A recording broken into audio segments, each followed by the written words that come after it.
Chapter 1.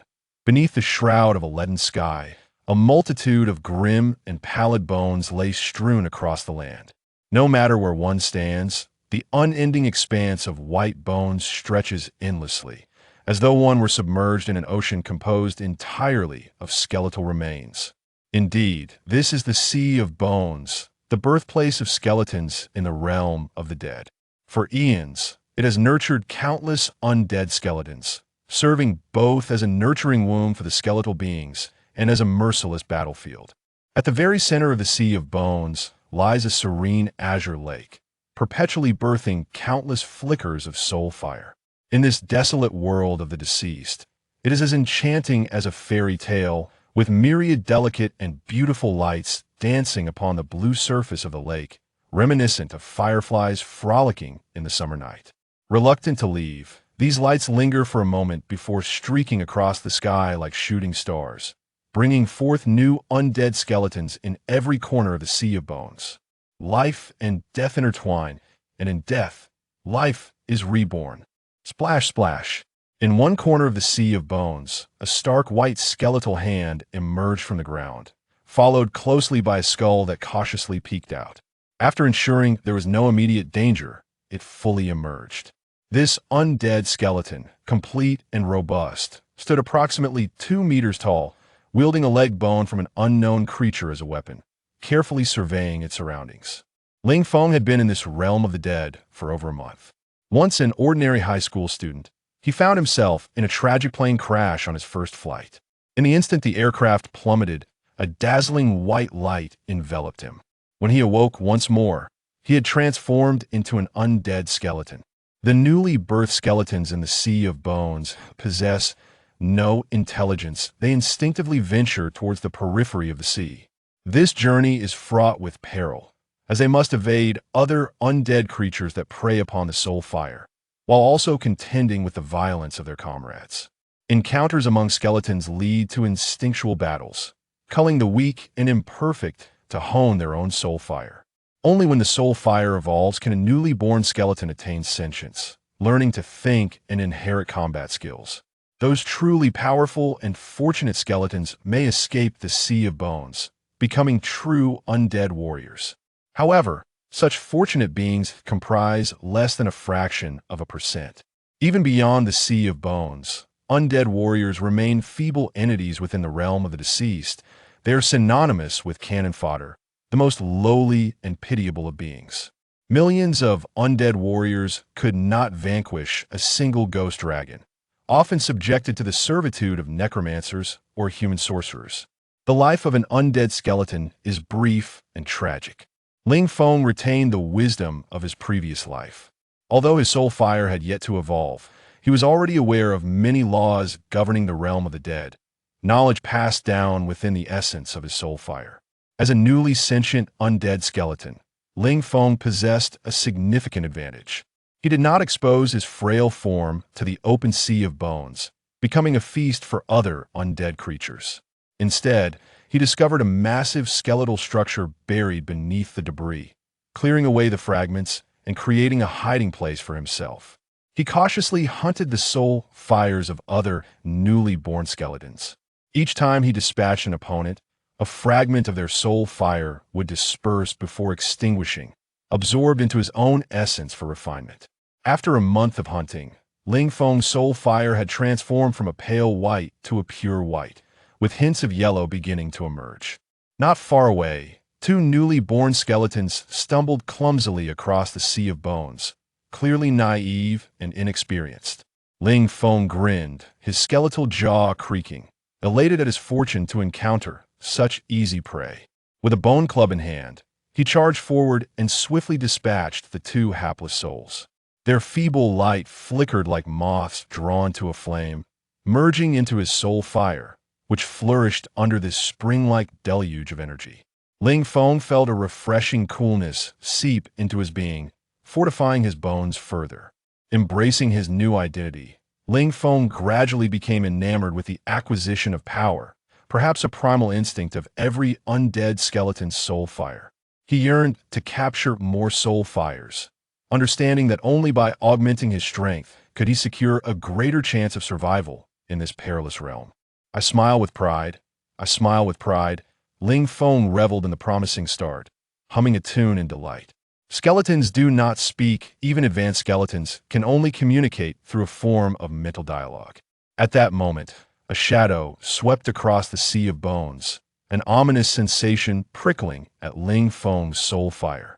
Startled, he turned and fled, swiftly burrowing into his refuge beneath the sea. Under the dim sky, a terrifying flying creature soared past, resembling a colossal bat, with sharp fangs and glowing red eyes, its massive wings concealing deadly claws. This giant bat was a fledgling vampire, recently born and yet to develop the ability to transform. As an initial means of sustenance, hunting the undead skeletons in the Sea of Bones was a favorable option. Fortunately, these high-level undead displayed little sustained interest in the feeble soul fires of the lesser skeletons. After a few initial feasts, they would depart the sea. However, should one cross paths with them, whether newly born or evolved, death was inevitable.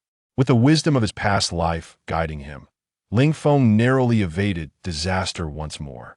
From the crevices of his hiding place, he observed as the terrifying creature hunted a few unfortunate skeletons before gradually receding into the distance, allowing the flickering soul fires to calm. Thankful for his keen instincts, Ling Feng felt relief wash over him. Must remain vigilant in this sea of bones. After a considerable wait, he soothed his restless soul fire and cautiously crawled out of his hideaway. Nearby, the scattered bones of unfortunate souls had melded with the sea, causing his heart to bleed at the sight. Could that greedy bat not leave him even a morsel? Such delectable sustenance. Yet, revenge for this stolen feast would have to wait until he possessed the means. Daring not to stray far from his refuge, Ling Feng continued to hunt in the vicinity. The number of newly born skeletons was limited, leaving him dissatisfied. With a sudden swish, a sharp iron sword struck from behind, slicing towards Ling Feng's skull without warning. Startled, he executed a clumsy roll, narrowly avoiding the blade's edge as it grazed past, sending his soul fire into a frenzy. Regaining his footing, he discovered a skeletal assailant wielding the iron sword. Having eluded the vampire fledgling's hunt moments earlier, now intent on eliminating him. The undead skeleton's soul fire glowed a faint yellow, indicating it had dispatched numerous newly born skeletons with that very sword. Occasionally, one might discover a weapon or tarnished armor within the sea of bone. Skeletons bearing such equipment displayed a markedly superior survival prowess. This skeleton possessed a stronger soul fire than Ling Feng, and wielding a rare weapon placed him in a precarious position. Yet he did not choose flight. He coveted the iron sword in the skeleton's grasp. If only he could possess that sword, he mused. It was a waste for it to be held by this skeleton. Ling Feng felt little fear towards these skeletal beings. Their intelligence was still rudimentary, with simplistic attacks and evasions, their bodies lacking the agility he possessed. Thus, he felt confident in confronting them, especially since this particular skeleton was not of a high level. Indeed, the skeleton's ambush failed, leaving it momentarily stunned, perplexed as to why its tried-and-true method had faltered. Ling Feng seized the opportunity, charging forth, leaping with his 2-meter frame, and wielding his bone club with force. With a resounding crack, the skeleton, having attained a level of advancement, reacted swiftly, raising its sword to parry. The sharp blade cleaved through Ling Feng's club, leaving him cursing under his breath. Such an advantage to wield a weapon. Discarding the broken half of his club, he lunged forward, seizing the skeleton's sword-wielding arm, toppling it to the ground. He twisted his skeletal legs around its arm, exerting pressure until the undead's arm snapped under strain. Ling Feng rose, discarding the shattered arm from the sword's hilt, brandishing the weapon triumphantly at the defeated skeleton, feeling an exhilarating rush. The flickering soul fire in the skeleton's eyes danced erratically.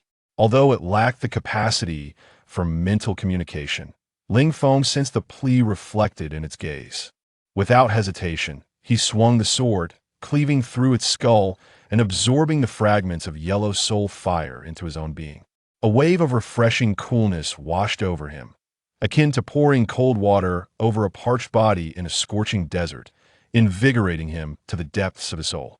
The bones crackled and resonated, seemingly strengthening further. At last, Ling Feng's soul fire transformed into a soft yellow we had leveled up. A flood of sensations surged through Ling Feng's mind, accompanied not only by a refreshing feeling, but also by a wealth of inherited knowledge, granting him a deeper understanding of this realm of the dead. The supreme ruler of the underworld is the Phantom Queen Tratia, who resides within the necropolis, fiercely guarded by a legion of 100,000 spectral knights. These knights embody the essence of death, their identities shrouded in mystery. Yet, their terrifying lethality instills fear even in the hearts of spectral dragons. However, the Phantom Queen Tratia is merely a nominal sovereign in reality. She seldom concerns herself with the affairs of the underworld, choosing instead to remain within the confines of the necropolis. The underworld is stratified into several classes based on race. At the pinnacle are the spectral dragons, inhabiting the Alcameron mountain range. They are the very embodiment of power and terror, existing in alarmingly sparse numbers. Next are the upper-tier banshees, who are even rarer. They serve as the Phantom Queen's attendants, their presence only discernible within the necropolis. It is said that they are cursed by the elven race, destined for eternal non-rebirth. They possess formidable magical abilities, known as soul bindings. Following them are the corpse witches, occupying the third tier. They wield significant magical prowess, more aptly described as sorcery, capable of absorbing any living creature and commanding various dark entities. Their numbers are also limited, roaming the realms of the dead, with the Abyssal Gorge serving as their stronghold.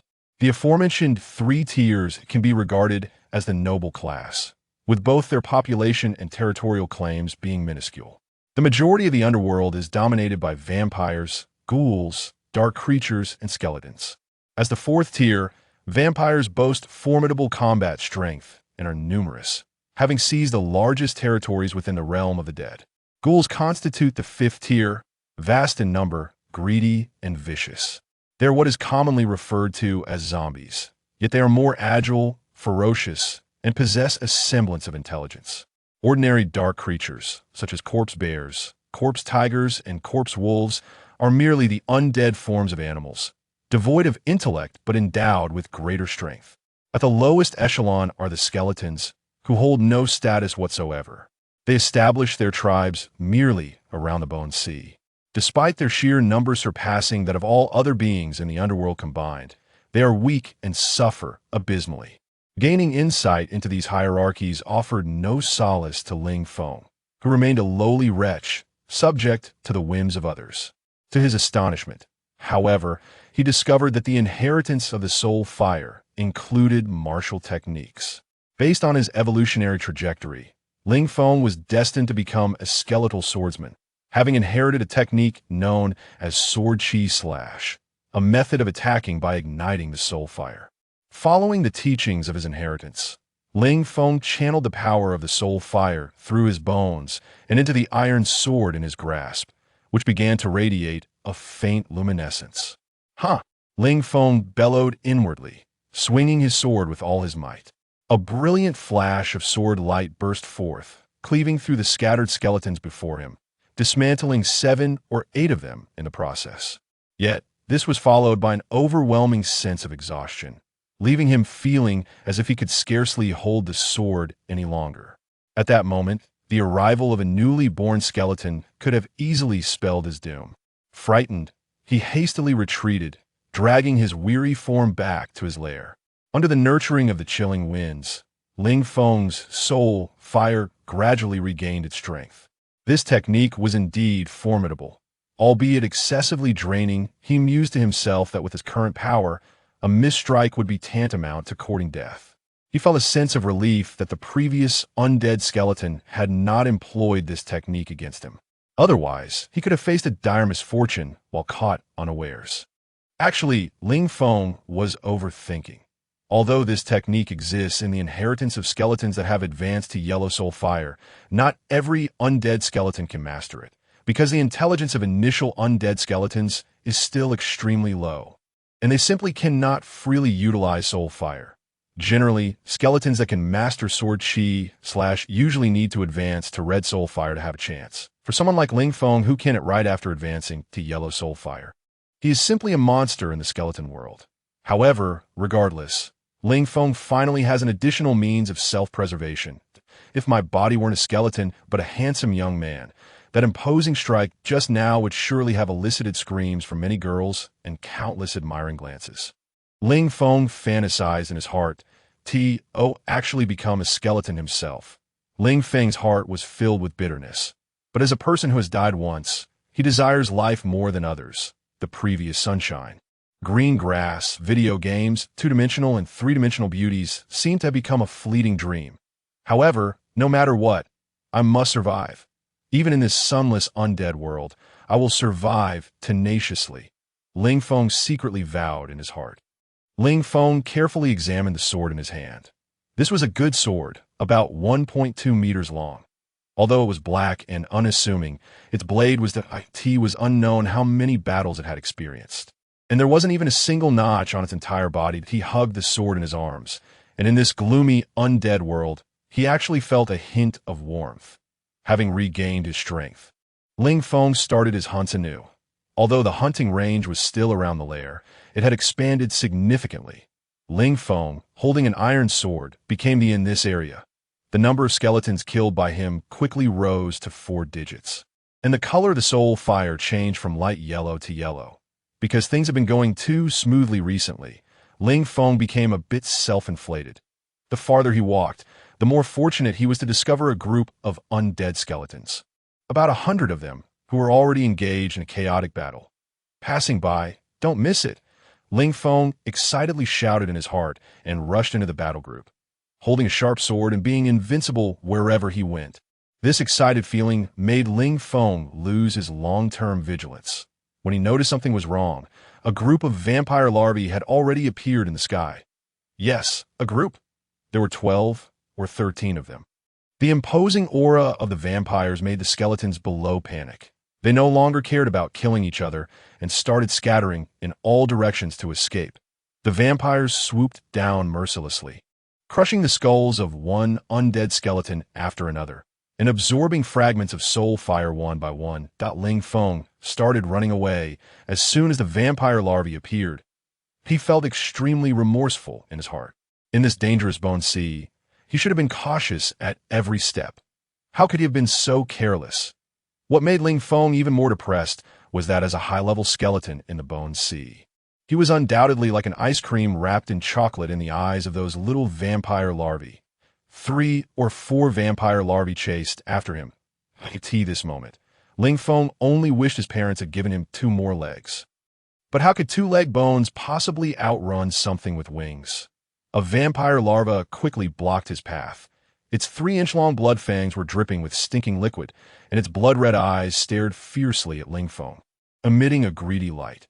After all, it was a being 2 levels higher. Even though it was just a larva, it made Ling Feng's soul fire tremble continuously. Whether to fight or flee, Ling Feng was hesitating while gripping the sword with both hands. Suddenly, 3 more vampire larvae dropped from the sky and surrounded Ling Feng from the other 3 sides. Facing these huge creatures with a wingspan of over 4 meters, Ling Feng was almost despairing. The 4 of them didn't pounce immediately. Apparently, they all wanted to feast on Ling Feng, this delicious treat. But at the same time, there were also the others. Little kids never play fair when it comes to grabbing food. If God could give me another chance, Ling Feng started chanting the classic quotes of his previous life in his heart. These damned vampire sons of bitches are really not things if you have the ability. Go hunt the big guys. What use are our weak soul fires? A bunch of bullies. Damn it, I'll fight you today. Killing 1 is breaking even, and killing 2 is making a profit. Ling Feng was just about to be prepared to fight to the death when the god of the undead seemed to sense his dissatisfied resentment. And the situation changed again. A powerful undead aura suddenly arrived in this area. The earth-shattering might instantly suppressed all the undead in this area. The just excited vampire larvae instantly froze like fossils. The entire bone sea was trembling. What kind of creature was this so terrifying? Ling Feng curiously looked up and saw a huge bone dragon. The bone dragon was in the state before the ghost dragon advanced. As an existence at the top of the food chain, the bone dragon was invincible. This bone dragon was not complete. Its huge body was covered in scars. The bones of its wings were. Its dragon horns were all broken, and even several of its breastbones were broken. Its thick dragon tail was like an old and worn-out broom that might break at any time. Its soul fire had dimmed to the point of being, as if it would go out at any moment. That I could see this time. Ling Feng remembered that the Bone Sea was also the resting place for undead creatures when they died, a huge cemetery. This undead bone dragon must have been seriously injured and unable to be cured after fighting some unknown creature and had come to this cemetery to wait for death. Even a dying bone dragon had an earth-shattering might. Under its powerful dragon pressure, the weak skeletons had already collapsed into a heap, and even the vampires were, if they were adult vampires, perhaps it wouldn't be like this, but these were just newly born vampire larvae. This dying bone dragon was extremely dissatisfied with the noise in the cemetery. It had chosen. Akati swept the area with its dragon tail that was already like an old broom. As if cleaning up, in an instant, skeleton bats flew everywhere. Ling Feng was the only one who could move freely on the entire scene, with 2 lifetimes of souls, although he felt the overwhelming might. He didn't feel fear deep in his soul. For him, this was just a Jurassic dinosaur monster. Taking advantage of this God-given opportunity, Ling Feng didn't hesitate at all and started running away at full speed. Fortunately, his tiny ant-like body didn't attract the attention of the Dragon Master. Running for an unknown distance, Ling Feng felt that the terrifying pressure had lessened a lot, just as he let out a sigh of relief. A black shadow fell from the sky, making Ling Feng's just relaxed heart rise again. What was that thing? The flight trajectory of that black shadow was a bit crooked. It was more like falling than descending. Boom! With a sound, a severely injured vampire larva fell in front of Ling Feng. There was a huge wound on its body that was constantly bleeding, and the soul fire in its eyes had dimmed a lot. Aha! Definitely the Dragon Master showed his might just now and taught these little guys who haven't even grown their hair yet a lesson. Ling Feng shamelessly grinned his empty jaw and laughed. He looked at this big guy, his eyes filled with mockery. God has opened his eyes. Just now. Weren't you going to eat me? Now. The tables have turned, and it's my turn to decide your fate. The eyes of the vampire larva were filled with despair, a huge iron sword imprinted in its pupil, getting bigger and bigger, and finally passed through the eye pupil and straight into the brain. 2 red light balls merged into the skeleton frame. The flame of Ling Feng's soul seemed to be poured with a bucket of oil and instantly burned fiercely. That flame seemed to burn outside the body, and the entire skeleton frame seemed to be poured with molten lava. Ling Feng opened his empty jaw wide, that if he could make a sound, then his roar at this moment would surely be heart-rending. I don't know how long it took. Ling Feng felt extremely warm all over his body, and his limbs and bones were indescribably comfortable. The soul fire fragments of 2 levels higher were truly extraordinary. At this time, the soul fire flickering in Ling Feng's body had changed from yellow to orange-yellow, constantly jumping and full of vitality. The bones on his body had become as his ivory, shining with the light of white jade. Ling Feng looked at the dark sky and thought in his heart, there are always such good things as pies falling from the sky. Ha ha ha! Luck had come to this poor little skeleton for the first time. Originally, he wanted to turn back and see if there were any other severely injured vampire larvae, but he was afraid that the Dragon Master hadn't ascended yet. If he got angry a little, that would be stealing chickens and losing the rice. Finally, Ling Feng gave up the idea of turning back.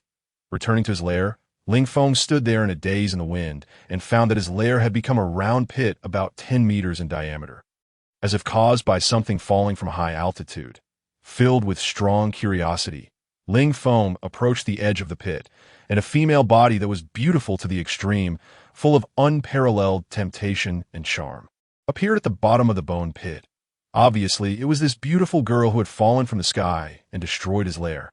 Although causing such a huge impact, the beautiful girl lying unconscious at the bottom of the pit didn't have the slightest injury.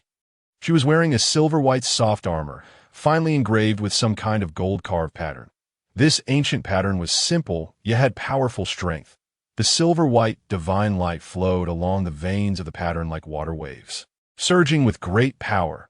Such power would even send a shiver down the spine of Ling Feng with just a glance. He believed that if he were to use the black sword in his hand to strike at this soft armor, perhaps not even a mark would be left. Her was truly stunning. It was simply inconceivable that there could be such a perfect countenance in the world, so exquisitely beautiful as if it didn't exist in this mortal realm. Her eyes were tightly closed, and her long eyelashes quivered incessantly. Her watercolored lips were firmly pressed together, and her eyebrows were tightly furrowed, as if enduring some great pain. Even Ling Feng, who possessed the souls of 2 lifetimes, couldn't find words to describe her beauty. Toppling kingdoms and captivating cities was the most fitting phrase to describe this unconscious and beautiful maiden before him. Even Helen, who sparked the Trojan War, might not have had such astonishing beauty. Ling Feng gingerly leaped into the bone pit and approached the beautiful maiden lying unconscious at the bottom. With each step he took, he felt the soul fire within him throb violently, as if walking on clouds, so soft and floating. When he was about a meter away from her, Ling Feng stopped. He couldn't get any closer. A profound sense of awe welled up from the depths of his soul fire. As he drew nearer, he noticed that among her black hair, a pointed ear was faintly visible. An elf? Impossible. There couldn't be an elf in the undead realm. Only the upper-level elf sirens had the appearance of elves. Then, could this beautiful maiden, who knew not from where and had encountered what powerful enemies, be an upper-level elf siren? A glimmer of golden light flashed among the bones. Ling Feng discovered a damaged necklace from the crevice between the bones at his feet. There should have been something at the end of this golden necklace originally, but it seemed to have been forcefully detached, leaving only a bare chain. Suddenly, the beautiful woman who had fainted at the bottom of the pit opened her eyes. They were eyes of unparalleled beauty, as bright and charming as autumn waters, and her black pupils were like dazzling black gems. Those were eyes that words could not describe. It was as if they were born with incomparable magic, irresistibly drawing people in and making them sink like a whirlpool. An overwhelming pressure emanated from her body. Ling Feng instantly felt as if he was on top of a surging and burning flame. His soul fire seemed to stop burning. His whole body became extremely rigid, and his bones seemed to turn into grayish-white rocks under that gaze. Although a beautiful girl should not evoke the fear of death, at that moment, Ling Feng truly felt that he was on the brink of death. It seemed that with just a slight movement from the other party, he would turn into ashes in the next second. In this life and death moment, Ling Feng subconsciously made a gesture. He extended his skeletal arm horizontally and offered the golden necklace in his hand. This simple act actually made the original terrifying pressure disappear without a trace. A peerlessly beautiful maiden, a living skeleton, murmured to herself, "Have I fallen so low as to accept the help of a living skeleton? In fact, I didn't really help much. I just picked up this necklace. I think it might be yours," Ling Feng thought to himself. But of course, a skeleton couldn't speak, so he just moved his jaw a few times. The peerlessly beautiful maiden opposite showed a look of astonishment in her eyes. A newly born skeleton with awakened intelligence. Just a yellow soul fire I've never noticed before. Could it be that such low-level undead creatures also have such wisdom? Perhaps the undead realm is truly different from before. Ling Feng opened his jaw wide in surprise and looked at the peerlessly beautiful maiden opposite. Could it be that she could know what he was thinking? "Don't be surprised, little skeleton. I can hear the voice of the soul fire. Now tell me, where is this place?" The peerlessly beautiful maiden asked. "My home. You into a pit," Ling Feng said. "Home? Oh, this is the place where living skeletons are born, the beginning and the end of the bone seed that I actually fled here. Could this be a sign of my final end?" The peerlessly beautiful maiden said sadly. Ling Feng looked at the sad expression on the maiden's face. His soul fire twisted together, and he felt extremely sad in his heart. He didn't know what to say. The crisis she faced had far exceeded the scope that a living skeleton could reach. The peerlessly beautiful maiden walked closer to Ling Feng, reached out her hand, and took the necklace. Her dainty fingertips gently touched his white finger bones, causing a slight tremor in Ling Feng's soul fire. The peerlessly beautiful maiden took the necklace, held it up in front of her eyes, and looked at it carefully. There was a faint sadness between her eyebrows and eyes. Suddenly, she bent down sharply, hugged her body with both arms, and squatted down painfully like a bent shrimp. "What's wrong?" Ling Feng asked nervously. Damn curse. My dear sister is really heartless. The peerlessly beautiful maiden looked pained. Her frowning expression was extremely captivating. She trembled all over. That feeling of pain left Ling Feng at a loss. He didn't know what he could do to help this maiden. After a long time, the peerlessly beautiful maiden stopped trembling. She let out a long breath, raised her head, and stared at the endless and gloomy undead sky. Her peerless and immaculate countenance glowed with a flowing radiance. Her pure black hair cascaded down like flowing clouds, covering her shoulders. Sensing someone's approach, she tilted her head slightly. Under her long eyelashes, her autumn water-like clear eyes were half open, and her glistening watercolored lips curved slightly. With a half-smile expression that made one's heart tremble slightly, a beauty that bordered on despair. In just an instant, she closed her eyes, and her delicate and fragile body fell backward without warning. Her night black and cold hair fluttered into the air. Ling Feng subconsciously rushed over and supported the beautiful maiden as if protecting an extremely delicate porcelain. That newly fallen snow-like beautiful face had not a single flaw on its skin. At that moment, Ling Feng almost forgot that he was just a living skeleton with only a skeleton left. It was like being in a dream. How could this filthy, undead realm bear such a beautiful woman? The beautiful maiden opened her eyes again. She didn't mind Ling Feng's skeletal body. Her eyes still stared at the gray sky and murmured, "Should I choose to die or accept this painful curse?" "What curse? Can I help you?" Ling Feng said subconsciously. The peerlessly beautiful maiden looked at Ling Feng extremely surprised. She straightened her body slightly, and Ling Feng subconsciously withdrew his white bow and arm that a newly born living skeleton, saying, "He wants to help me." Hee. How interesting. This seems extremely funny. Making the peerlessly beautiful maiden who had been enduring the pain of the curse show a smile, she said, "Dudham, my name is Ling Feng." "What about you?" Ling Feng asked. "Oh, a skeleton that has a name from the moment of birth. It seems the undead realm truly has come to a time when some changes are due," the peerlessly beautiful maiden said with a smile. "Well, if we can meet again, I'll tell you my name, provided you're not scared or killed by my cursed and ugly body," she said with a final smile over her shoulder. That was the last image she left for Ling Feng. This image was engraved in Ling Feng's soul fire, crystal clear. The peerlessly beautiful woman left. In just an instant, she disappeared from Ling Feng's sight. What a terrifying speed.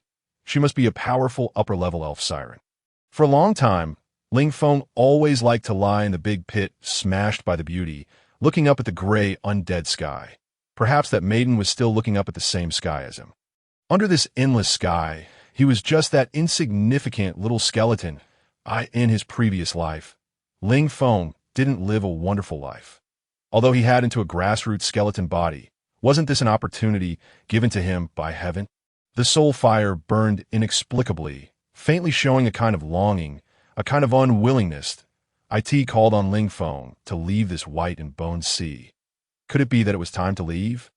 Ling Feng thought to himself. Recently, he had noticed that the soul fire within his body always urged him to leave the boned sea, just like a kind of inheritance, an imprint deep in the soul. Originally, as long as the soul fire advanced to light yellow, it would guide the skeleton to leave the boned sea. This was irresistible, but Ling Feng's soul within his body was different. His cautious mentality had suppressed this power firmly.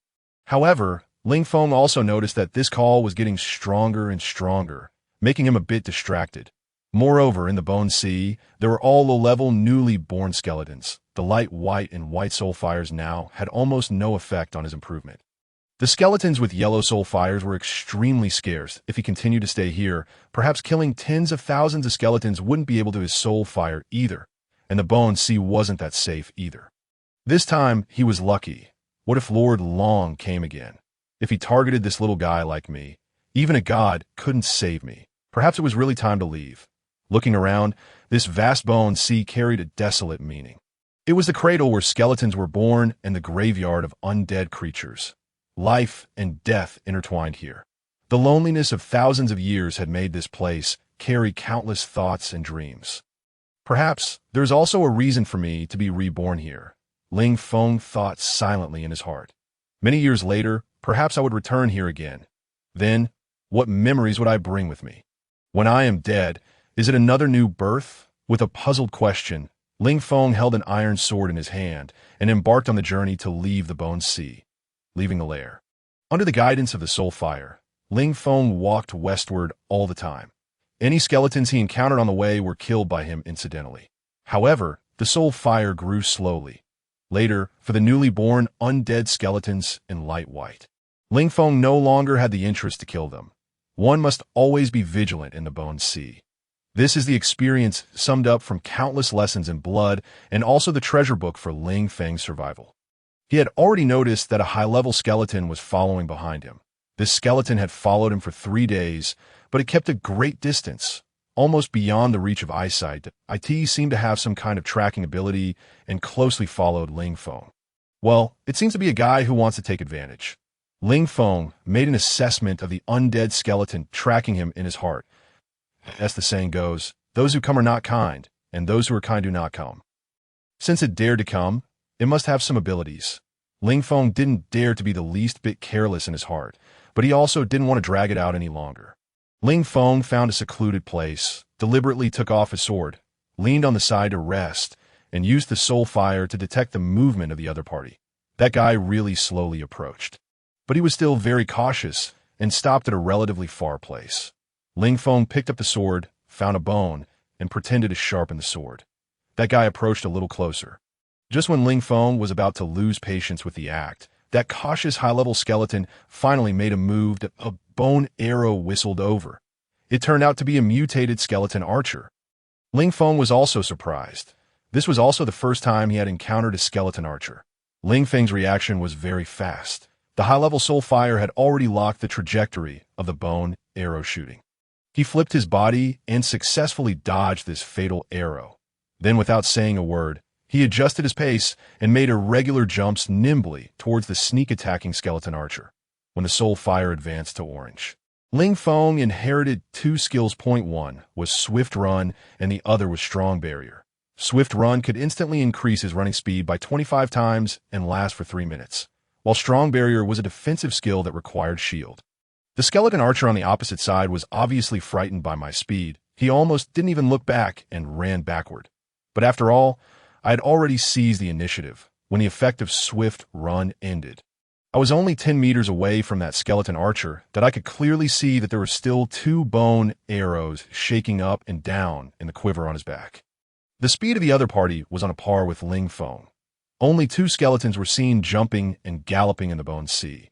But Ling Feng had a slight advantage, and the distance between the two was gradually narrowing. This time, Ling Feng stepped forcefully on a protruding bone, leaped high, and the sword in his hand emitted a dazzling light. Sword Chi Slash. Ling Feng mercilessly unleashed his trump card. With the power of his Soul Fire now, he could use Sword Chi Slash 5 or 6 times, and the power of Sword Chi Slash had also increased a lot. The powerful sword Chi broke through the broken bones in front and slashed towards the skeleton archer with irresistible force. That guy really had some skills. Seemed that there were eyes on his back. At the critical moment, he dodged the fatal blow, but one of his skeleton feet, along with the part below the knee, didn't dodge the range of the sword Chi and was chopped off from his body. That skeleton archer suddenly flipped his body and with lightning speed drew a bone arrow from the quiver on his back. A dazzling red light flashed. This bone arrow also had an additional skill. It was a pity that the aim was not accurate enough when shooting in a hurry. Ling Feng did a roll on the spot and dodged this shining arrow. Boom! There was a loud noise. This bone arrow actually had an explosive effect. The strong explosion air current brought up many small broken bones and hit Ling Feng with a crackling sound. What a powerful arrow! If it had hit the body directly. Even with his current strong body, the result would probably be that the bones were broken and damaged. If he had sweat glands, Ling Feng would definitely be sweating all over now. Sensing the danger, Ling Feng's killing intent was also aroused. He swiped the tip of his sword across the ground, and a more dazzling white light shot up into the sky. The second slash was out. This time, the skeleton archer didn't have such good luck. The arm holding the bow and most of his body on that side were cut open by the sword Chi and had lost the ability to fight. Ling Feng approached this guy carefully, preparing to use the third sword to end this battle. This enemy was too dangerous. The soul fire in his eyes was already milky yellow, and his realm was not far from Ling Feng's. "Wait a minute, please show mercy." A clear voice came out in Ling Feng's mind. Huh. Ling Feng was stunned for a moment. "Who is talking?" "It's me, your defeated opponent. Please put away your sword. I am willing to become your servant." The voice rang out clearly again. This time Ling Feng finally found that it was the skeleton archer in front of him who was communicating with him mentally when the soul fire rose to yellow. The undead skeletons had the ability to communicate mentally. It's just that Ling Feng had never had an object to communicate with before. The first time to communicate with a companion was actually in such a situation. It really made people a little helpless. Ling Feng began to hesitate. Indeed, the ability of the skeleton archer really tempted him, if he could subdue it. Wait, subdue. Ling Feng at present didn't have the ability to subdue other companions. Only when the soul fire advanced to above red and became the skeleton leader would he have the ability to add marks to the soul fire of other companions, before the soul fire advanced to red. What could be used to restrict this guy? Taking him with him was like taking a killer who could take his life at any time, although according to the law of the soul fire inheritance. After leaving the Bone Sea, the skeletons would lose the desire to fight each other. But it didn't mean that the skeletons were prohibited from killing each other, for the high-level skeletons with a high degree of wisdom. It was just like the intrigues in human society. There was no law that could restrain them. Having figured this out, Ling Feng didn't have any pity for this talent of the skeleton archer either. Surviving in the terrifying undead world, taking one wrong step, there would be no chance to regret. Moreover, he himself was just an undead skeleton at the bottom of the food chain. "Sorry, brother, I can't take you with my little brother." Ling Feng replied.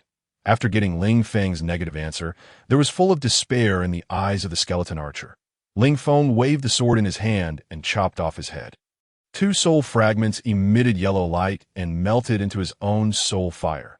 With the last sigh of this excellent skeleton archer, really want to walk out of this Bone Sea and have a look.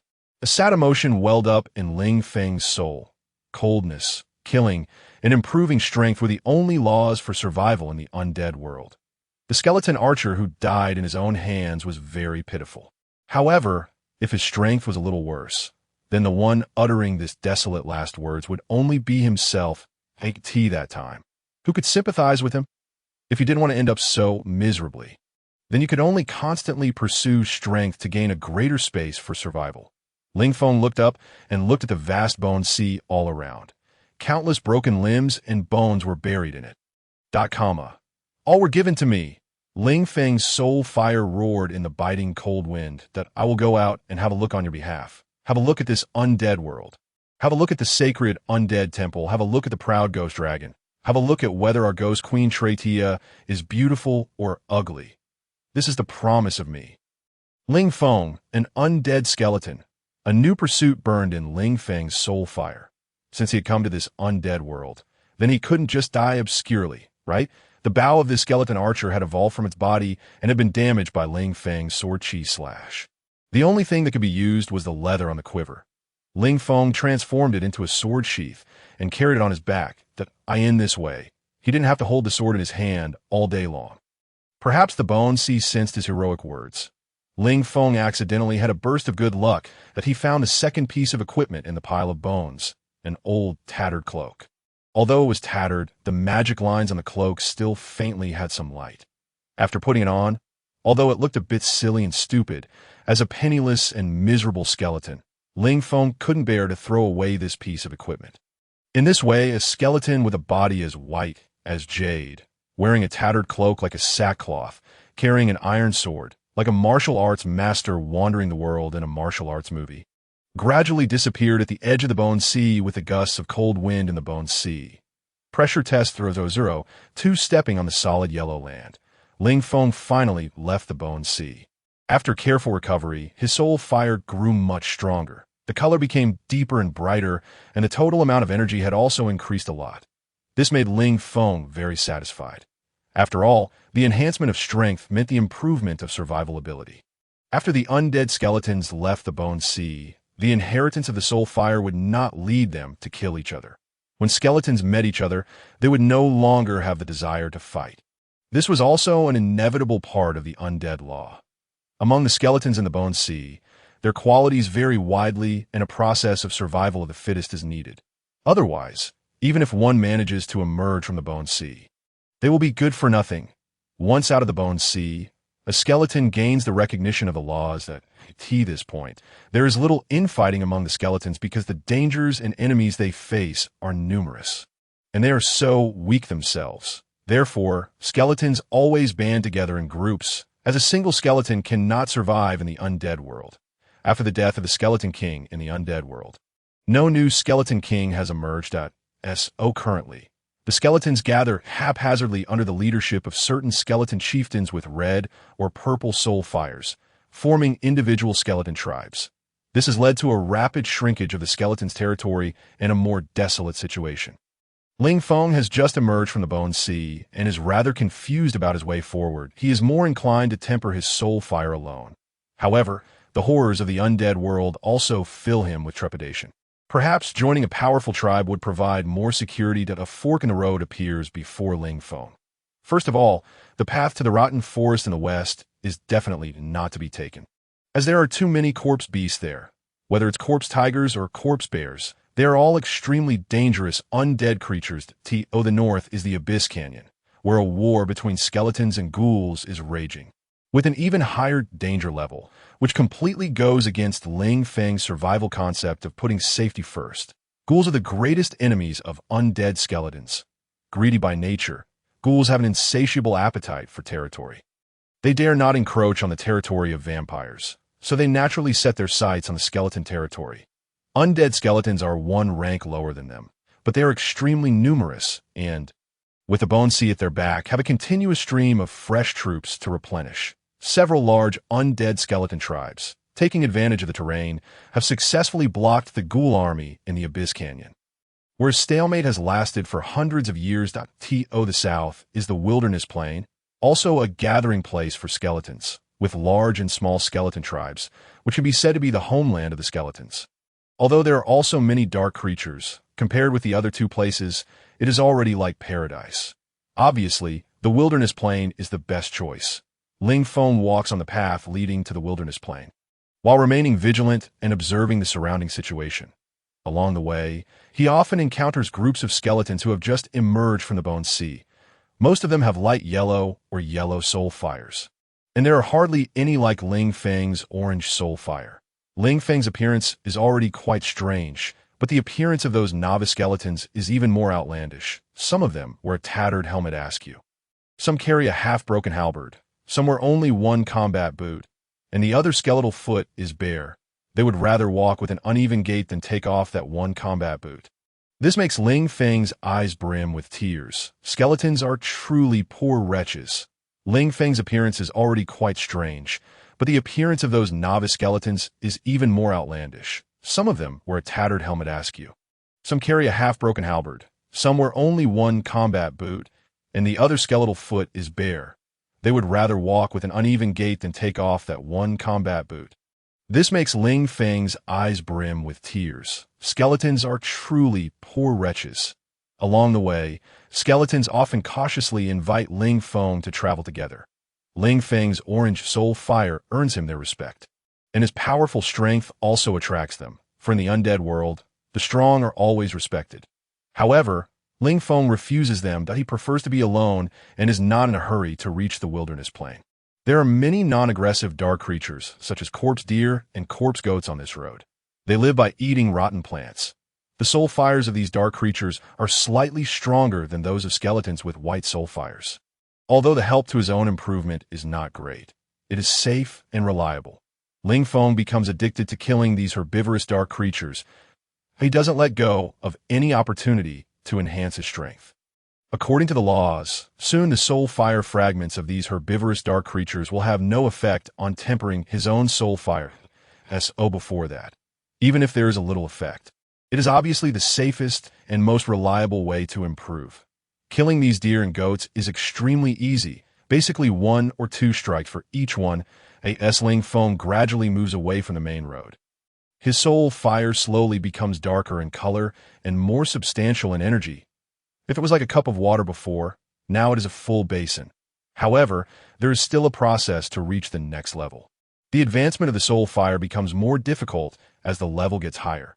Stepping on a clearing in the woods, Each step sinks deep into the rotten leaves. It has been a long time since he last saw a corpse deer or a corpse goat. Ling Feng looks at the increasingly gloomy woods and considers whether he should return to the main road. At this moment, he feels as if something is nibbling at his toes. He kicks twice and shakes out several corpse worms. Corpse worms are very low-level dark creatures. They have no soul fire and are split from the mother worm. They are endless, and only by killing the mother worm can their emergence be ended. However, corpse worms have little attack ability. Even if they gather in the hundreds or thousands, they cannot even nibble at a trace of Ling Feng's bones. As Ling Feng casually shakes his foot and flicks a few attached corpse worms to one side. Just as he is about to turn around and leave, a black shadow pounces on him. Ling Feng's vigilance has never dropped. He rolls on the spot and dodges the attack of the black shadow. He turns over, raises his sword, and upon calming down a look, he discovers it is a huge corpse wolf. This corpse wolf is approximately 1.5 to 1.6 meters tall, bearing its fangs that are as long as 3 inches. And disgusting mucus flows from its stinking bloody mouth. That a single corpse wolf is not terrifying. Ling Feng is confident that he can handle it. However, he is afraid of encountering packs of hungry wolves. So he nervously observes the surroundings. After carefully observing this corpse wolf, Ling Feng dispels this worry. This is an old and decrepit corpse wolf. Its low combat power must have led to its abandonment by the wolf pack. In order to survive, it has to scrape by here by eating worthless corpse worms. Nevertheless, Ling Feng still remains cautious, for after all, the corpse wolf is also a mid-level magical beast. The battle process is easier than Ling Feng imagined. The old corpse wolf's speed and strength have both greatly declined. Ling Feng even manages to deal with it without using the sword chi slash, and the soul fire fragments come flying and merge into his body. Well, not bad. It's equivalent to killing more than a dozen corpse deer. Ling Feng is quite satisfied. He also takes out the mother worm of the corpse worms hiding in the tree crown. Ling Feng stops. Tempted by killing the corpse wolf, he is now not very interested in killing corpse deer and corpse goats. Ling Feng returns to the main road and walks towards the wilderness plain, where there will be higher-level dark creatures that on the way forward. Ling Feng notices that the traces on the ground ahead are extremely messy, as if there has been a fierce battle among groups of undead creatures here. The piles of skeletal fragments on the ground are enough to arouse his vigilance. The sound of the battle seems to be not far away. Ling Feng tiptoes over and is shocked to find a group of undead skeletons struggling together with a raging corpse bear. To determine whether a corpse bear is an ordinary one or a raging one can tell from its eyes. The eyes of a raging corpse bear are blood red. They are high-level dark creatures with red soul fires. This raging corpse bear is 5 meters tall, like a small meat mountain. Its bare paws are thick and can easily crush rocks, and its claws are extremely sharp, coupled with its thick skin and tough hide. Ordinary physical attacks can hardly break through its defenses. Even vampires would not easily provoke them. The raging corpse bear has a very strong territorial concept, within a radius of 500 meters where it rests. Any undead creature that dares to encroach will be regarded as an enemy by these simple-minded fellows, and it will launch an attack without hesitation, never stopping until the enemy is killed. Unless you can defeat it, and usually the outcome is that it tears the enemy to pieces, because in the territory of the undead skeletons, there is really nothing overly powerful. Obviously, this obese creature has, for some reason, included the path to the wilderness plain within its range, and the passing skeletons have suffered innocent disasters. There are already piles of dull and colorless skeletal fragments scattered on the ground. There are approximately 100 undead skeletons still fighting around the raging corpse bear. One has to admit that their battle method catches Ling Feng's eye. The combat power of the skeletons is far inferior to that of the corpse bear. Even with a number exceeding 100, they would generally not be able to achieve victory. However, this group of skeletons is extremely coordinated. Their battle cooperation is tacit. Approximately 20 or 30 skeleton warriors hold up shields and firmly control the movement range of the corpse bear in front of them. This strategy is undoubtedly successful. Once the huge body of the corpse bear like a meat mountain has room to move, not to mention anything else, just its ramming ability alone can easily destroy all the skeleton defenses. However, Now the skeleton's iron barrel formation leaves the corpse bear with no room to move. It can only wave its huge bare paws to attack those shields, but it can't smash a defending skeleton warrior into pieces in one go. When a skeleton warrior is smashed, another skeleton warrior will fill the gap. Meanwhile, at this moment, the skeleton warriors behind it would desperately attack the posterior part of the raging corpse bear. When the simple-minded raging corpse bear angrily turned around, the skeleton warriors behind it would attack frantically again. This process repeated, and even the powerful corpse bear was severely wounded. It has to be said that the undead skeletons are all natural-born warriors. They are fearless and forge ahead bravely. Each one is an outstanding fighter. If it weren't for their extremely small strength and fragile bodies, it wouldn't be impossible for the skeletons to unify the undead world. Although the low-level skeletons have a strong combat instinct, their intelligence quotient is not very high. This set of excellent tactics must have been formulated by a high-level skeleton. Therefore, Ling Feng guessed that they must have a leader. Soon, Ling Feng's guess became a reality. A voice sounded in his heart. "Excellent skeleton swordsman, we have blocked this crazy raging corpse bear. Our warriors have used their lives to win a way for everyone to the wilderness plain. You can pass smoothly. Of course, if you are willing to join us in dealing with this damn bastard, we would also very much welcome that. We need powerful companions, especially excellent swordsmen like you." It was an excellent speech, full of passion, enthusiasm, and subtle flattery. Leaders all possess that magical power of the leadership aura. Ling Feng found this eloquent skeleton leader among the skeletons. He stood on a tall boulder, and the golden soul fire in his eyes burned brightly. He wore a long cape, which was of much better quality than his own. At least it was intact. He held a long bone staff in his hand, which indeed looked extraordinary. Most of the passing undead skeleton warriors had joined the battle group. Although the raging corpse bear shattered one skeleton warrior after another, the number of surrounding undead skeletons was increasing. The skeletons are indeed natural-born warriors, and their numbers are terrifying.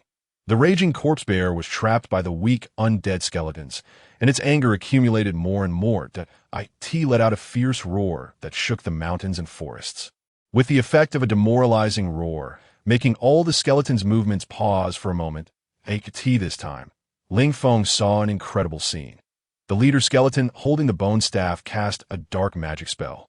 It was as if the raging corpse bear was stepping on a muddy swamp under its feet, moving slowly and not having time to launch a thunderous blow to break through the siege. It was a slow-down spell. The leader skeleton waved his staff again, and golden light symbols appeared above each combat skeleton group. It was a strengthening rune.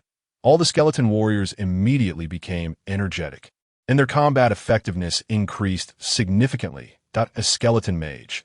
Ling Feng was plunged into great shock. Due to the natural limitations of skeletons, those who can use the power of elements to become mages are rarer than diamonds in the desert. What kind of talent and luck and how much effort are needed to possess this magical power? A mage might be as common as Chinese cabbages among other races, but among skeletons, it is an existence against the heavens. Otherwise, with so many skeletons, if there were another million skeleton mages, it would be easy for the skeletons to dominate the undead.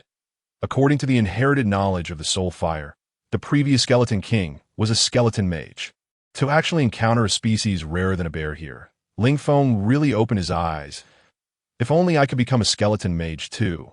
For a moment, Ling Feng thought so, seeing that the injured state of the raging corpse bear was getting lower and lower.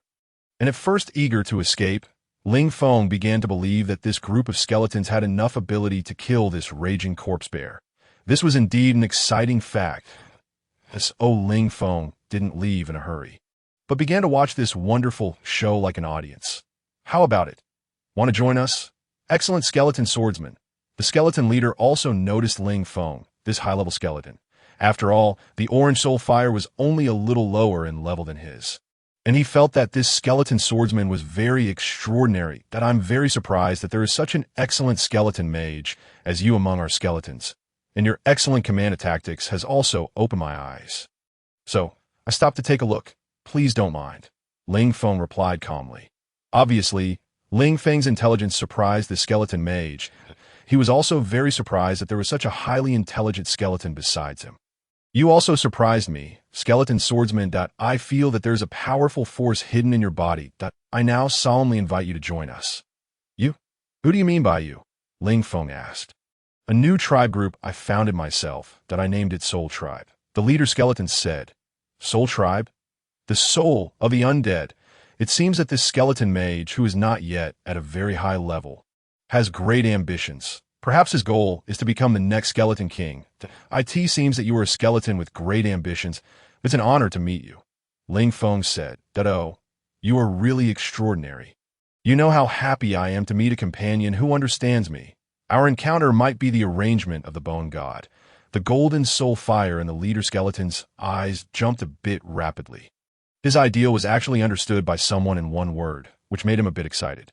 Ling Feng didn't want this skeleton mage to regard him as a bosom friend or something and give him a warm hug. He couldn't bear to be hugged by a skeleton. Although he himself was also a skeleton, he hurriedly said, However, it's a pity that I don't have such lofty ideals as you that I don't want to join you. Why? Haven't our skeleton race been bullied enough? The skeleton leader seemed a bit angry and said, For thousands of years, we undead skeletons have had no status in the undead world. We are all natural-born warriors. But we have been looked down upon by other races, killed and enslaved, that we lose countless companions every minute. We can't go on like this anymore. The bone god let me come to this world. My responsibility is to lead the skeletons to end this long-term suffering, that we will change the entire undead world. The leader skeleton raised his arms and shouted. Ling Feng believed that his words had reached the soul fires of every skeleton present. Because he found that many skeletons were looking intently at this skeleton mage. We can't go on like this anymore. Look, that rampaging, stupid corpse bear is stepping towards death step by step under the siege of our skeleton warriors. Our skeleton race has a natural combat instinct and an indomitable fighting spirit. As long as we know how to unite and know tactics, we can also defeat those powerful undead. The leader skeleton began his I have a dream speech. Ling Feng stared blankly at this fanatical skeleton mage. He originally thought that the skeleton mage's dream was to become the skeleton king. It turned out that the other person had a more grandiose ideal. To dominate the undead world. What kind of god is the bone god? There was not a single word about this god in the inheritance of the soul fire. Ling Feng remembered those master swindlers who bewitched the masses in his previous life. They either claimed to be the reincarnation of the Buddha or the son of Jesus, plastering themselves with a dazzling layer of gold foil. What kind of powerful undead is the raging corpse bear? At most, it can only be said to be a relatively powerful dark creature. Compared with Lord Dragon, it's nothing at all. Ling Feng still remembered how imposing the dying Lord Dragon was. The individual strength of skeletons is too fragile. Even though there are many ants, they can't bite to death an elephant. For thousands of years, never heard of Lord Dragon being killed by skeletons. The gap between racial levels is insurmountable. Unless the undead skeletons undergo a major overall mutation and all evolve into something like Wolverine. And then there are millions more skeleton mages, there would be a bit of hope. But talking about these things now is just pure nonsense to deceive fools. This skeleton mage instantly fell to the position of a swindler in Ling Feng's heart. It seems that's why this skeleton mage has never used attack magic to solve that raging corpse bear, that he is acting, using this stupid corpse bear to gather popularity and achieve his goal of absorbing followers and obtaining faith. Join us, let's create glory together. Under my leadership, our skeleton army will sweep across the undead world. I will establish a skeleton dynasty with skeletons as the main body. What are vampires? What are ghost dragons? All the undead will submit at our feet. What we need are brave, honorable skeleton warriors who are determined to dedicate everything for the entire skeleton race. The voice of the skeleton mage sounded in Ling Feng's heart again. At this time, Ling Feng began to dislike this guy a bit. He even had the urge to kill this guy. This guy is either a swindler or a lunatic. He could be crazy to this extent. His words are no different from daydreaming. That enough, as long as the skeletons aren't deceived by this swindler and don't jointly besiege him. From the very beginning, Ling Feng deliberately provoked that skeleton mage and united the surrounding skeleton warriors because he really had the intention to kill. Since the moment of robbing the monster, he and this skeleton mage have been irreconcilable. And this skeleton mage, whether in terms of his potential, ability, or devious schemes, has to be admitted as a once-in-a-millennium prodigy in the skeleton realm. It's just that he met Ling Feng, a monster with a special soul, and suffered a setback.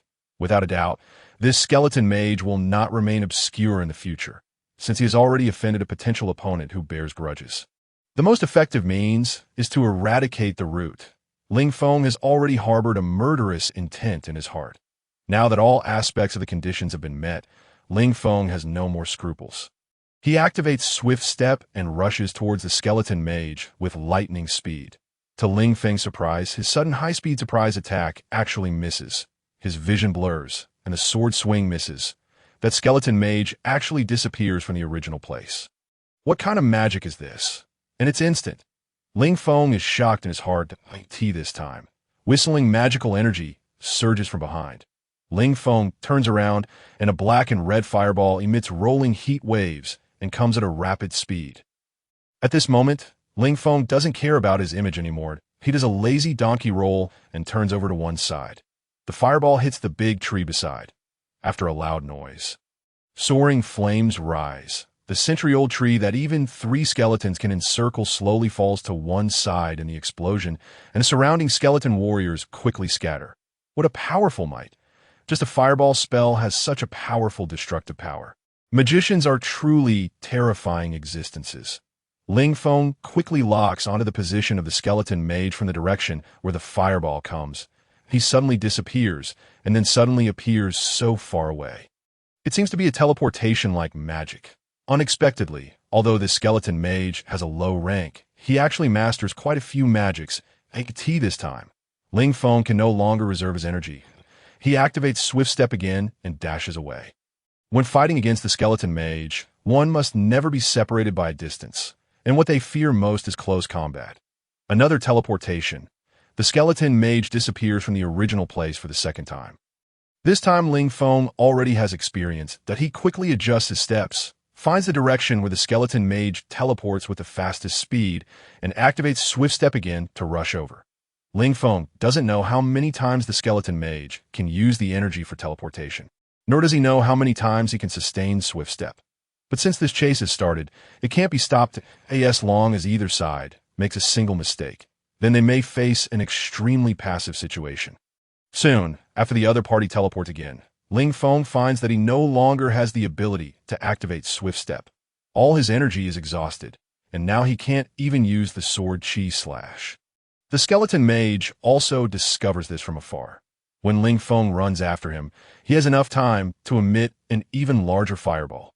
Although Ling Feng narrowly avoids it, the flames on the edge of the fireball still burn his skeleton, and the surging air wave throws him to the ground, making him look disheveled. Fortunately, there is no fatal injury, but he has lost the initiative. Just when Ling Feng is concentrating on preparing for the next magic attack, he is surprised to find that the skeleton mage in the distance turns around and runs away. Instantly, Ling Feng realizes in his heart that this guy doesn't have any energy left either.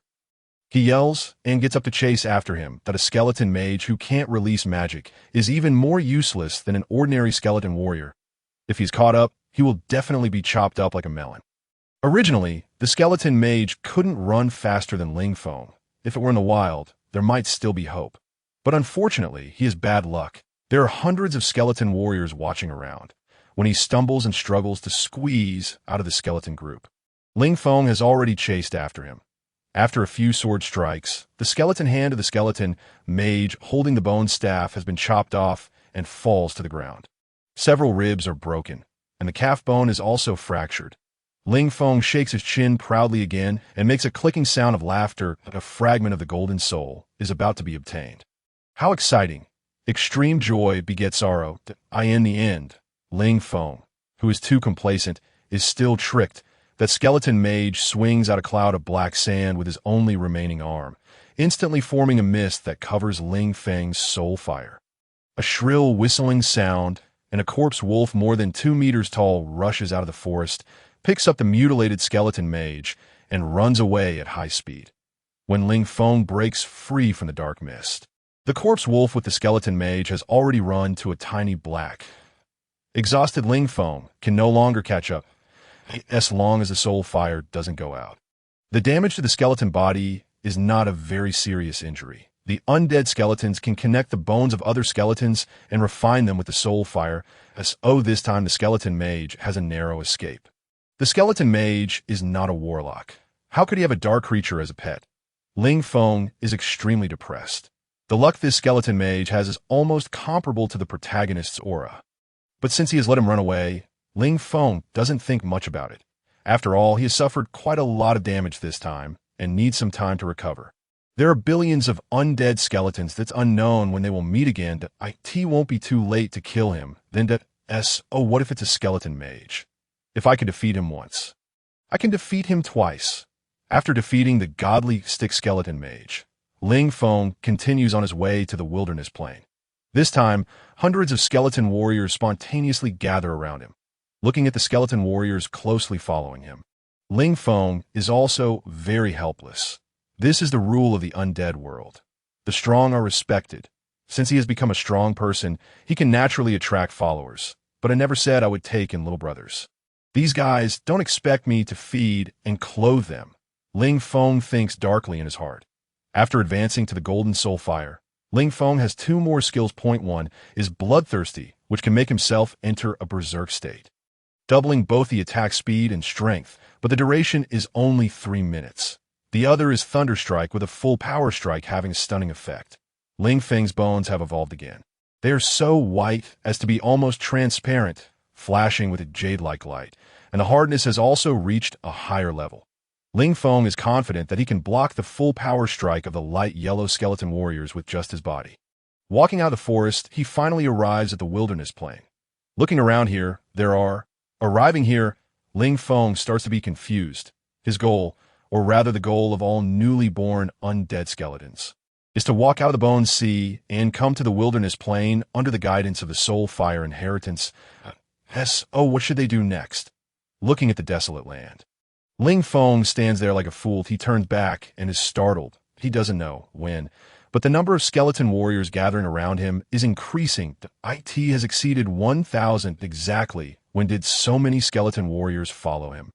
Ling Feng didn't pay any attention at all and is only surprised now. The feeling of being stared at by thousands of pitch-black skeleton eyes really isn't very good. I just killed a berserk corpse bear and drove away a skeleton mage. Why are you all following me? Ling Feng silently complains in his heart, but he can't drive away these thousands of skeleton warriors now. Ling Feng starts to have a headache. However, his troubles soon disappear, because after all, the undead world is not a place for drinking tea and keeping in good health. It's very easy to find something to do. A cloud of dust rises on the distant horizon that is raised by a large group of corpse wolves running at high speed. Every year at this time, the corpse wolves on the wasteland come to harvest the newly born undead skeletons from the Bone Sea and absorb their wonderful soul fire. And this time, it seems that there are too many skeletons emerging at once. About more than 400 strong wasteland corpse wolves, led by their leader, temporarily stop their hunting steps. The number of skeleton warriors on the opposite side far exceeds the corpse wolf leader's expectation. In previous years, at most 3 or 50 would appear in a group. Why are there suddenly over 1,000 this year? The corpse wolf group and the skeleton group enter a confrontation state, and neither side makes a rash move. "Boss, what should we do?" asks the skeleton with a dark yellow soul fire standing beside Ling Feng. "Who's your boss?" Ling Feng scolds in his heart. "Have you asked me to be your boss? Have you paid any money? Have you presented a letter of submission? What have you done, and you just want to recognize me as your cheap boss?" However, Ling Feng is also glad that so many skeletons have gathered together. If he came out alone to face such a large group of fierce corpse beasts, whether he could escape alive would be a problem. Now at least he has the strength to fight. No wonder the undead skeletons all form groups. The undead world is really too dangerous. The law of the jungle is the rule of the undead world. Battle is what undead creatures have to face throughout their lives. The single attack ability of the corpse wolves is much higher than that of the skeleton warriors. 3 or 5 skeleton warriors are needed to deal with one corpse wolf. In terms of strength, the corpse wolf group still has the upper hand. Win. One cannot let the skeleton warriors fall into a chaotic fight without any order. Ling Feng scans the more than 1,000 skeleton warriors behind him and finds the figures of skeleton archers among them. He has an idea and says in the group chat, all the skeleton archers come out. Rustling, more than 50 skeleton archers walk out of the skeleton group. Although it's a bit few, it's still enough. Ling Feng then issued the second order. The remaining skeletons tightly arranged themselves to form a large infantry phalanx, with the archers wrapped in the very middle, and no matter how fierce the battle was, everyone had to maintain the formation and closely follow the companions beside them. Even if they fell, the formation must not be disrupted. You all understand? Ling Feng ordered. Understood, the skeleton warriors replied. Listen to my command. Keep the formation, target the wolf pack, advance. Ling Feng stood meanly inside the phalanx and ordered. Clank, clank. The skeleton warriors marched in unison, fearlessly pressing forward step by step towards the wolf pack. The leader of the corpse wolves widened its greenish eyes and looked at the orderly infantry phalanx in astonishment. They had never seen such a situation before. These skeletons were different from all the skeletons it had ever seen. Didn't skeletons usually rush over with weapons all over the mountains and plains when fighting? How could they be so orderly? Despite the astonishment, the inherently cruel corpse wolves would never let go of the fat in their mouths, although this large number of skeletons would cause some losses to the wolf pack. Based on the leader's experience from countless battles with skeletons, it judged that victory would surely belong to itself. Ikati let out a long howl to the sky, and the wolf pack behind it opened their scarlet mouths and rushed up ferociously. On the battlefield, the power of the formation was huge. Although these skeleton warriors had not been trained, their natural fighting instincts and style of resolutely executing orders perfectly exerted the power of the infantry phalanx.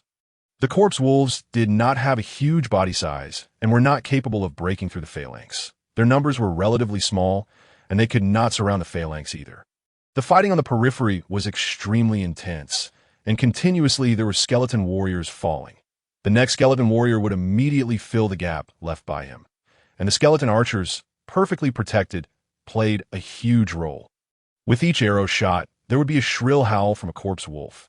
The lethality brought by more than 50 archers made more than 400 corpse wolves suffer greatly. They could not defend against or avoid it all, which made their bodies and minds feel extremely terrified. The corpse wolves that had gone berserk even ignored the skeleton warriors on the periphery and wanted to directly rush into the phalanx to bite that detestable archer. The result of giving up defense was being hacked at by 7 or 8 weapons simultaneously, rolling on the ground, convulsing for a while, and the soul fire floating away. The longer the battle lasted, the fewer casualties the skeleton warriors suffered, while more than half of the corpse wolves on the battlefield had been lost.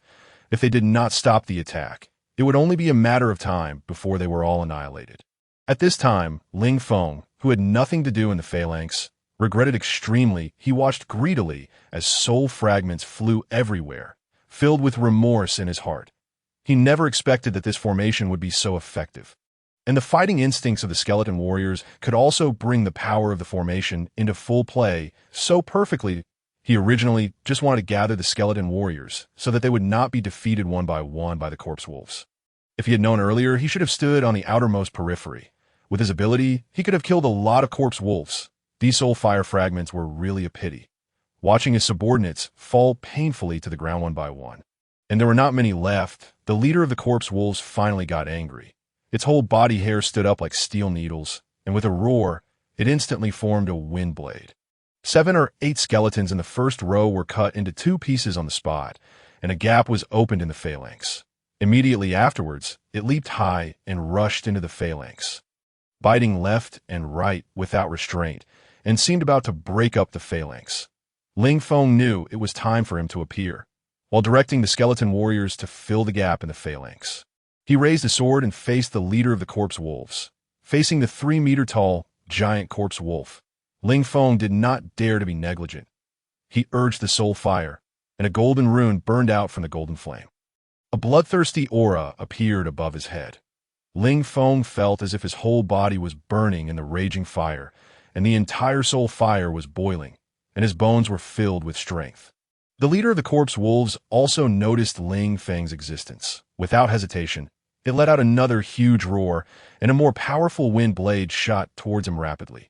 Ling Feng's figure flashed, and a swift step brought up a blurred shadow to dodge the wind blade, and he slashed out a sword chi directly towards the wolf's body.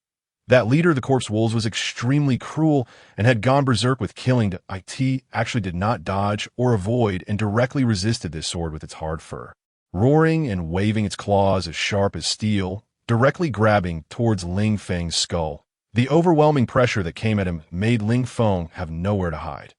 Under the effect of bloodthirst, Ling Feng also burst out with astonishing battle chi. He took a step forward with his front foot, and the golden flames in his eyes seemed to burst out of his body. Thunderstrike!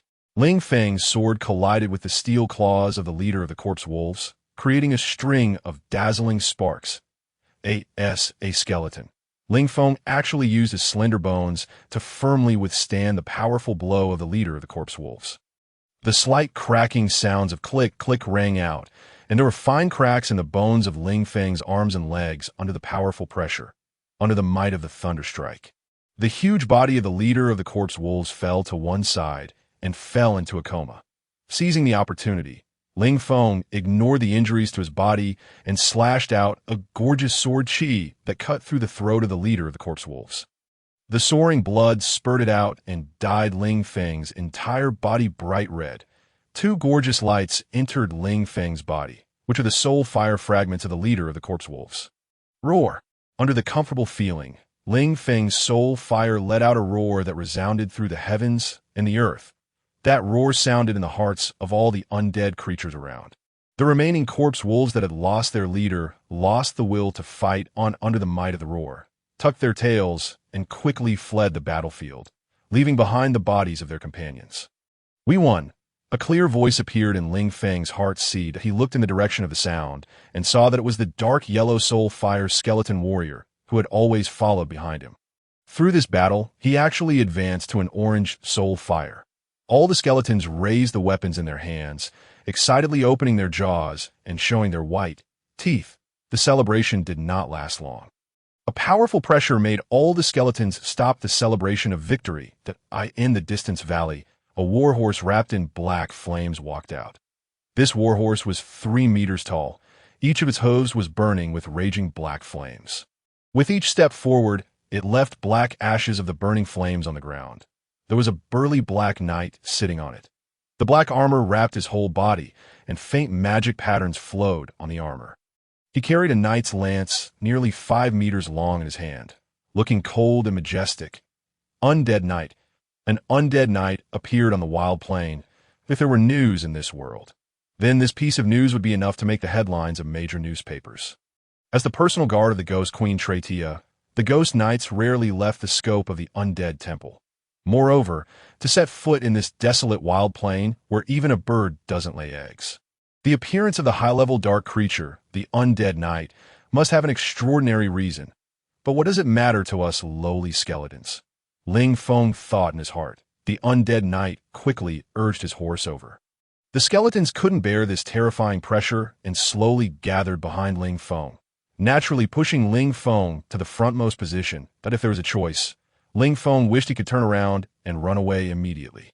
But looking at that huge ghost warhorse and the knight's lance glinting with cold light, he had to give up. These damn skeletons. Using me as a shield, the Undead Knight stopped about 10 meters away from Ling Feng. There was a purple soul fire burning in his dark helmet, so bright that people didn't dare to look directly at it. Ling Feng's legs were trembling slightly. To be honest, you surprised me. Little skeleton. The attitude of the Undead Knight was not too bad. For a high-level undead, facing low-level skeletons, this was already a rare kind and gentle expression that I'm very curious how you, without advancing to the red soul fire, gathered these newly born skeletons and completed this battle. Was that formation created by you? The Undead Knight continued to ask. Respected Undead Knight, my name is Ling Feng, and I'm also a newly born skeleton. Because we jointly killed a raging corpse bear in front, these skeleton warriors gathered here. Ling Feng replied, for fear that there would be the slightest mistake in his words and irritate this god of death.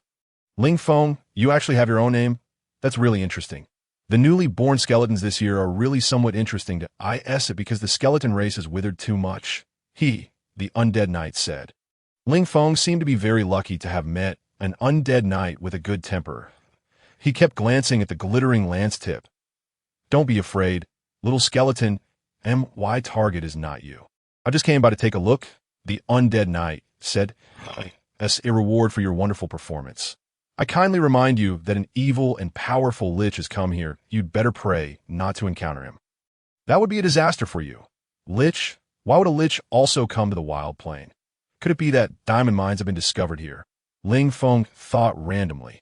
Ghost Knight, Lich. These high-level dark creatures they shouldn't have come into contact with at present appeared one after another here. Perhaps choosing to come to the wilderness plain was a mistake. The Undead Knight gently turned the horse's head and walked towards the valley. Ling Feng secretly let out a sigh of relief. Suddenly, the Undead Knight turned around and looked at Ling Feng, making his heart skip a beat. Almost forgot. Since you've already announced your name, then I can't be too discourteous.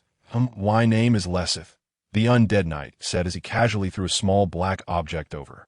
Ling Feng subconsciously caught It was a small magic talisman shining with black light. If your wretched luck makes you encounter that evil lich, then crush this magic talisman, and I will come to destroy his dark soul. Provided that you can hold on until then. The Undead Knight laughed heartily. With a spurring of his horse, the tall undead steed neighed, and like a bolt of lightning, it rushed out in an instant. Only a tiny black remained. It didn't seem to be a bad thing. Ling Feng examined the small black magic talisman over and over. He could sense the magical power contained within it. Boss, you're truly amazing. Even the Undead Knight appreciates you. And you even have your own name. You must not be an ordinary skeleton. The skeleton warrior, whose soul fire had just advanced to orange, came up and said, "Is having a name that remarkable?" Ling Feng thought to himself as he listened to this fawning flattery. In fact, it wasn't that the skeletons were flattering, because in the undead world, only the higher dark creatures would have names, and a name represented the inheritance of a family. For skeletons like ants, their fragile skeletons weren't even sure if they could survive until the next battle. Naturally, having a name was a luxury for them. Boss, give us names too. The orange skeleton's soul fire burned with eager expectation. Immediately, more than a dozen skeleton warriors with deep yellow soul fire surrounded him. The lower-level skeletons didn't dare to get too close. Ling Feng felt a bit puzzled, but seeing how eager they seemed, as if they were about to drool, he didn't want to dampen their spirits. He said rather irresponsibly, "Names? You're called Gouda." He pointed at the orange-souled skeleton. Then in order he pointed at each one. Gu-Ir, Gu-San, Gu-Si, Gu-13. Well, there are 13 high-level skeletons in total that we've given them names and counted the number at the same time. Kill two birds with one stone. Ha! Ling Feng was quite satisfied with himself. We have names. We have names. More than a dozen skeletons actually jumped up with joy. Although Ling Feng thought they were silly, a small sense of touch welled up in his heart. Recalling the yearning of countless skeletons in the Bone Sea, skeletons were truly pitiable creatures. Boss, since your name is Ling Feng, let our tribe be called the Wind Tribe, Gouda said. Establish his own tribe? Ling Feng fell into deep thought. By nature, he originally intended to temper his soul fire alone or join a large tribe. Surviving alone was too dangerous. For example, this time when they encountered the corpse wolves. If they hadn't gathered together, he wasn't even sure if he could escape the wolves' jaws. Joining a large tribe would also mean risking being used as cannon fodder and sent to our deaths. Looking at it this way, establishing his own tribe seemed to be a better choice. That swindler skeleton mage probably thought the same way and wanted to boost his popularity by relying on the berserk corpse bear. But he was just a skeleton with a golden soul fire. How long could he keep these skeletons together? Forget it. Don't think about it. Worst, he could go back to tempering alone. That it didn't matter being the boss for a few days. Ling Feng thought. He looked up and loudly announced, "Those who are willing to follow me are the warriors of the Wind Tribe. Those who aren't, please leave now." Wind, wind. All the skeletons raised their weapons, and their soul fires let out earth-shattering shouts. After establishing the Wind Tribe, Ling Feng led everyone to wait at the exit for a few more days and gathered more than 2,000 skeletons. Large skeleton tribes even consisted of tens of millions of skeletons. Ling Feng's group was really pitifully small, because Ling Feng and the others came out very late. Basically, the millions of skeletons in the Bone Sea had already left. Now the Bone Sea was a desolate and empty graveyard. Waiting any longer wouldn't result in a large number of skeleton warriors appearing. Ling Feng led his skeleton tribe and officially set off towards the Wilderness Plain. The Wilderness Plain had a vast area of 1.98 million square kilometers. Its terrain was flat, without any huge mountains or deep valleys. The highest points were just hilly areas, and these places were generally occupied by large skeleton tribes. The skeletons were not afraid of the cold and didn't need to eat. When they rested, they just slept on the ground. When they fought, they just leaped up. Their requirements for life had dropped to the lowest point. A heavy rain swept across the land. Ling Feng and the skeletons lay on the cold ground, allowing the rain to wash over their grayish-white bones. With the help of the skeletons, Ling Feng killed quite a few dark corpse beasts along the way, including some high-level dark creatures. However, his soul fire didn't change at all. After the golden soul fire advanced, it would be the red soul fire. Reaching the realm of the red soul fire, Ling Feng could be promoted to a skeleton leader. But this advancement was also the most difficult. Among billions of skeletons, the number of skeleton leaders was extremely scarce. There might not even be one in every 100,000 skeletons, according to the inheritance information of the soul fire. Skeleton leaders with red soul fires were essentially different from other skeletons. They could be said to have been promoted to the category of higher dark creatures and had the ability to fight against other higher dark creatures. Anyway, he must become a skeleton leader. In this dark, undead world, nothing was more important than strength. Ling Feng secretly made up his mind. The rising sun leaped out from the horizon, and its golden light illuminated the land. Each skeleton reflected a dazzling light. Ling Feng led his skeletons to stand up from the cold ground once again and set off towards the red SUI in front of a valley with undulating terrain. Tens of thousands of skeletons swarmed out and blocked Ling Feng's path. There must be a certain skeleton tribe entrenched here. Ling Feng didn't want to conflict with the skeletons and commanded the skeletons to retreat. Wait a minute. Which tribe are you from? A loud voice sounded in Ling Feng's soul fire. Several high-level skeletons with golden soul fires appeared at the highest point of the valley. Ling Feng looked at the few fellows standing on the high ground and replied in a deep voice. We're the Wind Tribe. The Wind Tribe? Never heard of it. We're the Giant Bone Tribe and are at war with the Fong Tooth Tribe, and aren't you spies of the Fong Tooth Tribe? The other side asked. Ling Feng thought for a moment and said, we are newly born skeletons. Honest newborn skeletons that in fact, we guess your identity when you pass by our sentry post. But besides our Giant Bone Tribe and the Fong Tooth Tribe in this vicinity, there aren't any large skeleton tribes that I've never heard of the Wind Tribe. The other side continued. The Wind Tribe is my tribe. Ling Feng looked up at the valley. There were a total of 4 skeletons with golden soul fires and no skeleton leader with a red soul fire. Ah! The 4 skeletons with golden soul fires laughed so hard that they bent forward and backward. Your tribe? A newly born skeleton has established his own tribe? They laughed very impolitely. Ling Feng was very unhappy in his heart. He didn't want to waste any more words with these guys and turn around to leave. Wait a minute, little newborn, as a newly born skeleton. I have to admit that you're very outstanding. But the leader of a tribe isn't suitable for you. Join us. Our Giant Bone Tribe has millions of skeleton warriors and is the most powerful tribe in this vicinity. A powerful tribe without even a single skeleton leader? Ling Feng retorted. Rude. Our great leader and more than a dozen leaders are engaged in a life-and-death battle with the enemy.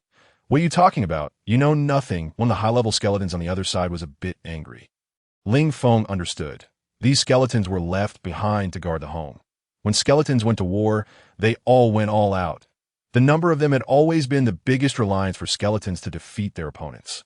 This skeleton tribe could leave tens of thousands of skeletons to guard the territory, indicating that their claim of having millions of skeleton warriors wasn't a boast. After skeletons came out of the Bone Sea, didn't they stop fighting each other? Why were they still killing each other? Ling Feng asked. From inheritance information of the soul fire, Ling Feng knew that actually undead skeletons could be regarded as peace lovers in the undead world. Because their requirements for material were very low, if they had an instinct, the only instinct was to guard the Bone Sea. Although skeletons fought throughout their lives, they basically fought against foreign races and rarely fought among themselves. The hunting in the Bone Sea was just the guidance of the soul fire for the survival of the fittest among the newborn skeletons. The other side was silent for a while and replied, Little newborn, the world outside the Bone Sea has changed now that we've lost our king. But our skeleton race needs a true skeleton king. So, for the birth of the king, We must start fighting. A faint smile played on Ling Feng's face. So it was the higher-level skeletons vying for the throne of the Skeleton King. That is to say, the wilderness plain had now entered the Warring States era of the undead skeletons. Looking at it this way, choosing to come to the wilderness plain back then wasn't a wise decision. At that moment, Ling Feng even considered changing course to the rotting forest, and I'm very sorry. Since we're the Wind Tribe, we can't join you anymore. Ling Feng declined politely.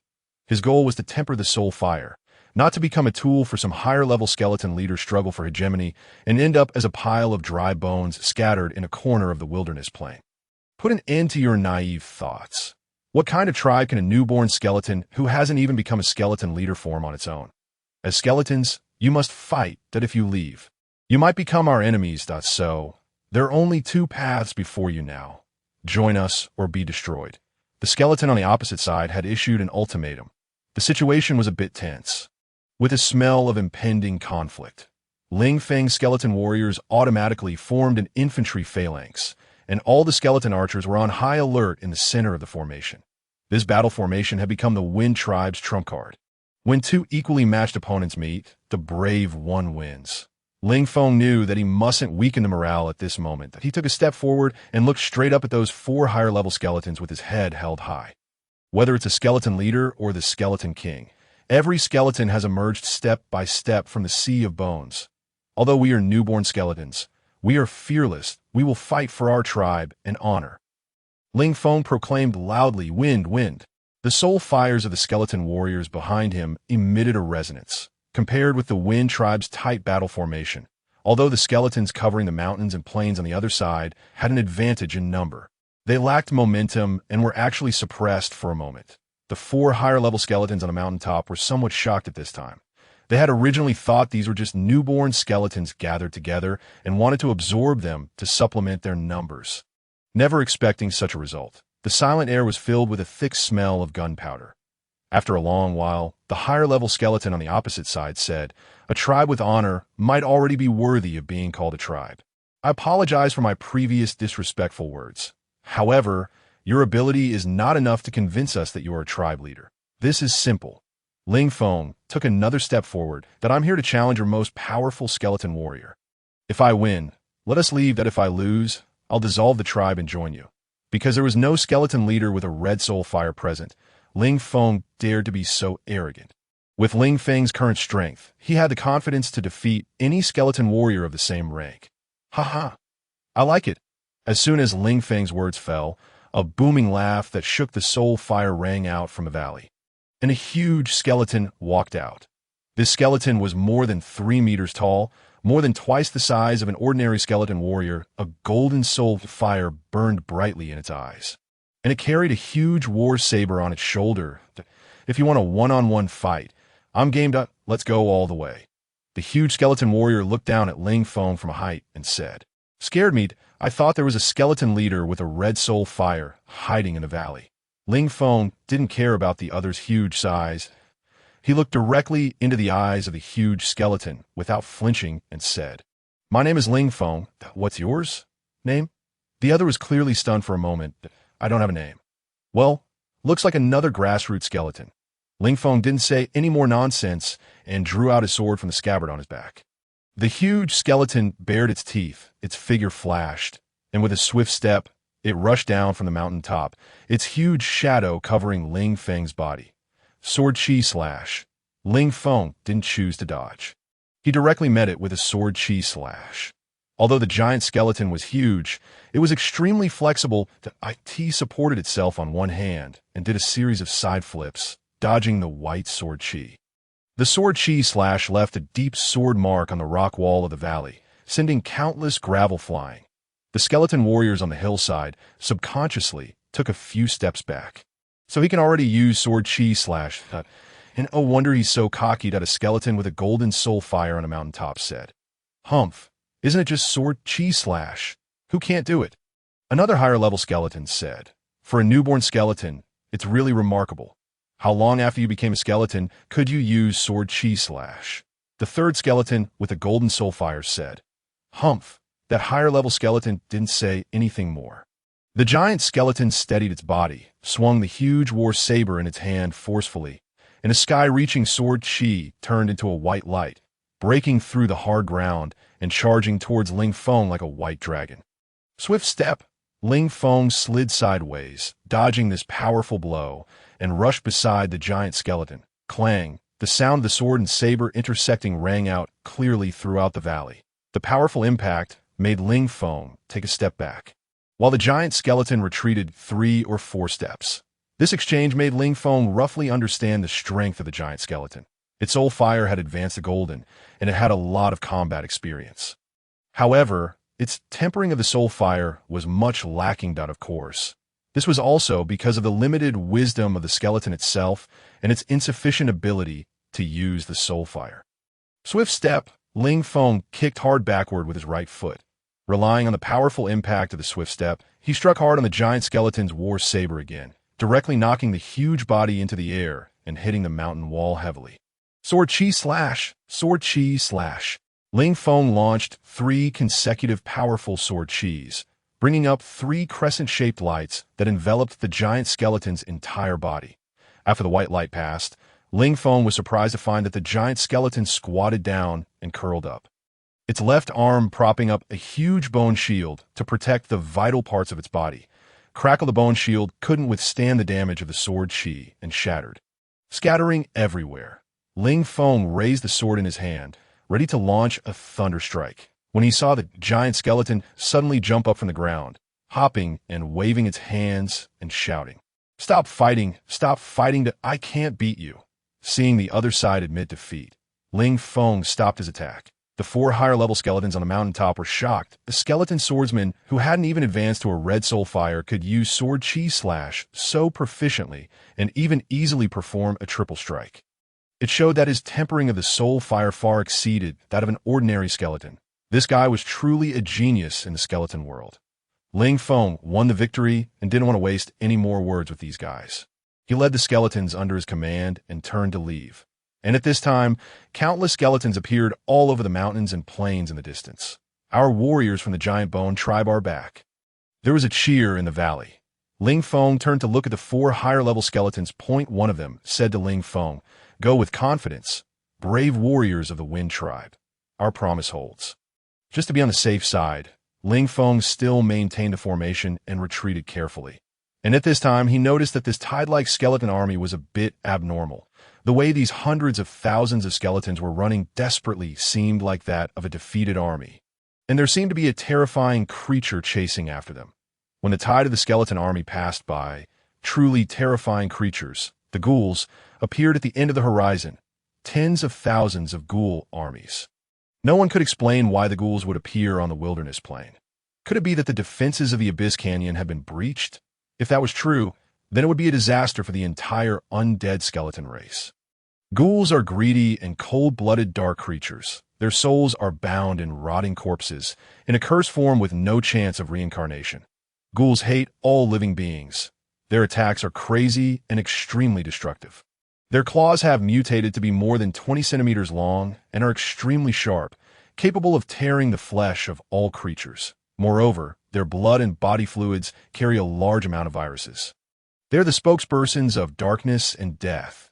Tens of thousands of ghoul armies were closely chasing the undead skeleton warriors. However, this situation was very strange. The number of ghouls didn't have an absolute advantage. With the natural combat instinct of the skeleton warriors and their numerical superiority, they shouldn't have fled in such a hurry. The skeleton army rushed into the valley. The terrain barrier blocked the advancing steps of the ghouls. The ghouls swarmed over and blocked the valley exit. Among the black tide-like ghoul army, there were several huge white creatures mixed in. They were big fat guys that were each as tall as 3 floors. They held iron chains or iron hooks in their hands, and their bodies were stuck together piece by piece, as if they were some old, patched-up fat dolls. These were the powerful sewage demons.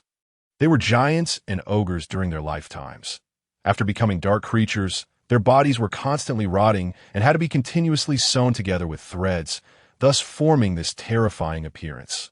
They were incredibly strong and bloodthirsty and crazy. When Ling Feng first saw the ghouls, these terrifying creatures still vaguely had the appearance of humans on their faces. Most of the hair on their heads had fallen out, and only a few sparse strands were scattered on their foreheads. Their eyes were a ghastly green, and their entire bodies were black. Stinking liquid would flow out of their mouths from time to time. They crouched halfway, and their entire bodies resembled a bent shrimp. Their forearms touched the ground, and their long claws were like two huge steel claws. There were tens of thousands of such ugly creatures blocking their sight, imposing a huge mental pressure on people. From the retreating skeleton army, Ling Feng sensed a skeleton lord with a red soul fire. However, his soul fire was already very weak, and he was severely injured. Ling Feng's skeleton army had always maintained a neat phalanx. The ghoul army was blocked at the valley entrance and couldn't rush in for the time being, which gave the skeletons a period of buffer time. Our leader, Ahau, wants to meet the brave warrior of the Wind Tribe. The skeleton with the golden soul fire that had come before Ling Feng said. There were over 100,000 skeleton warriors in the valley, and his small force would be crushed into powder at any time. At this critical moment, when there were powerful enemies outside, Ling Feng believed that the skeleton lord wouldn't make things too difficult for him. He nodded and brought Gouda and Gu Air with him as he followed to a gathering place of a large group of skeletons. The skeleton warriors on guard automatically separated to form a path, allowing Ling Feng and the others to enter the core area. A skeleton chief with a dark red soul fire was half reclining on a huge stone chair. He was wearing a pitch-black armor. Although it was in tatters, it still carried an imposing aura. Brave skeleton chief, I've heard of your deeds and am deeply impressed by you. The attitude of the skeleton chief was good. Honorable clan leader, it's an honor to receive your praise. Ling Feng said that I'm not the clan leader. The clan leader of the giant bone tribe has died in battle, that I'm just one of the 12 leaders. And the soul fires of the other 11 leaders have gone out. The skeleton chief said dejectedly. This is really unfortunate. Does that mean the ghoul army has broken through the Abyss Canyon? Ling Feng asked that, no, I don't know where these damn ghouls came from. They just seemed to pop up from the ground all of a sudden. We defeated the Fengya tribe, just as we were celebrating our victory. These disgusting creatures suddenly appeared and launched an attack on us. The skeleton chief paused and said, although we were caught off guard, the skeleton warriors of our giant bone tribe didn't panic, but fought with these guys. Under the leadership of the clan leader, we once gained the upper hand. However, at this moment, an even more terrifying creature appeared. That is, a dark lich. Ling Feng's heart jolted. The undead knight had said that he was hunting a powerful dark lich. Were these two liches the same? Dark liches belonged to the noble class. They were different from ordinary dark creatures. Strictly speaking, they were still living humans. The predecessors of dark liches were all powerful wizards. When their strength increased to a certain extent, they would use a certain secret poison combined with a secret magic formation to make their bodies wither. Their bodies would drain of moisture, and their skin and muscles would shrivel and cling to the bones. Their hearts would almost stop beating, and they would become living dead. This was a very dangerous, forbidden magic. Whether there was a problem with the dosage of the poison or the slightest error in the secret method would directly turn these once powerful wizards into a corpse. The reason they took such a huge risk was to obtain eternal life. This was their recipe for immortality that, in fact, the lives of liches were long enough. They could even survive for hundreds of years, far exceeding their original lifespan. Once they became dark liches, they could no longer be considered human. They could freely travel between the undead world and the human world and become messengers of darkness. The horror of liches lay in their absorption of vitality. They absorbed everything with vitality, including soul fires. The powerful life-absorbing ability of liches made all dark creatures tremble. Even the ghost dragons didn't want to have too much contact with these half-alive and half-dead guys. They were all complete madmen. Another thing that made liches hated was that their mental imprints could control dark creatures and enslave them forever, unless they themselves died. They were intelligent and constantly experimented with dark magic. They were a group of magic madmen. They even once had their eyes on the high elf sirens. They used their mental imprints to control and kill high elf sirens and used them for magic research, which angered the ghost queen. The chase by the powerful undead knight made these crazy undead scholars become much more restrained. There was no place that welcomed dark liches, even in the pitch-dark undead world. These guys were classified as an unwelcome category. The Dark Lich was simply too powerful. Under the attack of his mental ripples, we couldn't even hold our weapons steadily. Our soul fires were dissipating, and thousands of brothers became a pile of dry bones in the first wave of attacks. Our clan leader and 11 leaders launched a full attack on this evil Dark Lich. However, it was useless. They were really no match for this terrifying creature, but they successfully obstructed the Dark Lich for a period of time, allowing us to retreat to a heroic battle. Ling Feng said, "This is the glory of our undead skeletons." A glimmer of light flashed in the eyes of the skeleton chief's soul fire. He was a bit excited and said, "Yes, we are the strongest warriors in the undead world. What can I do?" Ling Feng asked that, "I'm already very weak and don't know if I can survive. The current situation is very bad that we're blocked in this valley by the ghoul army that I suspect that the ghoul army is controlled by that damn Dark Lich. They want to wipe us out and prevent the news of the Dark Lich's appearance from spreading.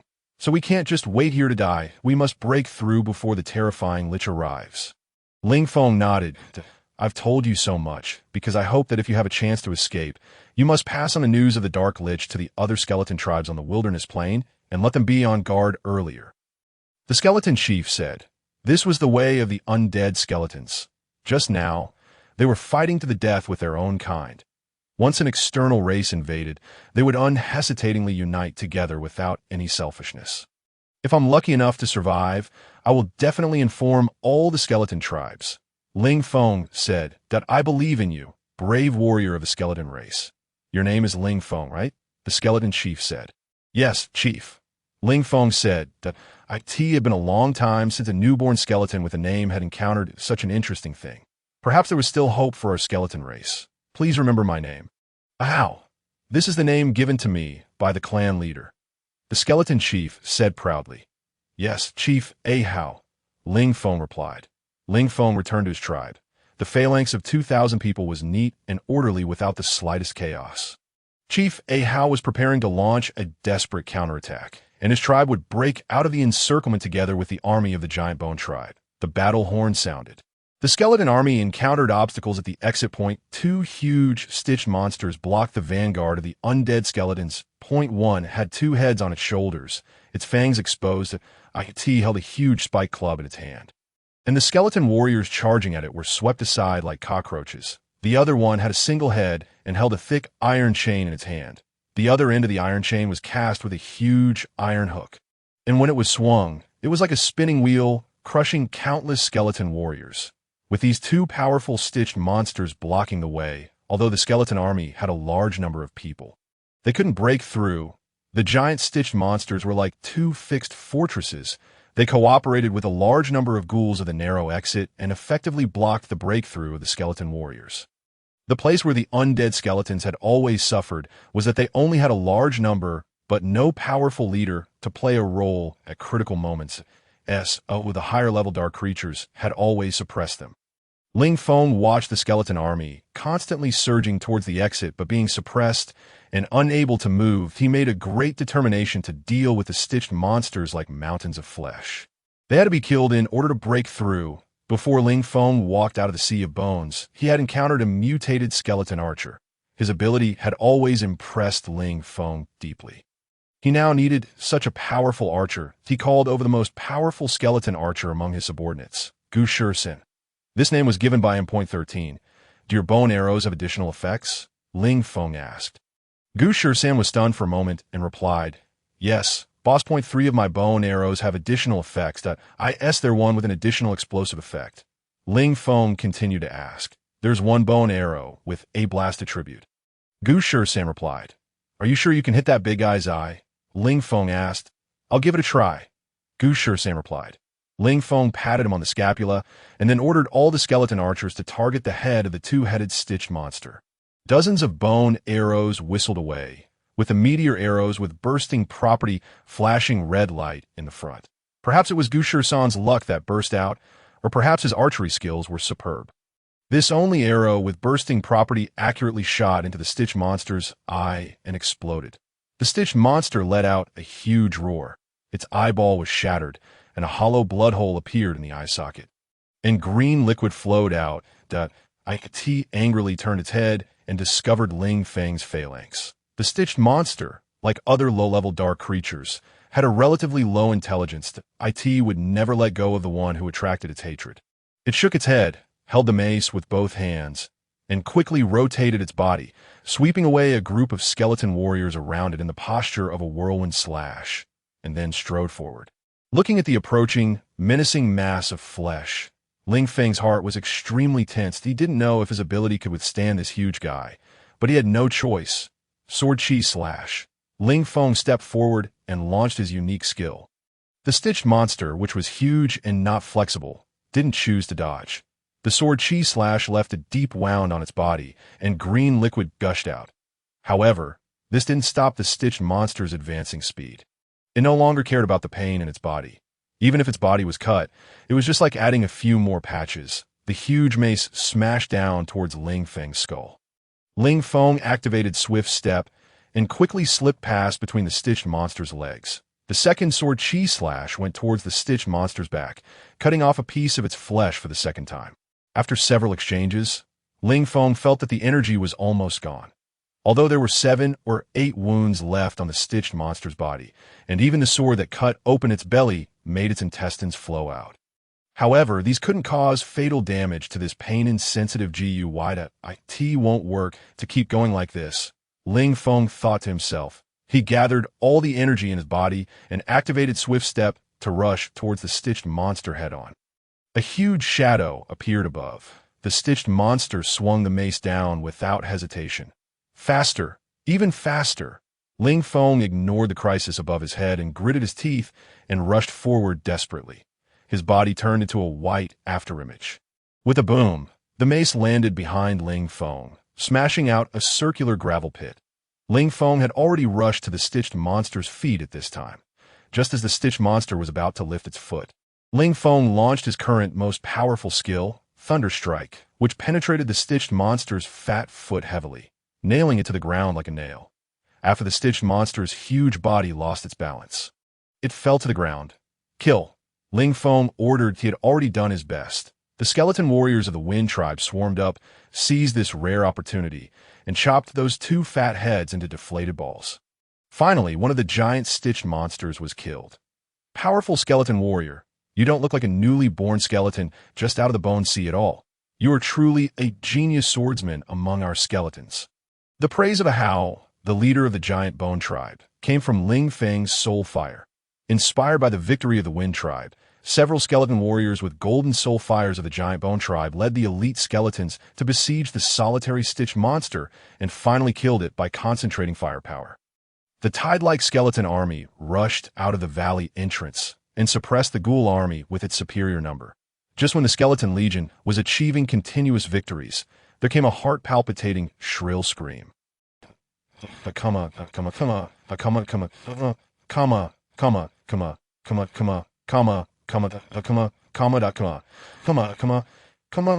Suddenly, wave after wave of grayish-white energy ripples spread out in all directions.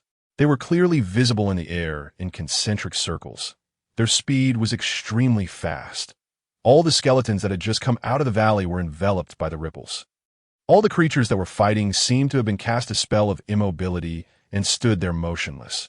Their soul fires slowly lost their original colors under the washing of the dense grayish-white ripples. In just a short moment, thousands of skeleton warriors who were fighting silently turned into dry bones and fell on the land of the wilderness plain. Due to energy exhaustion, Ling Feng and his Wind Tribe took a short rest in the valley. Just as they were about to leave the valley, Ling Feng's powerful soul detection ability detected the existence of this powerful evil force in advance. The critical moment. He led the tribe back into the valley and escaped disaster. Even so, the power of the ripple washing still made Ling Feng feel as if the sky was falling and the earth was splitting. Is this the ability of the Lich to absorb souls? It's really too terrifying. It's simply impossible to resist. Noble undead creatures are truly extraordinary existences. Ling Feng felt that his soul fire was like a mere glimmer compared to it. Ling Feng should have guessed earlier that this group of ghoul armies should be the servants of the Dark Lich. The Liches have a special fondness for ghouls. Perhaps it's because of their similar appearances. The dark creatures that the liches like to control the most are ghouls. A powerful dark lich can easily control a ghoul army of 100,000. The moment the dark lich appeared, Ling Feng didn't hesitate to crush the magic amulet given to him by the undead knight. Such a terrifying. Only a more terrifying existence can deal with it. Now, the weak skeletons can't face such a powerful existence. As time passed by minute, although the Dark Lich didn't make another move, but in the crazy attack of the Ghoul army. The Skeleton Legion was gradually losing ground in the valley. There were scattered skeletons everywhere, piled up thickly that it had simply become a new bone sea. The remaining skeleton warriors of Ling Feng's tribe and the giant bone tribe were forced into a corner inside the valley. Ling Feng saw the skeleton leader, A Hao. Under the protection of the elite skeleton warriors, his soul fire was even dimmer, as if it might go out at any time. This won't work like this. We must form a formation to protect ourselves, Ling Feng said to him. Formation? What's a formation? Skeleton leader A Hao asked in confusion. Without time to explain, Ling Feng said to him, "Do as I say." Ling Feng's words were quite unreasonable. For another skeleton tribe, just this sentence alone could almost trigger a war. But the skeleton leader, A Hao, didn't say anything. He gave Ling Feng a deep look with his red soul fire, then turned his head and ordered all the skeletons of the giant bone tribe. Now, all the skeleton warriors of the giant bone tribe obey the orders of leader Ling Feng. Ling Feng didn't have time to show gratitude. He arranged the remaining tens of thousands of skeleton warriors into a phalanx, enclosing the archers according to the formation of the Wind tribe. This time, this unique skill of the Wind tribe once again exerted great power and successfully intercepted the attack of the Ghoul army. Ling Feng knew that this couldn't last long. The appearance of the Lich would end everything. His only hope in his heart was that the majestic undead knight would come quickly. You are truly a genius in the skeleton world. If our skeleton warriors had learned how to arrange troops and form formations earlier, perhaps we wouldn't have ended up so miserably. Skeleton leader A Hao sighed as he watched the ghouls being beaten to a pulp on the periphery. Ling Feng didn't dare to accept the title of genius. But it was an indisputable fact that his 2 lifetimes of soul had given him soul power and wisdom far beyond that of ordinary skeletons. Regarding the praise, Ling Feng didn't feel proud or conceited. All his energy was focused on the valley entrance. An old figure appeared there. It was the Lich. His skin, like that of a century-old tree bark, was wrinkled and stuck to the skeleton. His sparse and long hair hung down on one side of his head. His eyeballs had already shrunk and disappeared, leaving only 2 points of faint blue light. He was wearing black leather armor on his upper body, adorned with shiny iron pieces. Various gemstones were inlaid on the short leather skirt.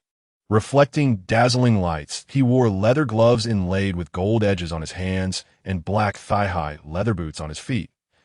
In his left hand, he held a thick and long black magic wand, inlaid with gold edges on both sides, and the red gemstone at the top shone brightly. And no matter how much they struggled, all tricks were in vain in the face of absolute power. Facing the powerful Lich, no matter how hard the skeletons tried, they couldn't escape the fate of destruction. Why hasn't the undead knight come yet? Looking at the dark Lich walking forward slowly with the magic wand in his hand. If he had sweat glands, then Ling Feng would already be sweating profusely. Ling Feng, that a voice came from the soul fire. Ling Feng looked up at it was leader A Hao. There's a passage behind the mountain that leads to the outside. You take your tribe and go. Leader A Hao's words shocked Ling Feng extremely. Why don't you go? Ling Feng asked to go. This is the territory of the giant bone tribe. It's our home. The leader is gone. And I can't abandon our homeland. Leader A Hao said in a low voice. The red soul fire in Leader A Hao's eyes suddenly burned brightly, as red as the rising sun at dawn. He stood up, picked up his copper hammer, and a powerful energy aura filled the entire valley. The ravenous ghouls showed signs of timidity under this overwhelming pressure. This was the power of the Skull Lord with the red soul fire. This was unlike any skull warrior that Ling Feng had ever seen, a qualitative leap. The red soul fire was a symbol of high-level dark creatures. Lord A Hao led the skull warriors of the giant bone tribe and charged towards the dark necromancer in a charging stance. The earth trembled under the footsteps of the skulls. The dark necromancer lifted his lowered head and glanced at the skulls. His eyes were full of disdain. He raised his golden inlaid glove and pointed it at the direction of the skull army. The red gem emitted a brilliant light, and a blood-red skull illusion emerged. It opened its huge mouth, and waves of grayish-white ripples spread out from its mouth, creating circles of energy waves in the air. This time, the ripples directly affected Ling Feng. A deafening howl sounded from the depths of his soul fire, instantly drowning out all his senses. The terrifying mental attack made the soul fire flicker like a candle in the wind. At this critical moment, a layer of blue halo suddenly burst out from the mountaintop. The layers of halo disrupted the tone of the grayish-white ripples and forcefully pushed them back. The two forces collided, forming twisted patterns in the air. Ling Feng looked up. The undead knight proudly raised his helmet, and the small blue flames on the knight's lance in his hand burned brightly. There was an extremely huge amount of energy condensed there. Only then did the necromancer show a nervous look. He raised the wand in his hand and uttered obscure syllables. The target of the ghoul army shifted to the undead knight. The undead knight and his warhorse burst into bright blue flames. In the dazzling flames, he urged his horse and leaped forward, like a blue meteor falling to the ground. With a loud bang, a huge circular crater was smashed out in the center of the valley. The powerful energy current sent all the surrounding ghouls flying into the air. The dark necromancer let out a shrill scream, and the blood-red skull suddenly swelled to twice its size. Gray energy coiled around the undead knight like a spider spinning silk. The gray threads were like hollow straws, slowly sucking in the blue light and concentrating towards the direction of the necromancer.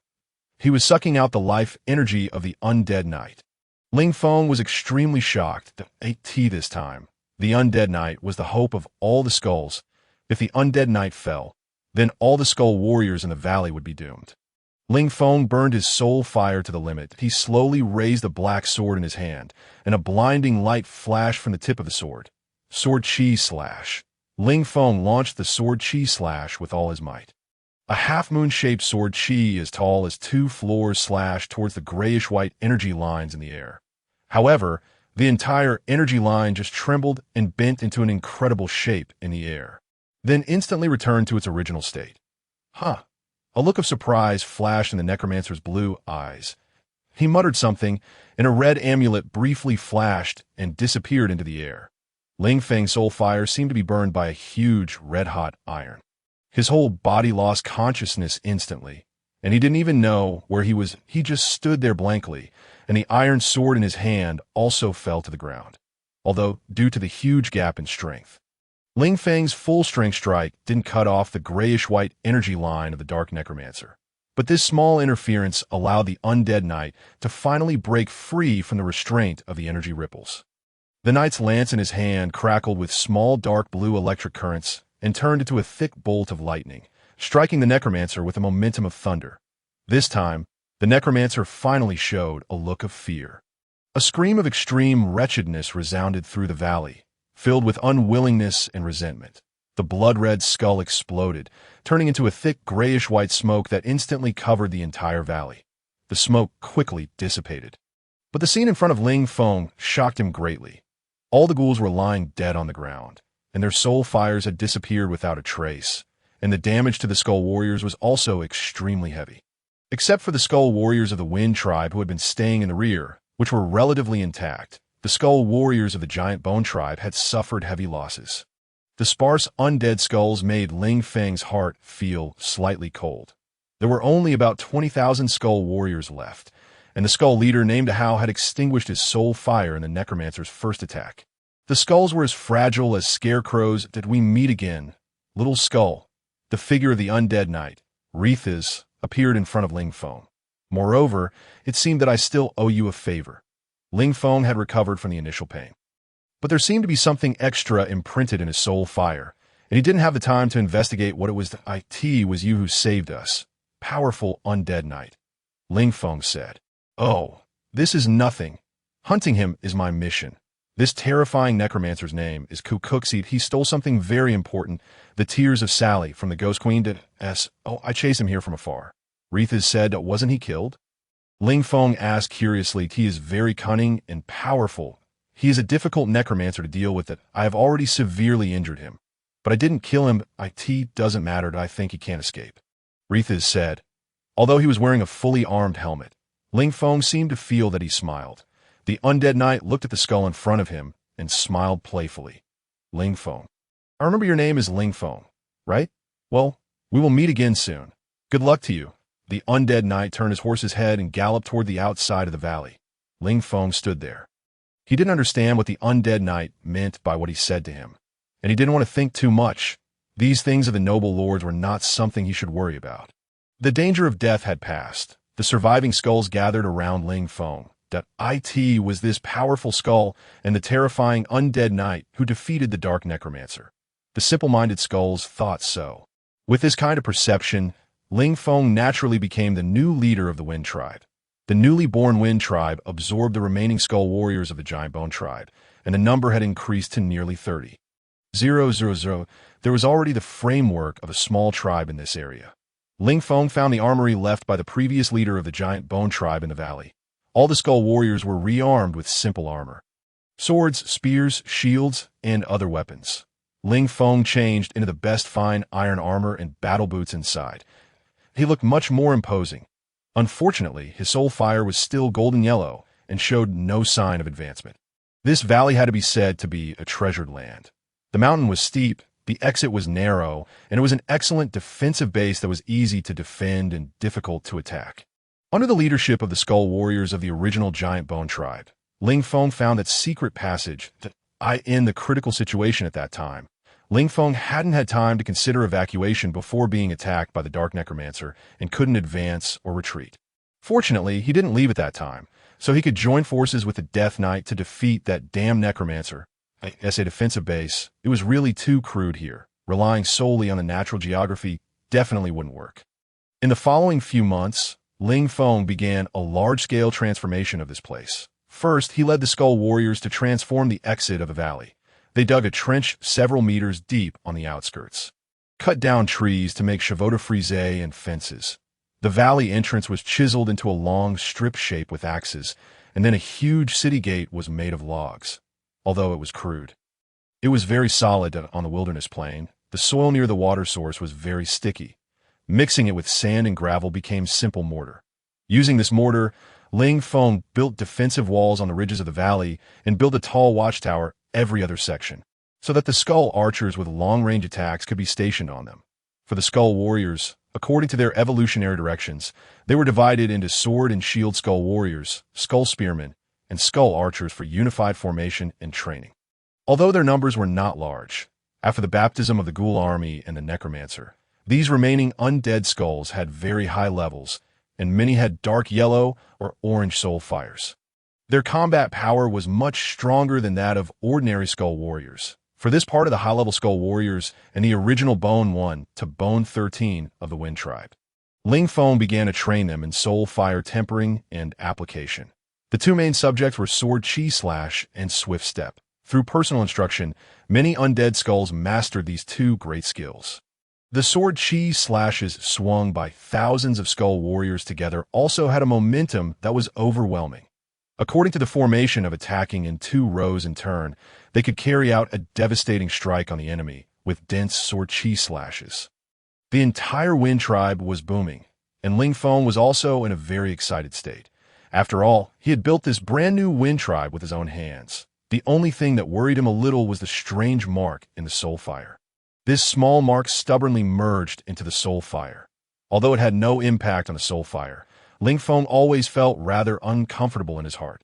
This feeling was like having a small fishbone stuck between his teeth, making him eager to get rid of it. Since the number of skeleton warriors couldn't be increased temporarily, he had to find a way from the quality aspect. The vast amount of equipment left by the Giant Bone Tribe made the skeleton warriors of the Wind Tribe significantly different from those of other tribes in terms of the fineness of their equipment. They only used the best armor and swords, discarding leather armor, cloth armor, and damaged armors. Ling Feng led the undead skeleton warriors of the Wind Tribe to conduct a clearance operation within a radius of 100 kilometers in the vicinity. Wilderness corpse crocodiles, wilderness corpse wolves, corpse tigers, etc. all suffered a bloody cleansing. Ling Feng had to raise the level of the soul fire of himself and the entire tribe. The neat formation and the highly coordinated different arms made these dark corpse beasts that originally dominated the wilderness plains suffer a great deal. Regarding combat, Ling Feng didn't know much. He was just an otaku growing up in a peaceful era. However, as an otaku in the era of information explosion, the information and knowledge he had learned by analogy and the influence of war games also gave Ling Feng an advanced understanding of cold weapon combat. Scouts were the newly separated undead skeleton arms by Ling Feng. These skeleton warriors were all high-level skeletons with soul fire above dark yellow. Their swift step had been intensively trained, and consecutive swift steps enabled the skeletons to have the ability of high-speed mobility. Coupled with the learning of scout skills, these undead skeletons already had a considerable degree of reconnaissance ability. The army of 20,000 undead skeletons was also mightied out on the flat wilderness plain. It was like a white silver dragon. A swift figure came before Ling Feng. It was the skeleton scout in the front. The lair of the wilderness corpse wolves? Ling Feng got an interesting piece of news. There was a large group of over 2,000 wilderness corpse wolves, which should be the largest group of dark corpse beasts in this vicinity. The army waited quietly for rest. Ling Feng and the skeleton scout came to a hillside hundreds of meters away from the corpse wolves. At the foot of the distant mountain, large groups of corpse wolves were gathered. They seemed to be in a resting state, lying on the rocky outcrops in groups of dozens, lazy and relaxed. Skeletons didn't eat food and had no need for fur. What these corpse wolves could provide was their soul fire. Ling Feng was already thinking that he was considering how to completely wipe out this group of corpse wolves. This was a very tempting harvest that would allow a large group of undead skeletons to level up. This might be their lair. A very bad thing about it was that there was no way out. This was a very favorable situation for Ling Feng to launch an encirclement and annihilation battle. But if he wanted to conduct an encirclement and annihilation, then the special skill of the Wind Tribe. The formation with skeleton archers as the core couldn't be used, and he could only use the encirclement tactic to deal with them. In any case, Ling Feng definitely didn't want to give up these delicious soul fires. He assembled the shield-bearing skeleton warriors of the entire skeleton army into a semicircular encirclement. The skeleton archers and spear throwers followed closely behind, and they stepped forward in unison, approaching the corpse wolf group step by step. The high-profile attack quickly alerted the corpse wolves responsible for guarding. The originally leisurely corpse wolves instantly entered a state of alert. The strong corpse wolves gathered together, and their green eyes emitted little glows of densely, making people feel cold. Facing the skeleton army, these guys who had always regarded skeletons as targets to bully didn't show much panic. They bared their teeth and let out fierce roars at the approaching skeleton army. The pack leader let out a long howl, and these brutal corpse wolves rushed out like a tsunami.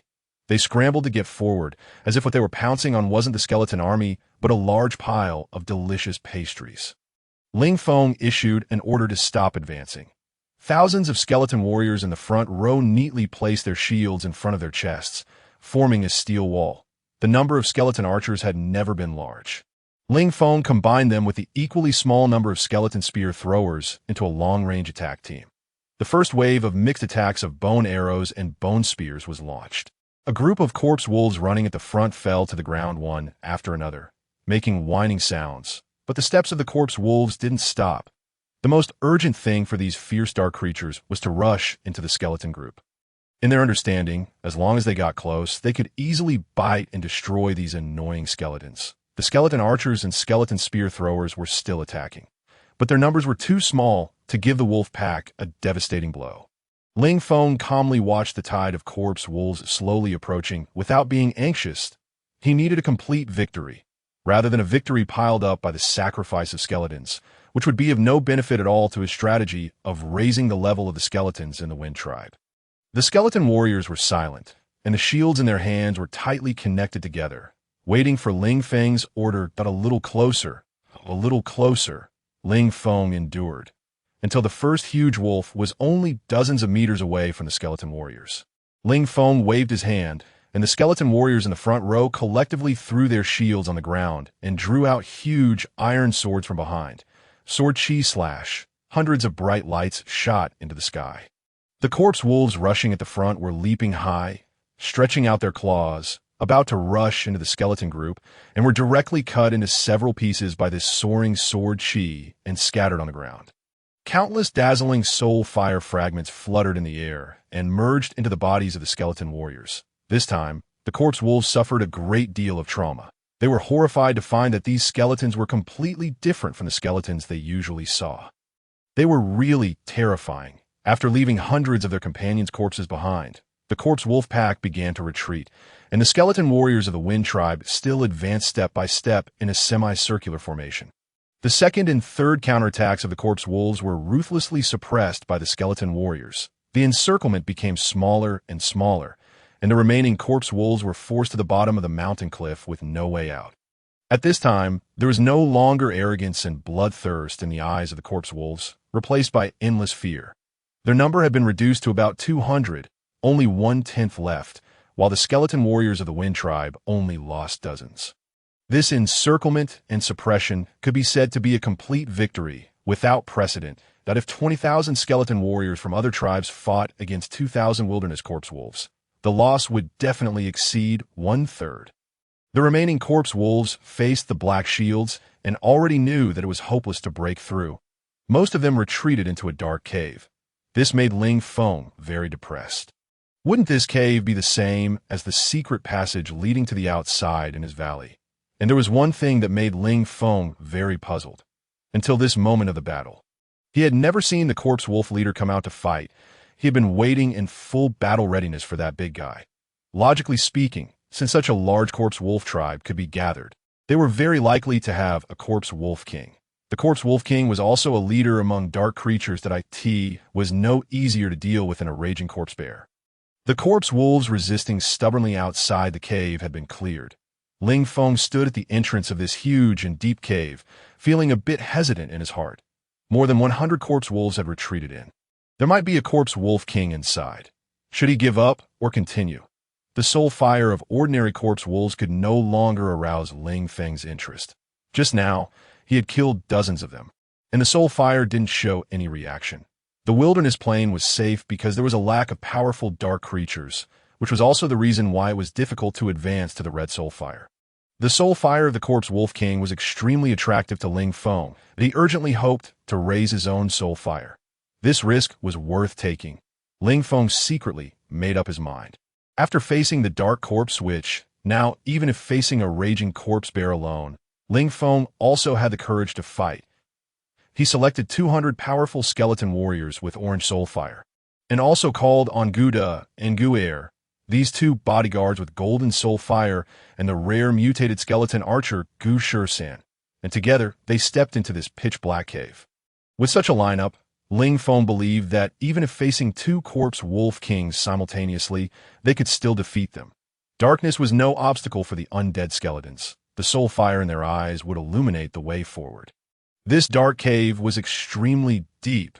Constantly, corpse wolves rushed out to stop the skeletons from advancing, but they all without exception turned into fragments of soul fire to nourish the skeleton warriors.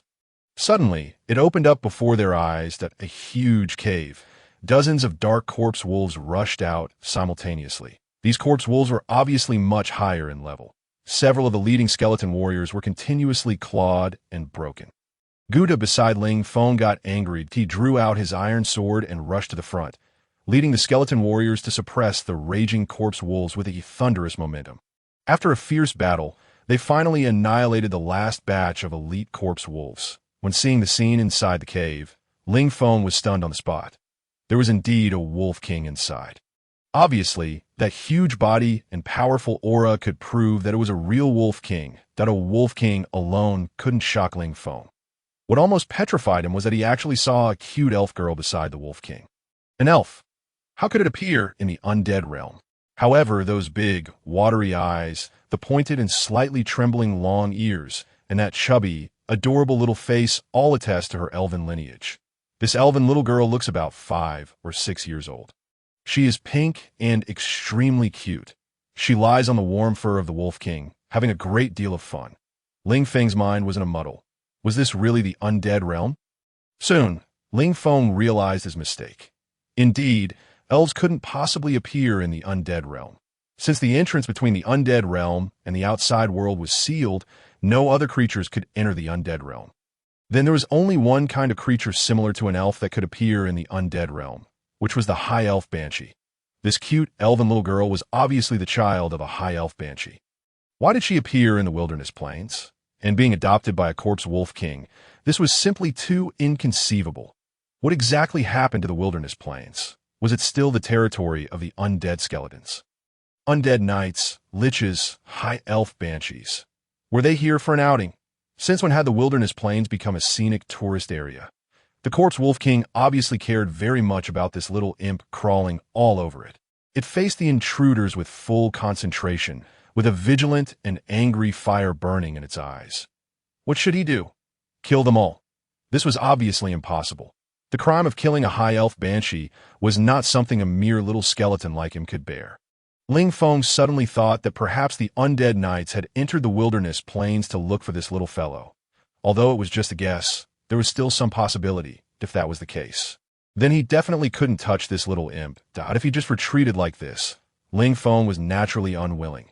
The two sides were thus in a stalemate. The little imp soon noticed the newly arrived white guys. She tilted her cute little head, looked at Ling Feng, blinked her eyes, and suddenly grinned, showing two deep little dimples. Then she climbed down from the corpse wolf king's body and walked directly towards Ling Feng. Out of a protective mindset, the corpse wolf king couldn't let the little imp get close to these dangerous guys. That it gently held the back collar of the little imp with its mouth and carried her back. But the little imp was obviously very persistent. She continued to charge forward relentlessly. The corpse wolf king very patiently carried her back again. This time, this little ancestor wasn't having any of it. Her mouth puckered, and there was a layer of misty water in her eyes. Was she going to cry? Just as Ling Feng thought this in his heart, the next second, that little imp let out a loud cry. Ling Feng finally understood what the gap in rank meant. High elf banshees were such high-level dark creatures. Even if it was just a child, one must never provoke her. You just cry. Why do you have to add a shrill attack? Ling Feng only felt the world spinning. His soul fire scattered, and he didn't even know whether he was standing, sitting, or where he was. If this continued, this fragile skeleton of his would probably fall apart. Stop crying. Ling Feng communicated with his soul fire. Unexpectedly, it actually had an effect. That little imp really stopped crying. She sniffed, her eyes already red from crying, looking extremely pitiful as she looked at Ling Feng. Retreat. That was the only word in Ling Feng's mind. Now, oh hell with the soul fragments. He couldn't delay this person taking care of her child. At most, when he met the undead knight later, he could tell him and let him deal with this big trouble. Ling Feng wanted to retreat, but it was already too late. That little imp had run over at high speed somehow and hugged his calf bone. Ling Feng lowered his head, and the soul fire burning in his eyes met those big, watery eyes. This little imp obviously didn't know what fear was. She started climbing. Yes, she started tugging at his calf bone and climbing up. Ling Feng thought she might have mistaken him for a tree. Ling Feng shook his leg bone, but that little thing held on extremely tightly and wasn't shaken off. Ling Feng noticed that there seemed to be another layer of water mist in the little imp's eyes, scaring him into not daring to move. Damn it! Which family's child is so ill-mannered? Ling Feng muttered in his heart. This child's parents are really tooed. If this were in a Western developed country in the original world, they would at least have to go to jail for 2 years. Although he was muttering to himself, Ling Feng didn't dare to offend this little ancestor casually. Her power was definitely several levels higher than his. If he angered her, his would probably be over. All the skeletons in the corpse wolf king's gazes were focused on Ling Feng. The skeletons could feel the coercion on the little imp and were already trembling with fear. The little imp turned her head, pointed at the exit, and kicked Ling Feng's ribs twice with her little feet. Ling Feng understood what this ancestor meant. She wanted to go out for a stroll. Helplessly, Ling Feng carried this little ancestor on his back and led the skeleton warriors out of the cave. That corpse wolf silently followed behind. What kind of mess was this? He had originally come in menacingly to kill the wolf and get fire, but ended up picking up someone else's child. He had become a nanny. Ling Feng walked out of the cave. The skeleton warriors standing guard outside were suddenly startled when they saw this high-level dark little noble and involuntarily took a step back. The little imp seemed to have been bored for a long time and was very excited to see the outside world. She waved her little hands and kicked her little feet around. For a while, she directed Ling Feng east, and for a while, she directed Ling Feng west. Ling Feng really couldn't take it anymore that he decided to abandon this big trouble. First, he would move the skeleton army away. Then he would put her on the ground and run away as fast as he could before she could react, as long as he ran far enough. The shrill attack contained in her cry wouldn't be able to take effect. With his mind made up, Ling Feng immediately started to act. He commanded Gouda to lead the undead army forward while he stayed where he was. Soon, only Ling Feng, the little imp, and the corpse wolf king glaring at Ling Feng were left. Ling Feng looked at the corpse wolf king with a hostile look in its eyes, then turned his head and looked at the angelic little imp.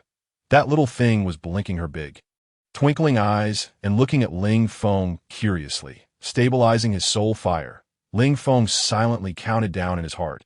3, 2, 1. He quickly and with lightning speed picked up the little imp from his shoulder and put her on the ground, then turned around and was about to activate his swift step and run away. However, this smooth and continuous movement suddenly stopped. Ling Feng stood there, only because a silver bell-like voice sounded in his soul fire. "Daddy, are you going to leave me and run away?" Ling Feng's jaw dropped halfway, and he slowly turned his head back in disbelief. The little imp with the perfect childlike face was standing there leisurely, gently stroking her blue curly hair, with a sly glint in her eyes. "You can talk?" Ling Feng said in disbelief. "How rude to you think a girl is smart, cute, beautiful, and charming as me is a mute." "Daddy," the little imp said, "that of course not, but his grandma's, why didn't you talk at first?" Ling Feng was he had treated this little imp like a baby, or rather, this little imp had deliberately pretended to be a toddler who couldn't talk yet, and was just teasing Ling Feng there. What an ill-mannered child. "She called me daddy." "How could she call me daddy?" "Are you angry?" "Daddy, Lillian's a good child. It's clearly you who have never talked to Lillian, and now you're blaming Lillian instead." There seemed to be another layer of water mist starting to cover the little imp's eyes. "Stop, stop, stop, stop, stop."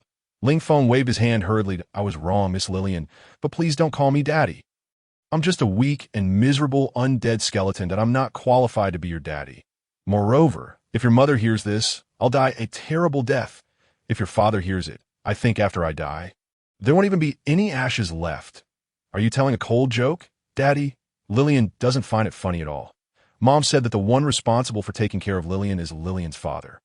"Since you're going to take care of me, of course you're Lillian's father." The little imp blinked her eyes and said, "What kind of educational method is this? What an irresponsible mother." Ling Feng began to mutter his heart about this high elf banshee he had never met.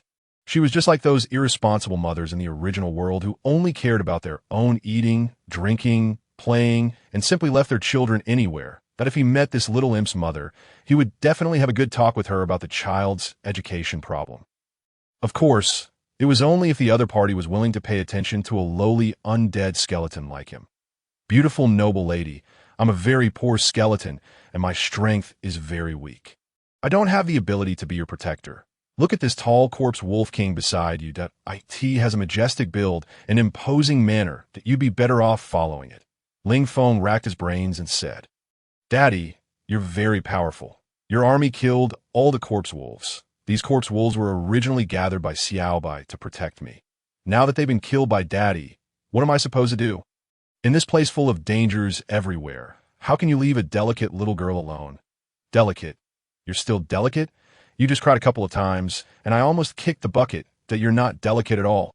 In the wilderness plains, a high elf banshee, even if it's just a little imp, is at the top level, and still dangerous. You yourself are the source of danger." If there were muscles on Ling Feng's face, they would probably be twitching involuntarily. Fortunately, he only had a skull head, he concealed his inner discontent and said calmly, "Beautiful noble lady, you are right. This place is extremely dangerous. There are ghouls and terrifying liches. I suggest you go back quickly, otherwise your mother will be worried. Oh, this is really terrifying." Lillian hated liches. Those ugly old men were all perverts. The little goblin suddenly pounced forward and hugged Ling Feng's shin bone again, then began to climb skillfully. "Then quickly summon your army to protect me." "Father, The little goblin sat leisurely on Ling Feng's collarbone, patting Ling Feng's skull and saying. Ling Feng felt that he was about to collapse. He had encountered a little rascal.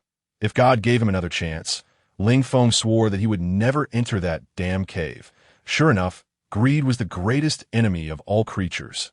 Ling Feng sighed and said, I'm just a skeleton. Yes, I can see that, father. Just a skeleton but a skeleton with a powerful soul, the little goblin said seemingly casually. Ling Feng's heart skipped a beat. His soul was his biggest secret. Could this little goblin actually see that he was a soul that had? Obviously, that was impossible, but his soul must be different. Oh, how long are you going to follow me? Ling Feng asked, Am I very annoying, father? What benefits do I have? You are such a greedy father. Taking care of one's own child is surely a matter of course, isn't it? What if I say no?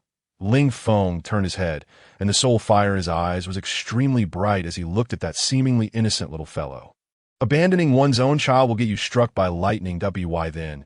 You probably won't even have a bone left, father, the little goblin said indifferently. Threat, a blatant threat.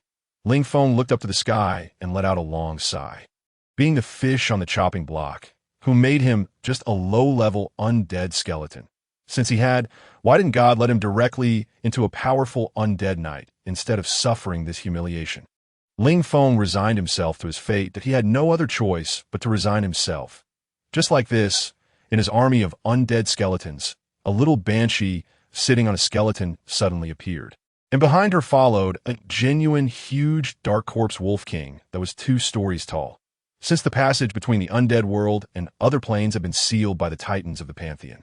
The undead world had been lonely for thousands of years. However, this year, a small new skeleton emerged from the bone sea. Step by step, he inadvertently pushed the rusty fate gears that had been old for thousands of years. This year was the beginning of the surging events in the undead world. Lillian saw the valley where the Wind Tribe was stationed for the first time and showed great interest, which directly led to a large increase in the military buildings in the valley. The ridges of the entire valley were basically connected by city walls. The small arrow towers at the 4 corners were demolished, and 4 large arrow towers that could accommodate hundreds of skeleton archers at the same time were rebuilt. Training grounds were opened in the valley, and a hall for the leader was built. For skeletons, they didn't have the habit of building houses. They didn't need such useless things. And this hall was completely built to meet the living needs of the noble lady. The skeletons of the Wind Tribe were gradually increasing. The scattered undead skeletons and small communities nearby all joined. Although several major battles had greatly damaged the skeletons in this area, some viable forces were still retained, to Ling Feng's delight. Most of the ones who joined were skeleton warriors with soul fires above dark yellow. And there were also quite a few with orange soul fires. Sure enough, undead skeletons with strength had a greater chance of survival. Now, the total number of the Wind Tribe reached over 100. Zozota Lillian, this little noble of the upper-class elven banshee, regarded this journey on the wilderness plain as an outing and a game.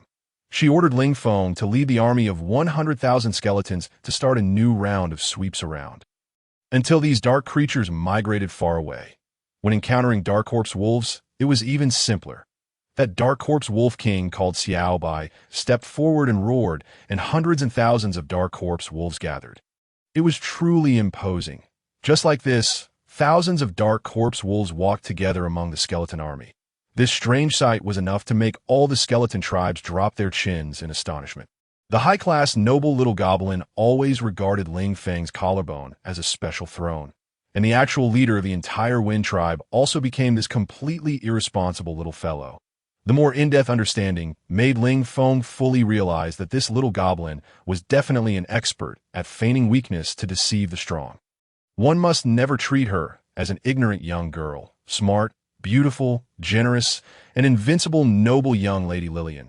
We have walked a long way that I think there are no more dark creatures here for you to hunt. Ling Feng said to the little fellow on his shoulder, Oh, Father, your praise makes Lillian so happy. Then let's move on to a more distant goal, the little goblin said. Going further ahead will bring us into the territory of other skeleton tribes. This will trigger a war, Ling Feng said it. Oh, in that case, let's set our goal as unifying the skeletons in the undead world and destroying all forces that dare to resist.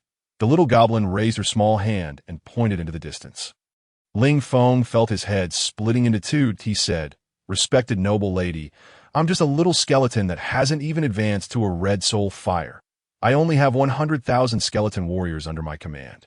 If I casually encounter a skeleton lord with a red soul fire, and he brings 1,000,000 skeletons, I'll be finished, let alone a great lord with a purple soul fire. But they don't know how to deploy troops. Father, Lillian admires your military talent very much. Such a skeleton army is a real legion," the little goblin said. Regarding military talent and such, Ling Feng was rather ashamed. What he did stemmed from the fear deep in his soul. The fear of powered, in fact, what good was all this? Maybe it could play a role in the war among skeletons. But when actually encountering higher-level undead like high-level liches, no matter how excellent the formation was, it couldn't pose a threat to the other side. Power was still the most important thing after all. "Beautiful noble lady, I have an immature idea," Ling Feng said. "What?" The little goblin asked curiously. "I want to form cavalry with high-level skeletons and these corpse wolves. This will be more impactful on the plain," Ling Feng said. "One excellent idea. I'm proud of you, father." The little goblin turned to the corpse wolf king and said, "Xiao Bai, allow some high-level skeletons to ride your tribe and form a powerful cavalry." The corpse wolf king, called Xiao Bai, was a bit dissatisfied, but let out a helpless low growl. "That be good." The little goblin added with a smile, taking the 5,000 undead skeletons who could use sword chi strikes as the main force and forming wolf cavalry with the corpse wolves. Making these skeleton swordsmen switch to long spears and using the long spears to exert the power of sword chi strikes was Ling Feng's initial idea. He had these ideas when these corpse wolves were following behind. Now being forced to step into the territory of other skeleton tribes, a more powerful military branch was even more needed as a backup. Soon, the first batch of 3,000 wolf cavalry composed of undead skeletons was successfully formed, creating a precedent in history that on the vast land of the wilderness plain, the undead skeletons of the Spear tribe were resting. Hundreds of thousands of skeletons covered the land in white. Their clan leader, a skeleton head with a red soul fire, felt a bit restless. He could sense that a dangerous aura was approaching. This strong sense of crisis was getting closer and closer, and the pressure seemed to come directly from the air. He looked up, and in the gloomy sky, 3 black shadows appeared. The 3 black shadows circled in the air for a while, and then transformed into 3 black figures and directly landed in the center of the skeleton tribe. These were 3 high-level vampires with purple soul fires. These humble skeletons seemed to be full of hostility towards us. "Humph! Ignorant!" The young vampire's eyes flashed with strange light. There were sharp spikes like claws standing on the armor on his shoulders. He held a huge 2-handed sword in his hand, which shone with a faint blue light all over. "Ask if there's any information we need. Don't waste time on these," the middle-aged vampire said. The huge helmet covered his entire face, and only the dim light of his eyes flickered. The Red Soul Fire Skeleton Lord could feel the pressure on these high-level vampires. This kind of pressure was not something a small skeleton lord like him could resist. They are filled with an evil aura and have malicious intentions, as the leader of the Sharp Spear tribe. In the face of danger, he has no reason to retreat. The glory of the skeleton warriors sustains him in the face of 3 powerful monsters. "I'm the leader of the Sharp Spear tribe. Why would a high-ranking vampire appear in our territory?" the skeleton lord asked. "Pay attention to your tone of voice, little skeleton, or you'll be in big trouble. First, introduce yourself." "We are from the Edo family, one of the oldest vampire families. That I am Edo Misa, and this handsome vampire is Edo Aoki. The strange uncle beside us is Edo South." The beautiful vampire twisted her body in an S shape and said in a coquettish voice, "Humph, Misa, you're really slutty. Oh, you even want to try these skinny skeletons?" Edo Aoki sneered. "None of your business what I do," Edo Misa said angrily. "There's nothing to talk to these lowly skeletons about." Edo So looked at the skeleton lord and said, "Tell us, have you seen a dark necromancer pass by here, or a large army of ghouls?" The leader of the Sharp Spear tribe, the skeleton, forcefully suppressed the jumping of the soul fire and replied, "I haven't seen the necromancer. How could such a powerful noble come to the wilderness plains? I've heard that the ghoul army once appeared in the east, but it disappeared mysteriously." "Disappeared? How did it disappear?" Edo So's eyes shone brightly. "I don't know. It seems they encountered the giant bone tribe and were then wiped out," the skeleton lord said. How ridiculous that the powerful dark necromancer will be wiped out by a small skeleton tribe. It seems skeletons are also a bunch of unruly fellows. Ado Aoki's purple soul fire in his eyes flared. The great sword in his hand faintly emitted light, and the runes carved on the sword body lit up one by one. Most of the adult vampire warriors use this kind of huge two-handed sword that is forged by each vampire personally in a furnace, and the runes are carved by the elders of the vampire clan, infiltrating the precious blood of the master, thus becoming connected to the master's soul and almost becoming an extension of the body to in battle. This rune greatsword can absorb the blood of the living and replenish it into its own body when facing living beings. The skeleton lord of the Sharp Spear tribe felt the resentment and malice of this young vampire warrior. His soul fire flickered, and the skeletons around him swarmed up. Thousands of skeletons moved simultaneously, making a rattling sound, which was very shocking. It seems these meatless fools won't wake up unless they're given a lesson. Ado so said coldly. Ado Aoki's ghostly figure suddenly disappeared in place. One of the powerful abilities of the vampire tribe is their dodging and teleportation ability. Their almost abnormal high-speed dodging is second only to non-physical undead, such as ghost witches. There's a popular saying that you don't expect to kill a vampire all at once. Their dodging ability will make your attacks disappear into thin air. Another powerful ability is teleportation. This high-speed offensive method gives opponents a huge headache that, of course, the teleportation distance of vampires is very short, only about 10 meters. But in battle, these 10 meters can very likely be the decisive reason for an opponent to die on the spot. For the vampire race, their defense seems a bit poor. Tens of thousands of skeletons might not be able to pile up and kill a ghost dragon, but it's no problem to pile up and kill a few vampires. Otherwise, the existence of skeletons would seem to have no value. Due to the defect of their own defense, Ado Aoki chose to capture the king first. His target was directly the skeleton lord. As long as this guy was killed, these skeletons would just be a mess and wouldn't amount to much. After all, the skeleton lord is a high-level undead creature with a red soul fire. He quickly retreated backward. Only by maintaining a certain safe distance could he prevent being instantly killed by the vampire. A dozen skeleton guards with golden soul fires near the skeleton lord protected him in the shortest time, forming a wall of skeletons. Ado Aoki's greatsword cut down a row of skeleton guards with golden soul fires, and the scattered skeleton frames flew everywhere in the air with a clatter. Humph! Ado Aoki missed with one strike and snorted coldly. Just as he was about to attack again, the skeleton lord had already retreated backward at the fastest speed, and the tide of skeleton warriors surrounded him to protect him. Suddenly, a red light flashed, and someone appeared behind the skeleton lord. A slightly slender two-handed sword with a slightly curved tip easily cut off the skeleton lord's head. Ado Misa looked at the young vampire with a smiling face and said, "I'm still faster at making a move." Humph! Ado Aoki snorted coldly, swept his greatsword, and a group of skeleton warriors died under the sword. With the leader killed, the skeletons without a leader began to scatter in all directions. Just at this time, a large army of skeletons appeared on the distant ridge. The three vampires looked at the distant ridge in surprise. These skeleton warriors were relatively well equipped. Unlike the tribe in front that was basically naked, they lined up neatly and looked imposing from afar. That a skeleton wearing a tattered cape and carrying a greatsword appeared in front of the army. The three vampires stared blankly at the small high-elf succubus sitting on the shoulder of the skeleton, followed by a huge white corpse wolf king behind. But what's going on here? Ado was also a bit surprised. Ling Feng climbed over the ridge and saw a large group of skeletons surrounding three vampires from afar. He and the vampires were old acquaintances. Ling Feng still remembered the wonderful taste of the soul fire of that vampire cub. But these three vampires were obviously quite formidable. The purple soul fire burned in their eye sockets, which was a symbol of high-level undead.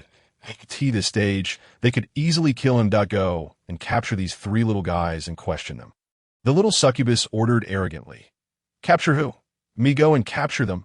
Little ancestor, don't you see they are high-level vampires with purple soul fires? I'd rather hide." Ling Feng was speechless. "You are a great skeleton aspiring to be the skeleton king. Why are you so spineless?" The little succubus pouted and was very dissatisfied.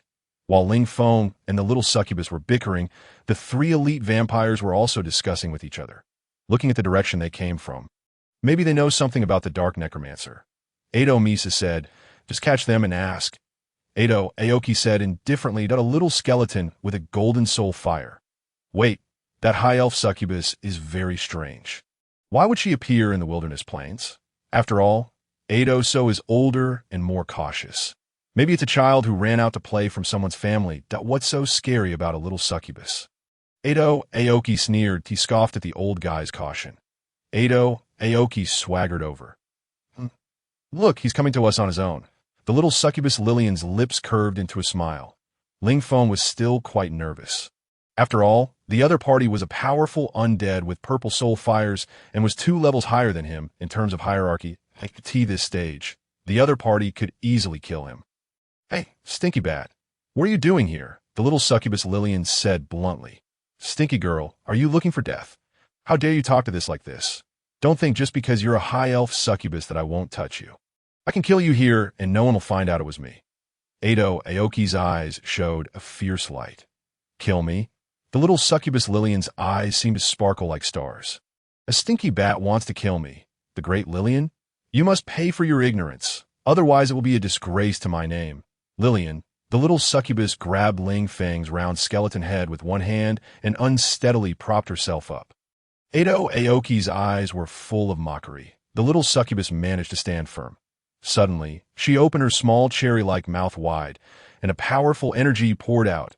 Soul Scream. Ling Feng knew for the first time that Soul Scream could gather energy and launch it at a position. This terrifying energy, even though it didn't affect him, it made his soul fire tremble continuously. This powerful pressure, Ling Feng had only felt it from the Dark Necromancer and the Death Knight.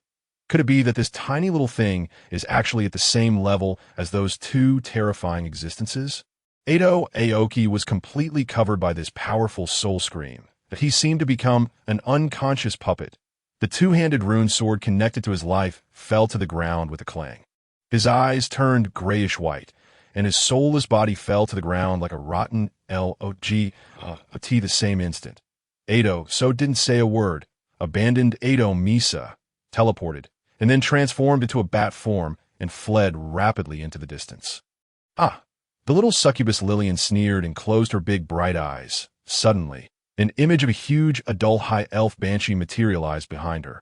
Her peerless beauty caused all things to fall into intoxication. Her long eyelashes trembled slightly, and a pair of beautiful eyes suddenly opened. The black pupils burst out with a brilliance as dazzling as stars.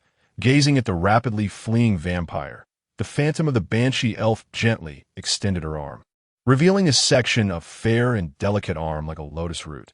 She flexed her thumb and little finger, forming the shape of a bow point. 2 slender jade fingers bent slightly, and the illusory longbow stretched open like a full moon. Pointing straight at the sky, her lips parted slightly, and she uttered a soft go.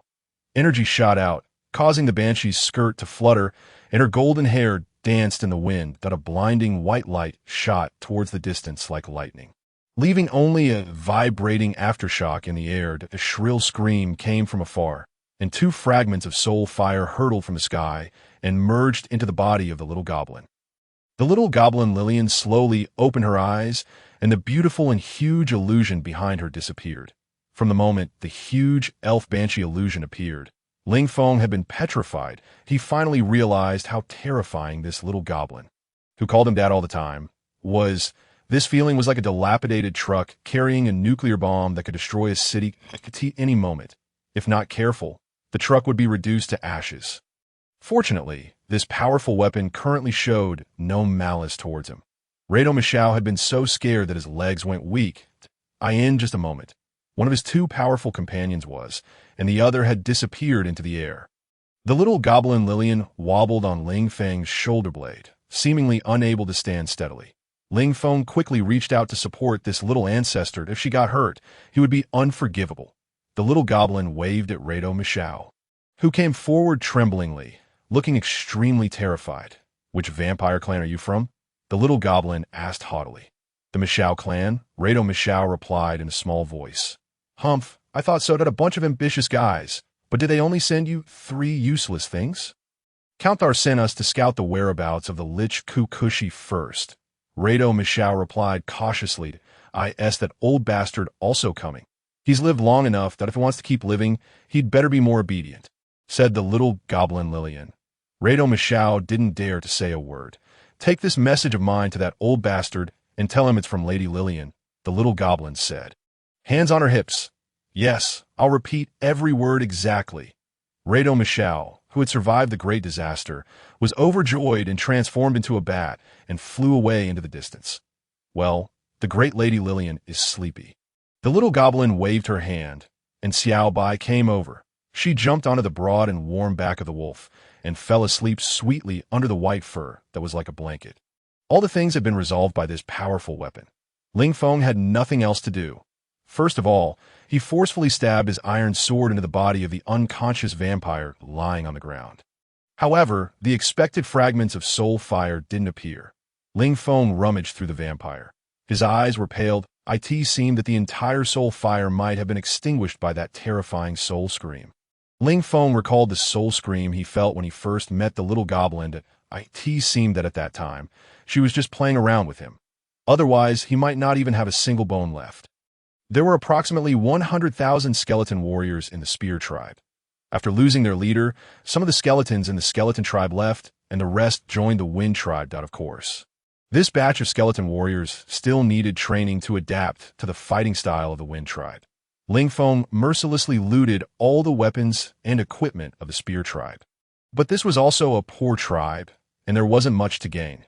The little ancestor had fallen asleep. Ling Feng didn't want to go deeper. He quickly ordered the troops to withdraw, and the Wind tribe returned triumphantly. Late at night, on the cold wilderness plain, Ling Feng suddenly felt something abnormal with the soul fire in his heart. It was as if a bucket of diesel had been poured into a pile of flames.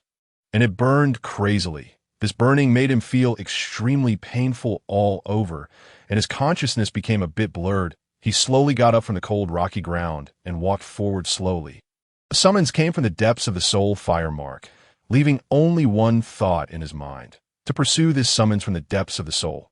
When Ling Feng regained consciousness again, he was shocked to find that he had unconsciously come to a dark cave. A fire flared up, and in Ling Feng's eyes appeared that terrifying dark lich.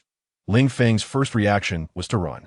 But his whole body seemed out of control. He was lying on a cold stone bed and couldn't move even a fraction. This was a very huge grotto that on the surrounding stone walls were. There was a very large platform in the cave, and various items were scattered on it. Most of these things Ling Feng didn't recognize. All kinds of bottles and jars, and a magic furnace was burning brightly, with blue magic flames spitting out tongues of fire. Ling Feng couldn't move his whole body. He could only turn his head slightly within a small range. Soon he noticed 6 blood-red eyes above him. A huge 3-headed hellhound was glaring at him fiercely, as if it would pounce on him at any moment and tear him to pieces. This 3-headed hellhound was that, "Oh, don't worry. Little Black is very gentle. As long as you don't provoke it," the Dark Lich said as he walked over from beside the platform. He pinched Ling Feng's bony arm, making him very uncomfortable. "I'm very surprised. Little skeleton, your soul is very strange and powerful. I added a soul mark to your soul fire, but your soul fire has actually been resisting it all the time, that if I hadn't used a little trick, you wouldn't have come here willingly." The Dark Lich said. As he got closer, Ling Feng could see his appearance clearly. His skin was very shriveled, but he didn't have a very ferocious appearance. He looked more like an old and decrepit old man. Lillian and Lisa's, those 2 fools, thought they were smart and put a tracking amulet on you. When they find their own tracking amulets on a petrified lizard, they will be very angry, right? The Dark Lich laughed loudly. "Let me introduce myself. My name is Kukushi." The Dark Lich bowed. "Why did you capture me?" "I'm just a tiny skeleton," Ling Feng said. "You are indeed just a skeleton, but you are very extraordinary to outweigh it. And your soul fire is actually twice as heavy as others. Through my research, no matter what undead race, their soul fire can only be a fixed value, but you have broken this convention." Kukushi said, "Moreover, you are very intelligent, which is not common in a newly born low-level skeleton. 2 souls. Could it be that when I occupied a soul fire, which is why it is twice the weight? There's no other explanation that I boldly predict that you are a creature from another plane, or rather, Your soul comes from another plane. Kakushi's next words were like a heavy bomb, shocking Ling Feng extremely. Hee hee, don't underestimate a dark lich. We dark liches have abandoned our bodies and lives for the sake of research.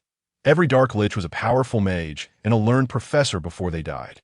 Research is our lifelong mission. Of course, sometimes we don't show enough respect for life. But I think that's a small sacrifice for the sake of research. Kakushi said that I have to admit that dark liches are truly remarkable beings.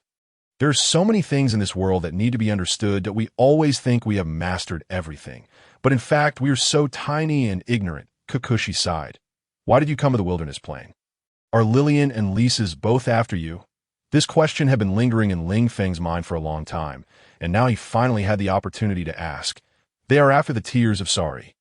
Of course, the ultimate goal is the undead queen Traitia Sari, Kakushi said. The undead queen? This information was hard for Ling Feng to bear. Yes, the undead queen Traitia is not just one person. They are twin sisters. But for some reason, the two of them fell out. Traitia Tina tricked her sister into drinking the spring water cursed by the moonlight. After Sari found out she had been deceived, she fled all the way to the wilderness plain. Kakushi said, both Lillian and Lisa's are after the undead queen. Were they here to kill her? Ling Feng asked. Lillian, who had been with you all along, you've been deceived by her cute little girl appearance. Haven't you? She's actually the leader of the High Elves Banshees. She's always had a good relationship with Sari. Her arrival is probably to save her master with Sari's tear, and Rice's was probably ordered to assassinate. Kakushi said, he had actually been caught up in such a high-level political struggle without even knowing it. Ling Feng thought to himself, hee hee, little skeleton, don't you want to see your great undead queen? Kakushi suddenly said with a smile that he waved his hand, and the restraints on Ling Feng's body were removed. He jumped off the stone bed, moved slightly away from the three-headed hellhound, and followed the dark lich Kakushi into a long cave tunnel. After turning and winding around for a while, a huge hollow cave appeared, covered by a huge spider in the very center of the spider web. A giant spider as white as jade all over was lying there sleeping. That spider is the former undead queen, Teresa. Kakushi said, that's a demonized spider. Ling Feng said, yes, that's what she looks like after being cursed. Kakushi said, this state is very worthy of study, but no one can get close to her. You have to understand that when the elven queen with divine blood is demonized by the curse, it's equivalent to the king of beasts in a rage, even if a dragon came.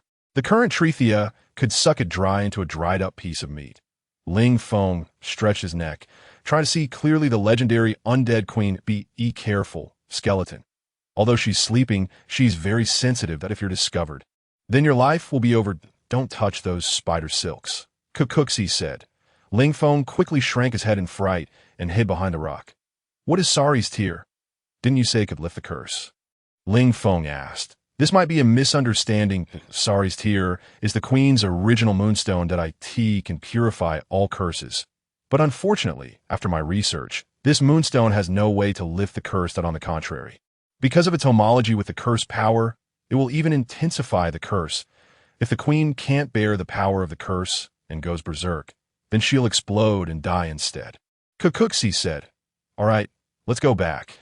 Kakushi walked towards the tunnel behind him. That I think she's about to wake up. Isn't there no way then? Ling Feng said. There's a way.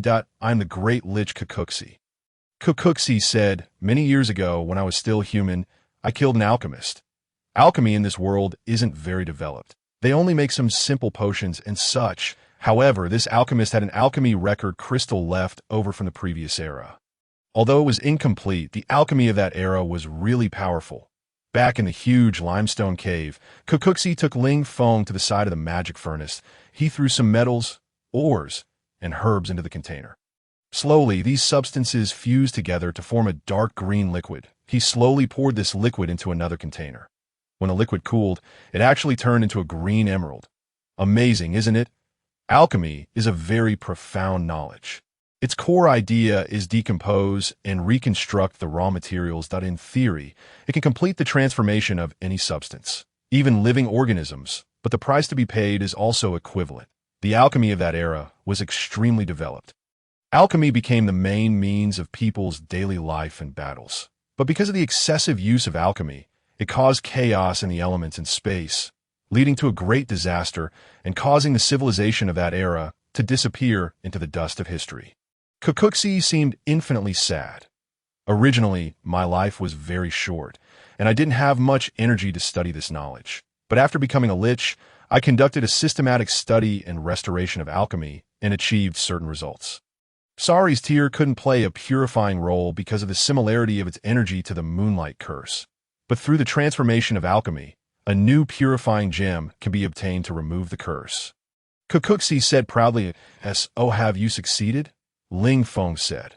"Also, are you going to save Queen Sari?" "Yes, Queen Sari once saved me, so this time I'll help her. I found the curse Sari, snatched Sari's tear, and then found out that it couldn't lift the curse. So, I've been researching here on how to transform it with alchemy and have achieved some results now. But there are some things I need that don't exist in the undead world. This is a very troublesome problem. Then what to do?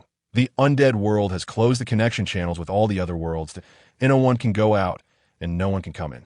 Ling Feng said, "This is indeed a troublesome problem, so I've been thinking of ways. Before this, there was also another problem, that is Her Majesty the Queen can't hold on for too long that as time goes by. The curse gets deeper and the berserk power gets stronger. Now she has lost her self-awareness and turned into a pure demon spider. After some more time, I'm afraid she'll go crazy and die in the power of the curse." Kukuxi said, "Oh, that's really bad." Ling Feng said casually, "Oh, I need your help, little skeleton." Kukuxi said to me, "I'm just a little skeleton that my soul fire is still golden. What can I do?"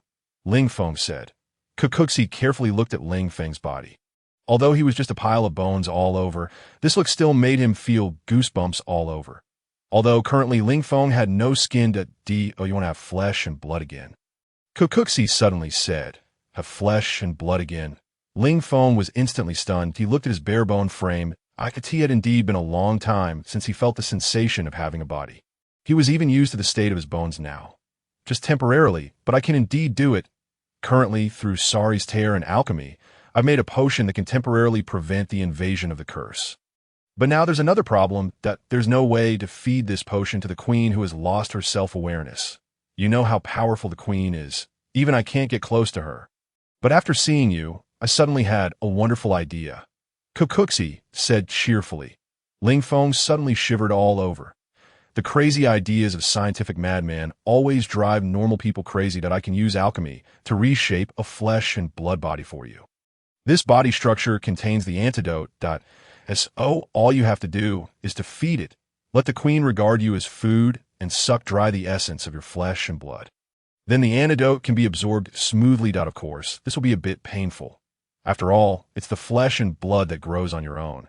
The feeling of being sucked dry into a skeleton again definitely won't be pleasant. You have to do it yourself." "Madman." Ling Feng looked angrily at this damned lich. Damn it. Only a madman could come up with such an idea. This isn't torture. Even the 10 tortures of the Qing dynasty weren't this cruel. I've been afraid of pain since I was a kid. The terrifying thing of having all my flesh and blood sucked dry. Just thinking about it makes me feel scared. And I have to do it myself. I won't do it," Ling Feng said angrily. "Little Black, are you hungry?" Kukuxi looked up at the 3-headed hellhound. 3 huge heads stretched over, with sharp teeth glistening coldly, as white as snow. The red tongues were sticking out, and green liquid was dripping down. Ling Feng looked at his thin bone frame. "I'm afraid it wouldn't even be enough to fill its. Don't worry, my bones are hard and might get stuck in your teeth." Ling Feng waved his hand straight. Those huge sharp teeth were only about a meter away from him, scaring Ling Feng to quickly back away. "You have no choice, little skeleton, not if you don't do as I ask. Your tiny soul fire will go out. Of course, if you help me, I'll also give you a lot of benefits," Kukuxi said. Being like fish on the chopping block, Ling Feng had no other choice now. Kukuxi changed to a larger magic furnace, added a lot of ores, metals, herbs, and crystals. The blue flames were burning, and this big pot of stuff was rolling, gurgling and bubbling in the center of the grotto. Kukuxi began to use magic crystals to make a large magic circle. Ling Feng could clearly recognize that this was a 6-pointed star pattern. In the very center of the 6-pointed star was a sarcophagus. "Are you going to use magic?" Ling Feng asked. You actually recognize the magic circle? What a surprise. This isn't magic, it's alchemy. Of course, perhaps their origins are the same," Kukuxi said. Under Kukuxi's threat, Ling Feng got into this cold sarcophagus, and the boiling liquid was poured in, slowly submerging Ling Feng's bone frame. This feeling was very strange. When the liquid filled the entire sarcophagus, the magic circle under the sarcophagus emitted a brilliant light. In this dazzling white light, Ling Feng felt as if countless insects were biting all over his body, an indescribable discomfort. It was as if countless small snakes were coiling around his body. The soul fire was burning fiercely. Gradually, Ling Feng felt pain, a feeling that had not occurred to him for a very long time. A skeleton. Even if his bone frame was broken apart, there would be no pain perception. Pain is transmitted from the nerves of the flesh to the brain. Could it be that I'm really starting to have a physical body? Ling Feng was still a bit excited in his heart. When the white light faded, Ling Feng tentatively lifted his arm. He saw his white skin and felt his face, a soft, fleshy sensation. Ling Feng suddenly leaped up from the sarcophagus. He looked at his naked self, turning his head anxiously, searching for a mirror. Isn't the feeling of having a physical body wonderful?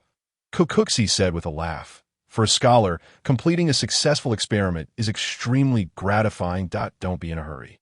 Here's a crystal that can be used as a mirror.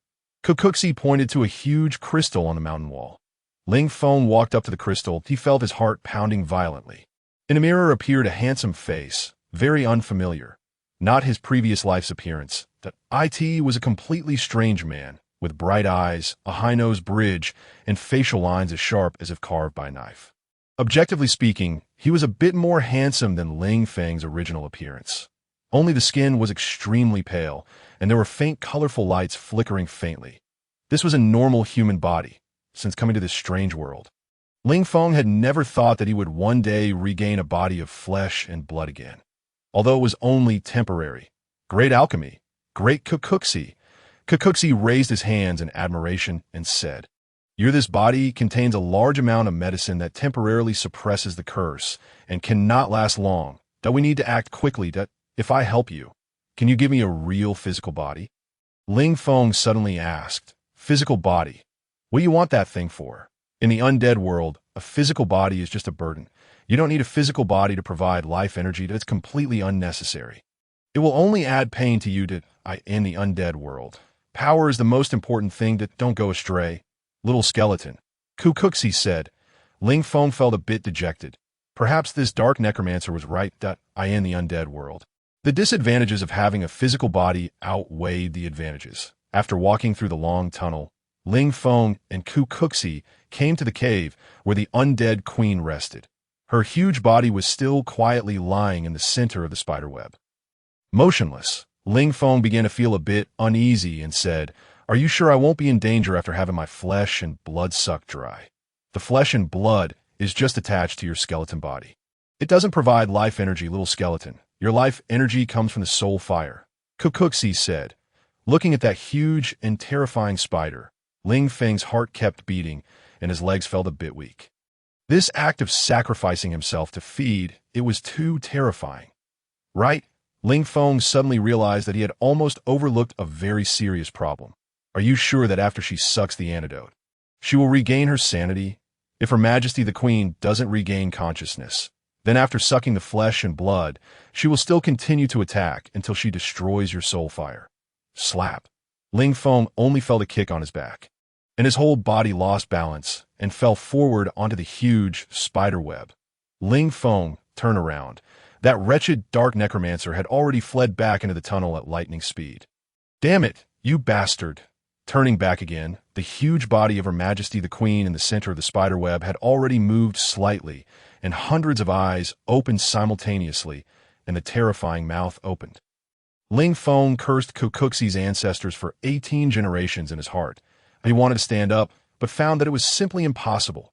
This spiderweb had extremely powerful magic. Once stuck, it was like being injected with an anesthetic. And he couldn't do anything. Her Majesty the Queen spread out her 8 spider legs and stood up. She was 5 meters tall, and when her spider legs were stretched out, it was as big as a basketball court. Although huge in size, she moved extremely quickly, like lightning, and quickly swam to Ling Feng's side, spitting out spider silk from her mouth and instantly wrapping Ling Feng into a zongzi-like shape. Then she dragged his body to the center of the spiderweb, ready to slowly enjoy this unexpected meal. Ling Feng saw through the gaps in the spider's silk the opening and closing mouth of the terrifying queen, and was so scared that his newly acquired timid heart almost burst on the spot. The upper jaw opened, and the long straw stabbed in, deeply piercing into the physical body that Ling Feng had just obtained. A piercing pain spread into the soul fire. That pain that ordinary people couldn't bear made Ling Feng have the idea of fainting. Unfortunately, he didn't have the ability to faint. Kukuxi was right in the undead world. A physical body can only become a burden. After suffering great pain, Ling Feng clearly realized this fact. The flesh and blood quickly withered away. And finally, only a piece of skin was left wrapped around the skeleton frame. The intake of the medicine caused some reactions in the queen's body. She seemed a bit pained, and the whole spider web trembled violently. "Who am I? Why am I here?" A low voice came from Ling Feng's soul fire. It seemed that the antidote was taking effect. Ling Feng let out a sigh of relief, finally not ending up in a state of having his soul scattered. But before he could be happy for long, he found from the gaps in the spider's silk that the huge spider body of Her Majesty the Queen began to turn red and go berserk. The huge pressure made him as panicked as a small boat in the rough waves. One of the spider legs tore open the spider silk that wrapped Ling Feng, and Ling Feng's skin was torn, revealing the white bone frame again. Seeing that Her Majesty the Queen was about to fall into a berserk state with her whole body red, Ling Feng was surprised to find that there was a very familiar thing hanging on one of the joints of her spider leg. A string of glittering necklaces. He had seen this necklace before. That it was from that beautiful girl who had fallen from the sky. He had once picked it up and returned it to her. It was this very action that had lifted the other party's guard and won him his life. "Well, if we can meet again, I'll tell you my name if you're not scared or killed by my cursed and ugly body." The words of that beautiful girl seemed to still echo in the soul fire. She was the cursed undead queen, Traitia Sally. Ling Feng finally understood. The berserk queen Sally raised her front foot's sharp claw high. She was in great pain and wanted to destroy everything. The little skeleton in front of her seemed extremely annoying. Traitia Sally. In this critical moment, Ling Feng exerted all his strength to raise the energy of the soul fire to the maximum and called out with all his might.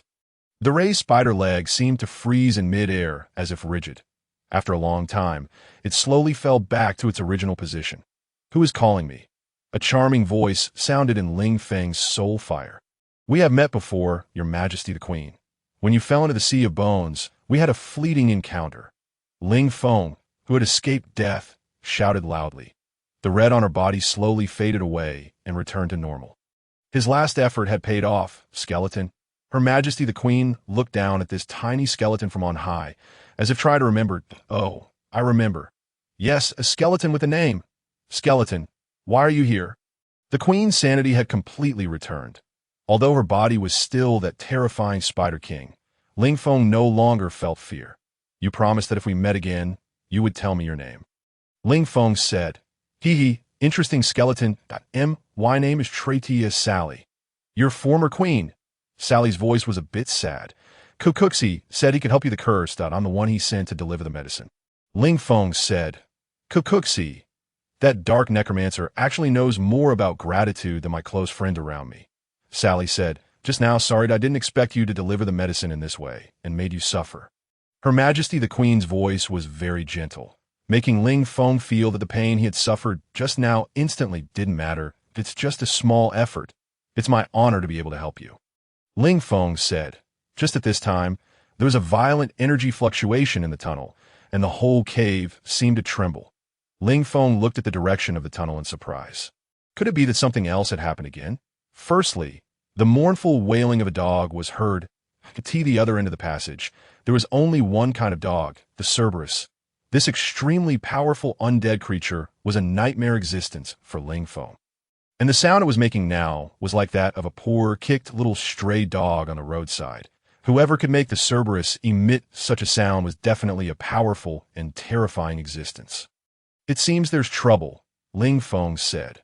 Soon after, at the exit of the tunnel, a familiar figure appeared in front of Ling Feng. It was the undead knight, Reth. This place was really hard to find. Her Majesty the Queen's hiding place was actually in this bottomless cave, Reth said. As he spoke, he already had in his hand the knight's lance burning with blue flames that yo, little skeleton, we meet again.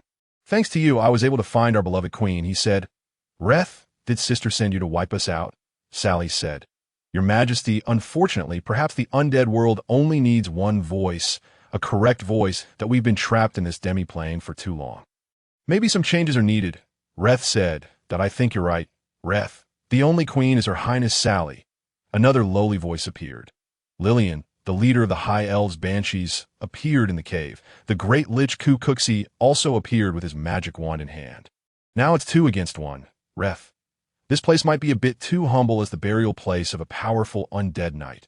For this, I'm deeply sorry, Lillian said. To be buried here with the great undead queen is already an unparalleled honor. Reth said with a smile. Perhaps you'll also be. A blue glow burst forth, and the entire cave was filled with a faint blue light.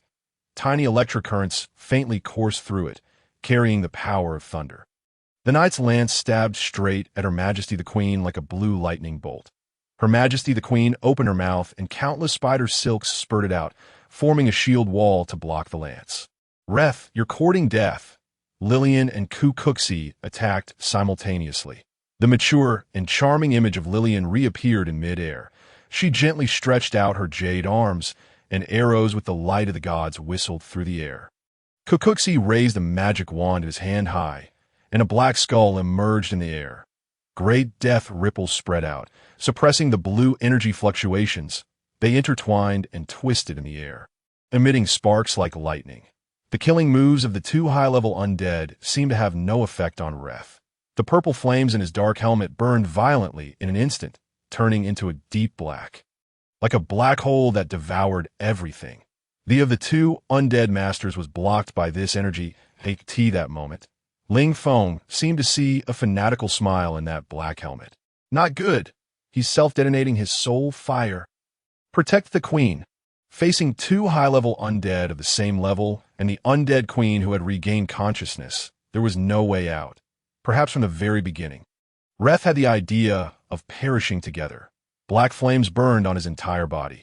Reth had become a flame body wrapped in armor. His entire body and the knight's lance transformed into a black dragon, roaring towards Queen Sally with the power to destroy the world. The huge energy generated by a high-level undead knight self-detonating his soul fire was enough to destroy a dragon. Countless white light spider silks instantly spurted out from Her Majesty the Queen's mouth and tightly wrapped herself and Ling Feng in a dazzling white cocoon in an instant. The huge energy fluctuation shook the entire cave, and a stream of energy shot into the sky. From the outside, it was like a century-old volcano erupting. Ling Feng, in the center of the storm, was safe and sound under the protection of the cocoon. Obviously, even the devastating suicidal attack of an undead knight couldn't defeat a true undead queen. The dark flames went out.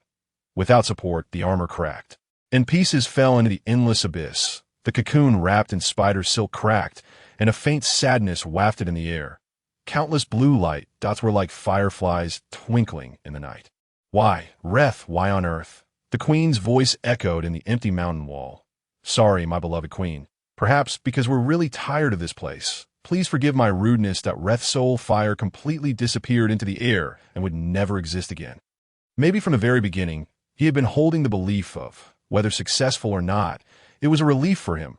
Lillian and Ku were a bit embarrassed, but after all, they were top existences in the undead world. Reth's target was only Her Majesty the Queen. Otherwise, no one could have stopped this crazy attack. Fortunately, the Queen remained an unrivaled existence until the most critical moment of the battle. Ling Feng didn't feel anything. A very strange thing happened to him. The moment he was protected by the cocoon transformed from the spider silk spat out by Her Majesty the Queen, a clear female voice sounded in his soul fire. My name is Anna Philip. I'm willing to use my soul power to conclude this contract. The one who accepts this contract shall serve me as the master until the soul power dissipates. The name of the contract, Summoning Master-Servant Contract. From the moment this voice sounded, Ling Feng felt as if he had entered a dark space that it was pitch black all around, up and down, left and right. He was like a grain of dust in the universe. In this strange space, a white light flashed, and a huge scroll appeared in front of Ling Feng. Lines of demonized words appeared on it. The scroll emitted a soft light, tempting Ling Feng to touch it. What's this situation? There was no information about this kind of contract in Ling Feng's soul fire. In this situation where the situation was unclear, Ling Feng's first reaction was to refuse. When the information of refusal appeared in his soul fire, he instantly returned to the world of the undead. By this time, the entire battle had ended. Dust to dust, earth to earth. Isn't this skeleton scared silly? Why is he standing there motionless in a daze? Lillian sized Ling Feng up and down. When his consciousness returned to his body, Ling Feng found that the little fairy was curiously sizing him up. He was startled, fearing that this little ancestor would come up with something again. What are you doing? Ling Feng jumped back warily. Well, not yet, stupid, Lillian said with a smile. Ling Feng looked around. He had been brought back to the grotto. It was in a mess all around. The injured Cerberus was hiding in the corner, licking its wounds. What happened to you just now? I couldn't sense your soul fire at all. That I've never encountered this kind of situation before. Kukuxi asked with the research attitude of a scholar. I don't know either. I just heard someone calling me, saying something about signing a contract, and then I entered a strange space where there was a huge contract scroll floating. Ling Feng replied, Contract? Summoning contract? Kukuxi said in surprise. How is this possible? All the passages are closed, and creatures from other worlds can summon. What's the name of the contract master? Kukuxi asked. It seems to be called Aina Philip. Philip, you really surprise me, little skeleton. The things that happen to you are always so wonderful. I don't know what's going on that I imposed my spiritual brand on you. My descendants. Obviously, this Aina Philip should be a direct descendant of our Philip family. My full name is Kukuxi Philip. Her summoning magic actually sensed my spiritual brand and broke through the locked demiplane. There's never been a precedent for this kind of situation. Summoning undead creatures used to be quite common a long time ago. But after the passages were locked, indeed, I've never heard of it, Lillian said thoughtfully. This is an opportunity, a once-in-a-lifetime opportunity. Kukuxi suddenly jumped up excitedly. I told you last time, little skeleton, the alchemical transformation of Sally's tears wasn't going well. Because alchemy requires the exchange of equal substances, and the most important thing missing, the Philosopher's Stone, doesn't exist in the undead world. It only exists in the human world. Originally, this was already hopeless for us. But unexpectedly, you actually have this kind of opportunity. Then you can reach the human world through the contract and obtain the Philosopher's Stone. I'm just a little skeleton with a golden soul fire. Such a difficult task isn't suitable for me. Ling Feng quickly refused. A skeleton going to the human world would surely become a rat. Walking on the street would at least scare a group of delicate girls. I can't tell that you're quite the chivalrous type towards women, Daddy, Lillian said teasingly. Now she generally didn't call him Daddy anymore. Certainly, it turns out that her such shouts are entirely a matter of personal bad taste. As the summoned beast of my junior, no one will attack you actively, of course. Obtaining the Philosopher's Stone is not an easy task. In the human world, this is also a very precious thing. This is indeed a bit troublesome, Kukuxi said. Right? Ling Feng spread his hands. Not that I'm unwilling, but really my ability is limited. However, we can enhance your strength, transform your body, and give you a better chance of success. Kukuxi said that no, I'm not willing to sign any master-servant contract. Why should I become someone else's slave? Ling Feng still didn't compromise. The full name of this contract is Summoning Master-Servant Contract. It is a temporary contract that consumes the summoner's soul power and is not a lifelong life-and-death contract. When the soul power disappears, or the master terminates the contract, you can come back, that you're not someone else's slave. Of course, under the power of the rules, you can't attack the master and have to do your best to complete the master's orders. Kukuxi said. Lillian walked up to Ling Feng, looked at him, and said, Please help us, and you will receive sufficient rewards. This upper-level elf banshee noble actually bowed to Ling Feng. Ling Feng was a bit stunned, and a voice came out. I need your help, Ling Feng. Her Highness the Queen actually spoke herself. Ling Feng fell silent. That he knew that he was very important now, because he had the only skeleton that could travel between the human world and the undead world. And he was also the only hope for the Queen to lift the curse. The peerless elegance of the Queen still emerged in his mind, and now she had become a spider that would go berserk at any time. Got it, I will do my best. Ling Feng nodded and agreed. Kukuxi said excitedly. You are simply a miracle in the undead world, little skeleton. Then what we need now is to enhance your strength. Don't worry, you will become the most powerful skeleton in the undead world, because no one knows when the next summoning will be. Maybe in 1 or 2 years, maybe in 1 or 2 days. So the current time is particularly precious. There are very many powerful people in the human world. Without sufficient strength, everything is just an illusory dream. Lillian originally wanted to forcibly enhance Ling Feng's soul fire. But she was surprised to find that the capacity of Ling Feng's soul fire was very large. That is to say, according to the normal accumulation of skeleton energy, he should have already upgraded to a red soul fire. But Ling Feng still had a golden soul fire. The energy he needed to upgrade was much more than that of an ordinary skeleton, and the difficulty was also much greater. But once upgraded, the strength he would possess would far exceed that of an ordinary skeleton lord. Kukuxi explained to Lillian the special weight of Ling Feng's soul. That is to say, twice the soul is not simply twice the energy. Perhaps several times the energy is needed to upgrade. Lillian looked at Ling Feng with a few more exclamations in her eyes. Fortunately, you are a weak, undead skeleton. If you were a vampire or an undead knight, then your existence would be comparable to that of a ghost dragon, Lillian commented. Although he couldn't be directly promoted, Lillian injected powerful energy into his soul fire. His current soul fire had become pure and tended towards perfection. Kukuxi began to use his alchemy to temper Ling Feng's bones. Now this old guy seemed to have started to like showing off his alchemy on Ling Feng's skeleton body. However, this was definitely not a pleasant process. All kinds of strange things merged into his bones, which made Ling Feng very uneasy. But according to Kukuxi, the alchemy enhanced his bones very perfectly. The current strength of Ling Feng's bones could withstand the frontal attack of a raging corpse bear. Although Ling Feng was still at the level of a golden soul fire, but he was no less inferior to a skeleton leader with a deep red soul fire. Ling Feng looked at his white skeleton that shone like a diamond and had a feeling of being transformed into Wolverine. Just when Kukuxi was about to forge a set of enchanted equipment for Ling Feng, the contract came again without any warning that my name is Aina Philip. I am willing to use all my soul power to conclude this contract. The one who accepts this contract shall serve me as the master until the soul power dissipates. The name of the contract, Summoning Master Servant Contract. This Aina guy seemed to be extremely eager to succeed in the summoning.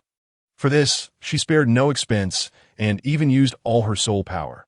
Ling Feng adjusted his thoughts and calmly replied in his soul fire. Agree. A huge scroll flew over. Ling Feng placed his hand on the scroll. The scroll turned into countless golden light particles that wrapped around his body and disappeared in a blink of an eye. Ling Feng, in the undead space, emitted a golden light all over his body and then disappeared on the spot. He's gone, Lillian said. Can we really pin our hopes on an undead skeleton? If you have a better way, why not tell it? Kukuxi glanced at Lillian and said that MY's spiritual brand is not only loaded in the soul fires of one kind of undead creature. The only one I can sense is this skeleton. Maybe there's providence in the dark that in the 794th year of Tianyuan, on the surface, the human world was peaceful, but actually, there were undercurrents surging and a storm was coming. The demon abyss in the west had changed from small-scale invasions to large-scale appearances, and even the shadows of mid-level demons had emerged. This was a very serious event for humans, indicating that the rift in space was expanding, and demons could have more powerful summoning gates.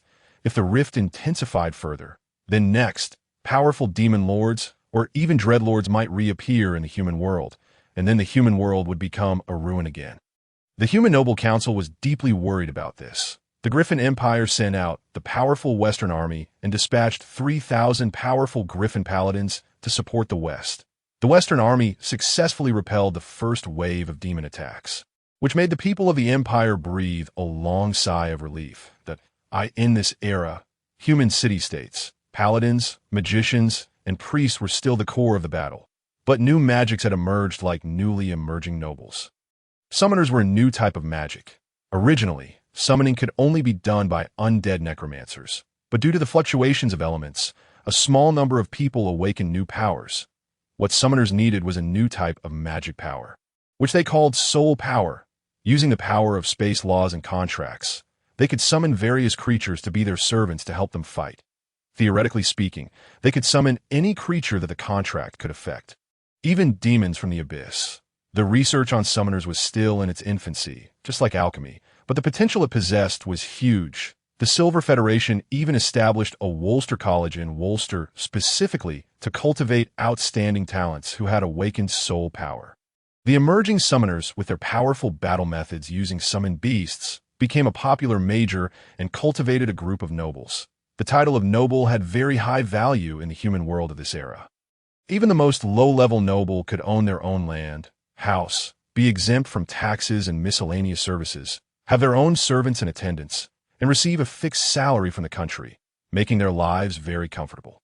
Nobles were generally hereditary. It was very difficult for commoners to be promoted to nobles, unless they accumulated military achievements in the war or had outstanding contributions in recent decades. The humans who had awakened and possessed soul power in various places were not limited to the noble class. Many commoners also had this ability. Compared with the rarer talent of magicians, summoners seemed to have more potential. Wolster College became a holy land that countless people yearned for. Entering Wolster College, there was a huge statue at the entrance. A bearded old man with a deep gaze was looking at the distant sky. He was the great summoner, Grood. It was he who founded Wolster College. A road paved with marble had a delicately carved street lamp every few meters. On both sides were lush forests that stretched as far as the eye could see. Wolster College covered an area of 120,000 hectares. One had to take a carriage to enter the college. This road, known as the Boulevard of Trees, was the entrance to the college. In the huge square. In the center was a 12-meter-high fountain. A large fountain and 12 groups of small fountains surrounded it, reflecting colorful lights in the sun. The operation of the fountain was maintained by the power of magic crystals, and there were flowers in full bloom around the fountain all year round, emitting a fragrant and charming smell. One by one, the teaching buildings towered into the clouds. The huge stone pillars, delicate carvings, artistic shapes, and gorgeous decorations made the whole college full of noble atmosphere. Although commoners could also enter the school, the fees to be paid were also extremely astonishing. Usually, if there was someone in a village who had awakened soul power, then the whole village would pool all their financial resources to send him to Wolster College for study. Certainly, some particularly outstanding individuals can apply for exemption from tuition fees in this academy. A summoning examination is underway. A beautiful girl's face turns red, and she stands on the square, looking somewhat shy and annoyed, while the students around her whisper to each other. This beautiful girl has a face as delicate as a porcelain doll. Her eyes are very large, watery, and under her long eyelashes are like two transparent sapphires. Her long golden hair is slightly curly and cascades over her shoulders like a beautiful golden waterfall. Her skin is flawless, and her figure is somewhat petite, but her proportions are absolutely symmetrical. Her name is Anna Phillip, the second daughter of the Phillip family, a pampered noble lady. Her father is one of the 3 great generals of the Griffin Empire, and her mother is the 11th princess of the royal family. It can be said that a beautiful noble lady with royal blood is the object of admiration and pursuit by countless people at T. Wolster Academy. Anna is rated as one of the 4 most beautiful girls in the academy, and her beauty and family background are impeccable. However, Anna's popularity is not very good because her long-term pampered life has made her develop a very arrogant and bad temper.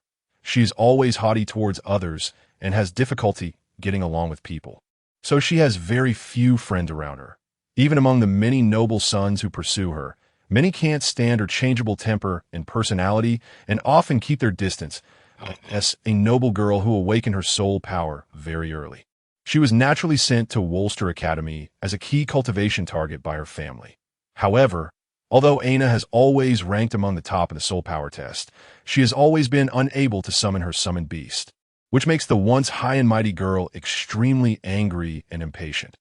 Especially her arch-nemesis, Felina, who is also one of the 4 most beautiful girls in the academy, successfully summoned 2 snow wolf demons today. Felina is half a head taller than Anna, and she has a tall and slender figure.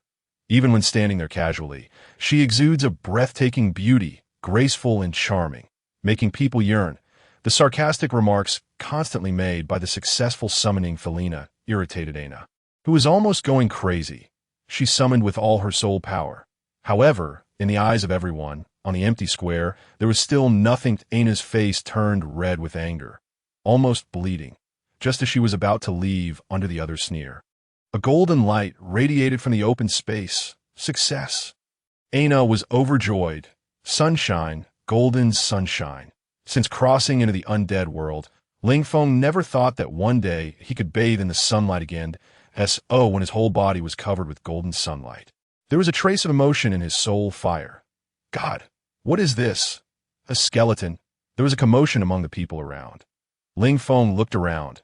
The environment here was very beautiful, surrounded by beautiful young men and women. The looks they gave him were of surprise, fear, and disdain. Ana, you really surprised me. You actually summoned an undead skeleton? Good heavens, it has been hundreds of years since undead creatures appeared on the continent. You are really remarkable. But what can a little skeleton soldier do? Look at his rusty iron sword and that tattered cape. Such a low-level skeleton soldier. My snow wolf could bite him to pieces with one mouthful. Ling Feng followed the sound and looked over. The girl who spoke was quite beautiful, with a slender and well-proportioned figure, and her slender waist swayed like a willow in the wind. Snow wolf. Ling Feng looked at the two snow-white magic wolves. They were only a little bigger than ordinary corpse wolves, and compared with the huge corpse wolf King Xiaobai, they were simply insignificant. Even the corpse wolf leader that Ling Feng had killed before was much more powerful than these two guys. Through the contract link of the spiritual brand, Ling Feng quickly found his contract master, a girl as beautiful as a Barbie doll. Her almost transparent blue eyes and golden hair gave people a stunning feeling. Felina, shut your stinking mouth. Are you so smug just because you summoned two low-level snow wolves? Ana said angrily. But the creature she summoned was too embarrassing that a skeleton in the countless night novels and the of bards. A skeleton is the kind of cannon fodder that has been abused thousands of times. Even when the protagonist is in adversity, he can kill a few skeletons. Would her skeleton really have a chance against those fierce snow wolves?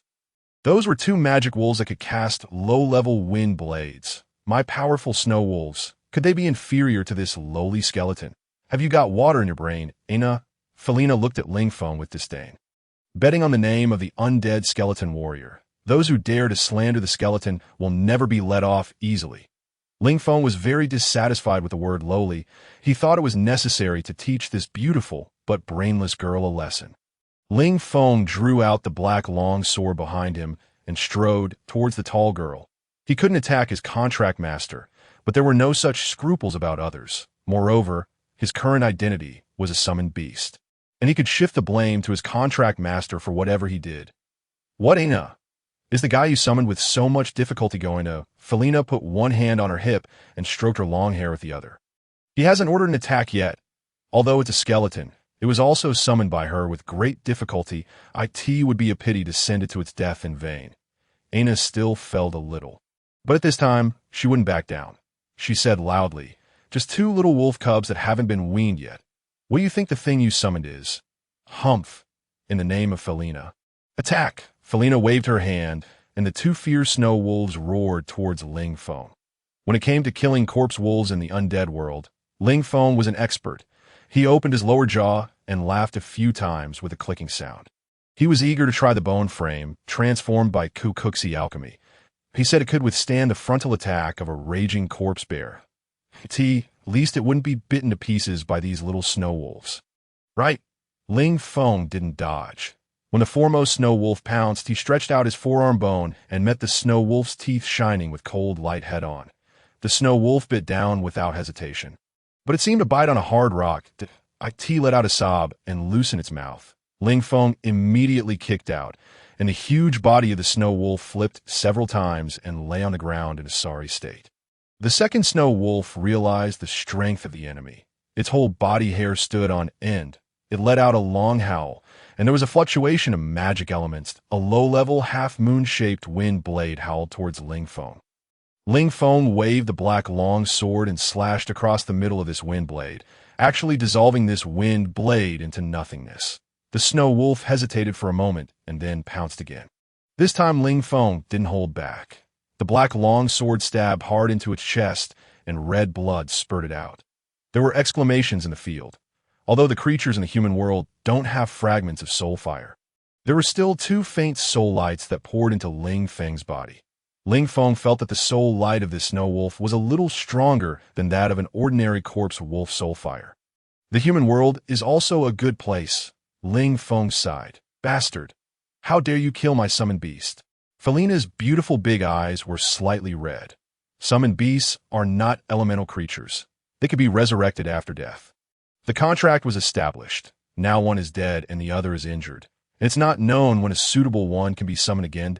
Oh, what a lousy snow wolf that's simply a useless waste. Felina, can you only summon such trash? Huh, how ridiculous. Aina laughed loudly. This time it was Felina's turn to be so angry that her face turned red. This was really too embarrassing. She looked at that somewhat strange-looking skeleton with a hateful and resentful look in her eyes. Lowly skeleton, I must crush you to pieces, she said angrily. Lowly again. Can't this dead woman learn a lesson? Ling Feng was a little angry. Without saying a word, he picked up the black long sword and walked directly towards the tall beauty. Aina, what are you going to do? Felina was a little panicked. This skeleton looked very fierce, and his strength was very strong. Her two snow wolves were destroyed in just 2 encounters as a summoner. Without the protection of a summoned beast, she was only a little stronger than an ordinary person that, of course. She would never think that it was the skeleton that took the initiative to attack. Instead, she thought it was ordered by his master, the arrogant Miss Aina. Aina herself was also surprised. This her summoned beast? Why is it acting on its own? She could feel the power of the contract from this undead skeleton. It was definitely her summoned beast without a doubt, but Miss Aina had no experience with summoned beasts either. Maybe all summoned beasts are like this? She guessed vaguely, IT doesn't matter. Anyway, it's good to scare that damned skinny pole. Just call him back at the critical moment. It has been a long time since I had such a satisfying outburst of anger. Watching the terrifying skeleton approaching step by step, Felina truly panicked and shamefully retreated backward. At this moment, a resounding male voice rang out, in the name of Karen, block that skeleton. In this critical moment, a huge stone element was summoned and stood in front of Ling Feng. The huge stone element was 5 meters tall and entirely composed of hard granite. The massive stones resembled the bulging muscles of a giant. Every step it took on the ground caused a tremor in the earth. The stone element was a 4th-order elemental creature, far more powerful than the 2nd-order snow wolf. A fist like a meteor came crashing down on him forcefully. Ling Feng nimbly rolled backward to dodge. The fist smashed into the ground, creating a large pit and sending flying gravel, without any fear. He rushed forward and swung his sword forcefully at the huge stone body, only cutting off a small piece of broken stone so hard. Ling Feng exclaimed. The stone element lifted its foot and strode towards this tiny skeleton. The other party dodged again. With a loud boom, countless cracks spread out in all directions on the entire ground. This fellow's defense was truly not ordinary. Fortunately, its cumbersome body couldn't move quickly, although it was difficult for his attacks to harm it. The stone element also couldn't attack the nimble Ling Feng. Attacking the stone element's body with his own strength wouldn't have any effect. Ling Feng clearly realized this. However, were the joints where these stones were connected also equally indestructible? Seizing an opportunity, Ling Feng swung out his proud, killing move, Sword Chi Slash. The half-moon-shaped sword Chi, like a crescent moon, cut forcefully at the joint of the stone element's arm, just as Ling Feng had guessed. This was the weak point of the stone element. Instantly, the granite rolled to the ground, and the stone element had one of its arms severed. A burst of exclamations erupted from the surrounding students. The one who summoned the stone element was their summoner teacher, Karen. In their eyes, their teacher's stone element had always been an invincible existence. Today, it had actually had an arm cut off by an undead skeleton. It was simply incredible. Ling Feng didn't feel proud for long. The stone element let out a roar, and a magical aura of elements emanated from its huge body. After a burst of light, all the stones gathered back onto its body again, and a brand new arm returned to its body. Tiska, what a nuisance. It's simply cheating. Ling Feng muttered to himself, in the name of Aina, come back. Aina commanded her summoned skeleton. This guy was too reckless and even attacked the teacher's summoned beast without hesitation, although it made her very impressive. But after showing off, causing more trouble would be over the line. The spiritual brand in the soul fire burned slightly. Ling Feng's soul fire was very special. Ordinary spiritual control couldn't control it at all. At first, the rule that the newly born skeletons in the Bone Sea had to leave, and the summoning by Kukuxi's spiritual brand, were all suppressed by its independence. Regarding the contract power generated by this little girl's soul power, Ling Feng didn't take it to heart, but he was also worried about the backlash of the rules. After all, the contract space was something he had never come into contact with, and if he didn't obey the summoner's order, then in the eyes of the people around him, he wouldn't be a summoned beast, but an enemy who had broken into the human world from the undead realm. Then his end would be very miserable. When he heard the order from his contract master, Aina, Ling Feng obediently sheathed his sword and returned behind Aina, standing quietly and becoming a qualified bodyguard. You summoned a very powerful undead skeleton. Although, theoretically, a summoner can summon creatures from anywhere, but summoning an undead skeleton is really the first time I've seen it. You're great, Aina, as your teacher. I'm proud of you. Karen said. He was a middle-aged man in his 40s and looked very amiable. Thank you, teacher. Aina didn't dare to be impolite to the teacher. Then today's lesson is over. Everyone go back and rest. Karen said. Cheers erupted all around, and then everyone scattered like birds and beasts. Aina took Ling Feng back to her dormitory. Speaking of the dormitory, in Ling Feng's view, it was simply a magnificent luxury hotel.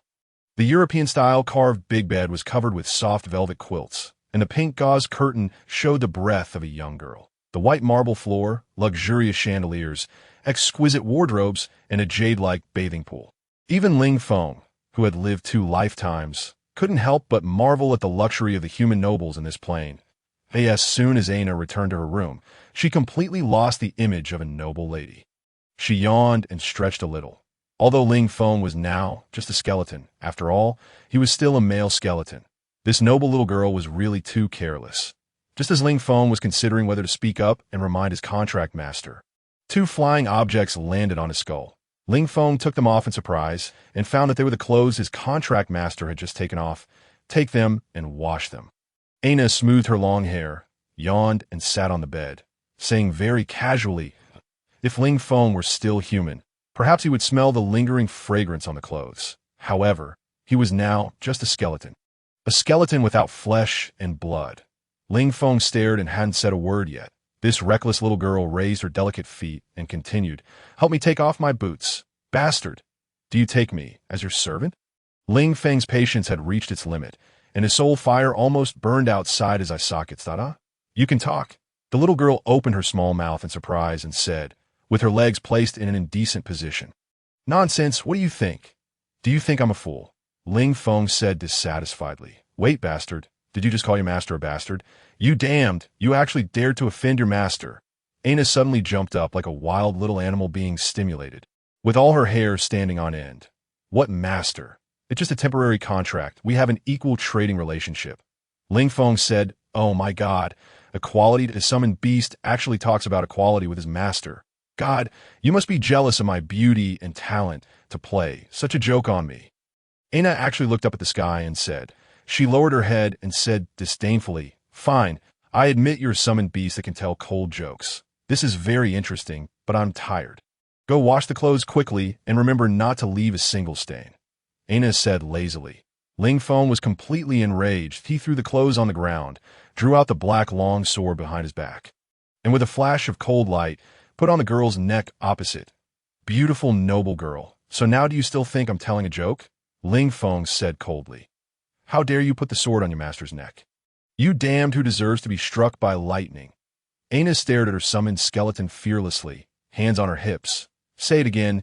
You're not my master. We have a cooperative contractual relationship. Ling Feng roared. Nonsense. I'm a summoner and you're a summoned beast. I'm your master. You have to do whatever I tell you to do. Aina's noble young lady temper was completely activated. Oh, you ill-bred little girl. Humph. If you dare to touch a single hair of your master, you'll suffer the backlash of the rules and become a pile of useless bones. Aina didn't give an inch. She should teach this bad-tempered little girl a lesson. Ling Feng, burning with anger. Although he couldn't really use the sword to harm this little girl who was the only one who could summon undead creatures. But he was going to use his skeleton hand to give this little girl a beating. When he lifted his fist, The spiritual brand in the soul fire suddenly burned violently. Ling Feng's entire body collapsed to the ground, and all the strength in his body seemed to be drained. A burning pain spread throughout the soul fire. Is this the power of the rules? Isn't even punching my contract master not allowed? Ling Feng thought unwillingly. Looking at the summoned skeleton that suddenly fell to the ground in pain, the demonic, noble little girl laughed ly. Oh, how about it? Taste the ignorant skeleton as a summoned beast. Just accept your fate of being enslaved obediently. Oh, it's really unwilling. Ling Feng thought angrily. He must go back and question that old thing Kakuxi severely. What has he been busy with all day? How does he train the younger generation? But despite being angry, the power of the rules was indeed impossible to. After causing a ruckus for a while, the little girl was really sleepy now. She didn't bother to force Ling Feng to wash the clothes anymore. She directly took a bath, then put on a transparent gauze-like nightgown, threw herself onto the bed, hugged the soft velvet quilt, and fell into a deep sleep. Anyway, this summoned skeleton couldn't hurt her, so there was no need to pay any attention to him at all. In the pitch-black room, Ling Feng helplessly looked at his contract master. This proud little noble. She had the bad habit of kicking the quilt. Her head of golden curls like seaweed scattered around. Her delicate and beautiful sleeping face showed an angelic and pure cuteness, but her sleeping posture had a kind of allure. When the contract master's soul power disappeared, he had to return to the undead world. He didn't know how long this little girl's soul power could support him staying in the human world. Thinking of the suffering undead Queen Sally, Ling Feng let out a long sigh. Anyway, he had to handle the important matter first. The next day, after enduring the arrogant commands of Ana, Ling Feng followed this proud, noble, and beautiful girl to the dining hall where the students ate. Ling Feng's appearance caused an exclamation among the surrounding students. After all, the appearance of a skeleton would still arouse the sense of fear among humans, especially among delicate girls, but after the initial panic. After learning that Ling Feng was Ana's summoned beast, some bold girls actually dared to come closer. These delicate, noble teenagers and girls were never short of curiosity. Ana, is he really not going to hurt us? A girl asked timidly. The noble and beautiful girl, Ana, gracefully cut the steak, picked up a napkin, and gently wiped the corners of her mouth and said, "Don't worry. Although he looks ugly, he's really obedient, just like a little dog." After saying that, she glanced at Ling Feng out of the corner of her. You're the dog. Your whole family are dogs." Ling Feng cursed in his heart. But on the surface, he still had to pretend to be a qualified summoned beast. If it weren't for the conditions negotiated this morning to let her take him to the library to find information about the Philosopher's Stone, he wouldn't be so easygoing. After all, he was the leader of a skull tribe with hundreds of thousands of subordinates. Don't take the skull leader as nothing. Hearing Ana's promise, the bolder girls even stretched out their little hands and touched Ling Feng's skeleton. Even a bold hand actually groped Ling Feng's hip bone. "Ana, I heard that you successfully summoned your summoned beast. Congratulations." A rich and magnetic male baritone voice came. Ling Feng looked over, and a very handsome, noble young man appeared in front of Ana. Judging by human standards, one had to admit that this noble young man was extremely handsome. If he were born in his original world, he could at least become a popular star, attracting the crazy pursuit of countless fanatical girls. Obviously, Ana was also unable to resist the charm of this handsome guy. She became an even more polite lady, blushing slightly and saying, "Earl Sterling, it's my honor to receive your praise. This is nothing." "Hee, you're so modest." Sterling very affectionately reached out and stroked Ana's hair with his hand. This action made Ling Feng feel a bit uncomfortable, to be exact, when he first saw this extremely handsome young earl. He felt uncomfortable. This feeling was just an indescribable intuition. Humph, pretentious, summoning such an ugly skeleton and still having the nerve to show it off everywhere. The one speaking was the tall and beautiful girl Felina. She was eating on the other side of the dining hall. Seeing her idol being so intimate with Ana, she was already extremely jealous and deliberately spoke out to provoke. Ana's eyebrows twitched when provoked by her, but she quickly suppressed it and pretended to be calm and said, "Has your little snow wolf's injury recovered?" "Ana, don't be too smug. The master who summoned an undead skeleton, an evil thing, definitely isn't a good person either," Felina said angrily, looking a bit embarrassed and ashamed. Aina couldn't hold back and was about to flare up when Sterling's gentle voice rang out. Hee, you two are really like children, quarreling noisily. Stop arguing. A summoner can summon a powerful summoned beast, which is a manifestation of strength. Although the undead skeleton is evil, as a summoned beast, he is a warrior who obeys his master's commands. Humph, since her idol had said so. Felina didn't want to contradict him and had to leave angrily. Thank you, Earl Sterling. Aina said, blushing, that you're welcome. It's my honor to be able to help the beautiful Miss Aina. Sterling smiled gently, as warm as the spring breeze. Ling Feng noticed that many girls around had been charmed out of their wits. Ling Feng spat enviously in his heart on the way to the library after leaving the dining hall. Aina looked extremely happy, which made Ling Feng feel very uncomfortable. He couldn't help but say, "What? So happy being praised by that handsome young Earl." Earl Sterling can summon a 4th order summon beast at a young age. Just like a tutor, he's a real genius. He already has the title of Earl now. He's handsome and gentle. He's simply a perfect man, Aina said with admiration on her face. A pretentious guy. Maybe he's a despicable villain with a heart full of evil ideas. Ling Feng said. Aina stopped, turned around, and looked at Ling Feng and said, "What? Jealous. Lord Sterling can even make a skeleton jealous. He's really excellent. However, summoned beast, don't speak ill of Lord Sterling, otherwise I won't take you to the library." Ling Feng shrugged his shoulders and said, all right, I'll shut up. I'm just kindly reminding you that I'm an evil undead creature, and I'm very sensitive to evil auras. Skeleton. Aina stared at him angrily with puffed up cheeks. Ling Feng helplessly spread his hands. He had to admit that the crazy about someone disease was an incurable illness. The library of Wolster College was even bigger than Ling Feng had imagined. In the space over a dozen stories high, one needed a circular staircase to reach the top. Most bookshelves, just as he was headache-stricken about how to find the books he needed. A quarrel attracted their attention. "Lisa, how dare you resist me? Do you know what the consequences are of offending a noble?" A sleazy male voice. "Mark, don't do this. I'm going to call for help," a panicked female voice said. "Call. Today is the library's rest day. No one will come. Besides, who in the college dares to meddle in my business?" Mark said smugly. Turning around a large bookshelf, a petite girl was being forced into the corner of the bookshelf by a lean man. "Mark, what are you doing?" Aina loudly and unceremoniously questioned. The lean man quickly turned back. Seeing it was Aina, he frowned and said, "Aina, this has nothing to do with you. Don't meddle in other people's business." Disgusting guy. Apart from bullying girls, what else can you do? You're really disgracing your family, Aina said disdainfully. That Mark obviously had some fear of Aina. He looked at the skeleton swordsman behind Aina and said harshly, "Humph, Aina, don't be so complacent just because of your family's power as a noble.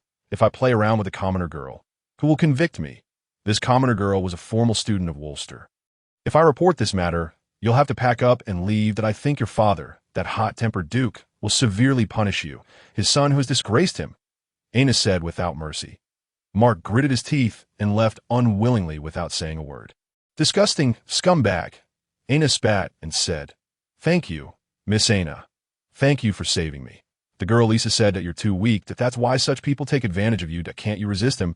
Aina said loudly, "But he's a noble, and I'm just a commoner." Lisa said in a low voice, "You also have the opportunity to become a noble. Don't be afraid of him. If he wants to bully you next time, just say you're my friend," Aina said. "Thank you, Miss Aina." Lisa's pretty face turned slightly. "Indeed, in human society, the class hierarchy is very strict. A commoner offending a noble can even be directly executed at SO, and noble violating several commoner girls is not even considered crime. In the early days of the establishment of Wolster College, there were several incidents of nobles forcing commoner girls, even resulting in bloody deaths. SO Wolster College set the school rules that forcing female students is a serious crime. Not only will they be expelled from school, but they will also receive severe punishments. There are really few people in the library today. Aina looked around and said, "Hey, Miss Aina, today is the library's regular rest day, and it's not open to the public. You rarely come here, so you may not be very clear," Lisa said with a smile.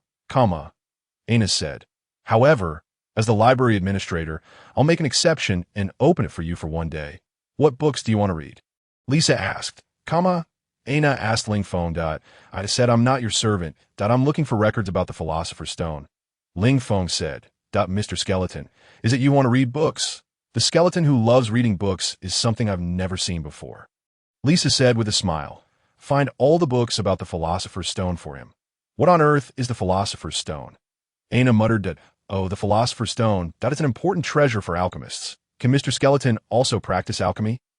Wait a moment. Lisa closed her big, glistening eyes, clasped her palms together, and a faint blue glow emanated. Several books on the bookshelf floated over automatically. Oh, my head is spinning again. I can't read these dense words. Servant, I'll go out first. You can look slowly here. Aina loathed things like books and ran away as if fleeing that it's better that this annoying little girl isn't here. Ling Feng could quietly search for the information he needed. The Philosopher's Stone isn't a very precious existence in the human world. Because alchemy in this era isn't well developed, the function of the Philosopher's Stone, which is the top treasure of alchemy, hasn't been fully demonstrated and sometimes appears in large auction markets. This relieved Ling Feng that if the Philosopher's Stone were an extremely precious thing, the difficulty coefficient for him to obtain it would increase significantly.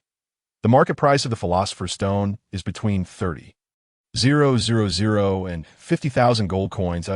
As the saying goes, problems that money can solve aren't big problems.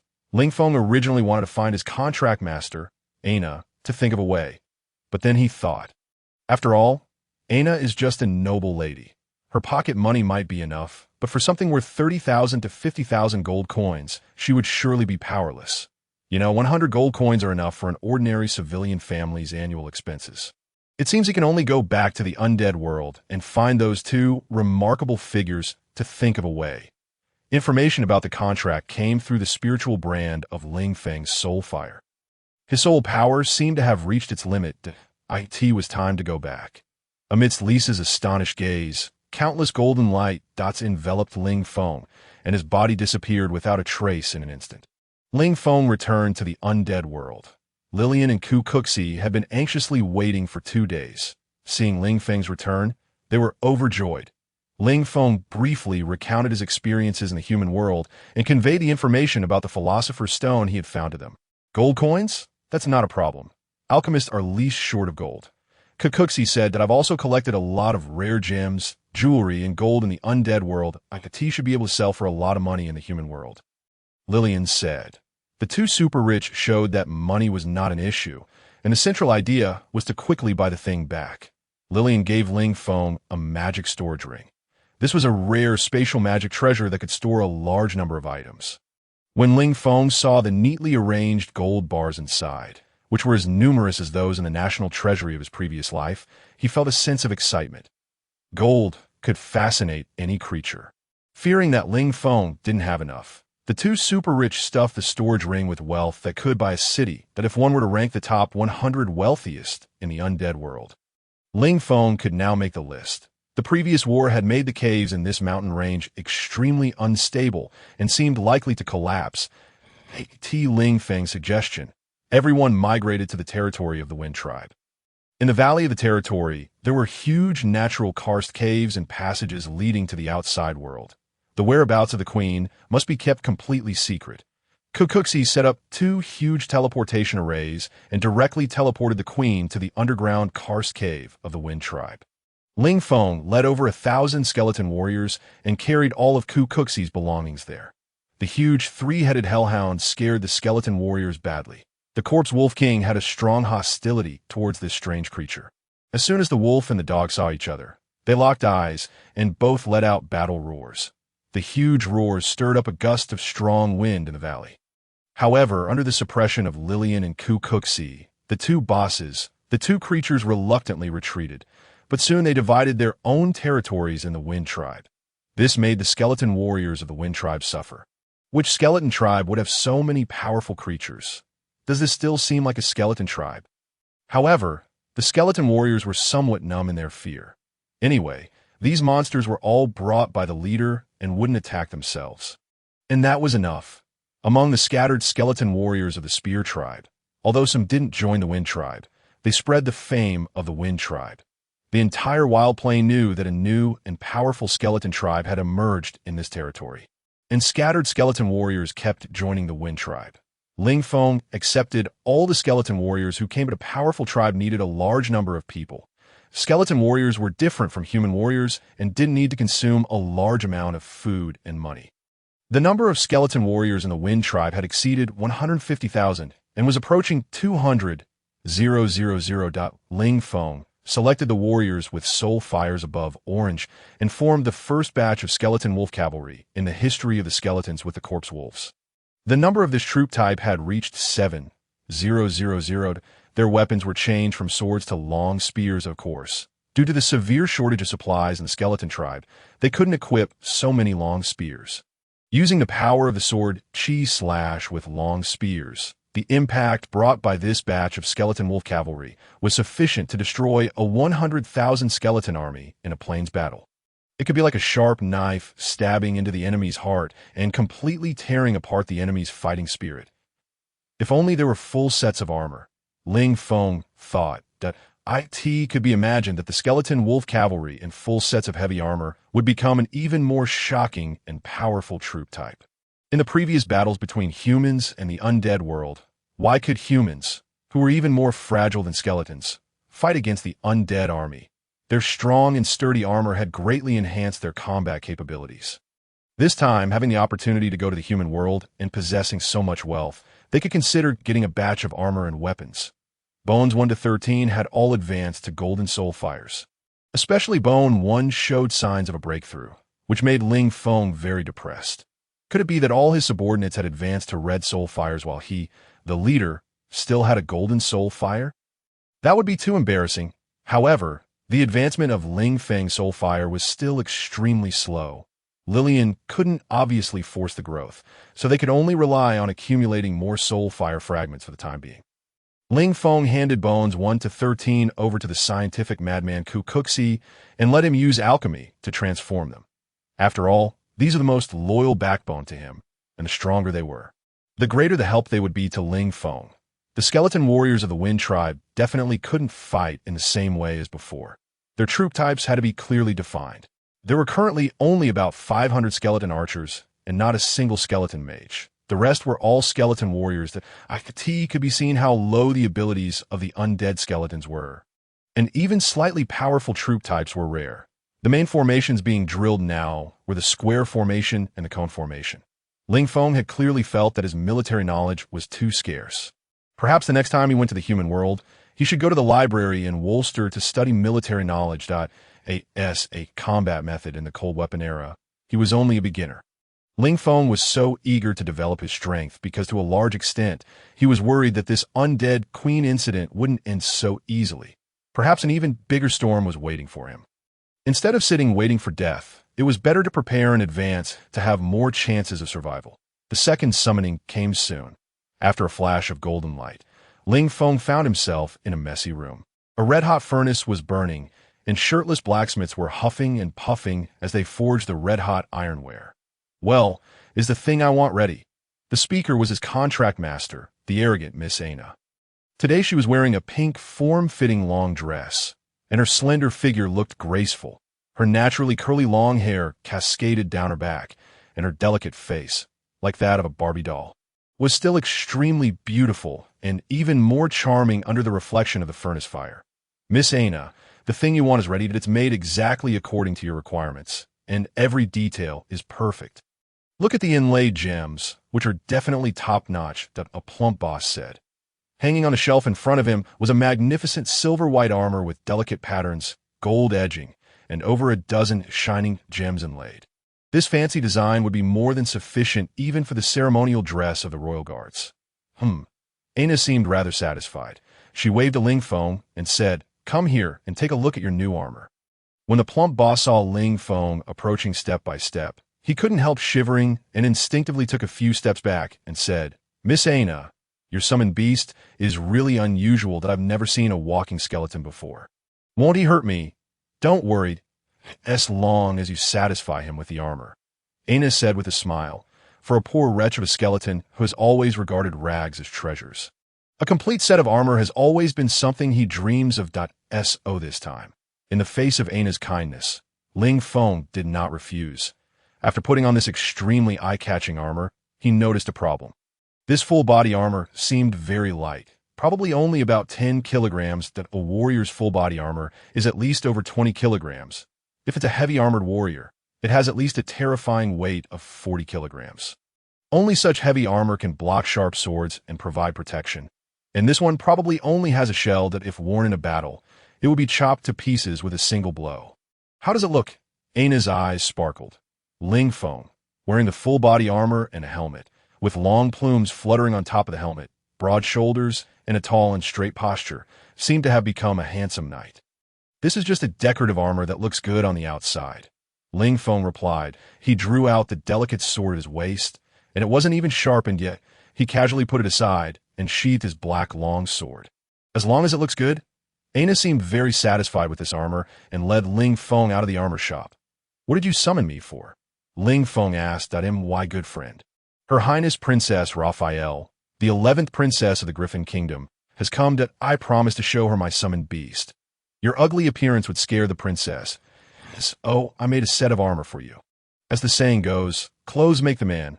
You look much better after putting it on, and I feel much more honored.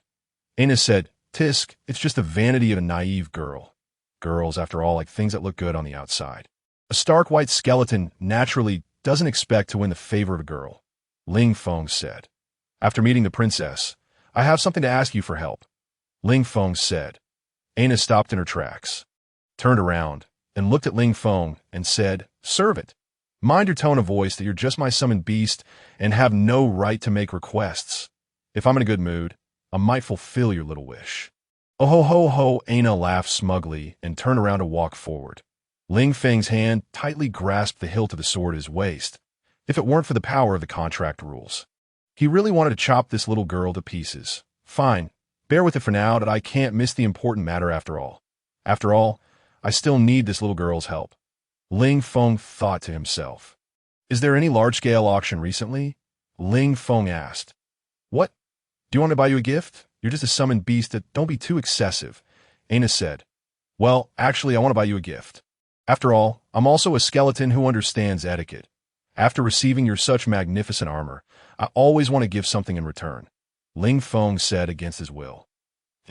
Does a skeleton even have money? That's so funny, Mr. Skeleton. Do you know what gold coins are? Ana said with a grin, looking at Ling Feng. Ling Feng took out a glittering gold bar from the spatial storage ring and placed it in front of Ana and said, How many gold coins can this thing be exchanged for? Good heavens! Ana's eyes lit up. She took the gold bar in disbelief and examined it carefully and said, Where did you take this out from?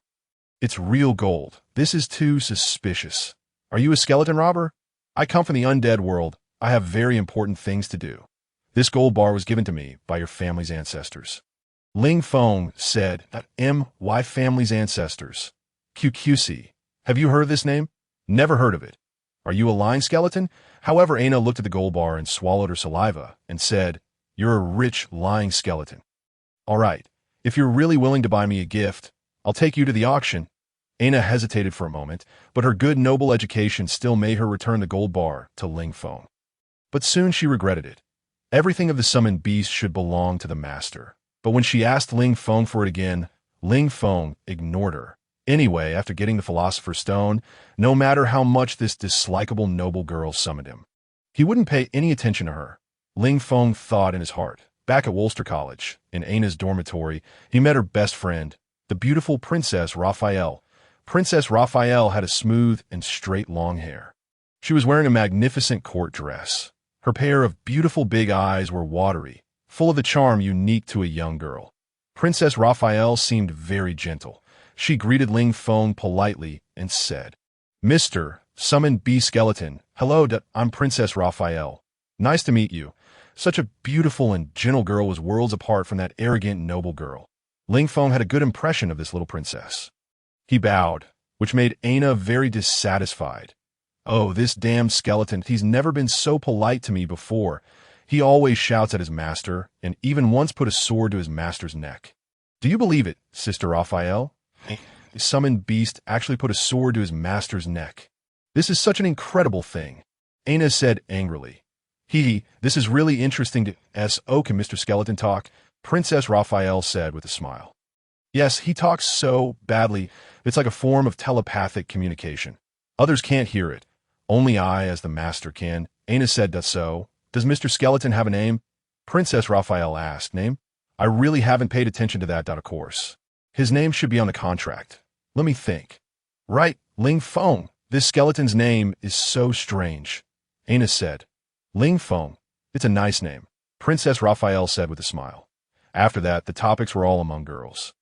When they mentioned a certain handsome, noble guy, they would also blush and giggle for a while. When talking about the guys they hated, they would have endless bad things to say, and no matter how beautiful a girl is, they all have a gossipy heart. Ling Feng had no interest in these topics that he was thinking about when to go to the auction and didn't know if the Philosopher's Stone he needed would be available at this auction. But according to the records, large-scale auctions would sell the Philosopher's Stone. There should be no problem at all, Sister Raphael. There will be a large-scale auction tomorrow. Let's go and have a look together. Aina's words caught Ling Feng's attention. But I'm running out of pocket money, Princess Raphael said somewhat embarrassedly. Don't worry. There will be a rich guy to pay the bill for us, Aina said. This doesn't seem appropriate. Princess Raphael said, there's nothing inappropriate. This rich fool is my summoned beast skeleton. In fact, all his money should be mine. You don't have to feel embarrassed at all. Aina said carelessly. TSK, this girl really talks nonsense, Ling Feng scoffed. Mr. Skeleton? I don't want anything I just came here to accompany you. Wherever you say to go, we'll go. Anyway, there probably won't be many more opportunities to get together like this in the future, Princess Raphael said somewhat dejectedly. What's wrong, Raphael? Aina asked curiously. I'm 16 years old. I'm about to have my coming-of-age ceremony soon. A 16-year-old princess has reached the age to get married. Princess Raphael said, Oh, getting married. That's so annoying. Why do girls have to get married? Aina said angrily. Moreover, we don't have the right to choose the man we like. This might be our sorrow, Princess Raphael said. Humph. If they force me to marry a man I don't like, I will absolutely not agree. Aina pouted and said, All right. Maybe you'll be eager to get married then. Princess Raphael said teasingly on purpose. Sister is talking nonsense. Once the little girls start whispering, it seems endless. Ling Feng was really annoyed and left alone to go to the library of Wolster College to find some information he needed. The little contract master just waved her hand and let him out without a care. Anyway, the purpose of showing off in front of the princess had been achieved, and Ling Feng had lost his value for now.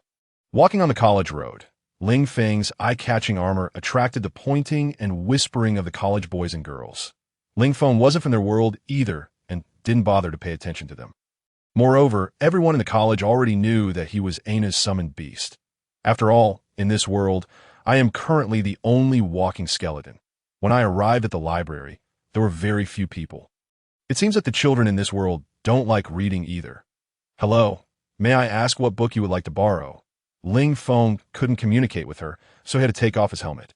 Oh, so, it's the summoned beast of Aina. Mr. Skeleton. Mr. Skeleton, are you still looking for information about the Philosopher's Stone? Lisa said. Ling Feng shook his head and wrote down the two words architecture, military on the table. Okay, please wait a moment. Lisa closed her eyes, put her two delicate little hands together, and a flash of light passed. Dozens of books on the bookshelf flew down and piled up in front of Ling Feng. It's really a convenient magic. Ling Feng has always been very curious about magic that he once defeated a skeleton mage, so it means that skeletons can also practice magic. Does he have any talent in this area? Ling Feng wrote down the words introduction to magic on the table again. Mr. Skeleton also likes magic. Lisa likes magic the most. Many things don't need to be done by herself, that it's all done in a flash. Like finding things, cleaning, doing laundry. This big-breasted, empty-headed girl uses magic as an assistant for housework. What a great waste of magic resources. Another thin book, Principles of Elementary Magic, appeared in front of Ling Feng. Finding a secluded corner, Ling Feng began to seriously read the knowledge of this world, in terms of architecture, excluding fancy carvings, decorations, etc. The most practical is the construction of city walls. The city walls in the human world are not a thin layer, but giant fortresses dozens of meters thick and hundreds of meters high. You can even drive a carriage on the large city walls, and its shape is also a trapezoidal structure with a certain slope.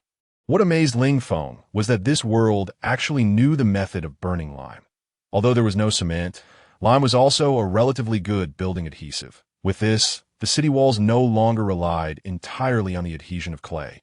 And it became possible to build higher and wider city walls in the era of cold weapons. The benefits of a strong city wall were obvious. Except for some flying troops, most troops would be blocked outside the city wall, which gave the town a great ability to breathe and resist. Militarily, no matter how the formations of cold weapons changed, their core was to defend oneself, reduce casualties, and attack the weak points of the enemy. The defensive ability of infantry, when gathering, the rapid impact ability of cavalry, the long-range ability of archers and mages, and the powerful shock ability of powerful troops. The formation was to maximize the combat ability of these troops. A tight formation could allow the soldiers to cover each other's flanks and concentrate their strength against the enemy in front. And before, the skeleton warriors had no formation at all, and they just rushed up in a melee when fighting. This could only make themselves fall into the quagmire of melee. The human army was never afraid of the skeleton army. There was even a famous human general who claimed that given 10,000 elite silver shield soldiers, he could wipe out an army of 100,000 skeletons. The skeleton warriors who never feared death and strictly obeyed orders should not become a synonym for cannon fodder. They should become the most powerful warriors. Ling Feng vowed to strive to improve his military ability, rather than simply relying on the infantry phalanx to protect the skeleton archers in the battle mode. Finally, Ling Feng opened the thin principles of elementary magic. The first sentence at the beginning was, "When you cast your first magic spell, you are already a magician." As for who said this sentence, the name was really too long, and Ling Feng didn't bother to remember it. In this plane of the world, there was an abundance of elemental energy, which was extremely scarce on Earth. People on Earth only had a concept of magic in fantasy novels. But in this world, elemental energy was everywhere. As long as one had great mental strength and talent, one could utilize the power of these elements, and magicians became real legends. Magic was really a miraculous thing. Ling Feng followed the basic meditation steps in the book to sense the elemental power between heaven and earth. Slowly, he felt that the surrounding was filled with colorful light dots, which seemed to be naughty little creatures jumping nonstop. He stretched out his hand, and with a thought, some of the light dots actually slowly gathered together and sank into his skeleton. This feeling was extremely wonderful, warm like a hot spring flowing through. Could it be that I also have magic talent? Ling Feng was a bit shocked. He actually felt the elemental power between heaven and earth during his meditation. There was only the inheritance of a swordsman in his soul fire. Could it be that he could also practice magic? This discovery shocked Ling Feng greatly.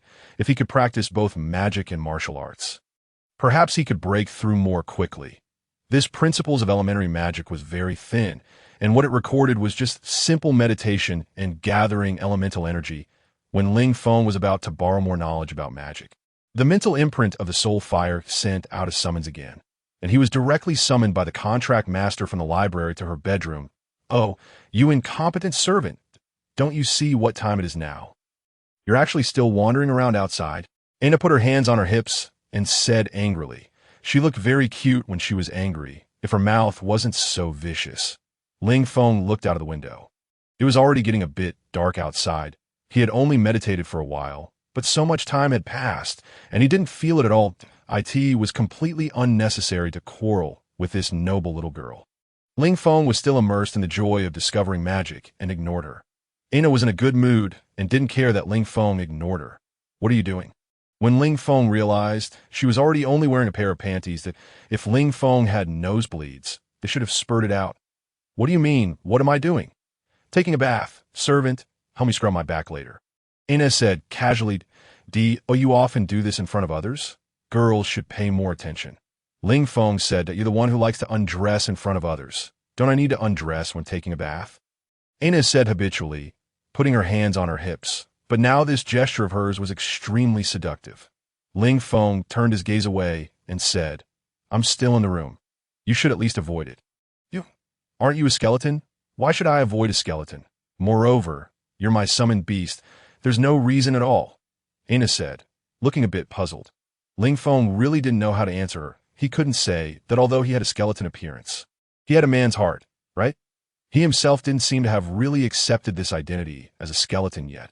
Humph, a skeleton full of bad ideas. Shameless. Anna blushed. she seemed to feel something was inappropriate. She picked up the bath towel, scolded Ling Feng for being shameless, and then went in the bathroom. She never mentioned asking Ling Feng to scrub her back again. It wasn't known whether it was a loss or not. Listening to the sound of the gurgling water, he shook his head and mocked himself. It seemed that he didn't have the self-awareness of being a skeleton yet. The little girl got sleepy very easily. After taking a bath, she ignored Ling Feng and fell asleep on the bed. Ana's sleeping appearance was still very cute, like a newly born baby. Perhaps although her temper was bad, her heart was as pure as a newborn baby. In the pitch-black room, Ling Feng had nothing to do. He sat on the ground and began the meditation he had just learned. Before long, the colorful light particles reappeared in front of his eyes. Feeling these elements sinking into his bones one by one, this experience was really wonderful. Early the next morning, Ana and Princess Raffi took Ling Feng to the largest auction and trading venue in Worcester. There was a grand auction today. Merchants gathered, and the place was crowded with people. The entrance fee for the auction was 1 gold coin, while the entrance fee for the luxury box was 100 gold coins. Princess Raffi couldn't show her face in public, so she chose a luxurious box. The boxes were all on the second floor, and from the box, one could directly see the main auction venue, which was very convenient. Ling Feng was more concerned about whether there was a philosopher's stone for sale. Fortunately, there were actually 3 philosopher's stones for sale at this auction. The heart that had been hanging in his throat finally dropped. Ladies and gentlemen, today at this auction, we will sell countless rare treasures from all over the world. The host of the venue began the opening speech of the auction. The items at this auction might really be very good. The second item is the philosopher's stone.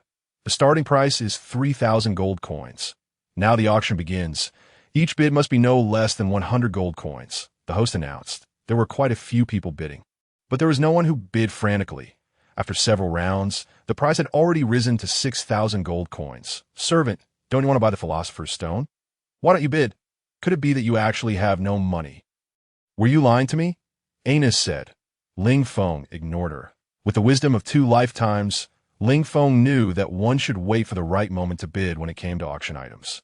The value of the philosopher's stone was surely over 10,000 gold coins. Currently, all the bids were just exploratory. When the bid reached 8,000 gold coins, there was a slight pause. The host scanned the venue and said, "Is there anyone else willing to raise the price?" 10,000 gold coins. At Ling Feng's request, Ana placed a bid that if you don't have the money and let me bid randomly, you dead skeleton, I'll break you into pieces. Ana threatened. Hearing someone bid from the luxurious box, everyone knew someone was about to make a move. After a moment of silence, someone in the venue shouted out a price of 11,000 gold coins. Without hesitation, Ling Feng directly had Ana bid up to 15,000 gold coins. Although he wasn't short of money, he couldn't be too impatient. The venue fell silent again for a while, and someone reported a price of 16,000 gold coins. Ling Feng immediately raised the price to 20,000 gold coins to 8T this time. His determined aim was quite obvious. Although the price of the philosopher's stone could reach up to 30,000 gold coins at most. After all, the number of people in need of it wasn't large, so it often didn't fetch a good price. Generally, selling it for 20,000 gold coins was already considered a high price. Thus, with the host's final decision, Ling Feng smoothly bought the first philosopher's stone. There wasn't a situation like a mysterious buyer wildly jacking up the price, which made Ling Feng heave a long sigh of relief. Soon, a waiter walked into the box and asked if they would pay now. Ling Feng took out a gold bar and asked the waiter to take it for appraisal. The conversion between gold bars and gold coins was very fast. One of Ling Feng's gold bars was exactly worth 100 gold coins. Without hesitation, Ling Feng took out 200 gold bars to pay the bill. Finally, the philosopher's stone was in his hands. Ling Feng carefully examined this stone that was about the size of a palm. He could sense the huge energy contained within it. It should not be a fake. Can Mr. Skull do alchemy? Princess Raphael asked curiously. After all, the only function of the philosopher's stone was as the holy stone for alchemy. I don't know. He's a strange skull. He even has a spatial storage ring, which is something only high-level magicians can have. I don't even have one. Ana replied. Ling Feng carefully put the philosopher's stone into the storage ring. There are still 2 more. Let's buy them all. What if it's not enough? There were 2 more philosopher's stones left, and together with the one he had just bought, he would have 3 in total. Hey, servant, you've got what you wanted. It's time to buy things for us. Ana's eyes seemed to spark with excitement. Ling Feng hesitated for a moment and then nodded. After all, Ana had contributed a lot to getting the Philosopher's Stone so smoothly. However, soon he regretted it. He really underestimated the crazy shopping desire of noble girls. It was no different from girls on Earth going shopping in a mall, especially when there was a rich and stupid fat sheep like him by their side. As long as Ana liked something, she would bid on it. If others increased the price by 100, she would increase it by 1,000. More than half of the items at the auction were sent to this luxurious box on the second floor. Everyone's eyes were fixed on this mysterious box with the drawn curtain. It was estimated that after leaving today, the news of a super-rich person coming to Wolster would spread throughout the city. Enough. Ling Feng was really his wealth. He had planned to use this wealth to buy some armor and weapons and take them back. Now, it had become the capital for the noble beauty to squander. The second and third Philosopher's Stones were successfully obtained at the prices of 22,000 gold coins and 26,000 gold coins respectively. Ling Feng's mission this time could be said to be successfully completed. Humph, stingy, Ana said. The things of the summoned beast belong to the master. You have no right to voice your opinion, but I have the right to refuse to pay. If you keep buying randomly, then you pay for it yourself. Ling Feng played his trump card. Stingy, stingy. Ana was extremely dissatisfied, but she had no good solution. After all, the spatial storage ring wasn't on her. Finally, she chose to compromise and excitedly studied the large number of items she had bought with Princess. The mysterious rich person's box seemed to fall silent and no longer made random purchases, which made the atmosphere at the scene much more lively. Near the end, there was usually a precious item for the finale. This time, the finale item was 10 first-level magic crystals.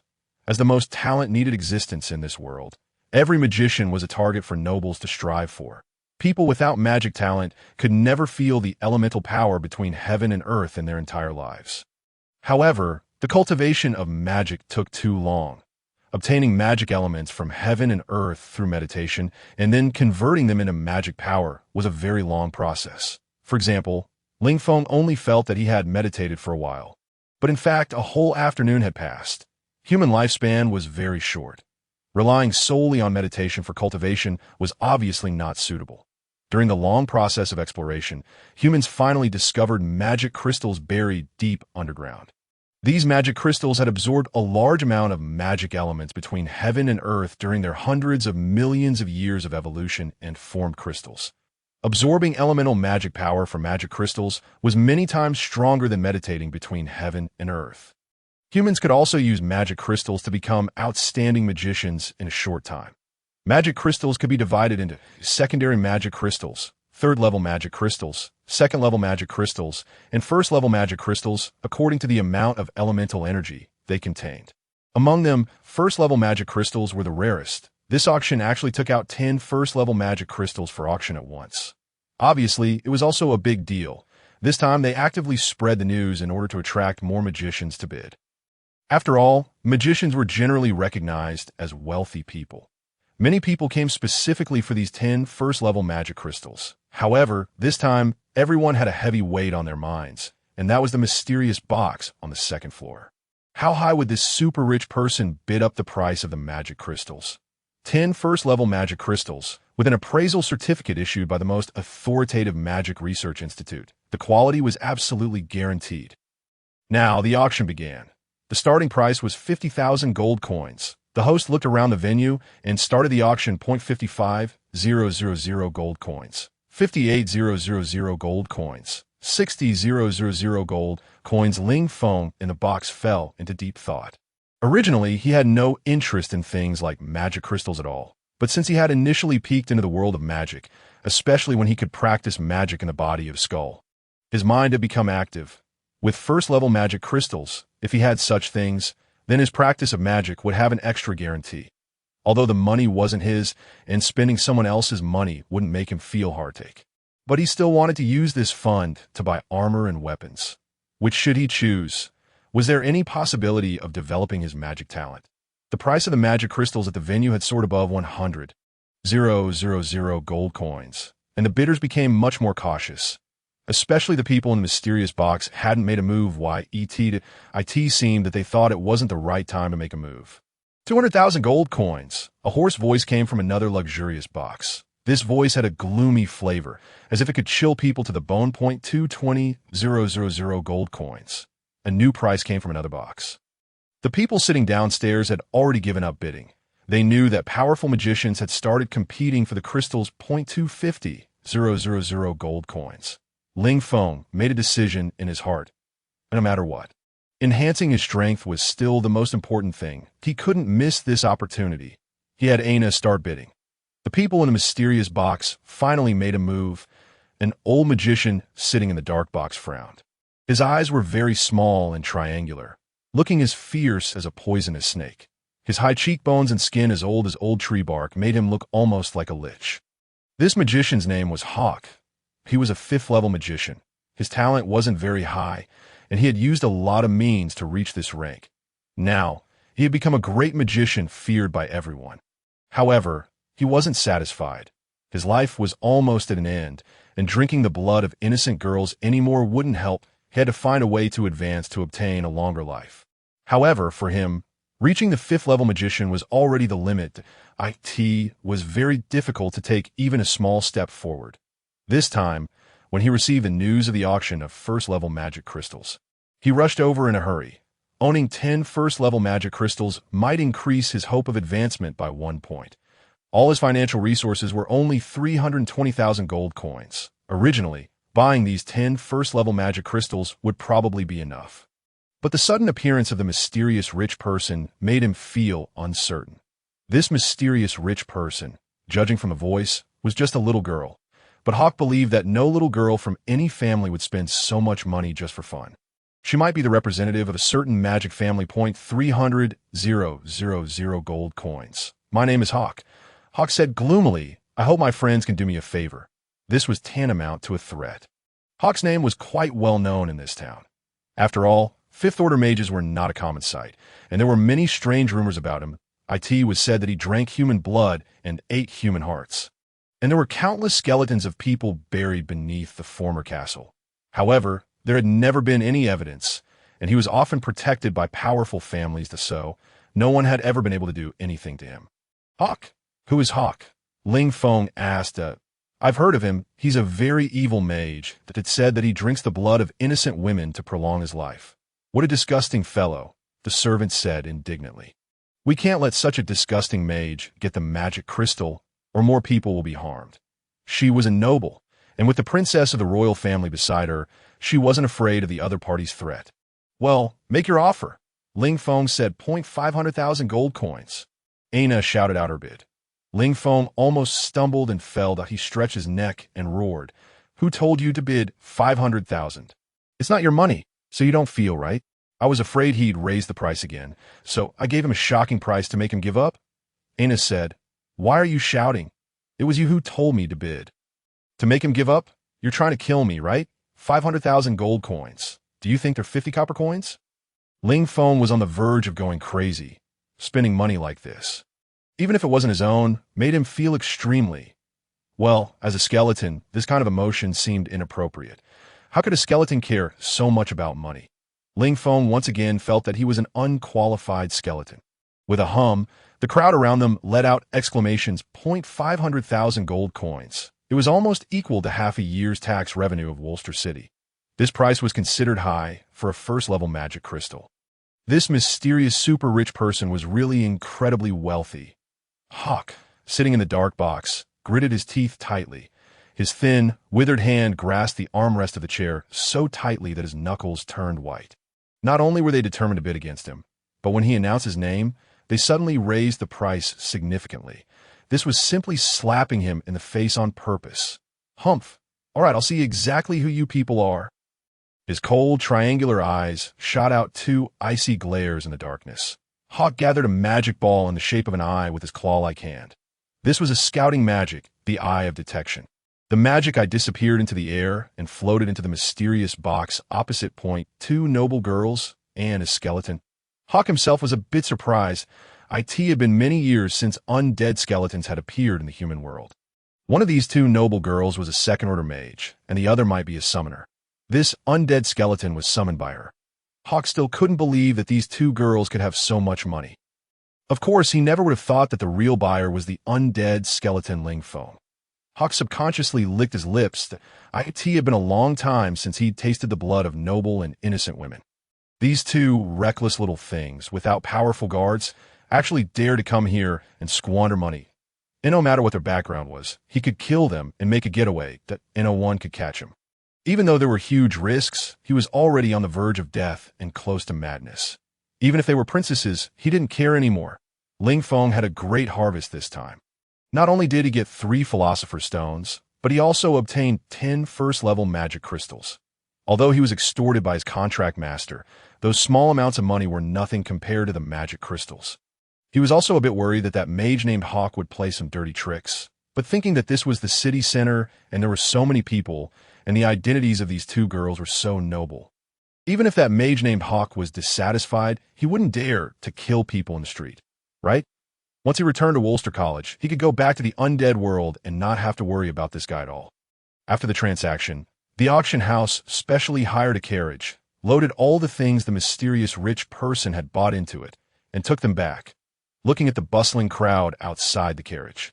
Although Ling Feng had a bad premonition in his heart, he still comforted himself that nothing could happen and he would be able to go back soon. The eyes of the 2 strong horses suddenly turned red.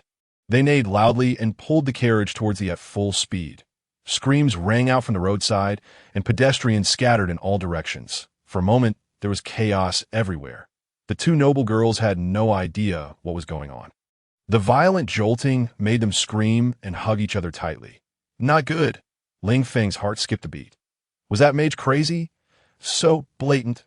Ling Feng looked outside the carriage in just a moment. The crazy horses had pulled them out of the city and deliberately deviated from the main road. The coachman's face had turned pale with fear, and he was trembling as he tightly grasped the armrest of the carriage, not daring to move at all that a warning sign suddenly rose in his heart. And an extremely dangerous intuition appeared in his soul fire. Without hesitation, he drew out his long sword and slashed through the reins of the horses. The 2 crazy horses galloped away free. The huge inertia caused the entire carriage to collide with the ground and then roll into the air. Ling Feng hugged the 2 screaming girls, broke through the carriage roof, and jumped out. A huge, burning fireball came whistling from afar and smashed into the rolling carriage. A huge burst of firelight lit up the sky, and the entire carriage was blown into powder, forming a black scorched pit on the ground. The red firelight shocked the girls, and fear was revealed in their eyes. Ling Feng felt a bit apologetic in his heart. It was all because he was greedy for those 10 first-level crystals. He clearly knew the truth that wealth invites disaster, and he had dragged these 2 girls into this crisis with him that the powerful and evil aura approached. Hawk held a long magic wand and walked over step by step. His black mage robe looked extremely gloomy, and that terrifying aura almost froze the surrounding air. Jia, jia, jia, jia. The little skeleton reacts quite quickly, but in the end, you can't escape my palm. Hawk said. His wrinkled face looked even more disgusting. Damn it. Do you know who you're being rude to? The granddaughter of the Philip family and Her Highness, the 11th princess of the Griffin Kingdom. Aina shouted angrily, oh ha ha ha. What a great background. It's about what I guessed. Only you stupid girls who don't know your limits would dare to act so recklessly. Hawk laughed out loud. That couldn't even the princess's status oppress him? Aina was a bit panicked this time. Was this mage already insane? If a single hair of the princess was harmed, you'd be ground to dust. Aina said, all right, little girl, stop talking nonsense. For a crazy mage whose life is coming to an end, nothing can scare him. That you'd better just accept your fate, Hawk said as he took 2 more steps forward. Wait, you can't harm the princess. How about this? We'll hand over the first-level magic crystals we just bought. And you let us go. Aina said, no need of trouble if I let you go. Even if I have the magic crystals, I won't be able to use them. Only by killing you will I be safe. I've never tasted the blood of a princess before. Today I'll have a good time. Hawk licked his lips and said, you demon. Aina was so angry that she trembled. She had to protect her good friend. The princess ate tea this time, saying anything was useless. She directly ordered Ling Feng to block Hawk and prepare to take the princess and run away. Sword chi slash. Ling Feng slashed out a sword chi in the air. Oh, such a petty trick. Hawk raised his hand and summoned an oval magic shield centered on his palm. The sword chi slash only vibrated the surface of the magic shield and then disappeared. Do you think a mere undead skeleton can stop me? Hawk laughed. Ling Feng had been desperately trying to find a way to deal with this crisis from the very beginning. The other party's strength was beyond doubt. Although he wasn't at the same level as Kokuxi, he was definitely not something he could handle now. The powerful long-range attack ability of mages made escaping very unrealistic. Although mages had weak defenses, they could make up for this weakness with magic shields. Ling Feng's current attacks couldn't break through his magic shield. That is to say, it was almost impossible to kill a fifth-order mage head-on. Hawk didn't give Ling Feng any more time to think that he waved his magic wand, and a huge fireball shot out. The intense heat could melt all living things in the face of life and death. A flash of inspiration came to Ling Feng's mind. He could have used Swift Step to dodge this fireball, but at this time he instead rushed forward. With a boom, the fireball blew away half of Ling Feng's skeleton. Kalala! Ling Feng fell to the ground motionless, and the bones on his body emitted a burnt smell. However, no one noticed that his hand still tightly gripped his black long sword, seeing her summoned skeleton being disposed of by the other party with just one fireball. And his heart sank. This good-for-nothing thing, wasn't it quite capable of fighting when it first came out? Now it's actually so useless and was taken out in an instant, simply of no use at all. Windblade. Princess Raphael gathered her magic and sent out a windblade. Hawk waved his hand and easily defused the windblade spell of this second-tier mage with his magic shield. Nah, no good. His rank is too high that he might be a fifth-tiered or no match for him. Princess Raphael said anxiously, Princess, you run first. I'll hold him off. Ain't try to push the princess away. No, I can't leave you. Princess Raphael replied, All right, stop shoving each other. Neither of you can escape. Hawk sneered, with a wave of his magic wand. Imprisonment. Two circular halos appeared under the feet of Aina and Princess Raphael, firmly locking them in place and preventing the two young girls from moving even a step. Hawk laughed loudly, and his cold triangular eyes emitted a ferocious light. He subconsciously stuck out his tongue and licked his shriveled lips, approaching the two innocent young girls step by step. Ling Feng, lying on the ground, controlled the soul fire to the smallest state. The eye sockets of the two skeletons looked pitch black, and no one paid any more attention to him. Everyone thought he was a skeleton that had already been defeated. 1 step, 2 steps, 3 steps. Motionless, Ling Feng silently calculated in his heart. The moment Hawk passed by him, Ling Feng suddenly leaped up with his only remaining skeleton leg, and the soul fire burned to its maximum limit. Sword chi slash. A sharp sword chi shot up into the sky, and the black long sword slanted across Hawk's body. Dark red blood spurted out. The unsuspecting fifth-tier mage, Hawk, was cut into 2 pieces diagonally like this and died from a surprise attack by an undead skeleton. Ling Feng's successful surprise attack was largely due to the current human's lack of understanding of undead creatures, i.e. humans' inertial thinking. A creature that had its body half destroyed was surely dead beyond death. However, undead creatures were not like this, especially skeletons. Even if their entire bodies were destroyed, as long as the soul fire was not extinguished, they still survived. When they found other bones, they could continue to reconnect. 4 undead skeletons. The fatal injury was to shatter their skulls and extinguish their soul fires. The human world had been cut off from the undead world for too long, and humans had forgotten how to fight undead creatures. If it were hundreds of years ago, a 5th-tier mage would never have made such a mistake. However, now 9 out of 10 mages would suffer a great loss from this. But no matter how much they regretted, they couldn't reverse the reality of failure. A 5th-tier mage was thus killed by the undead skeleton. Ling Feng. 2 soul fires were absorbed into Ling Feng's body, and a huge amount of magic energy surged in, almost forming a magic vortex and pouring into the soul fire all at once. The soul fire emitted a powerful energy, and the flames changed erratically. After Hawk's death, the powerful magic power became a pure energy part and entered Ling Feng's soul fire along with the soul light. Like a huge torrent, this torrent was so powerful that Ling Feng felt as if he was swimming in a sea with huge waves and might be submerged at any time. He struggled to maintain the integrity of his consciousness and slowly incorporated the magic power in the soul fire bit by bit. The soul fire gradually grew stronger, and the incoming magic power torrent also became faster and faster. After an unknown amount of time, the magic power torrent finally completely merged into the soul fire. Ling Feng's consciousness slowly recovered, and the soul fire glowed, burning with a scarlet flame. Ling Feng felt a fundamental transformation in himself. The upgrade of the soul fire first brought the benefit of enhanced perception, and the surrounding scenes once again came into his consciousness. Two beautiful young girls were lying on top of him, crying.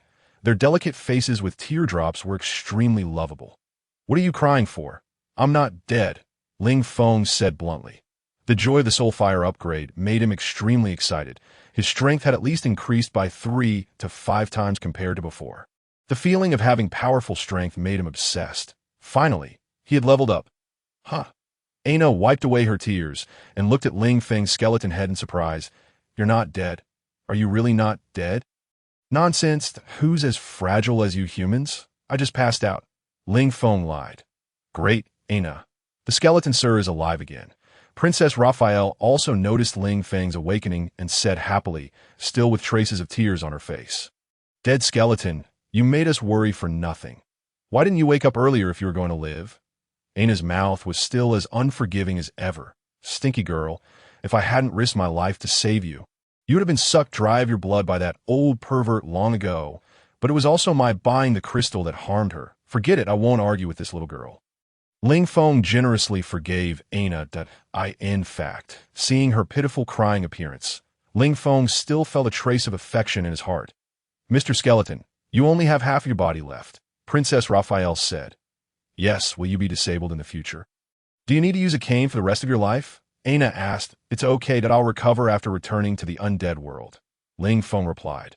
"Raphael, it doesn't matter about my servant, he'll grow a new skeleton frame on his own. Well, just like a sea crab losing its pincer," Ana said to Princess Raphael with a smile. Although he only had 1 foot and 1 hand left, Ling Feng still ransacked Hawk's entire body without mercy and found a magic storage bag, 2 magic rings, a magic necklace, and his magic wand. If the magic robe hadn't been split in half, he would have even wanted to strip this old man naked. After breaking so many bones, he had to get some compensation back. The 2 noble young girls didn't even bother to take a second look at this disgusting guy, let alone the things on him. And no matter how good the things were, they wouldn't want them. Ana even asked Ling Feng to throw all these away. What a joke. The entire possessions of a 5th-tier mage, even if they stink, must never be thrown away. This wasteful little woman. Ling Feng muttered in his heart. After the soul power disappeared, Ling Feng returned to the undead world. When his severely damaged body appeared in front of Lillian and Kukuxi, it startled them that, "Oh my. What happened? How did you get into this state?" Lillian asked. "I almost couldn't come back. That I killed a 5th-tier mage." Ling Feng said very proudly but deliberately in an understated way that a 5th-tier mage? "Just you? How is that possible?" Lillian shook her head in disbelief. "He's not lying. That I felt a magical power in his soul fire. It seems that after you absorbed his soul light, you advanced." Kukuxi said. "Oh yes, the little skeleton advanced. Now he's a skeleton leader," Lillian said in surprise. Ling Feng remembered the important matter and took out 3 philosopher's stones from the soul storage ring and said, "I got them. There are 3. Do you think it's enough?" Kukuxi's eyes lit up. He excitedly picked up the philosopher's stones and burst out laughing. We finally got them, but it's simply incredible that I never thought we could get philosopher's stones in the undead world." "Skeleton, you're simply a miracle." Lillian directly hugged Ling Feng's round skeleton head and kissed him hard at "You're my pride, Daddy." Having obtained the philosopher's stones, Kukuxi began the alchemical conversion of Sally's tear, being so busy that he was in a complete mess. Lillian always stayed by Her Majesty the Queen's side. Ling Feng successfully and perfectly completed the task and finally relaxed and could take a rest. He found a new skeleton frame and filled in the missing bones. After being tempered by the soul fire, it perfectly merged with the original skeleton frame. When Ling Feng had some free time, he rummaged through the magic storage bag of the 5th-tier mage Hawk. After the mage died, the seal of the storage bag had disappeared. There were 320,000 gold coins, 1 first-level magic crystal, 18 second-level magic crystals, 135 third-level magic crystals, and some magic scrolls inside. Now Kukuxi and Lillian were mainly focused on lifting Her Majesty the Queen's curse. It was really not convenient to disturb them at this time that he would go and consult them after the Queen's curse was lifted. Ling Feng was mainly practicing meditation now that he found that using third-level magic crystals could increase the effect of meditation by more than 3 times. No wonder the mages are eager to snatch these crystals. What a time! Savor they are! Gu Yi and Gu Air have been promoted to the Red Soul Fire, and several other key members have also improved to varying degrees. This makes Ling Feng extremely delighted. Finally, he has capable assistants. After being transformed by Kukuxi alchemy, their skeletons have mutated to different extents. Gu Yi has evolved a bone shield over 1 person's height, which is extremely powerful and even has a certain ability to resist magic. The bone arrows of Gu Shi-San also carry some special effects. Although the power is not great, it is still a good start. Their intelligence has increased significantly. For many things, as long as Ling Feng gives an order, they can execute it perfectly, saving him a lot of worry. Over 100,000 undead skeletons were mobilized by Ling Feng for another large-scale construction project. This time, the original city walls built along the valley were all torn down, and limestone was burned to start building new city walls. There is no shortage of stones in the wilderness plain. There are many bare mountains, which are excellent stone quarrying sites. Although the low-level skeleton warriors are not very intelligent, they are very obedient to orders. It is very suitable to assign the stone quarrying work to them. Ling Feng taught them the method of thermal expansion and contraction to speed up the quarrying. Trimming and polishing the stones take some time. Fortunately, there are a large number of undead skeletons. Heavy weapons such as axes and hammers were requisitioned for stone polishing work. After several failures, the burning of lime was successful. A large amount of stones were mined, mixed with clay and lime, and built layer by layer into a city wall as solid as that of a human town. This city wall is 8 meters wide and 100 meters high, connected to the valley. The overall effect of the city wall is magnificent, giving a feeling of impregnability. This valley has a very good geographical location. There's a huge natural cave and a passage to the outside world at the bottom of the valley.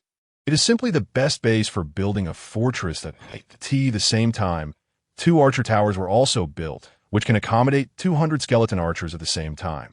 The wide field of vision can have a certain impact on flying troops. The bustling construction site also made Ling Feng dizzy. Many technical details the skeletons were not clear about, and Ling Feng had to teach them little by little and supervise and inspect each process personally. The knowledge he learned from human books was not enough, of course, for such a huge project. Even with over 100,000 undead skeletons mobilized, it cannot be completed in a short time. It still requires a long period. During this period, Aina summoned him several times, but this little girl seemed to have become smarter. She even used some permanent master, servant summoning contracts, and complete summoning contracts, and so on. Ling Feng simply ignored these damned contracts and directly refused point one day. Ling Feng was busy at the bustling construction site when the beautiful, lowly-looking but mature-minded Lady Lillian appeared in front of him. "The princess wants to see you," Lillian said with a sweet smile. The undead Queen Tretia Sally stood there quietly, with a slight smile on her extremely beautiful face, as warm as the spring afternoon sun, giving a feeling of holiness, nobility, and beauty.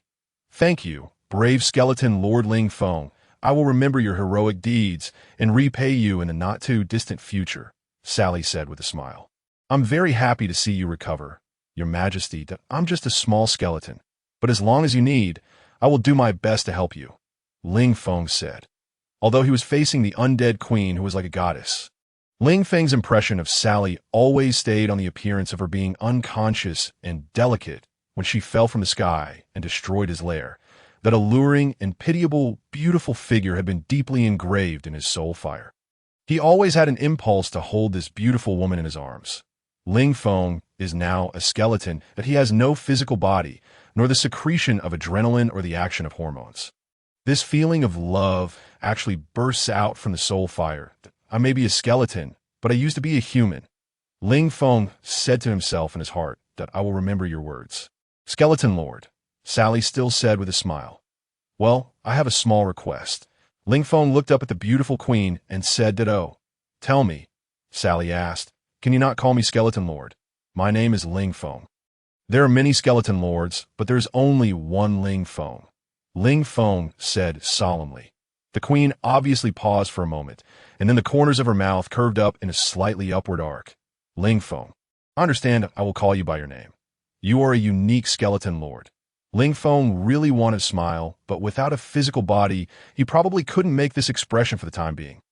"Come closer, I'll give you my reward," Queen Sally said. Ling Feng walked closer to the queen as she said. Being closer, the queen's peerless figure was even more captivating. Ling Feng even had a feeling of suffocation. Queen Sally looked solemn. She stretched out her slender finger and touched Ling Feng's forehead, that a complicated six-pointed star pattern appeared on his forehead, faintly emitting light. Magic elements around were dancing cheerfully.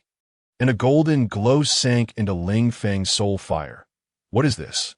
Ling Feng was a little puzzled. "Don't talk. Use your soul fire to feel the power of magic. Once you feel it, you can use it." The queen's words seemed to have a certain soothing magic power. Ling Feng's chaotic thoughts disappeared. He felt himself entering a state of emptiness. Warm currents were all around, slowly flowing from the soul fire into all his limbs and bones. He felt as if he was in a hot spring, extremely comfortable. The golden glow began to dissipate, and Ling Feng's consciousness returned. "I heard from Kukuxi that you began to understand the power of magic. And your soul fire has absorbed a lot of magic power, but without quenching, you can't fully absorb and use it. I helped you guide it. Can you still remember the feeling just now? Maybe your special soul can use powerful magic," Queen Sally said. What Queen Sally cast on Ling Feng was the divine spell Radiant Light. This divine spell originated from the ancient elf race and is a unique racial skill passed down by the elf race. For undead skeletons, it doesn't mean that having the ability to sense magic elements around for meditation can allow them to practice magic like ordinary humans. Without the inheritance of the soul fire, it is very difficult for them to apply magic power to spells. After being baptized by the divine radiant light, Ling Feng was like having his main and collateral channels unblocked and truly entered the world of magic. Of course, casting the divine spell Radiant Light also consumes a huge amount of magic power. Queen Sally paid a high price that it will take her at least a year to recover. That you're really kind to this little skeleton. He probably doesn't even know how great an opportunity he has. After Ling Feng left, Lillian said to Queen Sally with a smile, "Undead skeletons are too weak that I hope he can become stronger. At least have the ability to protect himself in this cruel undead world." Queen Sally said, "Well, this is a good guy. Very interesting."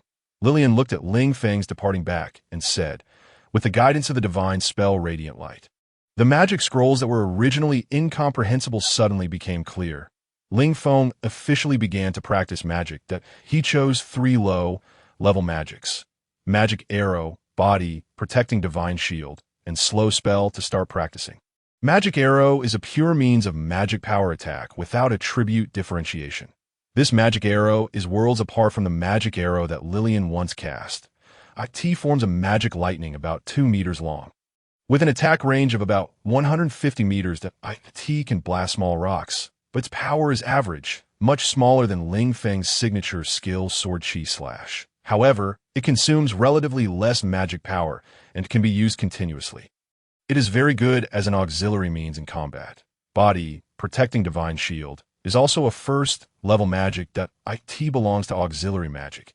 Its advantage is that not only can oneself use it, but it can also be applied to one's comrades. But its defensive power is not very high. At best, it's just like wearing an extra leather armor. It still has a certain role in protecting companions. Slow Spell. Ling Feng had experienced it when fighting with the Swindler Skeleton Mage. This magic can provide a more favorable opportunity for his attack, turning the situation from passive to active, although it is not suitable for battlefield use at too low a level now. If the range of the slow spell becomes wider in the future, making a large group of high-speed troops move like they are in a swamp on the battlefield will bring a huge advantage to his army. The queen left, taking Lillian and Kukuxi with her. They were going to the lair of the ghost dragon to seek help. This was inevitable. The army of a small skeleton lord couldn't play much of a role yet. The corpse wolf king and the 3-headed hellhound also followed. This made a large number of undead skeletons heave a sigh of relief. Kukuxi left the entire alchemy room to Ling Feng and left him books on alchemy. However, he didn't have time to study them at present. When Her Highness the Queen left, Ling Feng felt somewhat uncomfortable. It was hard to put into words this feeling, that he somewhat suspected whether he had fallen in love with this beautiful and noble queen. But the gap in status and strength between the two sides was too great. Perhaps it would take a lifetime to narrow this gap. Looking at the vast and empty wilderness plain in front of him, and then back at the magnificent castle he was building, Ling Feng heaved a sigh in his heart that, I am a skeleton. The first thing I have to do is survive the tea night. Ling Feng was lying on the cold stone bed resting when he was taken into the boundless and dark contract space again. I'm called Aina Philip. The contract is called Summoning Master Servant Contract. His contract master was summoning him. This time she used a temporary contract, seemingly truly wanting to summon him over, although a bit reluctant. Ling Feng still agreed. After all, contacting the human world still had to rely on this little girl. His wealth had to be exchanged for powerful weapons and equipment. A golden light flashed, and Ling Feng appeared in Aina's bedroom. This little girl was hugging a pillow, her whole body curled up at the innermost part of the bed, wrapped entirely in a quilt, only showing a cute little head of a lowly.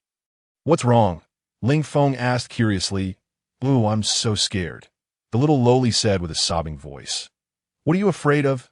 Ling Feng was puzzled. There have been several strange death incidents in the academy recently. The victims were all girls, their whole body's blood was drained, and the way they died was so terrifying. It is said that vampires have appeared. Aina said, girls are most afraid of these things, especially vampires that specifically suck the blood of young girls. You're overthinking. Vampires now live in the undead world. The passage from the undead world to the human world has long been sealed. It's simply impossible for vampires to appear. Ling Feng said. Who says so? Aren't you a skeleton from the undead world? You've also appeared in the human world. Aina said defiantly. Ling Feng was momentarily stuck. His situation was indeed rather special. In this way, it couldn't be completely denied that vampires existed. After all, there might be other exceptions. Woo, I haven't slept well for 2 days, Aina said pitifully. Looking at that cute little face like a lowly, Ling Feng's heart softened and he said, you go to sleep. I'll keep watch for you. Then I'm counting on you completely. I can have a sound sleep. Aina suddenly changed her expression to a smiling face, stretched, and directly flopped onto the bed. She fell asleep in less than 10 seconds. This little girl, changing her expression so quickly. Just now she looked so pitiful, and in a flash she changed. Could it be that she was acting and deceiving me just now? Ling Feng suddenly had a feeling of being deceived. However, things had come to this, and he didn't bother to care. Undead skeletons don't need to sleep. Ling Feng leaned against the window, feeling the atmosphere of the human world. To be honest, from an environmental perspective, the human world was much better than the undead world. The undead world was always gray and gloomy throughout the year, filled with the of death everywhere. The of death, leaning against the window. Ling Feng also sensed the undead aura in the air. There really was an undead creature. A bright moon hung high in the sky. Like a shining silver disk, a curvaceous figure flashed past in the moonlight. Ling Feng's soul fire in his eyes glowed brightly. He flipped onto the roof, locked onto the position of that figure, and chased after it. Under the bright moonlight, 2 figures chasing closely were reflected. Turning a corner, suddenly the target of the chase disappeared. The next moment, a dangerous aura emerged in his heart. Ling Feng felt the dangerous aura above his head. He looked up, and a female vampire with a strong killing intent descended from the sky. Swift step, Ling Feng quickly turned around sharply, dodging this sudden sneak attack. Hey, not bad reaction, little skeleton. That it's really unexpected that I could see a skeleton lord in the human world. That a female vampire stood in front of him and said. This was a vampire with a red soul fire. It was not easy to deal with. Ling Feng secretly became vigilant. I'm also very surprised. I originally thought I was the only undead here. Ling Feng said, how did you come here? The charming female vampire laughed coquettishly. I came here the same way you did. Did you kill those girls recently? Ling Feng asked. That an undead skeleton has become the protector of humans. It's really the funniest thing I've ever heard. The female vampire laughed so hard that her body trembled. That you're afraid that I'll harm your contract master, right? Indeed, Without the contract master, one can't come to this wonderful world. This world is really great. What delicious blood, far better than the blood of those corpse wolves and corpse bears by millions of times. No wonder Lord Count wants to stage a coup. The female vampire said with a laugh. Coup? Ling Feng asked.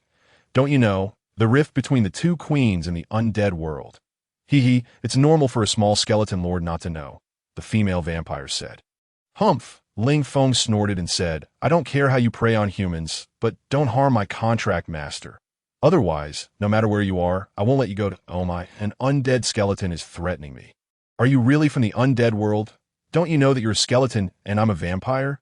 The female vampire's slender waist swayed in the wind, but a sense of danger emerged again in Ling Feng's soul fire. He activated Swift Step and dodged to the side as fast as he could. At the same time, the figure of the female vampire in front of him flickered, and the whole person disappeared in place. The next second, she appeared in Ling Feng's original position. The sharp dagger cut through the air, leaving a cold afterimage. The racial skill of the vampire, teleportation, TSK. The female vampire missed with one strike and was a bit surprised. Ling Feng's black long sword sliced over in a half-moon shape. The agile female vampire flipped over to avoid it. Neither side gained an advantage in the first round. Ling Feng didn't give the enemy in front of him a chance to catch their breath. The other party was a vampire 2 ranks higher than him. Although his strength had far exceeded that of an ordinary skeleton lord, but facing a high-level vampire, he still felt unsure. Ling Feng also wanted to try how far he could fight now.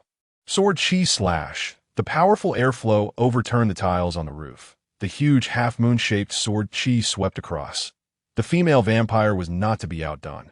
The dagger brought up a blood-red light and collided with the half-moon-shaped sword Chi. With a bang, the huge energy blasted open the roof. The 2 undead creatures both leaped high into the air to avoid the edge.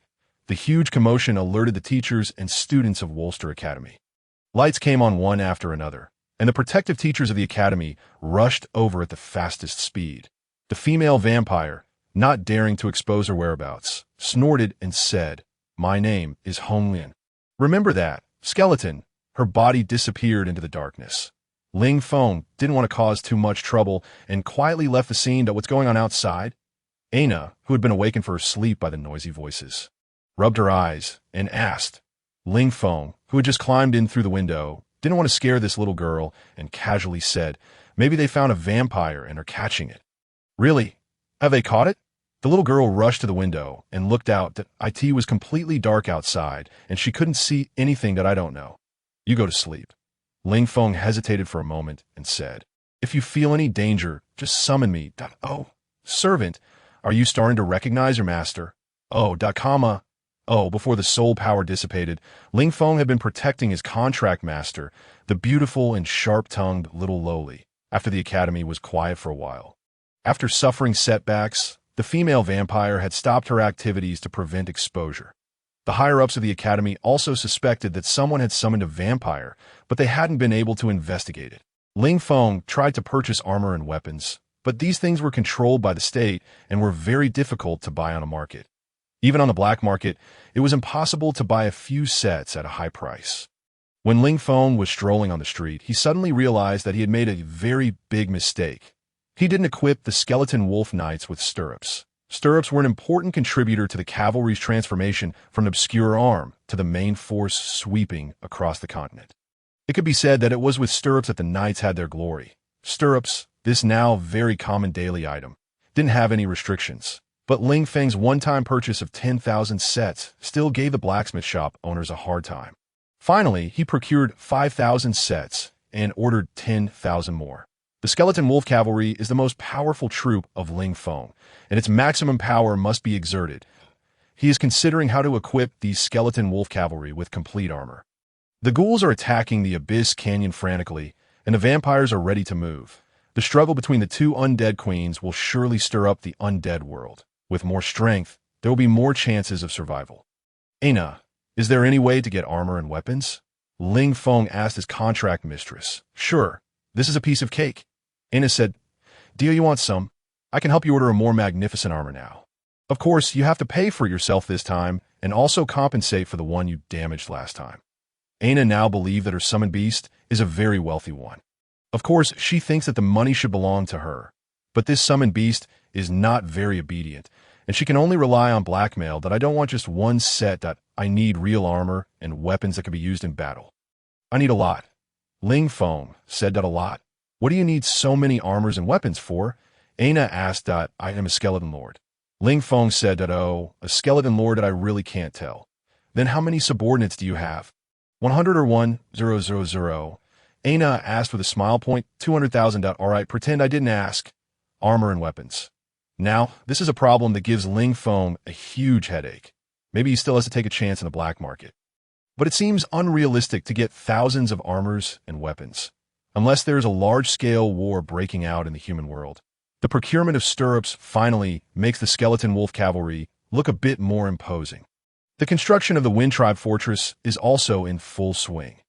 Every day, besides checking on the project, Ling Feng practices magic. He also took some time to look at the alchemy left by Kukuxi, mainly focusing on the part about transforming the skeleton body. Kukuxi recorded the detailed alchemy of transforming skeletons carefully. Every material, alchemical detail, magic formation, and precautions that might occur during the alchemy process, etc., were all recorded in great detail. It seems that he deliberately left it for Ling Feng. Although he wrote it very detailed, many of the items required for alchemy are things that Ling Feng has never even heard of. He can only record them first and then go to the human world to purchase. With the raw materials, he can study them slowly by himself. This year, a magnificent fortress stands on the wilderness plain of the Undead world. This is the first fortress in the history of the Undead skeletons, and it has a very nice name, Wind Valley. The triennial trial of Wolster College is about to begin. The college that participates in and passes this trial will officially graduate. The graduates of Wolster College are very popular in the country. Ordinary civilians can directly enter the army and obtain the position of an officer. And the nobles can also lay a solid foundation for their qualifications. That it can be said that passing the trial is like obtaining a diploma from Harvard University. Of course, the trial every year is very difficult, and there are often students who die during the trial. Once, the mortality rate reached an astonishing 35, which caused protests from many nobles. After that, the trial was not set as difficult, but usually there is still a mortality rate of 1 to 5. So every student who is going to participate in the trial has to do a lot of preparatory work. Every effort will turn into a hope for survival. Aina summoned a new summoned beast, a frost giant bear. This kind of bear that lives in the extremely cold climate has very thick and heavy fur. An ordinary sword can hardly hurt it. The evolution in the extreme climate has given it a certain resistance to wind and water magic. And its attack has a certain ice magic effect. That it is about 5 meters tall. Its thick bare paws can crush granite rocks. Its roaring ability can instantly enhance its combat power and defense. It belongs to a 4th order magical beast. In Wolster College, it is extremely rare to be able to summon a 4th order creature. In Aina's opinion, the biggest advantage of this summoned beast is its obedience. It is much more obedient than a certain annoying undead creature. The trial officially started. This year's trial is carried out in groups. Each group has 5 people. Each group has to kill 50 blood-sucking bees, 50 swamp red-crowned lizards, and a wild ox in the misty swamp. In the 5-person group, where Aina is, 3 are civilians, 2 males and 1 female, a red-haired man named Czech, in his 20s, tall and thin. And his summoned beast is a shadow blade tiger. The shadow blade tiger is very fast. Its teeth stick out about 20 centimeters outside its lips. Its biting ability is very strong. One of its great advantages is that it can climb trees and has good concealment. It often launches unexpected attacks. Another civilian boy is only 13 or 14 years old, named Jamie. His summoned beast is a space migration beast. This kind of creature belongs to the lizard family and has a very long tail. It has a magical ability to distort space and can instantly hide its body and transfer to another place. Although the distance is only about 5 meters, it is unexpected and difficult to defend against. The attack and defense of this magical beast are not very strong. The name of the civilian girl is Shauna, about 16 years old. Although she is not very beautiful, she is quite delicate. Her skin is very white, but there are some light freckles on her face. Her summoned beast has no strong attack power. It is a scouting falcon. And among the 2 nobles, besides Aina, the other person is actually her sworn enemy. Felina. This, which makes Aina extremely annoyed. After Ling Feng killed Felina's original summoned beast, the second-order Windwolf, her new summoned beast is actually a one-horned giant python. The defense and attack of this magical beast are both very astonishing. Its single horn has a sensitive detection ability and can discover all hidden creatures that it is huge in size, about 15 meters long, and can swallow a buffalo. As soon as the two of them met, they started arguing. If it weren't for the dissuasion of other group members, they would almost have fought. Finally, they each did their own thing. When the other person took action, they would never interfere. This made the other group members very headache and didn't know who to help. But fortunately, the strength of their summoned beasts is extremely powerful, and basically they don't need the help of others. The blood-sucking bee is 120 centimeters long, and its wings span 2 meters. Its long, steel needle-like mouth part is also its weapon. Such a thick and long needle can directly pierce a person to death. It can suck half of the blood of a buffalo in one go. It also has another alias, Killer Bee. This blood-sucking bee is the most common creature in the Misty Swamp that has a large number and is extremely aggressive. The swamp red-crowned lizard is also one of the most abundant creatures in the Misty Swamp. They usually hide in the withered leaves or shallow beaches. They're about 1.5 meters long. It has a red spot on its head, which looks like a crown, and that's how it gets its name. When it comes to lizards, people will immediately think of its famous, the petrifying giant lizard. The petrifying giant lizard has a natural magic power and can instantly petrify an enemy for a short period of time. The petrifying giant lizard is a remnant of prehistoric creatures. There are not many left on the continent now. It can reach a length of 13 to 18 meters. Its scales are extremely hard, and it hardly fears any swords. Except for its soft abdomen. Even the dwarf's giant axe can't cut it all. This high-level creature can be said to be the leader of the lizard family, and the red-crowned lizard is far from being as arrogant as its leader. It is poisonous, but not very strong. People bitten by it will be temporarily paralyzed. For such a lizard, a swordsman can easily pierce its skin. Its defense and attack are not very high. These two kinds of creatures are not difficult to deal with for a summoner.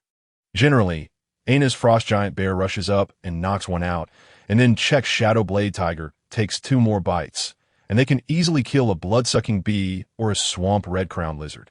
As long as they don't encounter swarms of bees, there's basically no difficulty. Although the mission target is these 2 magical beasts, there are not only these 2 kinds of creatures in the Misty Forest. Many powerful creatures need to be avoided in time. For example, the swamp ray. This creature that can float in the low altitude and has a long tail is more like a certain kind of fish in the ocean.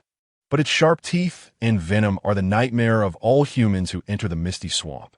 The swamp walker, which is nearly 12 meters tall, is also an existence that needs to be avoided. This kind of monster is a mixture of plants and animals. Its slender legs are nearly 10 meters high, and it is used to walking in the rivers of the swamp. Avoiding other creatures and hunting blood-sucking bees and swamp red-crowned lizards is not the difficult part of the mission. The most difficult part of the mission is to hunt a wild ox, and this is also the reason why this trial must be carried out in groups. This kind of creature has a huge head. The overweight head makes it always look a bit drooping. An adult wild ox weighs 3 tons. The leather covering its whole body grows a thick layer of black scales, like being cast from steel. Its defensive power can rival that of prehistoric petrified monitors, and even excel it.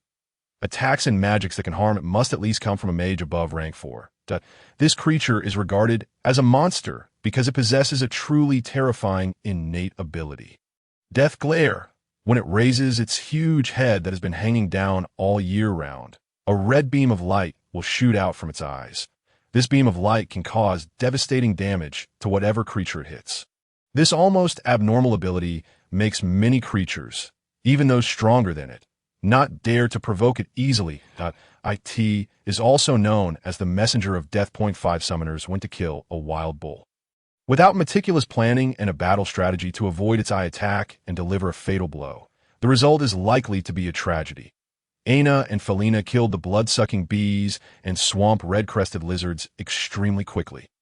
They were competing against each other out of spite. A large area around them was completely cleared by the frost giant bear and the one-horned giant python, these 2 high-rank magical beasts.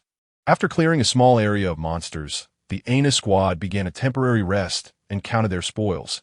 Aina opened a magic scroll. Every time she killed a blood-sucking bee or a red-crested lizard and smeared their blood on the magic scroll, she could record it. Aina had killed 26 blood-sucking bees and 13 red-crested lizards, while Felina had only killed 14 blood-sucking bees and 15 red-crested lizards. Wow, haha. I killed more than you. Felina, is your little snake sleeping? Aina said proudly. Humph, I killed one more red-crested lizard than you. Those things are so hard to kill. Your lousy bear only picks on the weak, Felina said. Your intense jealousy has made you lose your mind. Felina, if you're not convinced, let's have a competition. Aina said that I couldn't agree more.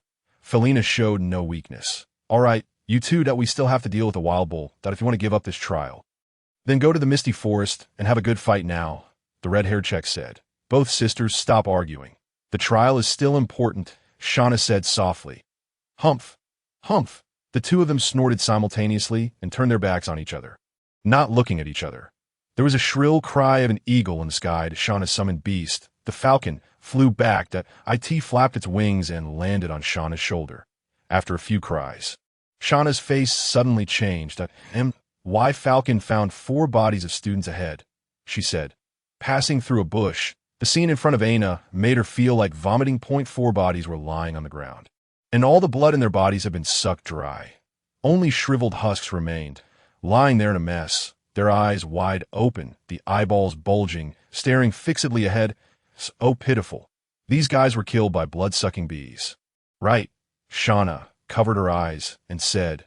Czech walked up to the bodies, flipped through them, and took a long breath and said, No, they weren't killed by blood-sucking bees. They seem to have been killed by vampires. What nonsense. Where would there be any vampires? Felina said. Look. Czech flipped over one of the bodies and pointed to the 2 blood holes on his neck and said the wounds caused by blood-sucking bees could never be like this. These 2 tooth holes, I can't think of any creature other than a vampire. Aina looked at those 2 black blood holes and was greatly shocked. Could it be that the vampires in the academy had also entered the misty swamp of the trial? That would be terrible. This wasn't the academy, and there was no powerful teacher here to sit in charge. She felt even less scruples. Aina hesitated whether to summon Ling Feng over. This guy had once said that if a vampire was found, summon him to this moment. A shrill scream came from not far away. Aina and the others hurriedly rushed over. Through the bushes, a beautiful woman appeared in front of everyone. She had fiery red hair, and a tight leather outfit wrapped around her slender body. This time, this beautiful woman was holding a young man in her arms, and her mouth was pressed against the man's neck. When she heard the movement behind her, she slowly turned her head, that a stream of bright red blood was flowing down the corner of her mouth. Vampire! Shauna couldn't help but scream. The incident of vampires had been making a ruckus in the academy for a long time. She had been so scared that she couldn't sleep. That IT had originally been just a rumor, but unexpectedly, she met one during the trial. This vampire was Hong Lian, who had fought against Ling Feng. Seeing the terrified look of that screaming girl, she smiled slightly, and her figure disappeared from where she was.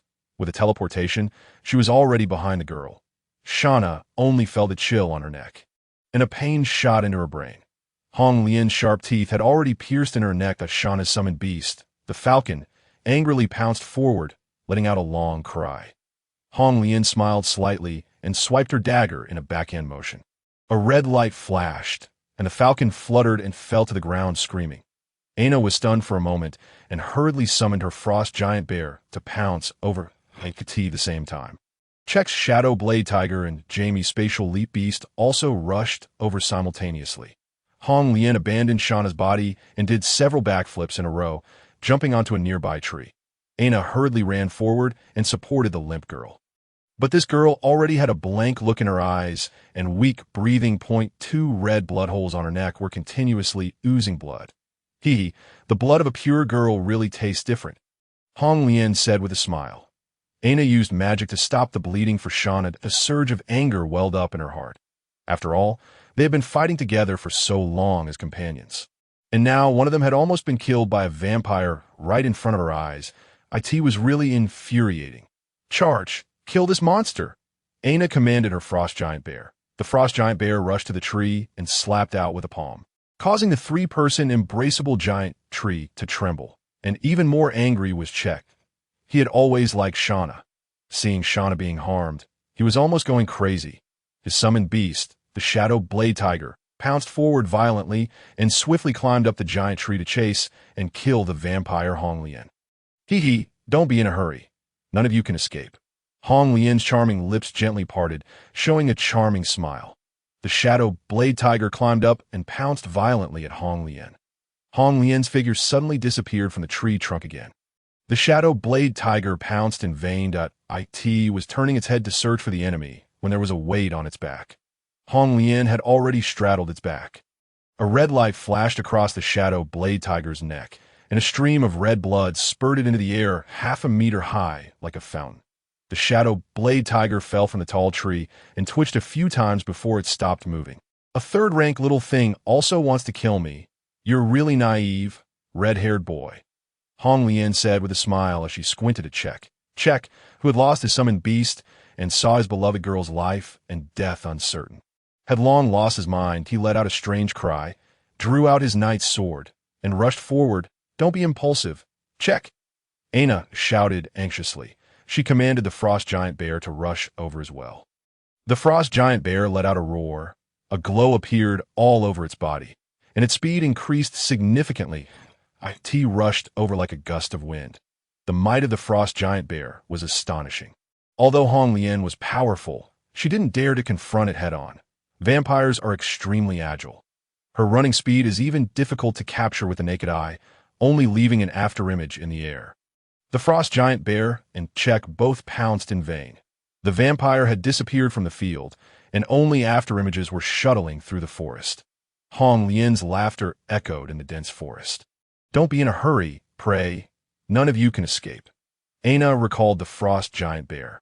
She suddenly noticed that Felina hadn't moved at all from beginning to end. She was standing there like a wooden statue with her summoned beast. The one-horned giant python. Why don't you help? Aina asked. Humph, didn't you see how fast that vampire is? If my summoned beast goes out and can't come back in time to save me, what should I do? Felina said. You're really shameless. Aren't we all companions? Aina questioned loudly. Companions? How could commoners be my companions? Only a fool like you would take commoners as companions. Compared to their lowly lives, my life is precious. Felina said. Aina was so angry that her eyes were blazing. Although she was a noble, she would never disregard the companions who fought with her like this. Bastard! I'll kill you! Czech heard her outrageous remarks and was so enraged that he rushed over with his sword drawn. The one-horned giant python whipped its tail like an iron whip and sent Czech flying into a tree. If he wasn't wearing scale armor, he would probably have died on the spot. Even though the scale armor blocked it a bit, he still coughed up blood continuously. There's even infighting. The laughter of Hong Lian reached Aina's ears, but she couldn't find the figure of the vampire in the dense forest. Aina summoned the frost bear. She helped Jack up and placed him with Shauna. When she stood up again, the vampire Hong Lian gracefully emerged from the forest, as if taking a stroll. But I've had enough fun too. It's time to kill you all. Before she could finish her words, she felt a pain in her calf. Jamie's spatial migration beast had successfully launched a sneak attack and firmly bitten Hong Lian's calf. Ah! I got her! The 13-year-old little boy, Jamie, jumped up excitedly. The eyes of the vampire Hong Lian suddenly turned blood red, and her long red hair shot straight up in the sky. A powerful red light burst out from her body. She drew out her long, double-handed rune sword from the void. The red light merged with the huge, double-handed rune sword, and each rune on the sword blade emitted a charming glow. The powerful aura made the spatial migration beast feel terrified. It let go and quickly wriggled its body. The surrounding space became blurred, and its body was about to disappear, but it was too late. A huge double-handed rune sword pierced through its body, nailing it firmly to the ground. Blood spurted out of its mouth, and the space returned to normal. It wriggled a few times and then stopped moving. This cute little pet, is it yours? Hong Lian looked at the stunned little boy Jamie with her blood-red eyes and said, It's very interesting. And you are too. Jamie was so scared that his legs went weak, and he plopped down on the ground. The frost bear let out a loud roar. After the roar, it rushed forward at full speed. Its broad bare paw was like an iron warhammer. Hong Lian sidestepped to the side of the frost bear. The huge frost bear didn't have time to stop and rushed past Honglian. The huge double-handed rune sword flashed with a dazzling red light and stabbed deeply into the body of the frost bear from the side. The frost bear's proud, thick fur couldn't block the penetration of the rune sword in Aina's incredible gaze. The nearly 5-ton huge bear collapsed with a thud. Hee hee, there's still a little snake left. Honglian said with a charming laugh, Don't kill me, I haven't done anything I won't say anything that I haven't seen you like this, okay? Can you spare me? Felina was so scared that her face turned pale, and the color faded from her pretty face. And oh wait, I'm sorry, I need your fresh blood. Honglian lifted the rune greatsword shining with red light, and slowly walked towards Felina. No. Don't. I'm a noble of the Felina family. I shouldn't die here. Summon beast. Kill her. Felina shrieked hysterically. The unicorn python rushed up, creating a whirlwind. The huge snake body was cut into 3 sections and wriggled like a crushed earthworm. Felina's face was completely bloodless.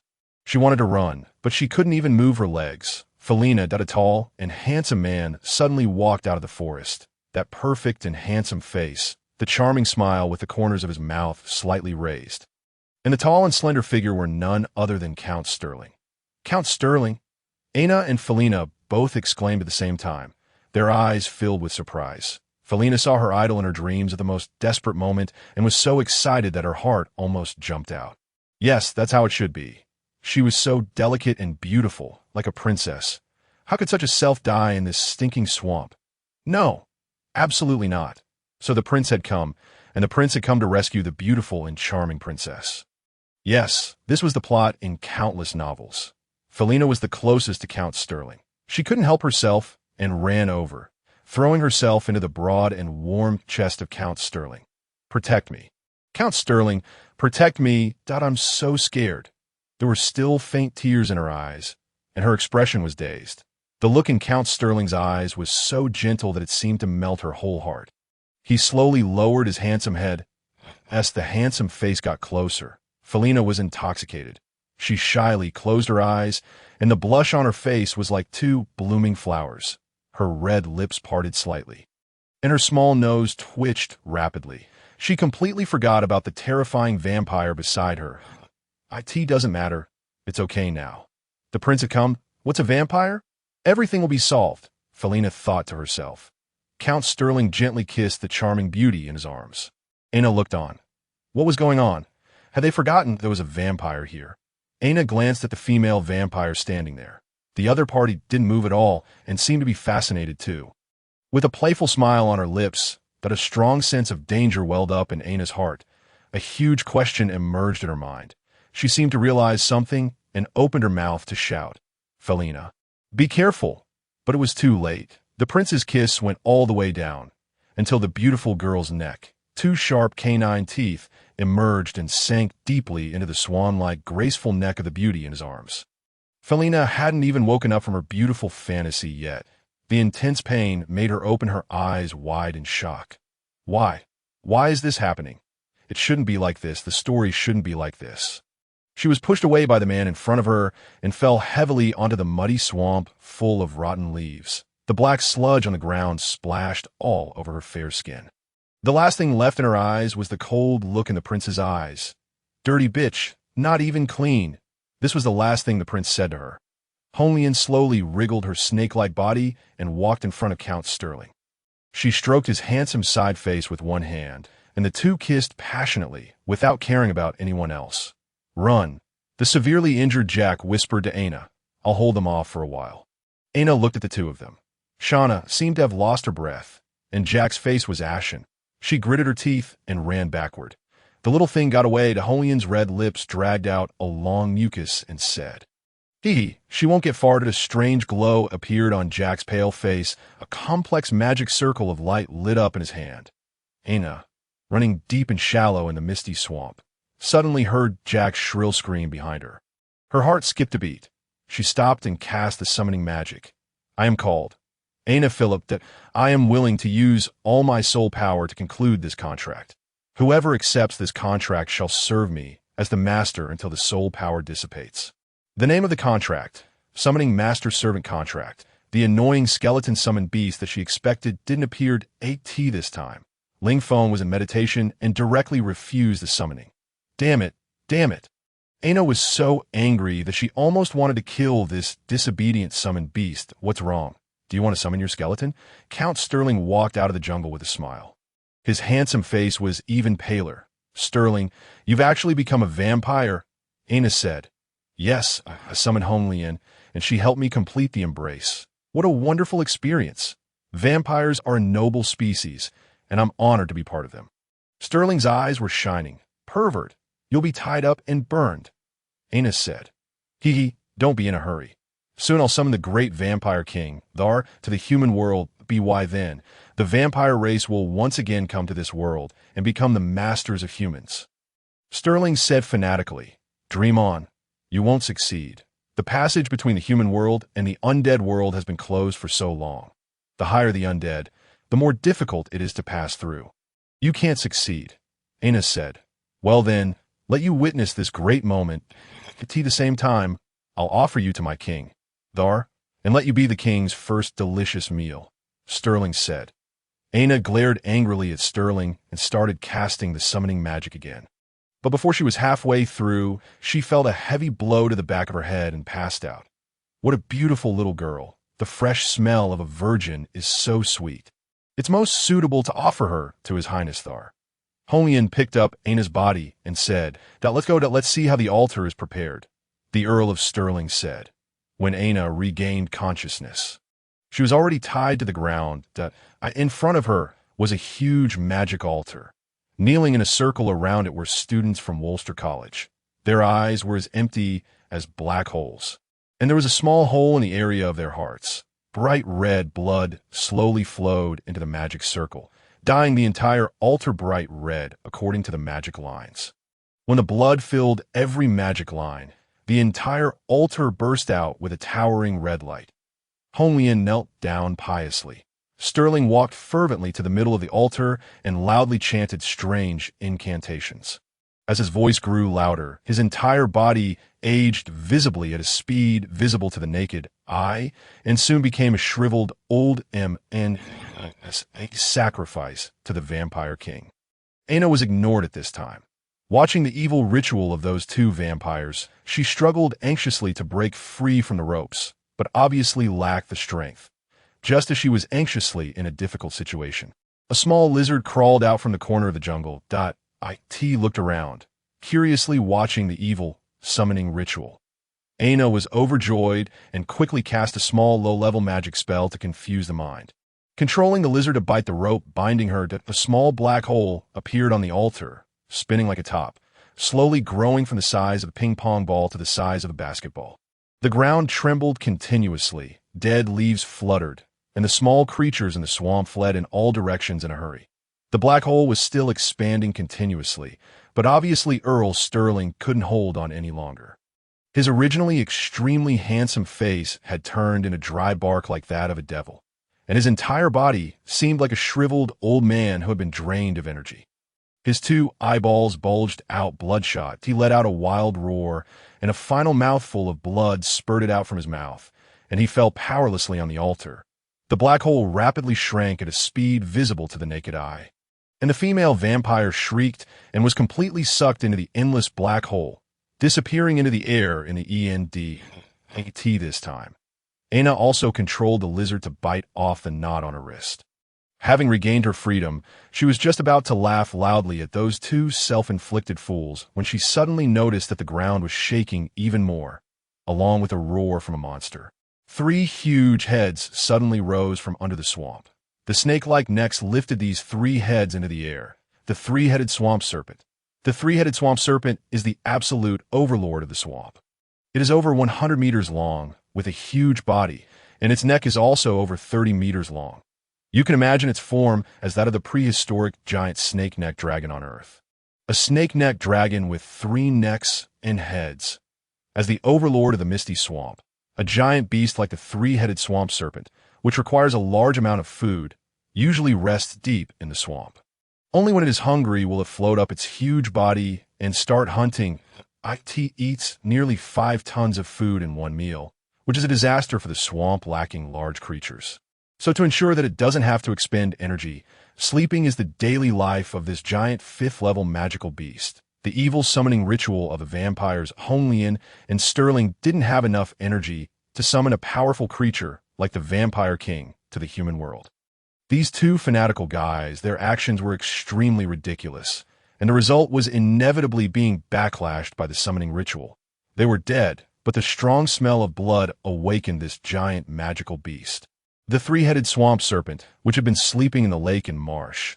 Aina didn't have time to curse these two things that still wanted to harm others, even when dying. She ran backward.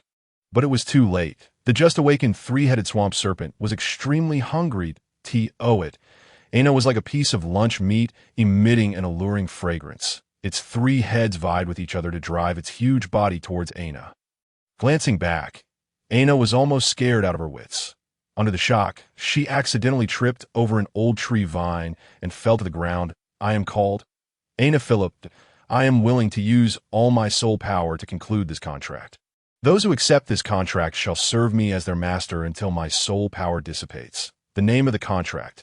Summoning Master-Servant Contract. Bastard Skeleton. If you don't come out again, I'll take your bones apart one by one and feed them to the dogs. The huge 3-headed snake looked at the helpless lunch on the ground. Disgusting saliva dripped from the corners of its mouth.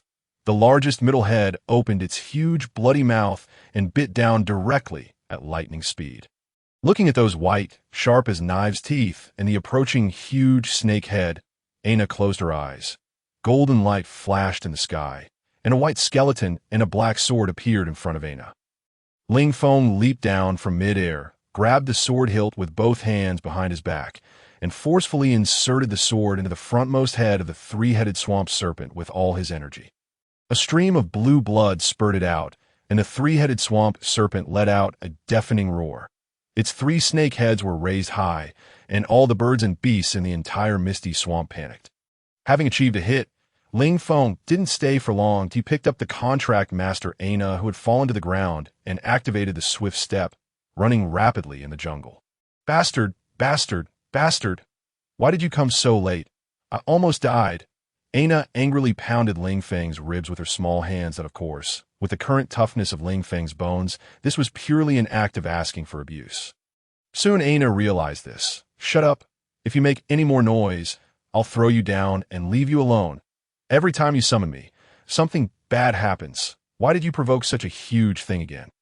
Do you want to kill me? Ling Feng said. He had just emerged from the contract space into the human world and immediately saw this extremely dangerous scene. That time, the teeth of that 3-headed snake were only 0.1 millimeters away from you. Ling Feng really wanted to describe it to Aina like this, but obviously this was a bit too exaggerated, and it didn't seem like the right time to tell a cold joke now. A 3-headed swamp serpent with a seriously injured head was stunned by the sudden attack, and then burned with towering anger. In this area. It was the overlord among overlords and had never suffered such a big loss. The remaining 2 heads, dragging the heavily injured and drooping big heads, crazily chased Ling Feng. Along the way, it was like a heavy tank paving the way, and rows of trees fell one after another. The 4 huge feet of the over 100-meter-long, 3-headed swamp serpent took steps dozens of meters long each, and in its half-crazy state, Ling Feng's swift step couldn't escape its pursuit, seeing the strong wind blowing behind him. Ling Feng ran into a canyon in a hurry. The narrow mountain peaks temporarily blocked the forward progress of the 3-headed snake. The angry 3-headed snake rammed the rocks with its huge head, trying to squeeze its huge body into the canyon. But obviously this would take time. Inside the canyon, there were green plants, fiery red flowers, and a vibrant green world. Ling Feng strangely felt a magical energy inside. This magical energy was so huge, but he didn't know where it came from, but it seemed that powerful energy existed in all directions. This place is so strange that I feel powerful magic, but I don't know where it is. Aina said. Yes, I also feel it. Anyway, let's quickly find an exit. If that 3-headed snake comes in, we won't be able to escape. Ling Feng said. This canyon wasn't big. Disappointingly, it was surrounded by sheer cliffs on all sides, and there was no exit. Only in the middle of the canyon was there a tall mage tower. Getting closer to the mage tower, the magic fluctuations became more obvious. Ling Feng and Aina exchanged glances and walked in together. The layout inside the mage tower was very simple. There was a circular staircase, and in midair there was a circular device in the center of the device was a huge crystal ball. Going up the staircase and reaching beside the crystal ball, the entire staircase came to an end. What is this? Ling Feng curiously touched the crystal ball, but there was no reaction at all. I seem to have seen it somewhere. Aina thought hard. The roars of the three-headed snake came over. This huge beast had simply rammed open the crack in the canyon with its huge body. It followed the remaining smell of the enemy in the air and walked towards the mage tower. That big thing is coming. What should we do? Aina said. You ask me. Who should I ask? These are all sheer cliffs here. Unless you can fly, how can we escape? Ling Feng was also a bit anxious. This fifth-level magical beast was too powerful. He didn't know how long he could hold on with his own ability. I should have killed myself rather than come here. Ling Feng regretted extremely in his heart. I have an idea. Aina's eyes suddenly brightened. I remembered what this thing is for, that I saw it in a magic atlas before. This is a teleportation device built by powerful arcane mages in the previous era. Teleportation. Ling Feng said happily, That's great. How do you use it? The teleportation devices of arcane mages have remnants all over the world. Many of them are damaged, and some are still functional. Allowing one to instantly teleport from one place to another was one of the means of transportation for people at that time. Aina said, I'm asking how to use it. Hearing the roars getting closer, Ling Feng asked anxiously. Just now, his sword strike had attracted all the hatred onto himself. Now, the three-headed snake regarded him as if he were its father's murderer. With the hatred attraction reaching 100, don't make a noise. Let me think. Aina walked around the teleportation crystal ball twice and felt it with her hands, but there was no reaction at all. She suddenly noticed several grooves on the circular device. A light bulb went off in her mind, and she said happily, I remember. These magic energy devices need magic crystals to start. Let me count. 1, 2, 3. There are 3 grooves here, and 3 magic crystals are needed. Why didn't you say so earlier? Ling Feng quickly took out 3 third-level magic crystals and inserted them, but the crystal ball showed no reaction. Did you remember wrongly? There's no reaction. Ling Feng said, No, I saw it in the books in the principal's office of Wolf's College. Magic energy devices in that era were generally powered by magic crystals. Of course, magic crystals were not as scarce as they are now at that time. Even arcane great mages could create magic crystals themselves. Aina said, Then why didn't it react at all when I put them in? Ling Feng said angrily, What kind of crystals did you put in? Third-level magic crystals. You stingy skeleton that you're about to die and still so reluctant. Try using first-level magic crystals. Aina shouted.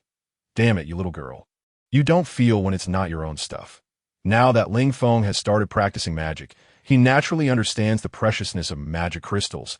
He bought 10 first-level magic crystals for 500. 000 gold coins that on average, 1 first-level magic crystal is worth 50,000 gold coins. Now, having to put in 3 at once, isn't that killing me? Ling Feng was about to try putting in 3 second-level magic crystals. But at this time, the vengeful 3-headed swamp snake had reached outside the mage tower and unceremoniously rammed its head against the towering mage tower. With a loud boom, the entire tower shook, and broken bricks and tiles tumbled down. The critical moment of life and death. Ling Feng also gritted his teeth and took out 3 first-level magic crystals to quickly replace the third-level magic crystals.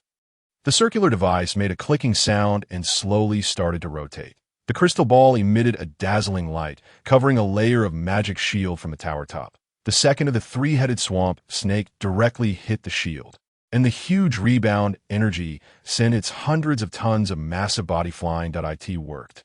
Aina jumped up happily. The feeling of escaping death is really great. Quick, put your hands on the crystal ball and let it take us out of this godforsaken place. Aina said.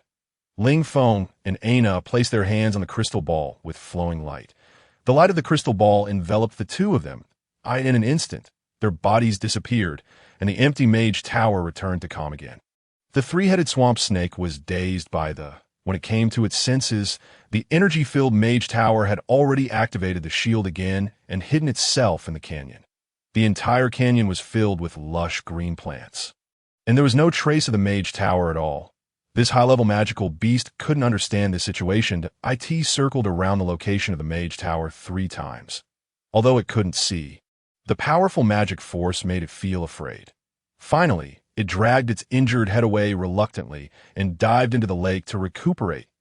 If it weren't for the fact that the energy of this mage tower had been exhausted over the long years, Ling Feng and Aina wouldn't have been able to discover it at all. That it could be said that this was also a kind of fate. When the teleportation magic disappeared, Ling Feng and Aina were surprised to find themselves in a place they had never seen before. A battlefield like that of Azura. Corpses were strewn everywhere across the mountains and plains, the remains of huge magical beasts, no less than 1 million. Long-term weathering had dried the bodies inside the armor into mummified skeletons. And some had even been burned to ashes by magic. Countless swords and spears were scattered randomly on the ground, and the huge throwing chariots were burned black, leaving only broken limbs. Ling Feng walked on the vast battlefield. The bodies here belonged to various races of creatures, short and strong dwarves, elves with pointed ears, humans, and many humanoid races.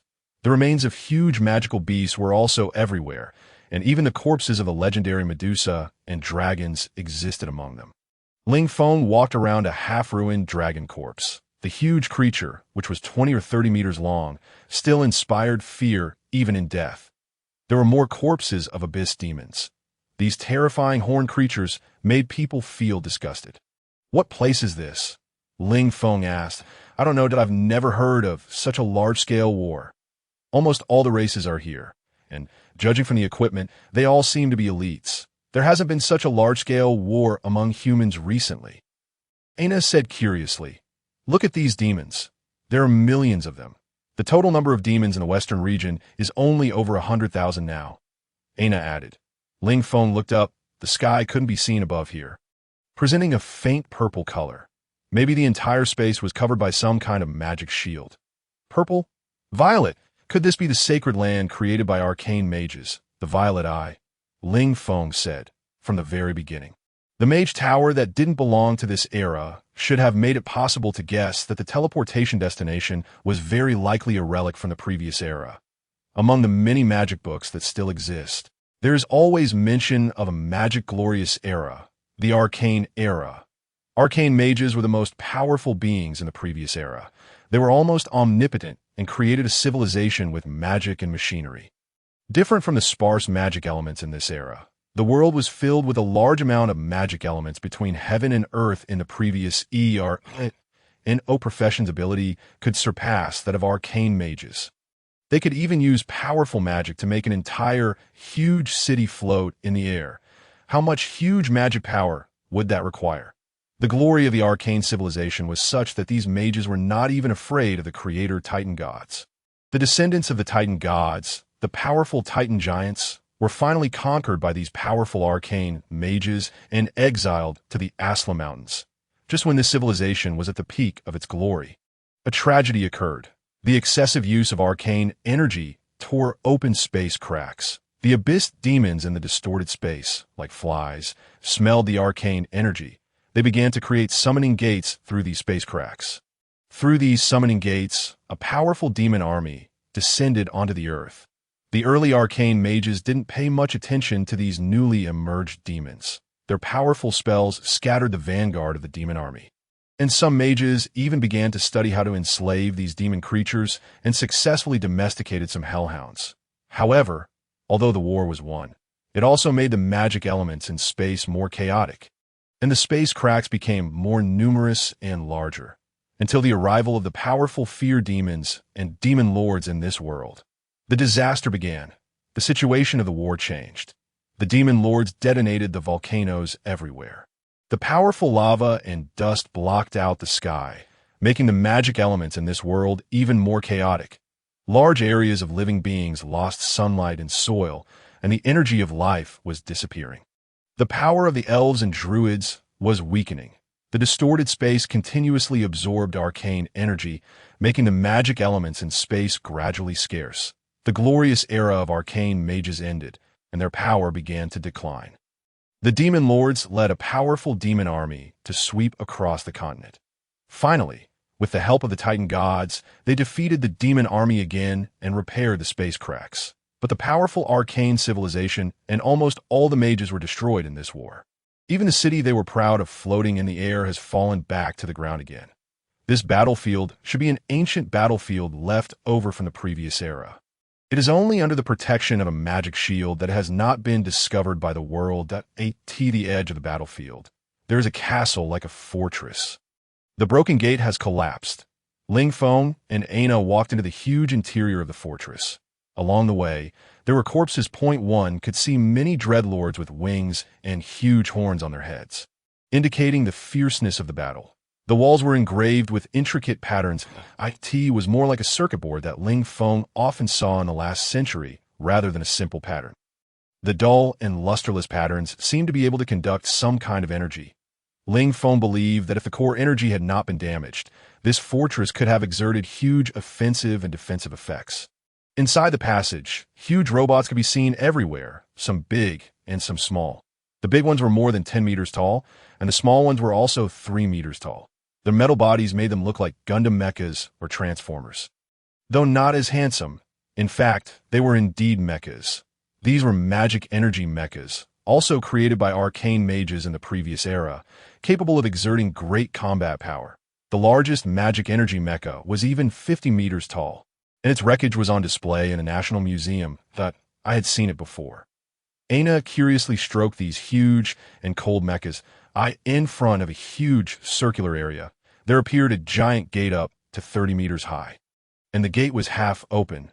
Walking in the empty room, there was a huge throne, and sitting on it was a giant. He was holding a shin in one hand and a huge war hammer in the other.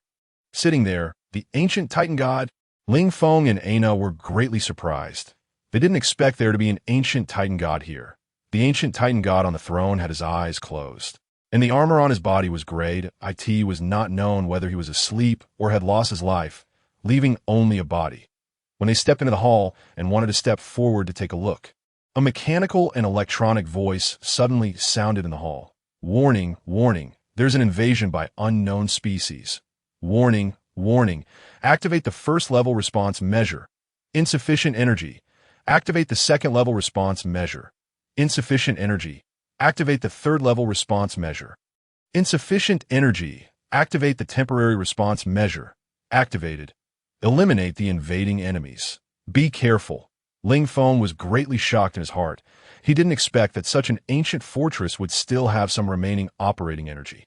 He and Aina were just about to retreat from the room when the huge gate more than 30 meters high closed. From the end of the passage, 3 magic energy mechas more than 3 meters high rushed over.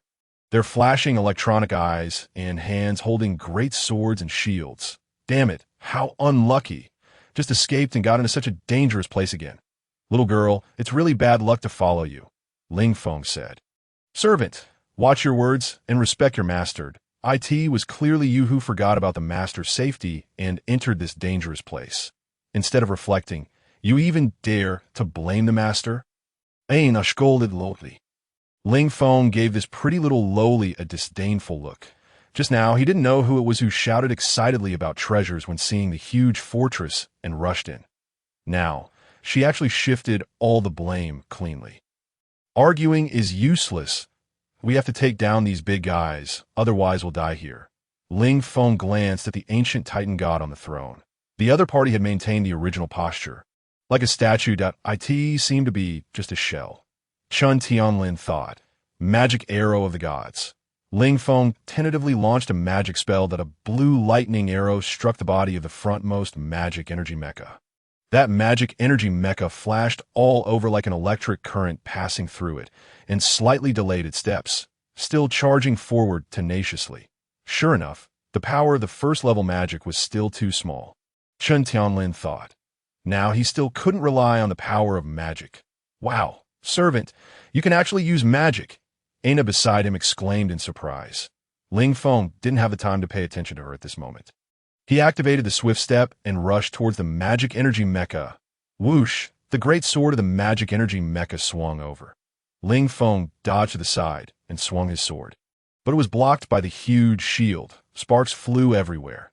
The black long sword left a mark on the shield but didn't break through the shield's defense. The huge recoil force sent Ling Feng's body flying high and falling heavily to the ground. A fireball the size of a basketball whistled past Ling Feng and hit one of the magic energy mechas. With a boom, it was blocked by the shield, but the shield was also sent flying by the explosion force. Ling Feng looked back. The fireball was sent by his contract master, Ina. You can also use magic, Ling Feng said. Humph. Before becoming a summoner, I was already a second-level mage, Ina said proudly. How about it? My magic is more powerful than yours. Ling Feng didn't have the time to quarrel with her. The huge sword swung down towards his head again. Ling Feng activated the swift step again and dodged away. Sword chi slash. He swung a sword chi slash like a full moon and directly slashed at the magic energy mecha without a shield. Although these magic energy mechas were mechanical, they were extremely flexible. That magic energy mecha quickly flashed to the side. Although it didn't strike a vital point, a mechanical arm was cut off and fell to the ground and exploded. The magic energy mecha with only one arm left had its pair of electronic eyes burst into red light, generating two laser-like rays and burning towards Ling Feng. Ling Feng dodged it with several consecutive side flips. There were cut marks about 2 finger widths wide and 1 meter deep left on the ground, as neat as if cut by a knife. Another magic energy mecha accelerated and rushed towards Aina at high speed. Ling Feng injected all the energy of his soul fire and activated the swift step to its maximum extent. He rushed in front of the magic energy mecha and hugged the panicked little lowly Aina just in time to avoid the attack of the magic energy mecha. These iron guys are really hard to deal with. We're in trouble this time, Ling Feng said. This is just the minimum temporary response measure. If the fortress with sufficient energy activates the first-level defense measure, then he and the little lowly would probably be instantly killed. Aina suddenly shouted out several incomprehensible syllables. Unexpectedly, the electronic voice in the hall sounded again. Receive the command. Stop the attack. Scanning. Scanning completed. One human-blooded mage, one undead creature, a skeleton. Alarm. Enter the query mode. The 3 magic energy mechas immediately stopped attacking and slowly returned the way they came. Damn it. Ling Feng looked at the little lowly Aina in surprise and said in disbelief. You can even command them?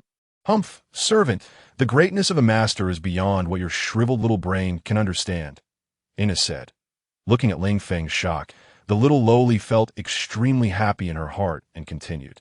This is the incantation of the arcane mages in the previous era. Stop. I once followed my teacher to learn some magic languages of the previous era. I just tried it, and it actually worked. I'm so smart. Ha ha. So it was just a blind stroke of luck.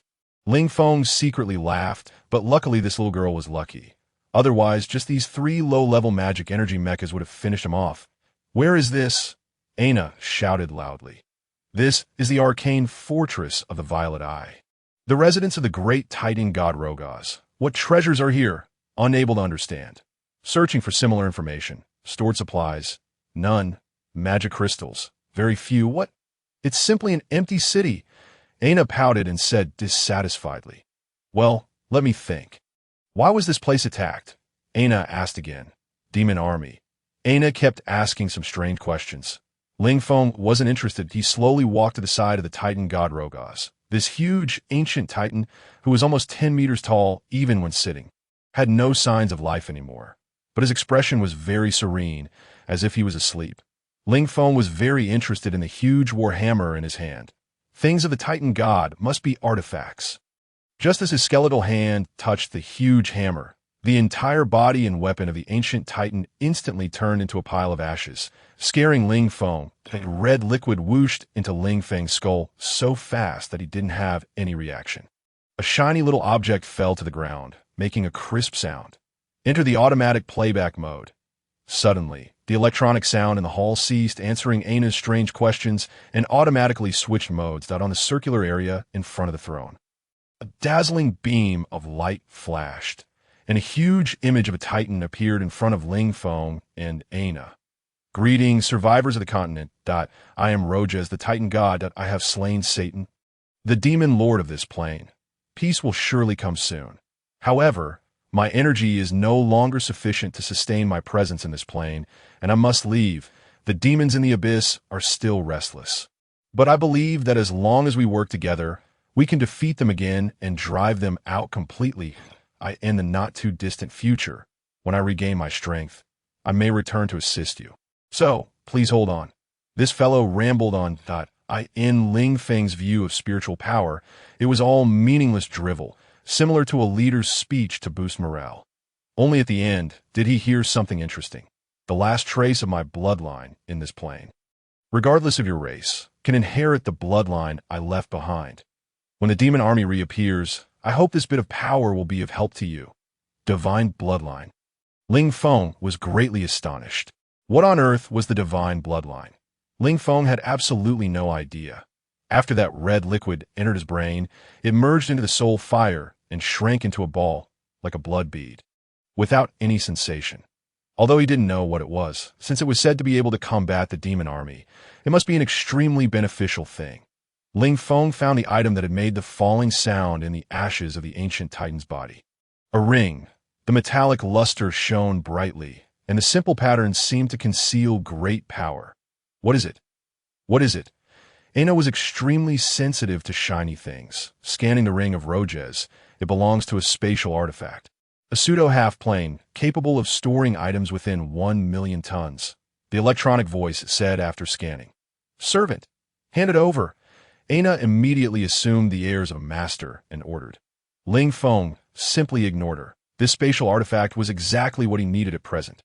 When he first entered the Violet Eye, he had been drooling over the vast amount of weapons and equipment on the battlefield. He had been agonizing over how to carry all these things away. Although this was only a storage artifact, it was tailor-made for him. Hand it over. Hand it over. Seeing that her skeleton servant actually dared to ignore her, Aina immediately threw a tantrum like a young lady. Ling Feng thought for a moment and said, I really need this. I need to use it to take away the weapons and equipment on the battlefield. Well, I'll give you my original magic storage ring. A spatial storage artifact was a rather useless item for Aina, but it was an artifact. Exchange it for a magic storage ring would be like calling her great mistress Aina a fool. Aina directly rejected this proposal. She thought for a while, and her bright big eyes rolled and said, well, you give me the magic storage ring and 7 first-level magic crystals. What? Ling Feng roared in anger. I only bought 10 in total last time, and 3 were used to activate the teleportation crystal. Now you actually want all the remaining ones with just one word. Artifact. An artifact. You've really made a great deal, and yet you're still so stingy. Aina said. After a series of haggling, it was finally agreed that 5 first-level magic crystals, 10 second-level magic crystals, and 23rd-level magic crystals, plus the magic storage ring, would be given to Aina. The little girl hugged the shining first-level magic crystals, and her little face flushed with excitement.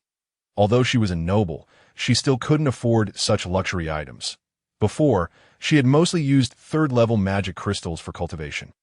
Looking at the excited appearance of the little girl, Ling Feng felt a bit guilty in his heart. After all, the divine bloodline and the spatial artifact had both fallen to him. Logically speaking, it was very unfair. Well, at most, when she summoned him in the future, he would go and help. Consider it as compensation, Ling Feng thought to himself. After wandering around for a while, nothing of value was found. The room that had attacked him before had its iron-cast door tightly shut and seemed impossible to open. Ling Feng was still a bit afraid of these products of the arcane civilization. Ling Feng and Aina left the fortress and came to the battlefield on the outskirts. Ling Feng began to use the Ring of Roges to collect the armor and weapons from various races. An artifact was truly an artifact. It didn't need to be as troublesome as a magic storage ring. A ray of light shot out from the ring and covered the items he wanted. Then they were taken into the space.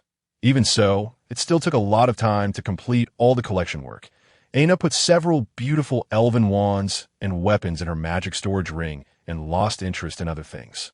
On the battlefield, Ling Feng also took in 4 relatively intact magic energy mechas, one of which was over 20 meters tall. He planned to take it back for research. Under the strong protest of the little girl, Ling Feng finally stopped the collection work. He calculated and estimated that there were nearly 500,000 pieces of weapons and equipment, which should be enough. As he and Aina returned to the fortress and asked about the route to leave. In Area C on the 3rd floor, there was a magic teleportation crystal that directly teleported to the outskirts of the Violet Eye. The system gave a clear image of the route map, marked with red arrows. After getting lost several times, and amidst the arguing, the two finally found the teleportation crystal. Fortunately, this teleportation crystal still had energy and didn't need to add magic crystals anymore, which relieved Ling Feng. A flash of light, and Ling Feng and Aina returned to the mysterious canyon.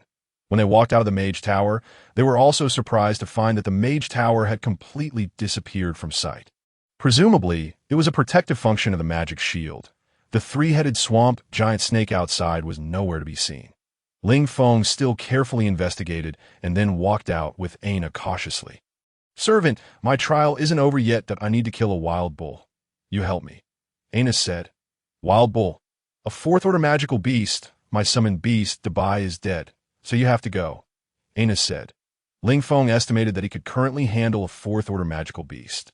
Considering the great harvest this time, Ling Feng agreed to Aina's request. Wild bulls don't live in the Misty Swamp. They're on the hill plateau beside the Misty Swamp. Wild bulls are a kind of high-level magical beast with relatively low intelligence. As long as one is careful of its death gaze, there are ways to deal with it. After a strenuous battle, and with Aina's fireball harassment, Ling Feng succeeded in a sneak attack and killed a wild bull. When Aina smeared the blood of the wild bull on the scroll emitted a burst of light. "All right, let's go back, servant," Aina said. Along the way, Aina told him in detail about the experience of this trial, saying that several of her companions had been killed by vampires.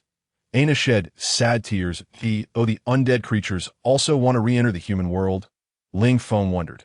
Obviously, these vampires have a special preference for human blood. In the enclosed half-plane, the blood of dark creatures they sucked had lost all their appeal to them. The turmoil in the undead world was very likely caused by vampires. These high-level undead, with their long lives and powerful strength, have a large population and have long been dissatisfied with living in the dark and gloomy half-plane undead world. Vampires are also a species that love a luxurious life. Their power is strong and their desires are even more. Currently, the ghouls are attacking the Abyss Canyon, which is thought-provoking. Although ghouls have a need for territory, there's no need to wipe out the undead skeletons completely. Now they have almost reached the edge of the Bone Sea. The territory of the undead skeletons only remains the last wilderness plain. Once the Abyss Canyon falls, then the entire ghoul army will sweep across the wilderness plain and reach the Bone Sea. Why is this happening? Ling Feng couldn't figure it out. Anyway, when he returned to the undead world, he had to quickly improve the strength of his skeleton army and the construction of Wind Valley. If the Abyss Canyon couldn't be defended, then his Wind Valley would surely face a bloody battle. The undead skeletons have nowhere to retreat. After returning to Wolster College, Aina reported the whole thing to the college. The college was very interested in the Violet Eye and immediately organized teachers to explore this mysterious canyon. Although the teachers could sense the powerful magic energy, they couldn't break through the magic shield of the Mage Tower. The arcane grandeur of the previous epic truly cannot be underestimated. This matter was reported to the Griffin Kingdom, and the country began to dispatch forces to investigate this mysterious Violet Eye. For Ling Feng, the benefits have already been reaped. Even if humans were truly developed the Violet Eye, it would still be a good thing. After all, the Griffin Kingdom is independently confronting the Demon Legion. Although in this epic, the strength of the Demon Legion is not yet formidable. Due to the demise of the arcane magic epic, the space is currently relatively stable, and it is still impossible for powerful demon lords to pass through the summoning gates. However, the might of the abyssal demons left a profound impression on Ling Feng, something that could even destroy a powerful arcane civilization, and that the creation titan gods had to expend great efforts to deal with is definitely not an ordinary creature. Although Ling Feng has not yet faced the abyssal demons, he already has a preliminary understanding of their strength. Returning to the undead realm, Ling Feng began to have the undead skeleton warriors sort out this windfall. Although many of the equipment and weapons there were still many intact high-grade armors that made Ling Feng extremely happy. He selected the intact armors and equipped his most powerful skeleton wolf cavalry with them. All the corpse wolves were also equipped with modified sharp armors. With the initial help of the corpse wolf king, the corpse wolves selected as mounts were all the strongest ones over 2 meters tall, which is equivalent to the height of war horses in the human world. All the undead skeleton cavalry were of a level above orange soul fire, and they were proficient in converting sword strikes into spear charges. It is believed that even the heavy cavalry of humans would not be able to withstand the first wave of powerful impacts. The only regret is that the number is too small. With a full complement of only 6,000 in the future, Ling Feng plans to build a powerful army of 10,000 skeleton wolf knights. Finally, Ling Feng painted all the fine armors a pitch black color with a kind of black paint from the wilderness plains. This made the entire skeleton legion look extremely imposing. On the battlefield, momentum is a crucial factor. Bones 1 to 13 all successfully advanced to become skeleton leaders with red soul fire, after being transformed by Kukuxi's alchemy. The bones of these leaders were as strong as steel. Although they are only at the light red rank for now, Ling Feng believes that they will definitely not be at a disadvantage when facing skeleton lords with dark red soul fire one-on-one. Moreover, the most crucial point is that as the first batch of who followed Ling Feng, their loyalty is the strongest. After advancing to red soul fire, their intelligence has increased significantly, and many things no longer require Ling Feng's personal attention. For example, in terms of the progress of the project, they can already proficiently guide the skeletons on how to lay wires and how to stack. Perhaps it is the near-extinction crisis that has accelerated the evolution of the skeletons a lot, resulting in more mutated skeleton archers and even the emergence of 2 skeleton mages. This made Ling Feng extremely delighted. The scarce skeleton mages have always been one of the reasons why the skeletons have been at the bottom level. Having more long-range attack means is currently an urgent need for Ling Feng, that he rewarded these 2 skeleton mages with a 3rd-level magic crystal each to speed up their cultivation. Currently, the strength of Wind Valley, although the number of people is small, is already an absolutely powerful existence. Although Ling Feng's special soul makes it more difficult to advance, there is temporarily no hope of advancing to purple soul fire. However, a tribe with 13 skeleton lords with red soul fire also belongs to a large skeleton tribe. While Ling Feng was intensifying the construction of Wind Valley and training the army, Wind Valley as many as 300 giant skeletons. The diversity of races makes the sizes of the skeletons also vary greatly. However, after all, they are undead creatures, and the soul fire does not contain the abilities of the former owners of these bones. For example, the skeleton of a dwarf would not be able to forge iron. However, the skeleton of a giant has inherently powerful strength. The giant race is a rare race, and they have a thin of the titan giants in their bodies. The continuation of these bloodlines makes it so that even when they turn into a pile of white bones, their bones still contain innate divine power. 300 giant skeletons, and all of them have soul fire above orange. And the soul fire in the eyes of the leading chief has reached the perfect golden yellow, seemingly on the verge of breaking through to become a skeleton chief. These giant skeleton warriors are even equipped with simple leather armors and seem to have seen many battles. Ling Feng received their chief. These giant skeletons had been wandering in the wilderness plains. Their powerful strength made them fearless of any corpse beasts on the wilderness plains. During their wandering, they heard rumors about Wind Valley. After the chief of these giant skeletons advanced, his intelligence increased a lot, and he wanted to a powerful tribe. They chose the Wind Tribe.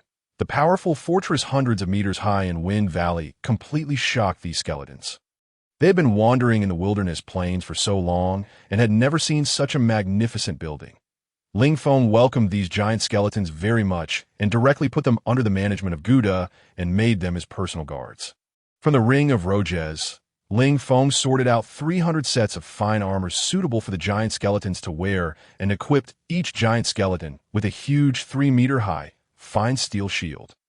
This shocked the chief of the giant skeletons even more. They had also captured some armors during their long years of battle. However, due to their inherently tall stature, these things hung on them like a frying pan. In the undead skeletons where materials and equipment are extremely scarce, there's actually a lord who can take out so many fine armors for the giant race at once, which made them feel incredible. The sense of mystery increased their fear and reverence, and the loyalty of these giant skeletons increased to a certain extent. Ling Feng was still very relieved about the giant skeletons that in the inheritance of the undead skeleton soul fire. Very few skeletons play any tricks. They're natural warriors and heroes. Once they pledge allegiance to a tribal chief, they will defend with their lives unless the tribal chief dies. This is one of the reasons why Ling Feng likes his skeleton tribe. He gave the chief of this giant skeleton a domineering name, Gu Ju. Fact, with his bad taste, he really wanted to call him Gu Jiji. Construction and training are currently the two most important things in Wind Valley. The Undead Queen and her two loyal subordinates, the powerful Lillian and Ku Kuxi, went to the Mount Alcamarun to look for the ghost dragon. How is it going? Ling Feng had a strong premonition that a great battle was about to come. And unfortunately, his premonition came true. A large number of skeleton messengers rushed from the front line of the Abyss Canyon to various tribes on the wilderness plains. The message they conveyed was only a simple sentence. The Abyss Canyon is in crisis. Come and rescue immediately. Is the Abyss Canyon finally going to be unable to hold? Ling Feng's heart sank suddenly that if the lips are gone, the teeth will be cold. If the Abyss Canyon cannot be held, and if the Ghoul army rushes in, then his small Wind Valley will also be doomed to destruction. And no matter what, it is necessary to send troops. This battle, the undead skeletons cannot afford to lose. Losing means the extinction of the race. Different from other tribes that mobilize all their forces, Wind Valley, Ling Feng's base, cannot be easily abandoned. This time, he left 80,000 skeleton warriors to garrison and left half of the skeleton archers to garrison two huge arrow towers.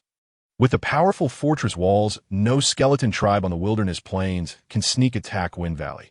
Ling Feng led away 6,000 skeleton wolf cavalry and 100,000 elite skeleton warriors with full sets of equipment.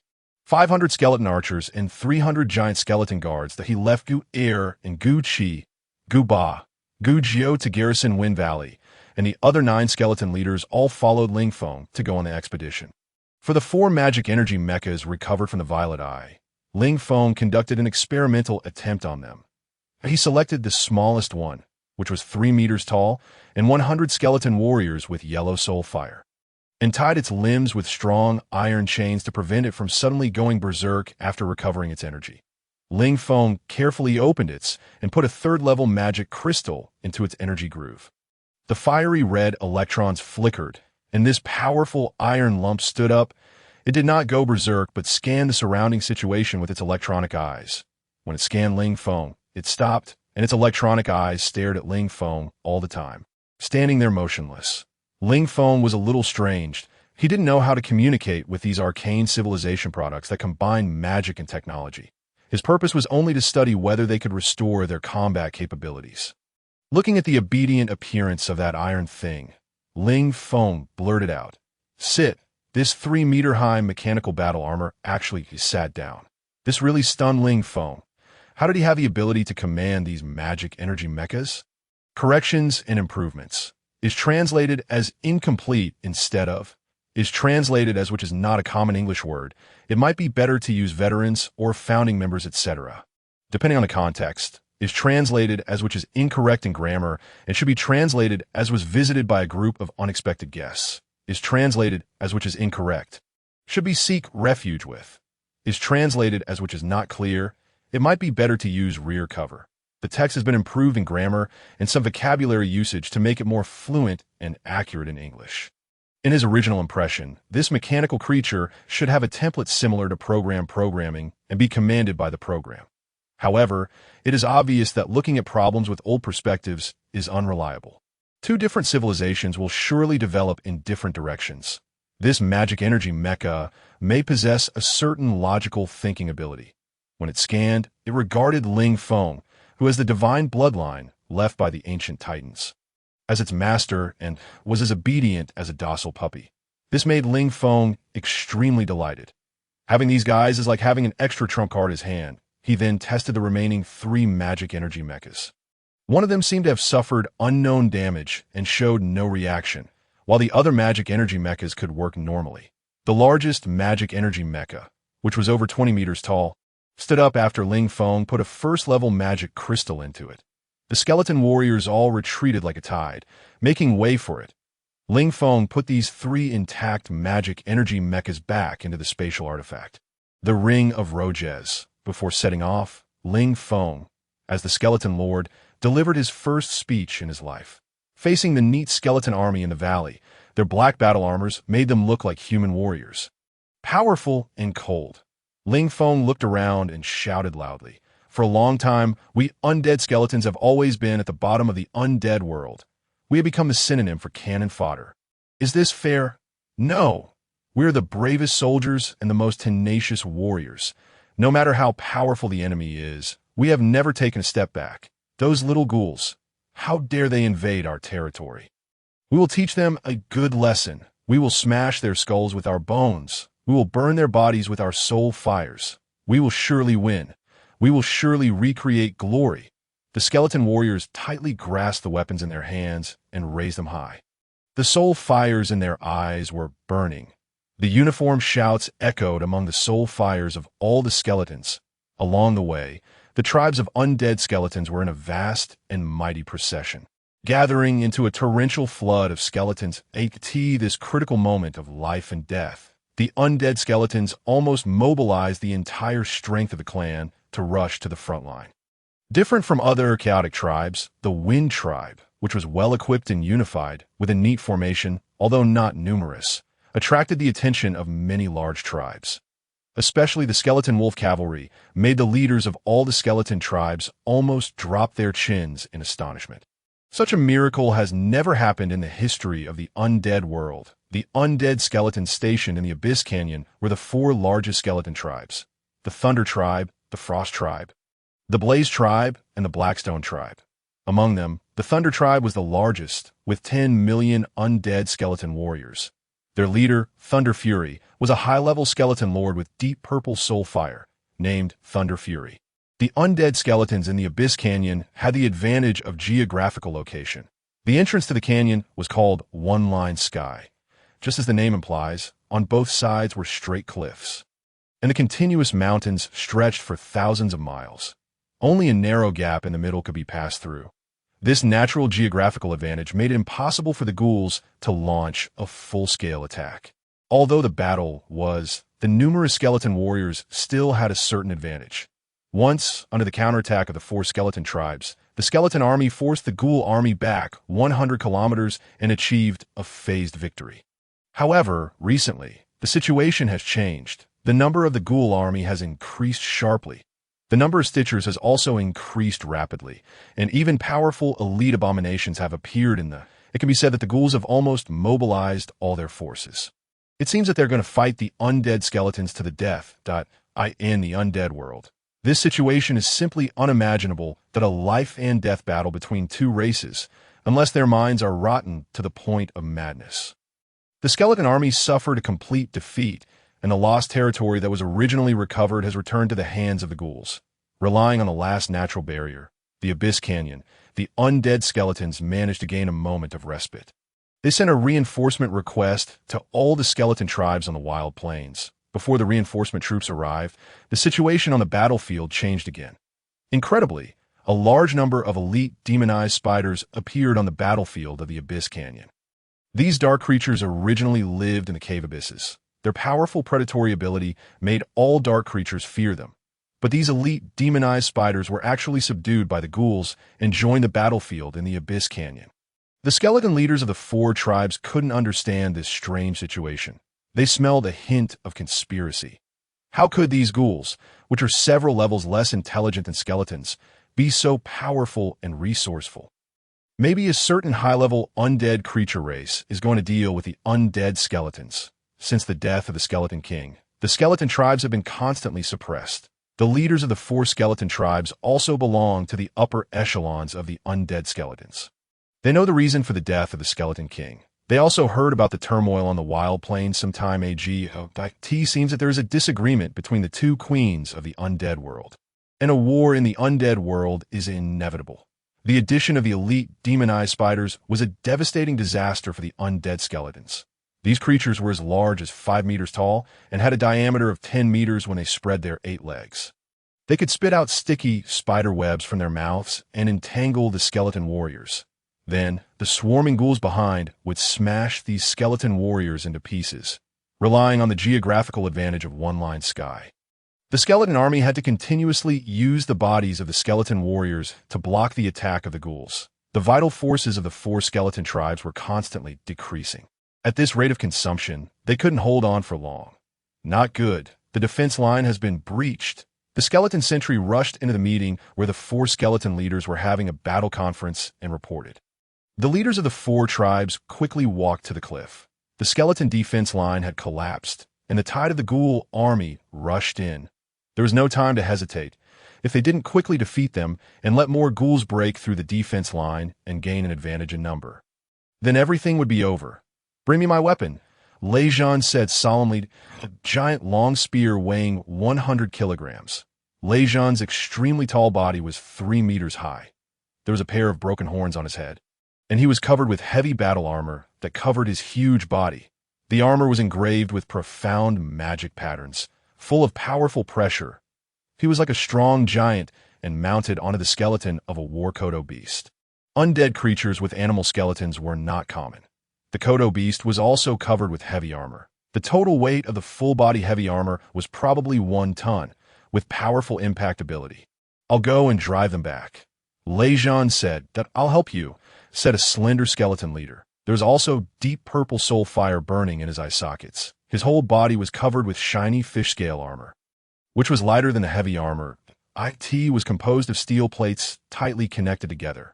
Although it was light in weight, its defense was not bad, and it was more flexible than he was Feng Zhen, the leader of the Gale tribe. There was a pair of huge double-edged swords on his back, about 3 meters long, crossed, and carried on his back. The double-edged swords were engraved with complex magic patterns, and a faint blue light flashed. "I'll go and kill those troublesome spiders," said Yin Huang, the Blaze Skeleton Lord, covered in a fiery red magic robe. There was a huge red gem on her magic staff, shining with a flaming light. The last skeleton leader was only 1.5 meters tall, but he was extremely strong. His whole body was covered with black armor, looking like a huge rock. His name was He Shi, the leader of the Blackstone tribe. "That I'll gather the remaining skeleton army and launch the final charge," he said. The soul fire in Lejean's eyes burned crazily. "Brothers, let's kill these bastards." He pulled the reins and rushed down the slope, leading the tide of the skeleton warriors of the Thunder tribe. The addition of this fresh force directly blocked the surging ghoul army. The surrounding skeleton warriors pressed forward to form a pocket-like encirclement. Feng Zhen drew out the double-edged swords on his back and rushed into the ghoul army like a whirlwind. He specifically targeted the tall Stitchers and killed one with just 3 or 5 strikes. Yin Huang stood on a high place, and huge fireballs, like precise missiles, burned one demonized spider after another. The pocket was gradually shrinking as a huge figure entered the Abyss Canyon, the elite abomination. The abomination was a variant of the Stitcher, an elite creature that was one of the most powerful ground combat creatures in the undead world, and also the most cruel undead creature. Its movement speed was not fast. However, the huge body composed of demonized flesh fragments is more than 10 meters tall. Its powerful defense makes it fearless of physical attacks and ordinary magic attacks. While having powerful defense, its attacks are also extremely powerful. Its common weapons are a huge sickle with a chain or a butcher knife similar to kitchen knife. They like to directly tear their opponents apart or trample them into minced meat. Their powerful attacks and tank-like bodies make them an invincible existence in ground battles. Lejean let out a low growl and charged forward, scattering the ghouls in front of him and directly facing that powerful undead creature. Not good. "Look at the cliff." Flame Phoenix, the lord of the Blazing Flame tribe, discovered hundreds of demonized spiders emerging from a cliff. They spat out spider silk from the mountaintop and directly descended, hanging on it. Skeleton archers. The Black Stone Lord roared, and all the skeleton archers aimed their targets at those enemies descending from the sky. Blackstone roared and led the skeleton warriors of the Blackstone tribe charging over to meet this group of sneak-attacking spiders. The elite abomination's powerful combat power made Chief Lejean unable to kill it in a short time. Another elite abomination appeared in the Abyss Canyon, killing crazily. The originally shrinking pocket was torn open again, and more ghouls poured in like a tide. The Abyss Canyon was on the verge of disaster. At this critical moment, on the ridge in the rear, a row of black skeleton wolf cavalry figures appeared. Ling Feng rushed over at this crucial moment. Among the reinforcements, Wind Valley was originally relatively close to the Abyss Canyon. Coupled with the reports from the skeleton scouts sent out by Ling Feng on the way about the critical situation in the Abyss Canyon, Ling Feng immediately made a decision and led 6,000 elite skeleton wolf cavalry, Gu San, and his 300 giant skeleton guards and rushed over day and night at the speed of cavalry, finally catching up with this critical moment at 8T this time. Ling Feng was wearing a silver-white heavy armor, and sitting below was an elite war wolf. He observed the situation on the battlefield. The sneak-attacking demonized spiders were surrounded by skeleton warriors in batches, and their number was scarce, so they couldn't play a big role down on the frontal battlefield. The defense of the narrow passage in the canyon was gradually torn apart. If a large number of ghouls and elite abominations were allowed to pour in, even if all the skeleton warriors of his tribe arrived, the defeat could not be salvaged. Now his only hope was to use the impact force of the skeleton wolf cavalry to disperse the army of ghouls and block the gap in the narrow passage. I am Ling Feng, the leader of the Wind tribe. Please make way for my skeleton wolf cavalry to make a charge. Ling Feng transmitted with his soul fire as early as when the skeleton wolf cavalry just appeared on the ridge. The leaders of the 4 major skeleton tribes had already noticed them. That pitch-black excellent armor and the silent coercion made all the skeletons realize their strength. It's incredible. Are they skeletons? Flame Phoenix stared blankly at these well-equipped skeleton wolf cavalry. She had never heard that skeletons could domesticate corpse wolves. I don't know. Maybe they are hope, Blackstone said in a deep voice. Immediately afterwards, he loudly ordered the troops in front of the skeleton wolf cavalry to make way. Really okay? Can they stop the army of ghouls? It seems that their number is not much, Flame Phoenix said worriedly. The skeleton wolf cavalry itself is a miracle that Blackstone tightly grasped his huge war hammer and said, I believe they can create a miracle. Ling Feng liked the skeleton warriors because no other race could trust their companions without reservation. The skeletons, lacking intrigue, were simple in some aspects. The skeleton warriors at the bottom of the canyon made way for a passage about 100 meters wide. The ghouls engaged in a fierce battle suddenly had such a wide breakthrough in front of them. They roared excitedly and charged forward, quickly filling this 100-meter-wide gap like a surging torrent. The soul fire in Ling Feng's eyes burned. He knew he had no way back. This charge must succeed. Form ranks. Ling Feng raised his long spear high. The cone formation, the most lethal charging formation. Standing at the forefront was Ling Feng. 9 skeleton lords with red soul fire stood behind him, looking at the crazily running ghouls, their ugly bodies getting closer and closer. Dong! Ling Feng heavily hit the bottom of the long spear in his hand on the ridge. Get ready to charge. Hong! 6,000 long spears hit the rock in unison, producing a deafening echo throughout the valley. It was as if a huge hammer had struck a huge drum hard, shaking the soul fires of millions of undead creatures. The ghouls running at the forefront were also shocked by this sudden loud noise. They hesitantly looked up and finally discovered this group of black skeleton wolf cavalry on the opposite ridge. Charge! Ling Feng took the lead and charged down the mountain. 6,000 skeleton wolf cavalry charged down like an overwhelming tide of knights. During the hundreds of years of warfare, the ghouls had never encountered a real cavalry charge.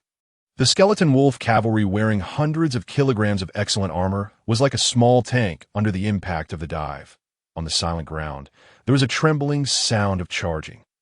500 meters, 300 meters, 50 meters. The first row of skeleton wolf cavalry leveled their long spears, and the soul fire shone, strengthened by the variant sword chi slash. The tips of the spears glowed dazzlingly. Facing the cavalry that could make the ground tremble slightly like a mountain collapse, the courage of the ghouls to advance had collapsed before this black whirlwind even made contact. They stopped their advancing steps. But there was no effective way to stop the opponent's charge, so they could only watch helplessly as the approaching spear tips got closer. The skeleton wolf cavalry charging at extreme speed, even just relying on their own weight of hundreds of kilograms and just ramming into them, could knock dozens of ghouls without any protective gear into minced meat. Moreover, each shining spear tip in their hands was a sword chi slash attack. Under their terrified gazes, the only outcome waiting for them was death. The first frontal collision happened within a few seconds. The terrifying impact force sent the first few ghouls flying dozens of meters, with flesh and blood flying everywhere. The charging, heavy-armored skeleton wolf cavalry was like a sharp knife stabbing hard into the army of ghouls. The tip of Ling Feng's spear turned into a chi blade like a long dragon and continuously penetrated the bodies of dozens of ghouls. In just a few breaths, a large number of the huge ghoul group fell down like wheat during the autumn harvest. Looking down from above, the charging skeleton wolf cavalry was like a black sharp knife effortlessly tearing the army of ghouls into two pieces like a piece of ragged cloth and charging straight towards the entrance of the Abyss Canyon. The narrow passage. The huge elite abomination let out a deafening roar. It knocked away a circle of surrounding skeleton warriors and strode towards the black torrent of the skeleton wolf cavalry head-on. The soul fire under Ling Feng's helmet stared closely at this huge thing. If it blocked the charge of the skeleton wolf cavalry, then all the impact would turn into nothingness. The skeleton wolf cavalry, losing their speed, would have to get into a fight with the ghouls. The numerous ghouls would unceremoniously tear these 6,000 skeleton wolf cavalry into pieces. He raised his long spear high. On the ridge, the mutated skeleton archer, Gu Shursan, calmly pulled his long bow. A golden light like a small sun shone on his slender bone arrow. Explosion! The air vibrated, and this arrow, like the god of death, shot towards that more than 20-meter tall, huge, elite abomination. Honk! There was a loud noise. The unprepared abomination was blown off half an arm by this arrow. It howled painfully, turned its head, and its attention was attracted by that small thing on the ridge that dared to hurt it. Opportunity. The long spear in Ling Feng's hand shone brightly, and blue lightning wrapped around it. The energy of the sword, chi slash, plus the magic power of the most powerful magic arrow. The long spear that burned all of Ling Feng's soul, fire power, shot out like lightning. It turned into a life-taking javelin. The elite abomination suddenly felt the approach of danger. It instinctively turned its head. That moment. The long spear, flashing with blue electric current, unceremoniously passed through its huge head. With a loud noise, the entire fat head of the elite abomination was pierced and exploded by the long spear passing through its brain. The huge body without a head collapsed with a loud noise. Charge!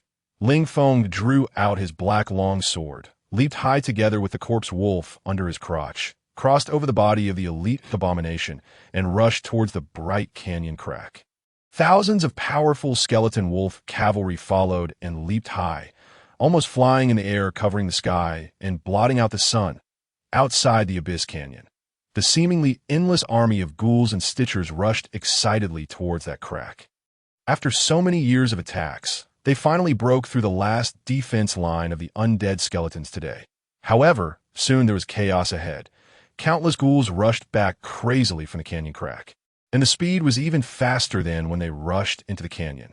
Behind the crowded army of ghouls, they simply couldn't figure out what was happening. Countless ghouls were trampled into a bloody mess.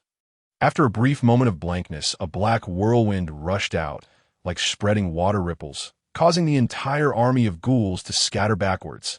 It was like the ebbing tide, a 1,000-meter retreat with a single charge. The skeletal wolf cavalry forced the army of ghouls outside the Abyss Canyon to retreat by 1,000 meters. Countless trampled ghouls lay painfully on the ground, groaning, and the iron steeds of the skeletal wolf cavalry mercilessly trampled on their ugly bodies. Ling Feng raised his left hand, and the skeletal wolf cavalry stopped their charge. Looking at the scattered army of ghouls, Ling Feng was extremely excited. But at this time, they couldn't continue to advance. After all, there were only 6,000 skeletal wolf cavalry. If they delved too deep, they would put themselves in danger. Once the army of ghouls regained their senses, the battle situation would be reversed. Ling Feng led the skeletal wolf cavalry back into the Abyss Canyon. Inside the Abyss Canyon, the ghouls that had been torn in half were quickly surrounded and killed by the swarming skeletal warriors. Cut off from the reinforcements at the entrance, they were plunged into a sea of skeletons and didn't even have time to cry for help. Lei Zhan killed the elite abomination that had been locked in battle with him, but he pulled the huge long spear out of the disgusting creature's heart, bringing out a stream of green blood. The undead skeletons regained control of the entrance to the Abyss Canyon. The army of ghouls was regrouped after scattering for about a kilometer, but this time they didn't continue to attack, and the battlefield entered a short period of rest. The skeletal wolf cavalry only lost 32 riders, a number that even Ling Feng found somewhat incredible. There were no fewer than 100. 000 ghouls, stitchers, and some demonized spiders pouring into the canyon. Obtaining such a huge victory at such a small cost made Ling Feng extremely delighted, but the huge number of ghouls also gave him shock. When he rushed out of the Abyss Canyon, the vast army, like an ocean, was truly terrifying. This was a tough battle. Lei Jun reorganized the defenses before turning back to greet the first arriving reinforcements. The seemingly ordinary skeleton, just a skeletal leader with a red soul fire. But strangely, there was an awe-inspiring aura about him, an aura that wasn't possessed by undead creatures, but came from deep-seated reverence in the soul. "What's your name?" Lei Jun believed this skeletal lord must have his own name. "Ling Feng, the leader of the Wind Tribe." Ling Feng replied. This skeletal lord, as solid as a tank, had an extremely powerful aura. The deep purple soul fire contained powerful strength. Just now, Ling Feng saw him single-handedly facing off against a powerful elite abomination over 20 meters tall, although Ling Feng also killed an elite abomination. A lot of it was due to luck and trickery, but this skeletal lord fought hand-to-hand with the other side in all seriousness and finally killed this elite abomination. How much power did that require? How did you do it? Tame the powerful corpse wolves and train this group of skeletal wolf cavalry. He Shi came to Ling Feng's side and said. Ling Feng thought for a moment and replied, "A friend of mine captured the corpse wolf king. You have a powerful friend." Zhan Feng, the skeletal leader of the Gale tribe, walked over and said, "Incredible, I sense the aura of magic on you. Are you also a skeletal mage?" Yan Huang approached Ling Feng and felt the magic aura on the other person. "Yes, I just started practicing magic not long ago." Ling Feng said. 9 red soul skeletal lords and 300 giant skeletal guards walked out from behind Ling Feng. They stood silently behind Ling Feng. Lei Jun glanced at the giant skeletons behind Ling Feng, and a hint of strange color flashed in his soul fire. They were powerful skeletal warriors. If they could be equipped with armor, they could exert even more terrifying combat power. Lei Jun sighed. "Is all your army just these?" He Shi asked. "There are still 100,000 skeletal warriors. They're behind it. I heard that the Abyss Canyon was in danger. So I brought the skeletal wolf cavalry here first." Ling Feng said. "You came just in time." Lei Jun patted Ling Feng on the shoulder and said, "You saved the undead skeletons." "Yes, thank you." Yan Huang bowed to Ling Feng. For the powerful tribal leader with purple soul fire, this was a very solemn gesture. "We will surely achieve victory," Lei Jun said. "Well, it's getting dark. The ghouls won't launch an attack at night. Let's welcome the new companions." Dance skeletons. Before, Ling Feng had never thought that skeletons could dance. And in fact, the undead skeletons could indeed dance, and the dance was very rhythmic. In the very center of the Abyss Canyon, huge bonfires rose up, and thousands of skeletons danced around the fires. They waved their long, thin skeletal arms and swung their leg bones. It was a scene of great jubilation. "Won't your subordinates participate?" Lei Jun walked up to Ling Feng and asked. The 6,000 skeletal wolf cavalry were lined up in perfect formation, standing straight there. Their mount wolves also crouched there solemnly. They watched the jubilant bonfires and the enthusiastic dancing without moving a muscle. Silent as the grave. These are true warriors. Lei Jun's heart was extremely shocked. Only with such iron discipline could invincible soldiers be cultivated. What kind of magic did this unassuming little skeletal lord possess? "All wolf cavalry!" Ling Feng shouted. Bang! Ling Feng waved his hand and said, "Take off your armor and go have." The skeletal wolf cavalry happily took off their armor and joined the bonfires. The celebration started again. "They're a group of true skeletal warriors," Lei Jun exclaimed. "Since the fall of the Skeleton King, it's been a long time since we felt the joy of victory." Ling Feng didn't say anything. "Shall we find a place to talk?" Lei Jun extended an invitation. Ling Feng nodded. He really needed to get a handle on the battle situation in the Abyss Canyon. As you saw outside the Abyss Canyon, the ghouls almost mobilized all their forces. "This is a life and death battle," Lei Jun said. "Yes, I'm very curious. That I've been thinking about this question for a long time. From the recent situation, I'm afraid our enemies are not just the ghouls." Lei Jun sighed. "Not just the ghouls. Have other undead races joined in?" Ling Feng asked. "Yes, the vampire tribe. I suspect that the ghouls have been completely controlled by the vampires." And the order to attack the undead skeletons was given by the vampires, Lei Jun said. Ling Feng said in shock, "This doesn't make sense. Would the undead queen allow such a thing to happen?" The undead queen is a twin queen. Many low-level undead don't know that I heard that recently. The two undead queens had a disagreement and seemed to have fallen out. There was once a legend that Queen Sally of them was cursed and seriously injured and fled to the wilderness plain. Ling Feng fell silent, and one knew the situation better than him, but he had also contributed to lifting the queen's curse. The vampires controlled the ghouls and still want to control the undead skeletons. They have great ambitions, Lei Jun said. The Bone Sea contains the origin of the soul fire. Controlling the Bone Sea means controlling the life and death of the entire undead race, Lei Jun said. Neither queen will allow such a situation to happen, Ling Feng said. Maybe, but different from us. High-level undead creatures are more intelligent and emotional. It is said that Queen Tina fell in love with Vampire King Max. Although I don't understand love, I heard that a woman in love is stupid and crazy, Lei Jun said. Max Ling Feng heard this name for the first time. Well, it seems that there's a very melodramatic story in the undead world. If all the information currently in the hands of Ling Feng is synthesized, then the plot of the story is as follows. There are twin undead queens, and one of them fell in love with a handsome vampire prince. This vampire prince is extremely ambitious. Perhaps he wants to become the ruler of the undead world.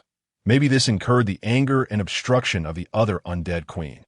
Under the power of love, Queen Tina cursed her sister with the spring of moonlight and hunted her down. Then the two great queens truly split and engaged in battle. Ling Feng felt a bit of a headache.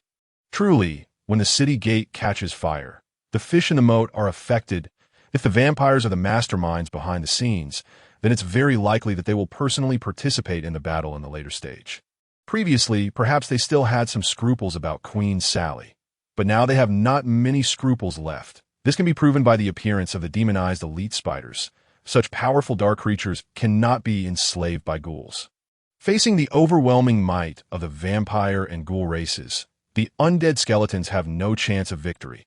They can be said to have been forced to the edge of a cliff. The previous Skeleton King was killed by Prince Max. Lei Jun added. There are many vampire races with many branches. There are 3 major ones and 13 minor ones. The 3 most powerful races are the Brew clan, the Blue Hall clan, and the Fandro clan. The Brew clan is the oldest vampire family. They're all ancient vampires, so to speak, the elder faction of the elders. Their long lifespan has made their blood more turbid, which has even affected their sanity. They become more neurotic and crazy. These vampire elders are very dangerous. The virus in their blood has made them lose their fear of pain and death. But these undead creatures are also the most intelligent vampire race. Most of the time, they alternately play the roles of wise elders and crazy killers. The Blue Hall clan is a new generation of vampire race. They possess strong physiques and combat capabilities. Their innate curse ability allows them to transform into bats and fly in the air. They're strictly disciplined, have a warrior style, are powerful and united, and use huge 2-handed rune swords. They're the backbone of the vampires. The Fandro clan also uses 2-handed rune swords in combat. However, in comparison, they are more fanatical about magic. These guys are between the elder faction and the younger faction. They are loyal hedonists, have more hobbies in art and performance, and their appearances are more beautiful. They also have rather high requirements for the quality of life. Although their bodies are not as strong and powerful as the Blue Hall clan, their use of runes is more flexible.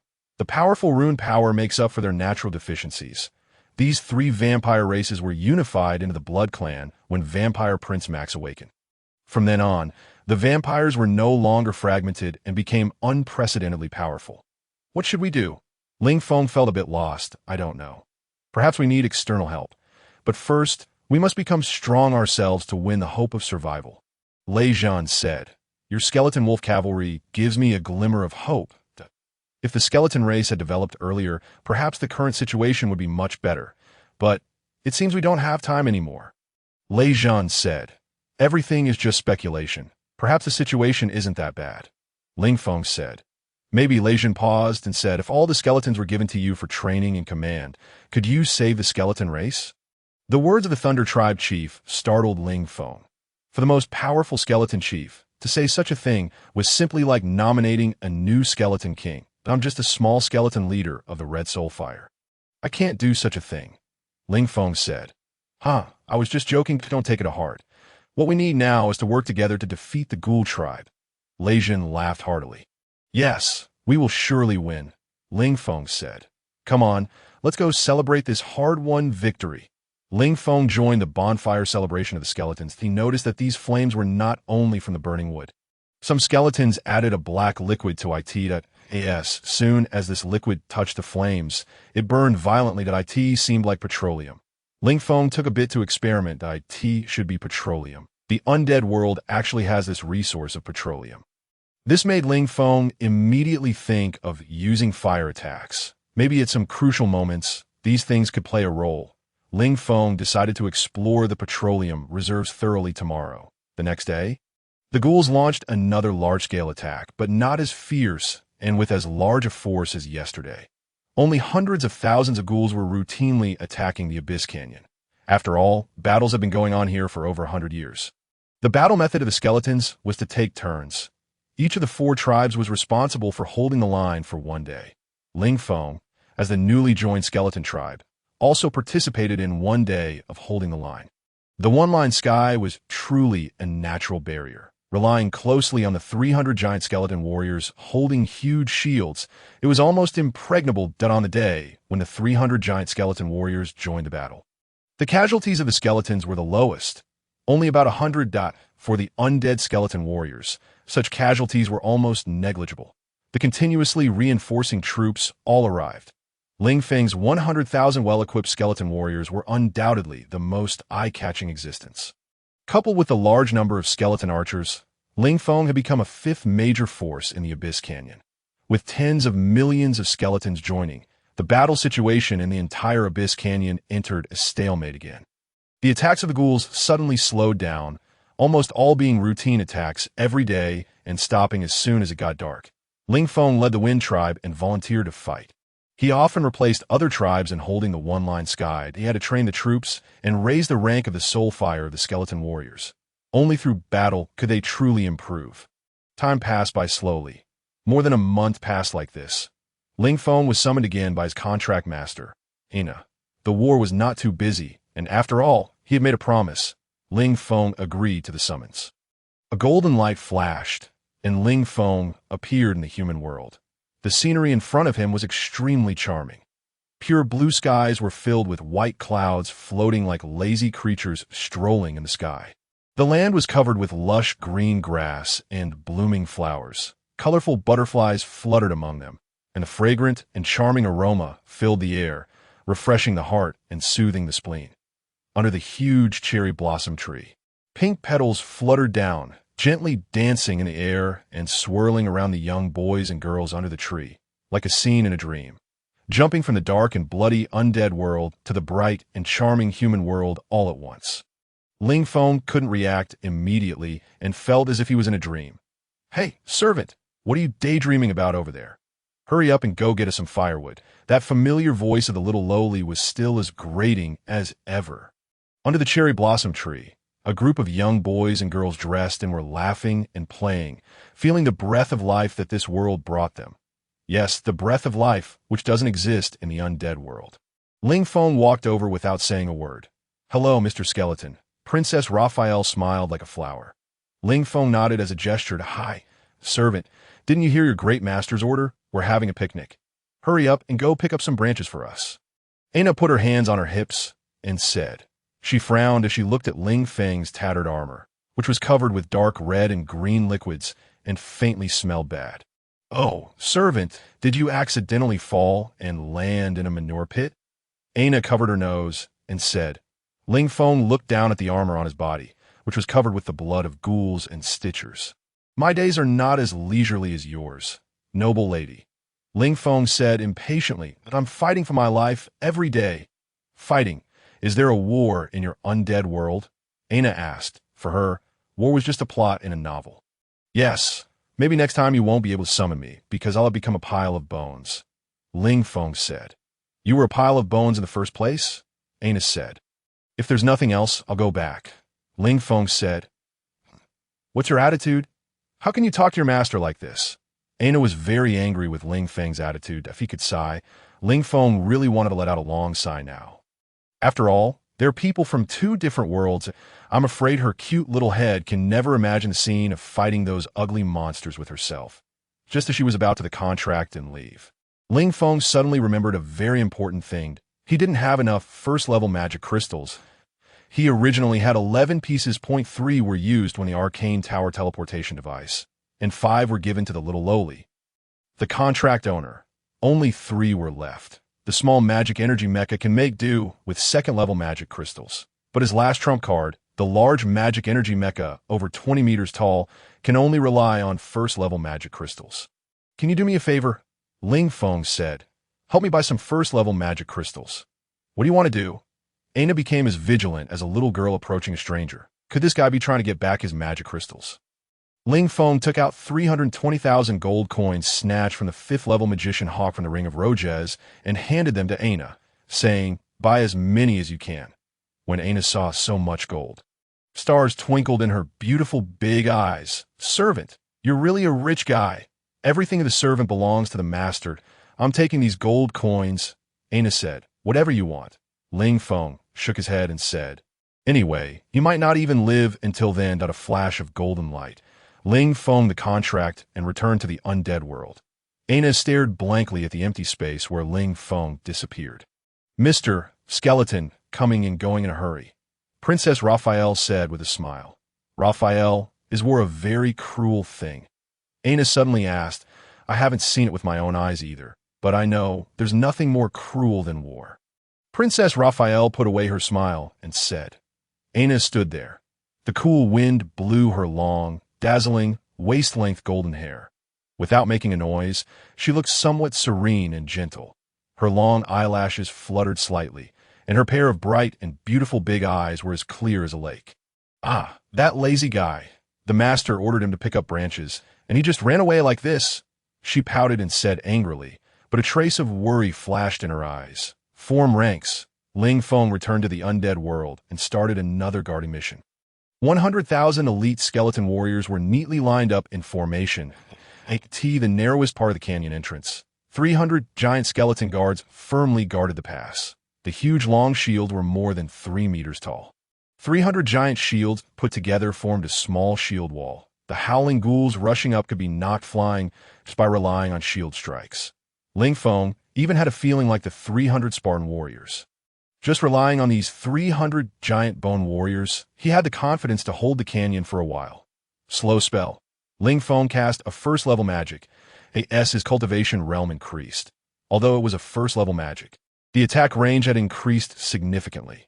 Now, the slow spell cast by Ling Feng could cover a range with a diameter of 100 meters. The sown ones stuck in the mud were already slow in movement. And now they were even more unable to move forward. 2 fireballs the size of basketballs whistled past and heavily hit the stupid sown ones. Flames flared up, and the fat, char bodies of the sown ones collapsed with a loud noise. 2 pieces of soul fire fragments sank into the soul fires of 2 skeleton magicians. The ones casting the spells were 2 skeleton magicians of Ling Feng, under the cultivation with the 3rd-level magic crystals provided by Ling Feng. Their soul fires had advanced to orange-yellow, and their magic was more aggressive. Ling Feng brought them mainly to let them keep advancing. Skeleton magicians were very rare and had to be focused on cultivation. Flame Phoenix was also very interested in Ling Feng's 2 skeleton magicians.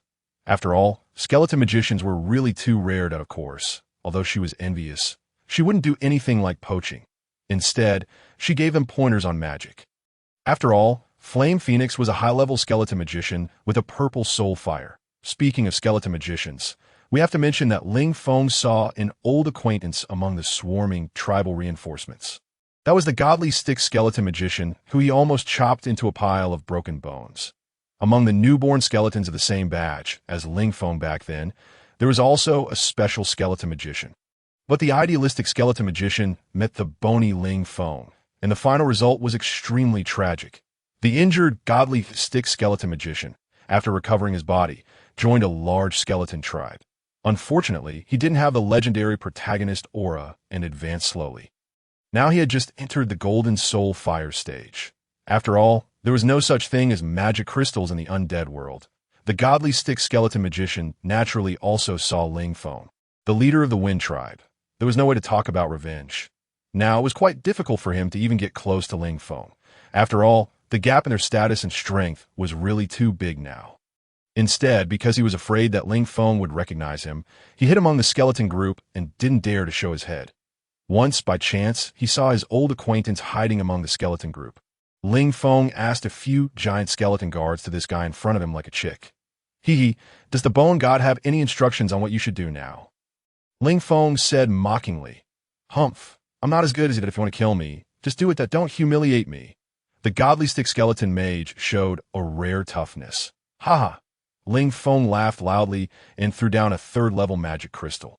If you're not convinced, then work hard to cultivate and defeat me. That if you haven't been gnawed to pieces by the ghouls with your fragile bones. Strictly speaking, this godly stick skeleton mage who initially had a conflict with Ling Feng had his soul fragment of the frenzied corpse bear snatched by Ling Feng. His assembled skeleton tribe snatched away and was beaten to pieces. He was really pitiful. It was meaningless for Ling Feng to deal with him with his current strength. He wasn't the kind of narrow-minded person. After all, now, the enemy of all skeletons was the ghouls. This was a racial survival war. Having a little more strength was always good. Holding the rare third-level magic crystal, the godly stick stared blankly at Ling Feng's receding back. War made the undead skeletons grow. Ling Feng's arrival had caused a major change in the fighting style of the skeleton warriors. Formations, cooperation between arms, these powerful combat methods in the cold weapon era were changing the undead skeletons. The fearless courage and tight formation made the attacks of the ghouls become weaker and weaker. Ling Feng went to investigate the black liquid. These black liquids gushing out from the underground cracks were undoubtedly petroleum. The discovery of petroleum laid the foundation for a fire attack that could achieve local victory. Before, when Ling Feng read Romance of the Three Kingdoms, he felt that Zhuge Liang was just a crazy arsonist. But several brilliant victories had also proven the power of fire attacks. Undead creatures had an innate fear of fire. At the combat meeting of the skeleton leaders, Ling Feng put forward his idea about the fire attack. There was silence in the meeting. It wasn't that they hadn't thought of the fire attack before, but if they used the fire attack, they would definitely have to lure the ghoul army into the Abyss Canyon. Then, if something went wrong with the plan, the consequences would be unimaginable. So, no one had the guts to or why did you have a guarantee? The Blackstone leader was silent for a while and asked, This black liquid is called petroleum. It has very powerful combustion ability. The total number of ghouls is much less than ours. Eliminating their effective strength is an effective means to defeat them. Ling Feng said that if the ghouls let in can't be eliminated by the fire attack, then the Abyss Canyon will be in danger. The Gus leader said worriedly. Now, the formation of our skeleton warriors is becoming more and more proficient, and our own casualties are getting smaller and smaller. Continuing like this, if we hold on for hundreds of years, we will ultimately win. Many skeleton leaders were discussing that if we're just facing the ghouls, perhaps we don't need to take risks, but our enemy may not be just the ghouls. There's also the vampire tribe, the master behind the ghouls. Ling Feng said that I once saw our undead queen. Her Highness Sally on the wilderness plain? What? Is Queen Sally really on the wilderness plain? The skeleton leaders were boiling. Queen Sally was cursed and severely injured. Fortunately, she had recovered now, but the power of the queen had fallen into the hands of another undead queen. Queen Tina supported the vampire tribe. So, our situation is very dangerous. We may directly face the powerful vampire tribe. Ling Feng said, We can't defeat the vampires. The skeleton leader stood up and said, Yes, the vampires are very powerful. Our former king died at the hands of the vampires, but we have no way back. Behind us is the Bone Sea. Leijin stood up and said that I believe everyone still remembers that our late skeleton king, His Highness Auric, once said, Always be loyal to Her Highness Sally and never yield to the vampires. Skeletons, though weak, were not conquered by vampires hundreds of years ago, nor will they be conquered hundreds of years later. The soul fire of Leijin roars, destroy or fight, brave skeleton warriors. What is your choice? Fight. Outside the abyssal canyon, in the center of the ghoul army, a simple yet huge tent was set up. Sunder Blue, the vampire elder. His pale face and skin were already covered with wrinkles. and purple soul fire glowed in his dark eyes, that a black robe enveloped his entire body, and his slightly pointed ears and the sharp canine teeth, occasionally revealed under his blood-red lips, were chilling. He was enveloped in a bloody aura, and a cold and gloomy coercion emanated from him, like a bloody demon. The red blood, slightly tinged with darkness, gently swayed in the transparent glass goblet. Closing his eyes, he drank it all in one gulp, enjoying the dark and fishy smell. In front of him, an elite abomination more than 10 meters tall, with 6 arms and 2 heads, knelt humbly before him. "Golu, is this how you repay the kindness of His Highness Prince Max?" His gloomy eyes were filled with murderous intent. "Great Elder Sunder, the entire ghoul tribe has mobilized. However, the Abyssal Canyon is a natural barrier, and it's very difficult for us to attack," Golu said cautiously. "Huh. You're facing the weakest undead, the skeletons in the undead world. You've been fighting here for over 100 years, and you tell me it's difficult to attack? Should we reclassify the ghouls and skeletons?" Elder Sunder said. "The skeletons have also mobilized. Not long ago, we destroyed their defenses, but their reinforcements appeared.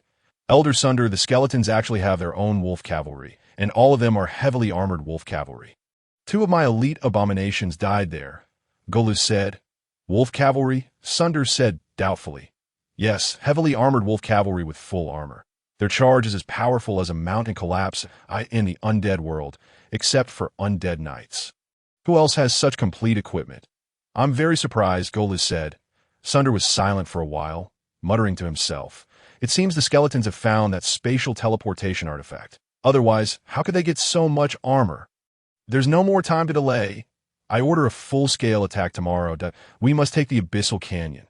If we fail this time, Golu, I'll twist off one of your 2 heads," Sunder said sinisterly, his long, pale fingers pointing at the huge and humble ghoul leader, Knight, inside the Abyssal Canyon.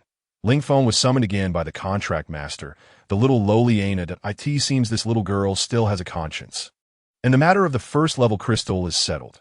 Recently, Ling Feng has been very anxious about the crystal. The maximum-powered magic mecha requires as many as 5 first-level magic crystals to start, and some combat functions also need 3 first-level magic crystals. Obviously, his reserves are far from enough, and he doesn't know when the vampires will appear." A golden light flashed, and Ling Feng arrived at Aina's bedroom. "Servant, oh, you're still alive. Has the war ended?" Aina said. She was wearing a delicate long dress, with a large pink bow on her chest, looking extremely cute. "It's still far from over. Have you bought the magic crystal?" Ling Feng asked. "Humph. It's rare for the master to care about you as a summoned beast servant. You should at least show gratitude." Aina pouted. "Yes, great Miss Aina. Thank you for your concern," Ling Feng said helplessly, thinking to coax the little girl into handing over the things first. "Humph. That's more like it." Aina took out 15 first-level magic crystals from her magic storage ring. "I even paid out of my own pocket. I bought 10. My 5 are lent to you, and the interest is an additional 5. Pay me back later." Ling Feng was stunned and even forgot to take the magic crystal for a moment. Was this little lowly in front of him really the Aina he knew? Ling Feng wondered if someone had used magic to turn into her appearance. "What are you looking at me like that for? Don't make me take them back." Aina's extremely beautiful little face turned slightly red. "Thank you."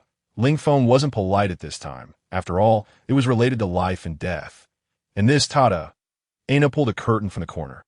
It was a suit of armor, a real suit of armor, with exquisite craftsmanship, and magic engravings faintly appeared on it.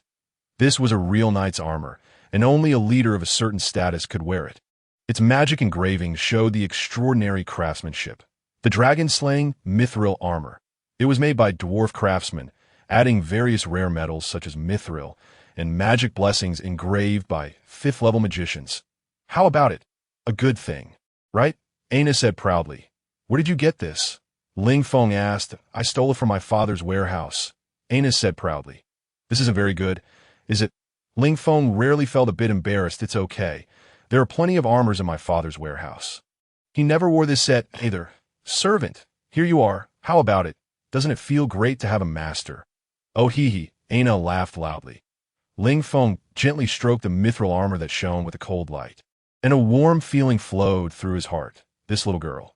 Although she has a sharp tongue, she's actually not bad. Thank you. Ling Feng stroked the little lowly's golden hair with his hand. Aina wrinkled her cute nose and said, Bastard, how dare you treat the master like this?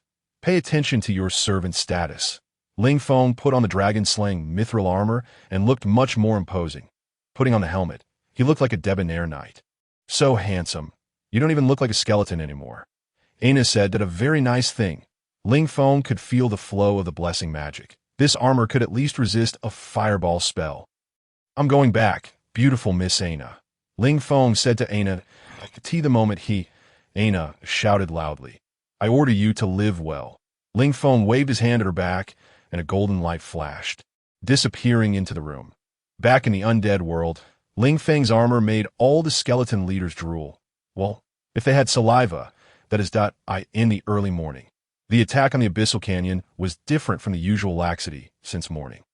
The ghouls attacked wave after wave like a tide, causing great damage to the undead skeleton warriors. Today, the one responsible for the shift was originally a medium-sized skeleton tribe, but the fierce attack quickly overwhelmed them, and the Thunder tribe took over the defense. Damn it, are these bastards crazy today?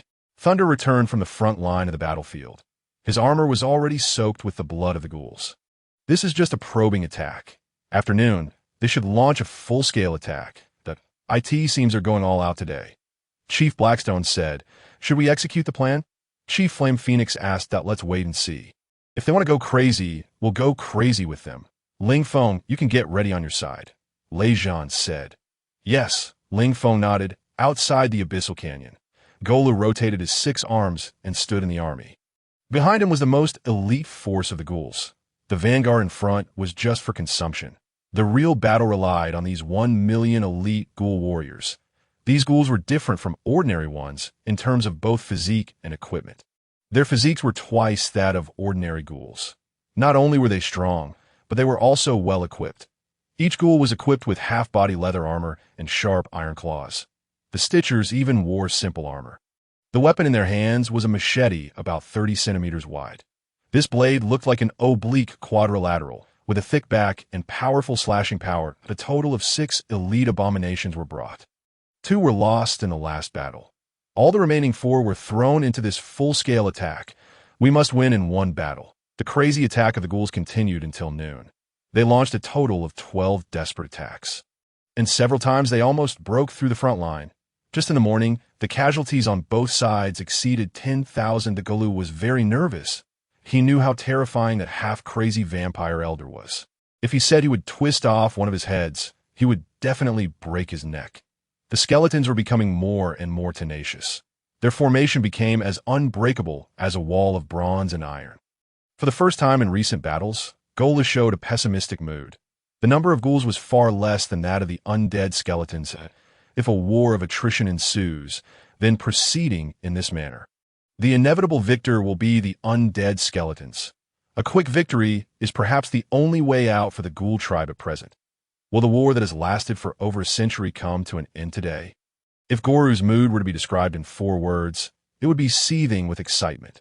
Afternoon, the sky in the undead realm grew even darker, and countless gray clouds shrouded this already drab land, making it even more desolate. The once wildly charging ghoul army suddenly retreated like an ebbing tide. A deafening roar resounded. The strongest elite force of the ghouls took the field. They ran forward in a charge, and the entire earth trembled. The battle could only be described as bloody, and the undead skeleton warriors formed a phalanx after phalanx to block the powerful elite ghoul force. However, the bodies of the skeleton warriors were not sufficient to withstand the might of the ghouls. In a frontal charge, often a group of ghouls would directly rush into the phalanx, disrupting the entire formation, and then, like harvesting wheat, turn the valiant skeleton warriors into piles of broken bones. Unless it was a giant skeleton warrior like Ling Feng, fully equipped, who could hold back these elite ghouls. It seems the time has come. Lei Zhan said. Are you all ready? We're all fully prepared, Ling Feng said. All the skeleton warriors had withdrawn from the Abyss Canyon. The Blackstone chief said. Lei Zhan calmly looked at the Abyss Canyon filled with black petroleum and gave the order to retreat, looking at the elite ghoul force pouring into the Abyss Canyon like a tide.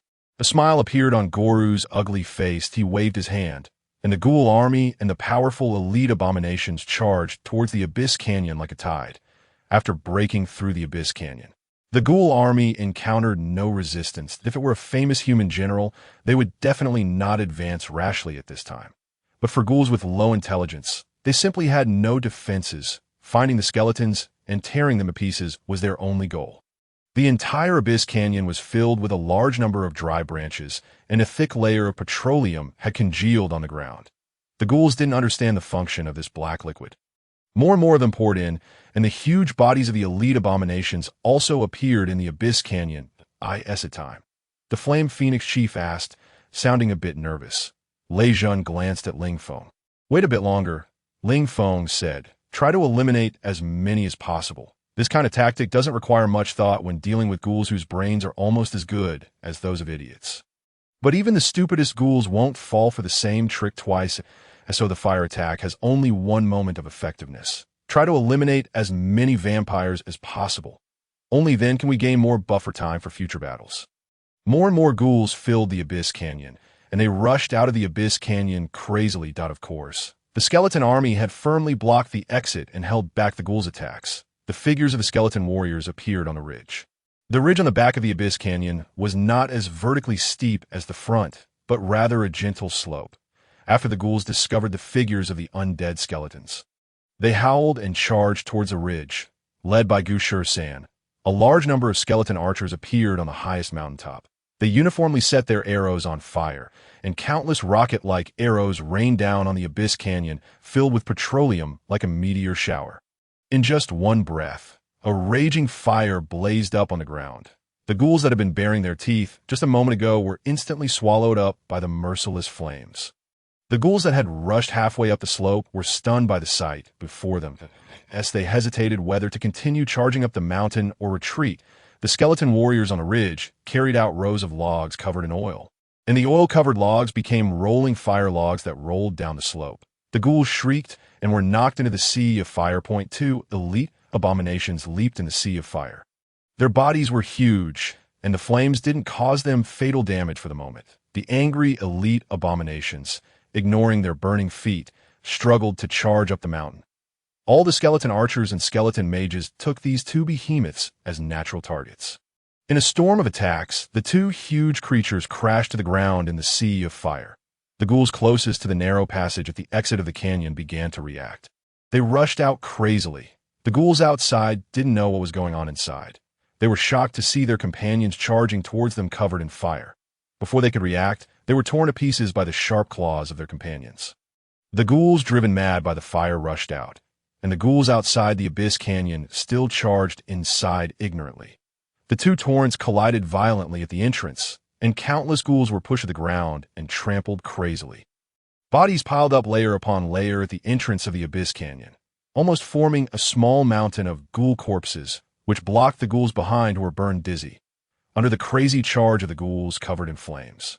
The ghoul army outside the Abyss Canyon began to disperse. Undead creatures are naturally afraid of fire. These elite ghouls were not only covered in petroleum, but also wearing leather armor, making it impossible for them to extinguish the flames. Even if they managed to run out of the Abyss Canyon, they would only meet their deaths. Goru stared at his crazily dispersing ghoul army with red eyes. All his elite forces had penetrated the Abyss Canyon. He himself was about to lead the remaining two elite abominations swaggeringly to end the battle. Unexpectedly, before he could take a step forward, his army suffered a devastating blow. The burning flames, the ugly, crazy, and distorted ghouls that moment. Ling Feng felt as if he had seen the scene of hell. The flames died out, and the valley was densely filled with the corpses of ghouls. This fire attack had at least burned to death hundreds of thousands of their elite troops. Clouds of black smoke rose, emitting a stench. The undead skeleton warriors began to clean up the battlefield. The corpses of the ghouls were cleared out of the canyon. Occasionally, those that weren't completely dead. The skeleton warriors would give them a finishing blow to end their suffering. The entire ground of the canyon was burned black, and the white skeletons stood out prominently in it. The defense of the narrow passage was once again under the control of the skeletons. And outside the Abyss Canyon, there were also ghoul corpses everywhere. This time, they retreated directly about 5 kilometers. There were no living ghouls in sight. There was great rejoicing in the Abyss Canyon. Let's charge out and drive the ghouls completely out of our territory. The Gust Chief said excitedly he had never experienced such a glorious battle. The ghouls won't amount to much. Most of their elite forces have been burned to death. The vampire army might be coming soon. We can't advance rashly but should immediately prepare defensive measures. Ling Feng said. Chief Ling Feng is right. Our greatest enemy is not the ghouls, but the vampires, Chief Legion said. Then, how should we defend? The Gust Chief asked. Arrow towers. We need arrow towers. Ling Feng said firmly. The vampires have the ability to fly. They can turn to bats. Then the natural mode of the Abyss Canyon means nothing to them. If the skeleton archers and mages are exposed in front of them, the only air control force will be quickly wiped out by them. Arrow towers with a certain level of defense can play a great role. First of all, when in flight, the attack ability of the vampires is very weak. They have no long-range attack means and rely only on their bat claws. To be blunt, the vampires in flight are like moving targets. It's a pity that the number of skeleton archers and mages is too small that if they were to encounter the elf tribe famous for their arrow shooting, then after flying across the canyon moat, perhaps less than half of the vampires would remain. Another advantage of the arrow towers is that their area is smaller.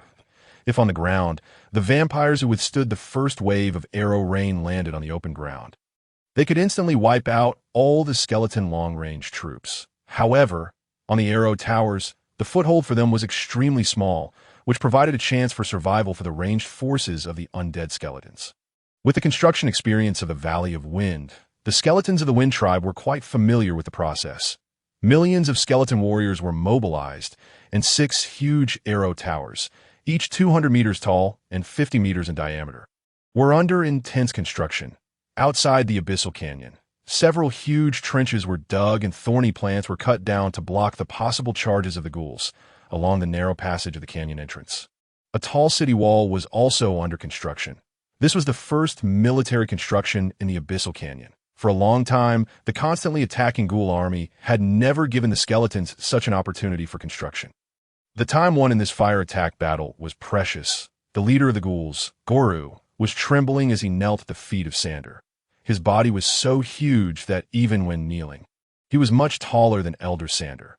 Looking at the defeated and bedraggled remnants of the ghoul army, Sander heaved a long sigh. Today, he didn't seem to be in the crazy state of being invaded by the virus, which could be considered Goru's luck. It seemed that there was someone extraordinary among the skeletons. It seemed that Queen Sally still had hopes for this tiny tribe.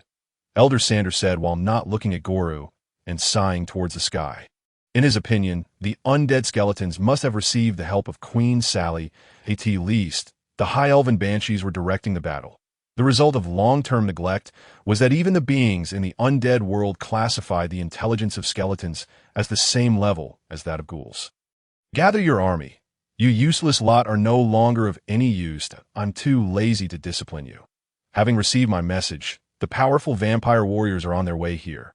The army of 100,000 vampires will soon level this place to the ground. Elder Sander said. He stared coldly at Goru, the leader of the ghouls, and said, As for you useless ones, there will surely be a place for useless things.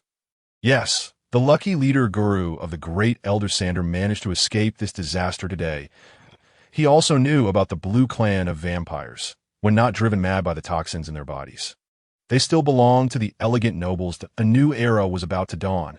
The vampires were sure to dominate the world. Sander opened his arms ecstatically, as if about to embrace something.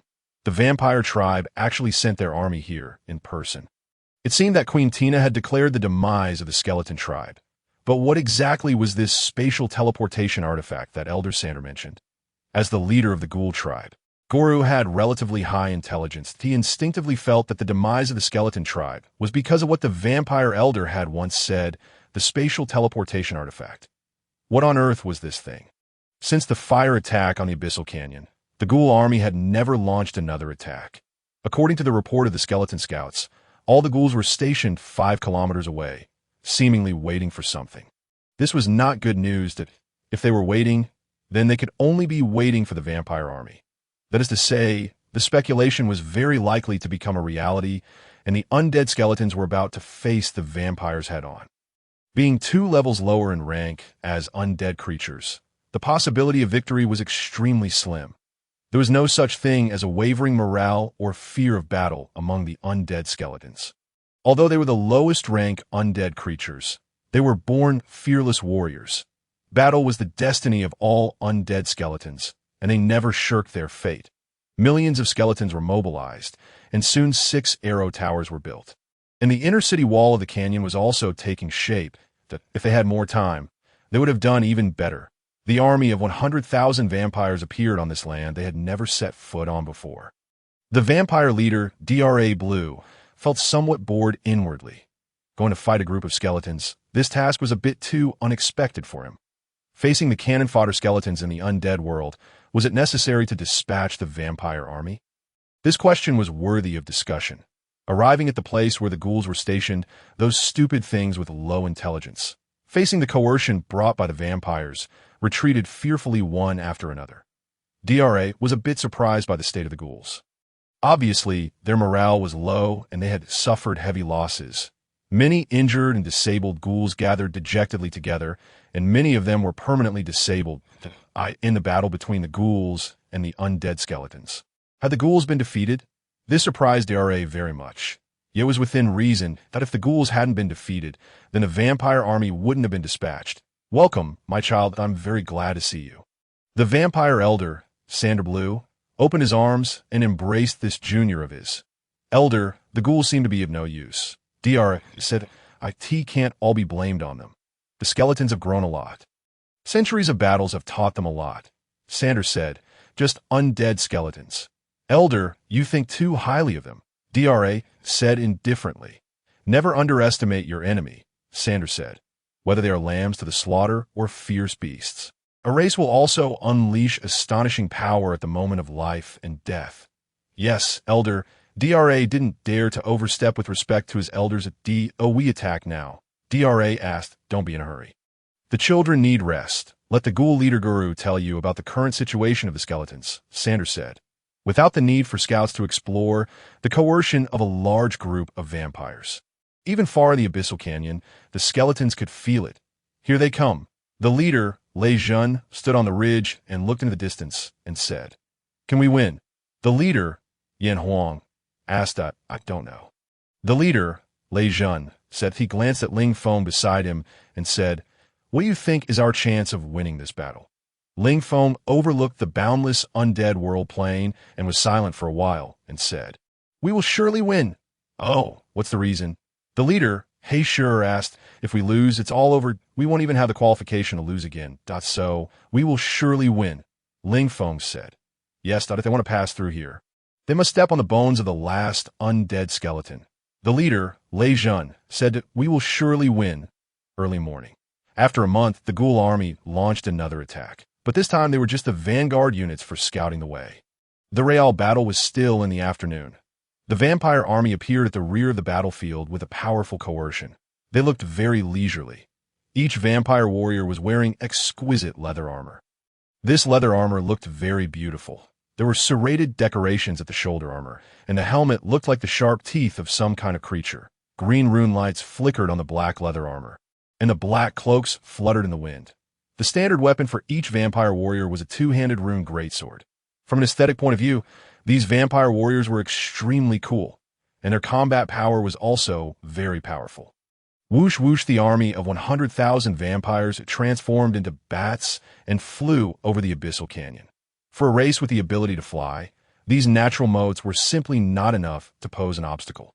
The first batch of vampires flying over the abyssal canyon was greeted by a rain of arrows from the skeleton archers. The tall arrow towers allowed the skeleton archers to easily lock onto their targets, and within an effective distance, they could exert greater attack power. Hundreds of vampires fell in this first round of attack. More vampires flew over. The sky above the entire abyssal canyon could be described as blotting out the sun and covering the sky. The wings of the bats were like a huge black curtain. Large numbers of bats occupied the arrow towers. After their sharp claws hooked onto the arrow towers, they transformed into their human combat forms and went on a killing spree. The archers, who were already lacking in defense, turned into piles of broken bones under the powerful two-handed rune swords of the vampires. There was no longer any room for the skeleton archers to play. The remaining skeleton archers retreated into the arrow towers to AT the entrance. The high-rank skeleton warriors in heavy armor held their positions firmly, ensuring the safety of the few remaining skeleton archers. The real battlefield was still inside the canyon. Facing the high-rank vampire warriors, the undead skeletons really didn't have any good methods. The only means was to fight with their lives. The vampires had short-distance teleportation and high-end attacks with rune greatswords, and could easily break through the formation of the skeleton army. Then, they massacred without restraint. However, the skeleton warriors also had their own advantages. Their numbers far exceeded those of these high-rank vampire warriors. The undead skeleton warriors, like an ocean of bones, were not in a chaotic melee. The entire group of skeleton warriors formed a huge formation.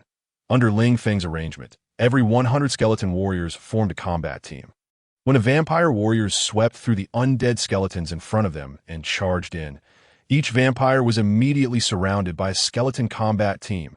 Isolated from each other, the vampire warriors were unable to form a group attack.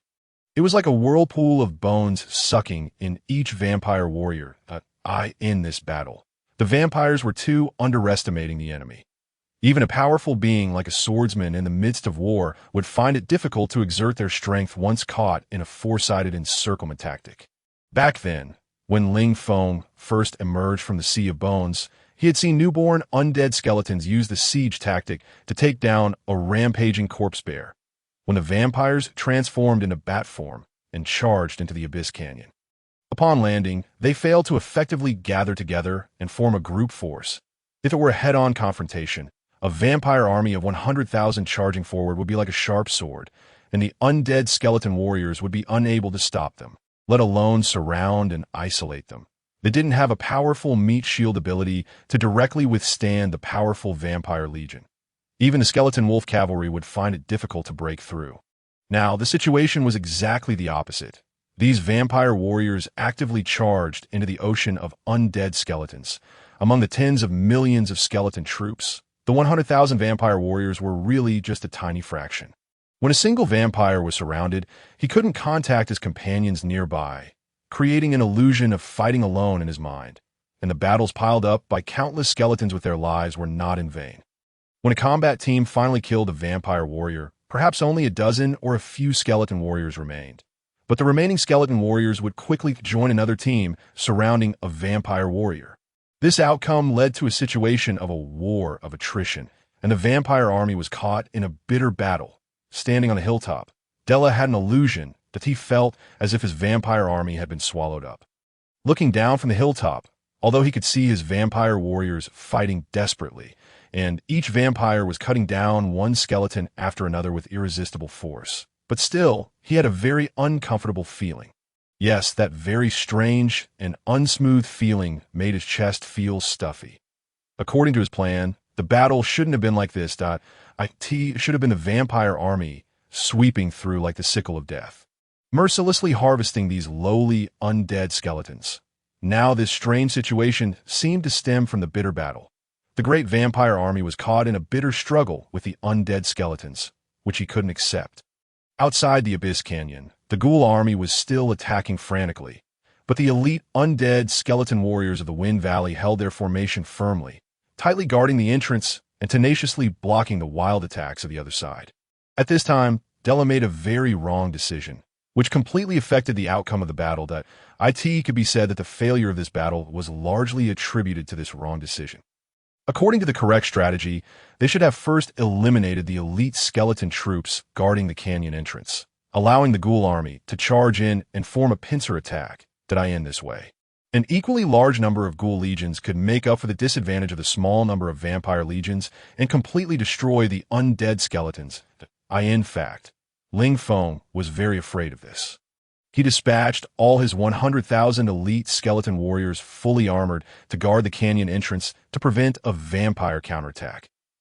He even sent out his 300 personal guard giant skeletons to closely defend against the pincer attack inside the canyon.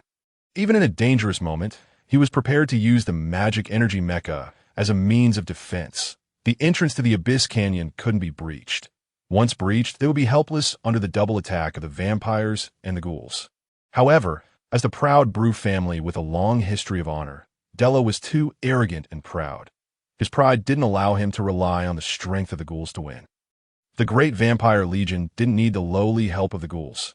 He thought that with the strength of the ghoul army, they could completely destroy these numerous but weak undead skeletons. He and his last 5,000 personal guard elite vampire warriors charged down the ridge and rushed towards the center of the undead skeletons. Deep purple souls were burning. Della's sudden joining was like a sharp knife stabbing into the waist of the undead skeleton army. He tore through the entire defense line and continued to penetrate deeper, gathering more and more vampire warriors. He launched a fierce attack on the skeleton legion. That we must stop him, Ling Feng said, standing on the command platform. He was a powerful vampire leader. Ordinary undead skeletons simply couldn't stop him.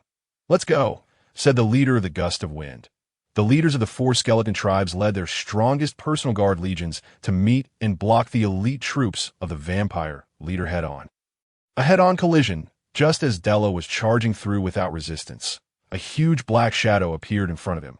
Thunderclap, the leader with armor weighing nearly a ton on his body, riding a war kodo beast, charged towards this vampire leader like a whirlwind. When the long spear and the double-handed rune sword first clashed, intense sparks burst out. This made the overbearing vampire leader of the Brew family take a small step back. Being forced back by an undead skeleton was something he couldn't tolerate. That Della's double-handed rune sword emitted a dazzling red light. Under his long sword, no one could withstand.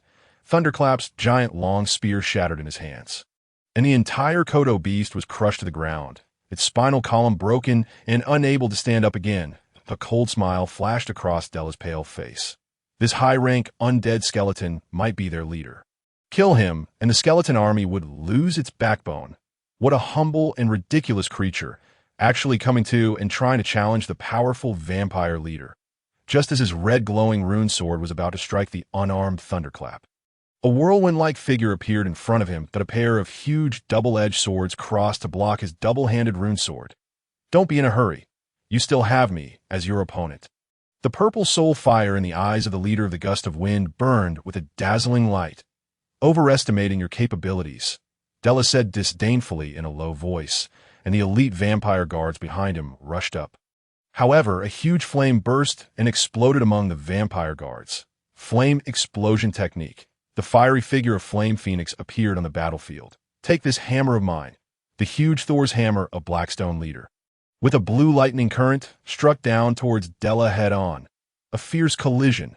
A powerful force spread out like ripples, knocking away the vampires and skeletons within a radius of 100 meters around them.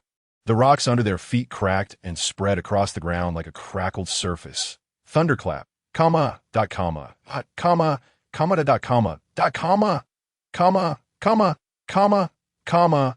Ling Feng let out a mighty roar. A dozen fireball spells precisely struck that newly emerged figure.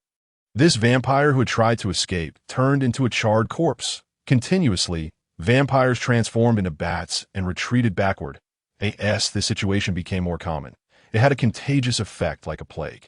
The struggling DRA also began to sense that something was amiss. He was finding it difficult to cope with the leaders of the 4 tribes, and his elite vampire guards had been surrounded by the elite skeletons. He felt a sense of fear. Could the powerful vampire legion be defeated by the lowest level skeletons of the undead? If this happened, his entire life would be branded with shame if he even managed to survive the wrath of the vampire prince. Ling Feng stood on the command platform, with a clear view of the entire battlefield situation. The vampire legion had started to crumble. He ordered the skeleton archers in the arrow towers to return to the high platforms to expand the. Currently, only 1/3 of the vampires remained. That is, more than 30,000. Of course, those who were in the midst of the fierce battle were unaware of this situation. Otherwise, they might have crumbled even faster. And now, there were still some arrogant vampires who refused to give up the fight. His gaze turned to the leader of the vampires. It seemed his situation was also very bad. However, it was still very difficult to capture or kill him. Without any surprises, victory was seemingly certain.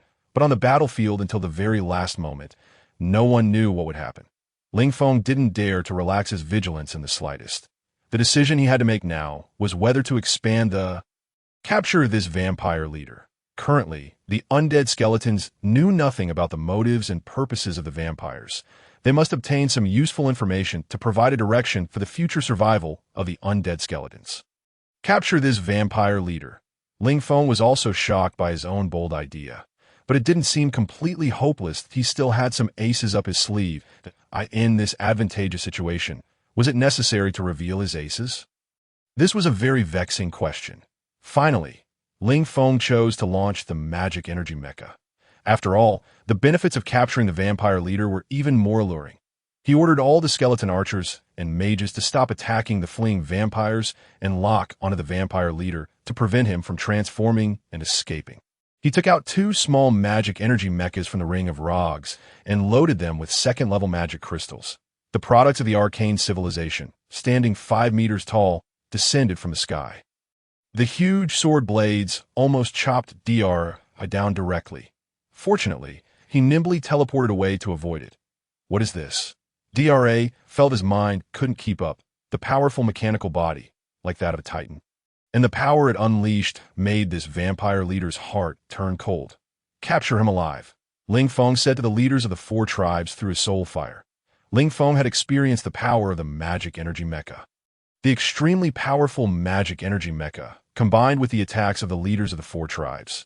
This time Dr. truly felt the breath of death. He had lost the will to fight. The huge rune sword swept out, a half-moon-shaped sword. Dr's body transformed into a huge bat and flew into the air. Countless arrows and more than a dozen magic fireballs whistled towards him. Dr's defense was very poor in bat form. Clearly, he was injured that if he were in a combat state, these low-level ranged attacks wouldn't be able to harm him at all. His body swayed, but he still continued to fly upward. Ling Feng felt rather frustrated at this moment. The magic energy mecha gave him a pleasant surprise. One of the magic energy mechas launched a huge electronic net from its arm. This net, shining with electronic light, instantly caught this large bat and emitted an energy similar to an electric current. Dr., who had wanted to struggle, crashed to the ground, but a group of skeleton warriors firmly held him down. Lei Jun looked around and let out a deafening roar from his soul fire. Brave skeleton warriors. We have captured the vampire leader. They're no match for us. You are the real warriors. Kill them all. Countless skeleton warriors responded thunderously. Instantly, the undead skeletons erupted with a powerful aura. The vampire legion completely collapsed. In the end, only 1/10 of the vampires were able to escape. The 90,000 elite vampire army forever remained in the Abyss Canyon. And the skeleton legion also paid a heavy price, a full 7 million brave skeleton warriors turned into piles of dry bones. The skeleton wolf cavalry that had been hiding in the cave finally emerged. The skeleton wolf cavalry, holding long spears, had been for a long time. Their fighting spirit had burned to the apex, surging out of the canyon like a monstrous wave. The skeleton warriors of the Wind Tribe had also suffered significant losses. They made way and allowed the most powerful combat force of the skeleton tribe to charge forward. The powerful, heavy skeleton wolf cavalry, brandishing their weapons, killed all the wretched ghouls in front of them. The wave of the ghouls' attack retreated once again in the charge of the wolf cavalry. The soul fires of countless skeleton warriors roared. Just as the skeleton wolf cavalry charged into the ghoul army, countless skeleton warriors surged out from behind them. The ghouls fell in large numbers like wheat. An overwhelming attack. For the first time in hundreds of years, this was the undead skeletons' full-scale counterattack. They charged and fought like a violent storm. The ghouls had completely collapsed. They had lost the will to fight. Despair enveloped their hearts. Even undead creatures feared true death. These ghouls were running away much faster than when they were attacking. In just 10 short minutes, the entire land was filled with the screams of the ghouls. This counterattack chased the enemy for a full 20 kilometers, completely scattering the ghoul army. They couldn't even gather together and could only flee separately. Half of the entire ghoul race lost their lives in the Abyss Canyon. This was a glorious battle, an epic victory. The lowest-level skeleton warriors in the undead world had actually defeated the ghoul tribe and almost completely annihilated a powerful vampire legion. Only a glorious victory could describe this achievement. The entire Abyss Canyon was filled with jubilation. The undead skeletons raised their weapons high. They couldn't make a sound, so they could only use the sound of the weapons hitting the ground to express their inner joy. Gradually, the rhythm of the hitting sounds unified. That huge sound shook the heavens and the earth.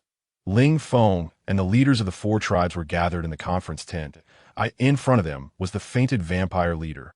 The fine steel chains tightly bound this vampire leader to the thick wooden stake. A bucket of cold water was poured over him. This once extremely arrogant vampire leader woke up in a sorry state. "What's your name?" Ling Feng asked. "Bah, you lowly skeleton, do you even deserve to ask my great name?" spat. Ling Feng almost wanted to retort, "Damn it." It seemed this vampire leader still hadn't recognized his position. Since he couldn't get his position right, then he had to correct it for him. "All right, it seems you're too comfortable talking like this, I think we'll change the way we communicate." Ling Feng's soul fire in his eye sockets burned with a strange light. What the skeleton warriors carried in was a rough cross made of logs. The moment this thing was carried in, Dra's eyes narrowed into slits. And vampire could forget this thing, forget this shape. Although it had been a very long time since the shape of a cross had appeared in the undead world. The tall giant bone warriors pulled Dra's hands apart. Sharp iron implements forcefully drilled into the wrists of this vampire leader, firmly fixing his hands to the cross. Similarly, his feet were also nailed. A thick black chain with spear hooks passed through his shoulder blades and wound around the cross. Ling Feng was very satisfied with his creative combination of Chinese and Western ideas. Painful screams came from this vampire noble's mouth, carrying a hint of fear. "Oh, you like it?" Ling Feng asked.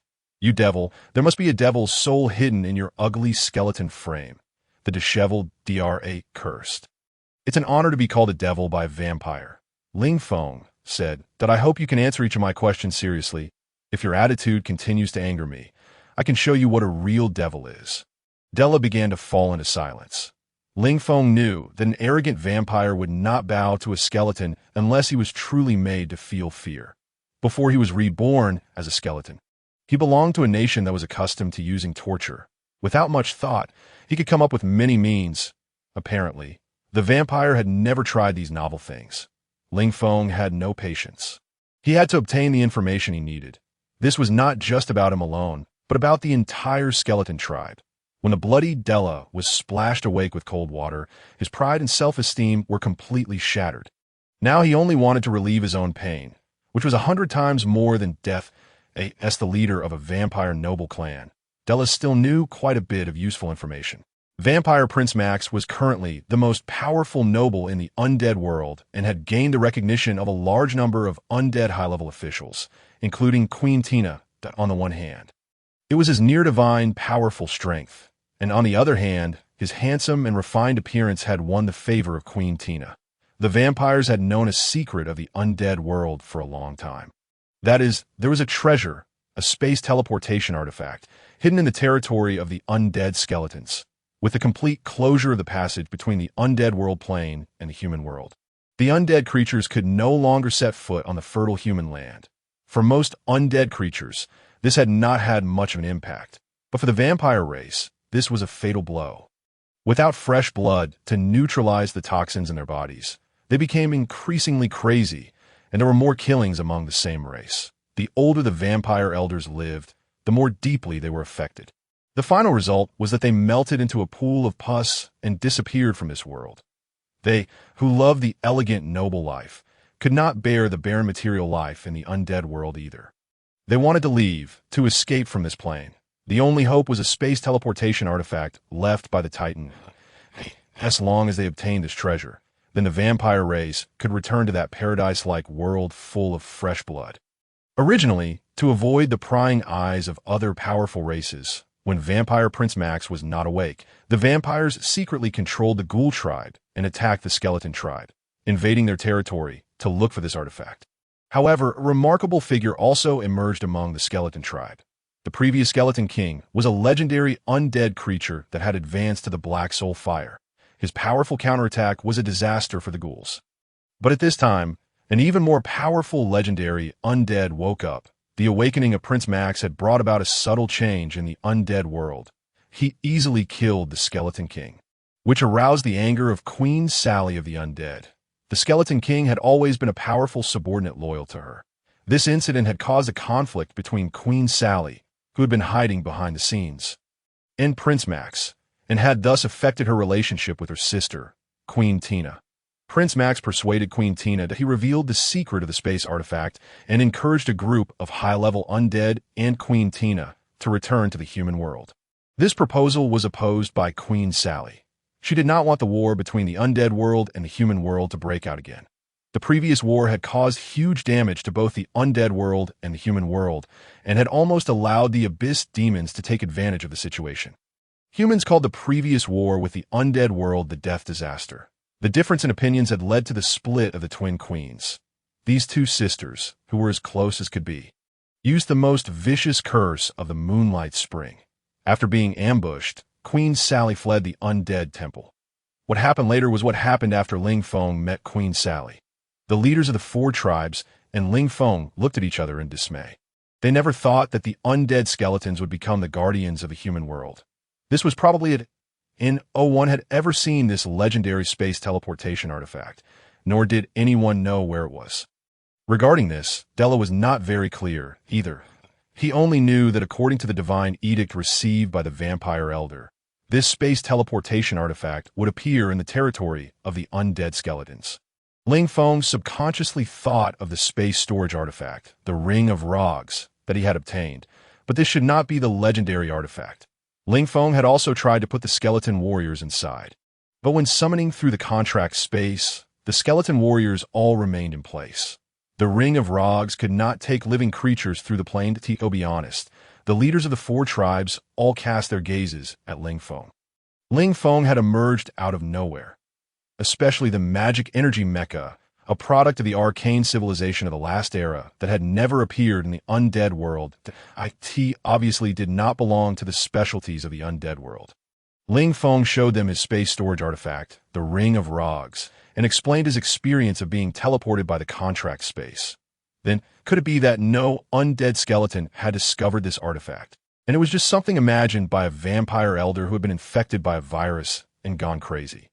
If so, then the undead skeletons would have been deceived by the lie of a madman. However, this idea also did not hold water. After all, without absolute certainty, neither Prince Max nor Queen Tina would have believed in the existence of this artifact. They had to find this artifact. All the leaders of the skeleton tribe conveyed this message to the undead skeletons. A large number of undead skeletons began to search for this legendary artifact in every corner. Have a jade is to be guilty. This artifact was a hot potato if it did not appear and was always thought to exist among the undead skeletons. Then the undead skeletons might face even more crazy attacks. The entire undead skeleton race could not withstand a point 1 or 2 brilliant battles, could not change the final fate. After all, the skeleton race was the lowest level existence in the undead world. Only by finding this artifact could they shift the hatred in the garden of the undead temple. On the wicker chair in the garden, there was a silver-haired man with hair reaching his waist, half reclined. The thin lips of his watercolored lips curled up slightly, showing a bewitching smile that seemed to exist and not exist at a pair of clear blue eyes like a lake or like the purest crystal. His sword-shaped eyebrows were slightly furrowed, and his straight and proud perfect nose bridge. His face was angular, and his pale skin color looked a bit coldly handsome, that he slightly adjusted his cuffs and gracefully lifted a glass of blood-red wine. The liquid gently rippling. The wind blew his hair as white as snow, gracefully and calmly. "Max, what are you thinking about?" A peerless beauty walked out of the castle. Her long hair, like a waterfall, hung down to her waist. Her eyebrows were like paintings, and her beauty was indescribable in words. She just felt like a princess in a fairy tale, Queen Tina of the undead. She and her sister, Queen Sally, were twin sisters. The only difference was that her eyebrows were slightly raised, showing a hint of majesty. Your Majesty the Queen, the skeleton tribe defeated the ghoul tribe, almost completely annihilated one of my vampire armies of 100,000, and captured Della. Max gently raised his glass to Queen Tina as a gesture. "Let's have a toast to the skeletons. The skeleton tribe has always been loyal to my sister. They might have received my sister's help. But no matter how they struggled, they still couldn't change anything in the end." Queen Tina said, "I heard that something that has never appeared in the undead world appeared in this battle." Max said. What? Queen Tina asked. Magic energy mechas. 2 magic energy mechas, Prince Max said. Magic energy mechas? How could the undead skeletons possibly have products of the arcane civilization of the last era? Queen Tina was a bit surprised. Isn't this good news? Your Majesty the Queen, I seem to see the door to the human world. Prince Max said, You only care about returning to the human world. Queen Tina said angrily, Why do you always call me Your Majesty the Queen? Don't you only want to call my sister by her name, Sally? You're thinking too much, Prince Max said. Sally is currently in the Mount Cameroon to seek the help of the ghost dragons. Are you waiting for her to come back? Queen Tina said. Tina, you really are thinking too much that you're the only one in my heart. Max said that I will fulfill your wish and lead the undead race back to the human world. Also, I hope you remember your promise. Queen Tina spun around abruptly, her slender back disappearing into the gloom of the castle gates. Max furrowed his brow, put down the goblet, opened his eyes, and looked up at the pitch-black sky. Exuding a bloody aura, his body shot into the air. After 2 hissing sounds of tearing, 2 huge bat-shaped wings of blood extended from the position of his back and shoulders, stretching out to a length of 4 or 5 meters. 2 sharp fangs protruded from his mouth, and his silver-white hair, reaching down to his waist, fluttered in the dark night sky. His 10 fingers were like blood-red hooks, and extremely and evil aura emanated from him. His bare upper body resembled a blood-red demon king of the night in the moonlight. But peculiarly, his face became extremely handsome and demonic, and between his eyebrows, a golden flame pattern flickered faintly. This feeling of the combination of extreme evil and extreme beauty made people's hearts tremble. How I wished to bathe in the moonlight, Max said with his eyes closed, feeling the night wind. I'm coming back that I've waited for hundreds of years and don't mind waiting a little longer. This year, changes began to occur in the human world. Ryan Rosa, the king of the Griffin Empire, died of illness. He had only a young son, who was now 5 years old. His newly married young and beautiful wife, Sylvia, became the regent queen. Sylvia's 2 brothers, Duke Stoke and Earl Rigg, carried out a bloody purge of the court ministers again. This purge, which affected more than half of the nobles in the Griffin Empire, was called the Bloody Massacre. More than 1,000 noble families were removed from the Griffin Empire. Sylvia, who had seized power, ordered Princess Raphael to break off her engagement with the crown prince of the Oris Empire and marry a barbaric tribe. Her purpose was to prevent Princess Raphael from using the power of the Oris Empire to help her younger brother regain the throne in the future. This was strongly opposed by Princess Raphael. The always obedient Princess Raphael showed strong rebellious spirit this time. She escaped from the palace and hid in the residence of her best friend, Anna, at the Wolster Academy. In the early morning, a team of neatly equipped cavalry guards stepped on the morning dew and entered the Wolster Academy. They all wore the emblems of the royal griffin on their chests. A red shield was engraved with the pattern of a golden griffin, with a brocade crown on it, and guards' images added on both sides. This was the symbol of the royal guards. The royal guards broke into the Wolster Academy without any notification. Their obvious target was Princess Raphael in Anna's residence. When they barged into the girls' dormitory unreasonably, they found that Anna's dormitory was empty. Chase, they can't have run far. The leading knight captain ordered in a speeding carriage outside the city. 2 young girls sat together uneasily, nervously watching the situation outside. Anna, thank you, I don't know what to do without you, Princess Raphael said, with a haggard look on her beautiful face that, oh, don't be polite to me. I fully support your escape this time, that a girl should be brave enough to pursue her own happiness. Find her true Prince Charming, Anna said. Princess Raphael shook her head with a bitter smile and said, You're too innocent, Anna. Sometimes I really envy you that I'm not running away to find a Prince Charming, that I don't like the crown prince of the Oris Empire, Caroline at all. Then why did you run away? Anna asked, shaking her cute head. I'll tell you a secret. Why father didn't die of illness. He was murdered by that charming stepmother, Princess Raphael said. What? The old king was murdered. That vicious woman that I've always thought she wasn't a good person. She dresses so provocatively every day. I'll go find my father and arrest her. Anna said angrily, It's useless. Lord Philip can't do anything to her either. She has purged the entire nobility now. All those who opposed her have been secretly killed by her. The remaining people are all spineless cowards. Even if the truth is told, no one will help. That woman has taken control of the entire military and political power, Princess Raphael said sadly. It's all too late. So, are you going to the Horus Empire this time to marry that crown prince, Caroin, and use his power to restore the country? Aina asked. Yes, whether I stay or go to the barbaric land. The final result will be being killed by that vicious woman. She won't harm my younger brother for now because she needs him to pacify the people, Princess Raphael said. Then you're so pitiful. It's like using yourself in exchange for help. This isn't love. This is a deal, Aina said. Raphael lovingly stroked Aina's soft hair and said, Princesses aren't supposed to have love, that we've lived in power and conspiracy since childhood. And our destinies are always in the hands of others. Sister Raphael, don't be sad. Everything will be fine. Maybe that crown prince, Caroin, is a really handsome guy, alas. Princess Raphael let out a long sigh. She had heard of Caroin's name a long time ago. This prince of Horus was cruel and dissolute, so she had been avoiding the engagement with him. Now she was going involuntarily. It was really sad. The sound of galloping horses came from outside the carriage. The royal pursuers had caught up. The royal cavalry of the Griffin Empire had chased them up. Aina ordered the coachman to speed up the carriage. But how could a carriage outrun the imperial cavalry? The coachman, extremely afraid of the imperial soldiers, who killed people without mercy, took an opportunity and fled the carriage regardless of his own safety. Without the coachman's control, the two steeds ran wildly. I am Aina Philip. I am willing to use all my soul power to establish this contract. Those who accept this contract shall serve me as their master until my soul power dissipates. The name of the contract, Summoning Master-Servant Contract. Aina began the summoning magic circle. A golden light flashed, and Ling Feng was surprised to find himself summoned into the air. Not far ahead was the carriage running for its life, and behind it was a group of imperial cavalry. The two horses were already foaming at the mouth. Ahead was a huge cliff.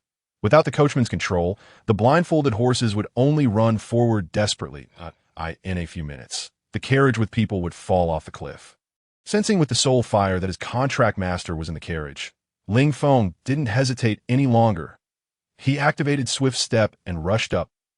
He drew out his black long sword and cut off the horse's reins, using his own strength to hold back the inertial carriage. Amidst the intense friction between the wheels and the ground, Ling Feng used his own strength as a buffer force. His feet almost sank into the ground, leaving two deep furrows on the ground. With the neighing of the horses, the two horses directly fell off the cliff, and the carriage was only 3 steps away from the cliff. Ling Feng pulled open the carriage curtain and saw 2 pale-faced girls hugging each other tightly. He said to his contract master, half angry and half amused, "Aren't you a mage? Can't you do anything? Just waiting here to die. I did do something, didn't I summon you? Note that I'm a summoner first." Aina, still in shock, replied sharply. Her ability not to lose in an argument had become an instinct in her life. The sound of the horseshoes behind had reached them. The tall and imposing royal knights surrounded the carriage. The leading knight captain walked up to the carriage and said, "Please come back with us, Your Highness Princess." "What if I don't go back?" "Are you going to kill me?" Princess Raphael said. "Your subordinate doesn't dare. But it's also the Regent Queen's intention to let you go back that we don't dare to disobey.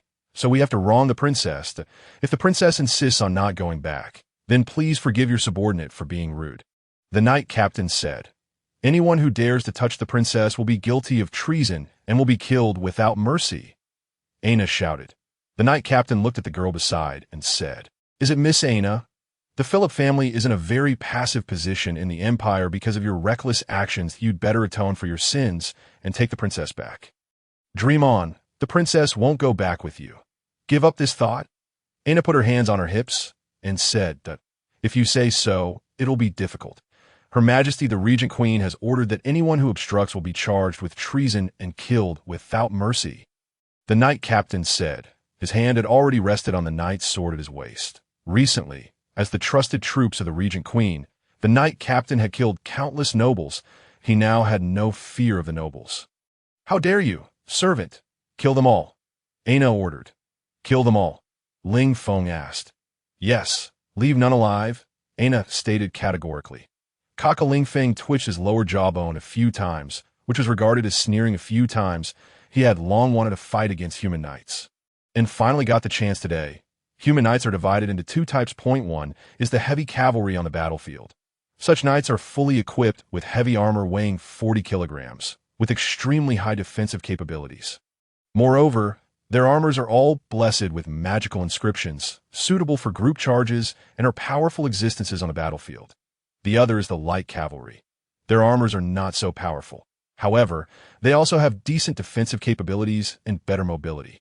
These royal cavalry obviously belong to the light cavalry. Although their armors are magnificent, they are not heavy that a squad consists of 12 cavalrymen. When the knight captain saw that the negotiation had failed, he drew out the knight's sword at his waist and issued an attack order that a knight spurred his horse and swooped down, slashing with his sword. Ling Feng ducked and rolled to the side. The knight's sword whistled past his head. He counterattacked and slashed at the knight's horse's leg. The war horse neighed loudly and fell to the ground. The knight tumbled to the ground. Ling Feng didn't give him a chance to get up. He rushed over directly, and the black long sword pierced into his chest. A stream of bright red blood spurted out, and 2 rays of soul light merged into his soul fire. "You damned undead skeleton." Seeing his companion being killed, the other knights were filled with rage. They formed a fan-shaped encirclement and approached Ling Feng. The siege of 8 knights did not repel Ling Feng. After promoting to the Red Soul Fire and becoming the skeleton leader, his strength had a qualitative leap. Coupled with the magical attributes and the divine radiance blessing of Queen Sally, there was a hint of magical power in his attacks. Soon, there were casualties among the 8 knights. One was attacked by Ling Feng sneakily. The black long sword pierced into the relatively weakly defended waist and fell off the horse. The horse legs of 3 knights were cut off, and they had no choice but to fight Ling Feng on foot. Ling Feng took the opportunity to cast a slow spell. Without the war horse, the cavalrymen wearing heavy armor became even more difficult to move. They were mercilessly killed by the flexible Ling Feng. Only 4 cavalrymen were still charging back and forth to attack. The cavalry captain didn't expect this undead skeleton to be so difficult to deal with. He roared, drew out his knight's sword, and a golden halo burst out from his entire body, affecting the surroundings like a circle of water waves. Golden lights burst out from the remaining knights. Faith and glory. The knight captain roared and led the remaining 3 knights into the battle group, forming an 8 versus 1 situation again. This is the special skill of the knight captain. The battle aura.it can stimulate the courage and morale of the knights and greatly improve their attack capabilities. .it is a magical skill. The power of the aura can only be possessed by knights who have received the blessing of the temple. The use of the aura has certain requirements for the strength and magical talent of the knights. Knights who do not meet the standards and have wavering faith cannot master the power of the aura. And only knights who possess the power of the aura can hold the position of knight captain. The knights with the aura bonus swung their swords like flying, bringing great pressure to Ling Feng. Especially the knight captain. With the impact of the war horse and his own weight, each sword strike made Ling Feng's wrist tremble. Ling Feng also got angry. After becoming the skeleton leader, he carried a somewhat condescending aura and couldn't bear being bullied. His blood-red soul fire burned, and the black long sword emitted a sword chi 5 or 6 meters long. Sword chi slash. A sweeping sword chi slash swung out a semicircle with a diameter of 10 meters like a full moon, directly cutting the knights in half at the waist. The knight captain leaped high into the air with his horse at the critical moment, dodging this terrifying attack. This time, he had no intention of fighting anymore. The strength of this undead creature far exceeded that of these ordinary knights. He turned his horse's head and ran backward. Ling Feng watched coldly. His white-boned fingers condensed a powerful magical arrow and shot it out. There was a miserable howl, and the knight captain fell off his war horse. The mount that lost its master neighed loudly and galloped away. After killing all the royal cavalry, Ling Feng also felt a bit exhausted. After all, these were the royal elite guards. Although they hadn't been baptized by the battlefield, in terms of personal abilities, they were still relatively excellent among the human troops. He also had some understanding of the strength of the human troops. Excluding the power of the aura, these light cavalrymen might not be opponents of the skeleton wolf cavalry 1-on-1, but at least they couldn't unleash sword chi. Dozens of his fully armed skeleton warriors could also defeat these light knights. Their strength was not as good as that of vampires. However, The human world has many powerful military branches, such as the Griffin Paladins of the Griffin Empire, the Hippogriff Paladins of the White Rose Empire, the High Priests of the Holy See, and the legendary humanoid archangels, as well as the Death Wizards and Shadow Leopard Knights of the Oros Empire. These powerful military branches are the pride of the human world and an essential part of human civilization. Here, it is necessary to introduce the power distribution and current status of the entire human world. The most powerful Griffin Empire, also known as the Holy Empire. Symbol: Griffin and Shield. Worship: God of Strength. Representative colors: gold and blue. Most powerful military branch: Griffin Paladin. The White Rose Empire, also known as the Silver Eagle Empire. Symbol: White Rose. Worship: God of Freedom. Representative colors: silver white, the only federal country with a parliamentary system. Special military branch: Hippogriff Knight. Allied races: elves, centaurs. The Oros Empire, also known as the Magic Empire. Symbol: scepter. Worship: God of Wisdom. Representative colors: gray, purple. Special military branches: Shadow Leopard Knight, Death Wizard. Allied races: Elemental Holy See, a religious-controlled national regime. The only worshipping power of believers. Symbol: cross. Worship: God of Order. Representative colors: red, black. Special military branches: High Priest, Humanoid Archangel. The only non-allied country. Except for the Holy See, the other three countries were originally local Lord Dukes of the Caesar Empire. In the era of the Death Disaster, this decadent and huge human unified state machine of the Caesar Empire collapsed with a loud crash. The local lords of all sizes established their own forces during the battle against the Undead. The Griffin Empire, the Silver Eagle Empire, and the Oros Empire were the most powerful lords at that time. They played a huge role in the battle against the Undead. The Death Disaster aroused the dissatisfaction of the ancient Titans. They didn't want to see the world they painstakingly created being destroyed by self-internecine warfare. So, they descended to this plane again and ended the dispute between the undead creatures and other races with their powerful strength ahead of schedule. The Death Disaster ended. Considering the diversity and complexity of the species in this world, the ancient Titans created a demi-plane, the Undead realm, drove all the undead creatures there, and sealed the passage to the plane. Thus, the human world and the undead realm were completely separated. Without the central authority of the Caesar Empire, the Duke Lords of all places also established their own countries one after another. At that time, there were hundreds of countries in the human world at most.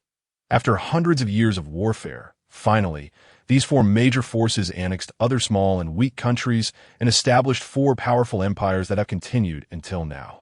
Princess Raphael was betrothed to Prince Carowan of the Oros Empire since childhood. However, Prince Carowan has always had a bad reputation far and wide. He is almost the representative of all the decadent noble children.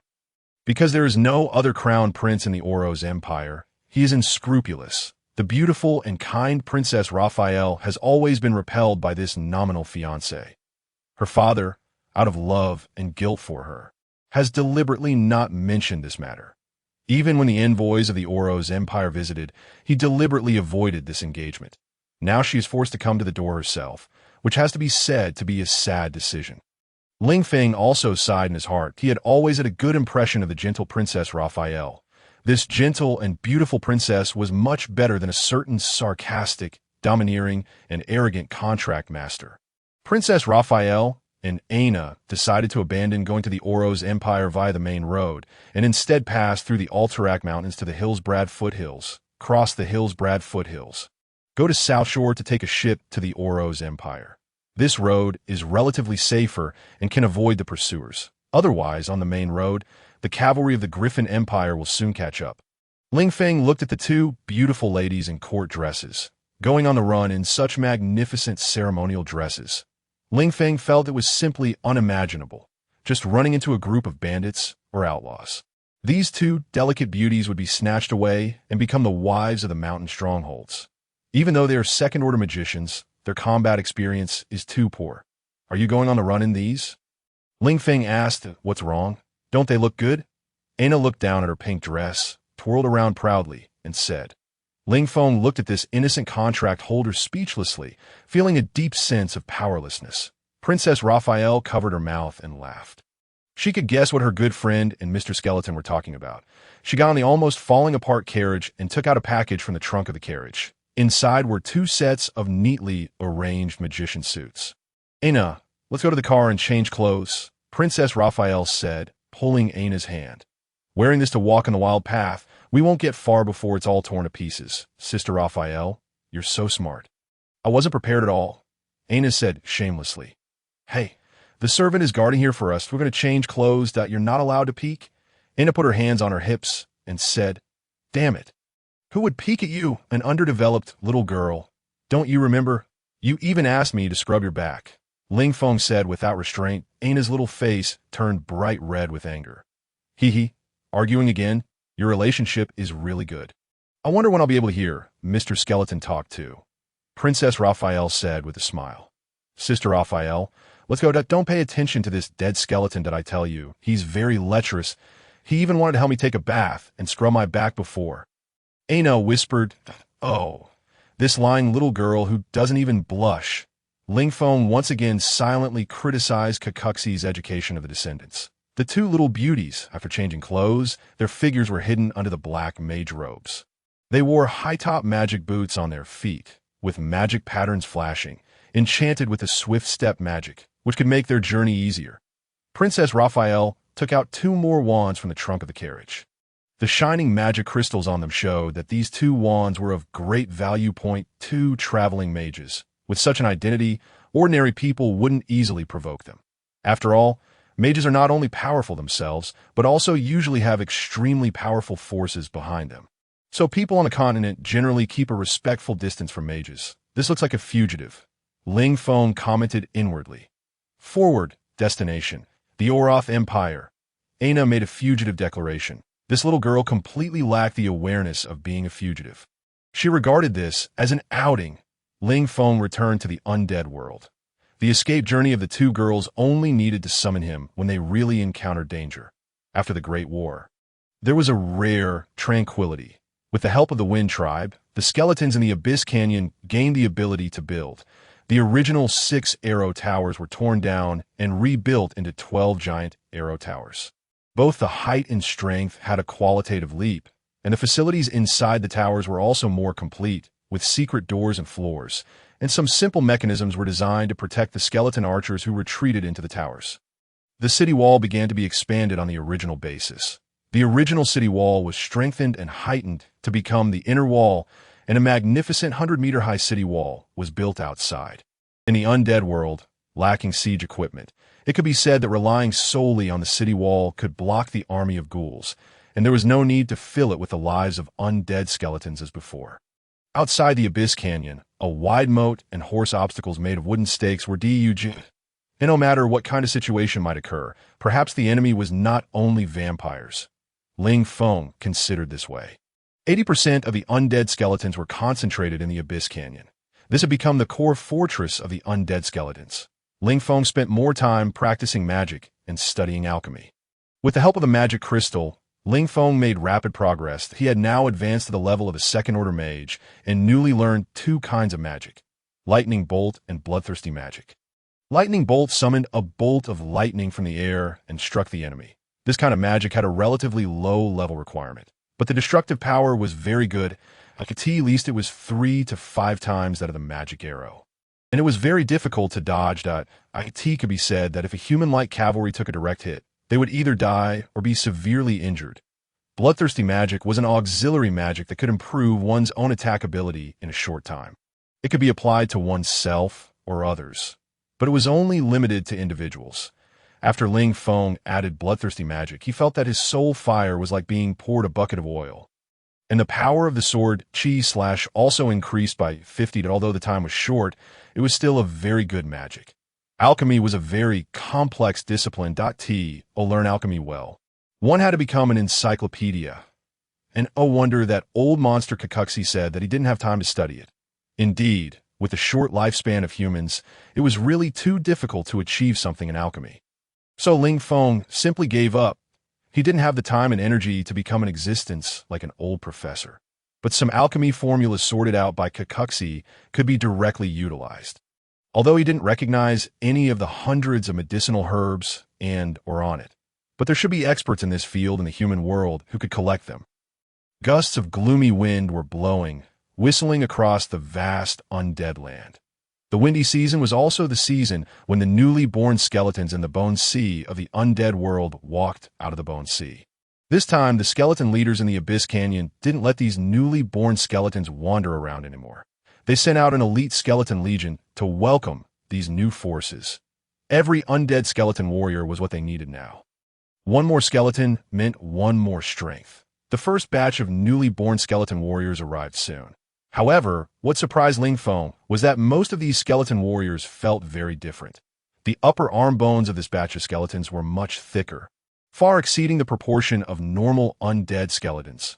They should have evolved later. There was also a bag-like skeleton purified on their backs like the skeleton archers. This made Ling Feng almost think these were skeleton archers. And when they pulled out a snow-white spear from behind, Ling Feng was completely shocked. These were skeleton spear throwers. The undead skeletons had always lacked long-range attack troops. The close combat skeleton warriors had always been the main troops of the undead skeletons. These skeleton warriors relied too much on weapons and equipment. An unarmed skeleton warrior had very low combat power, and weapons and equipment had always been lacking in the undead world, because no undead creature could mine iron and refine ironware to make armor. So the undead skeletons had always been cannon fodder, and the extreme lack of long-range troops also made this undead race unable to fight against other races. And now the newly born skeletons had evolved into spear-throwing skeletons. Could it be that the god of the undead saw that the skeletons were about to be exterminated and showed kindness to save the undead skeleton race? Ling Feng called over a newly born spear-throwing skeleton with a yellow soul fire and motioned for him to demonstrate. The spear-throwing skeleton pulled out a bone spear from behind and threw it forcefully in place that IT stuck far away in the ground. Ling Feng sent his subordinate to measure IT was 134 meters. And 1/5 of the spearhead of the bone spear was deeply stuck in the ground. Ling Feng remembered that in the previous Life Olympics, the men's javelin didn't seem to break through 100 meters. Then the power of this skeleton spear thrower was quite powerful, and he was just a skeleton with a yellow soul fire if he was promoted to an orange, golden, or even red soul fire.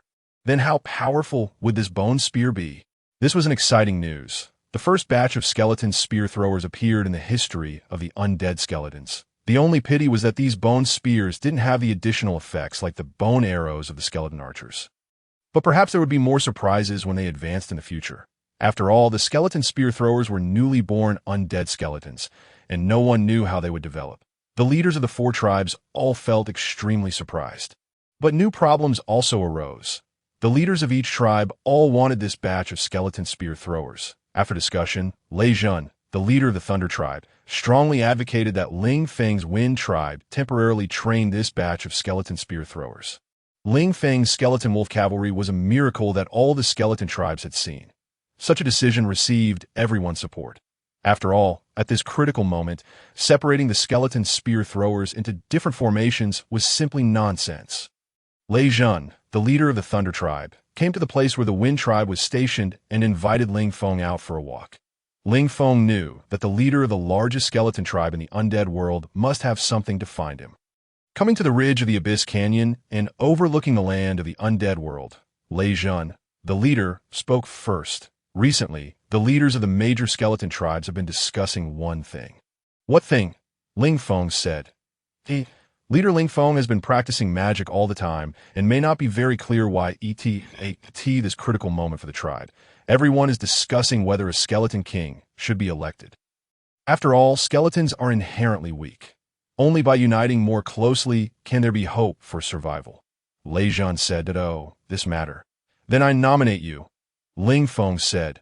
Indeed, the Thunder tribe was the first to charge forward in the entire battle against the ghouls. It's the largest skeleton tribe. Over the years, the lives of undead skeleton warriors sacrificed have also reached tens of millions. His formidable strength and leadership capabilities are highly suitable for becoming the new generation skeleton king. Leader Lei Jun smiled and said, yes, many people have recommended me, but I know clearly in my heart that I can't do it, that I have no way to lead the undead skeletons to victory and toward the new life.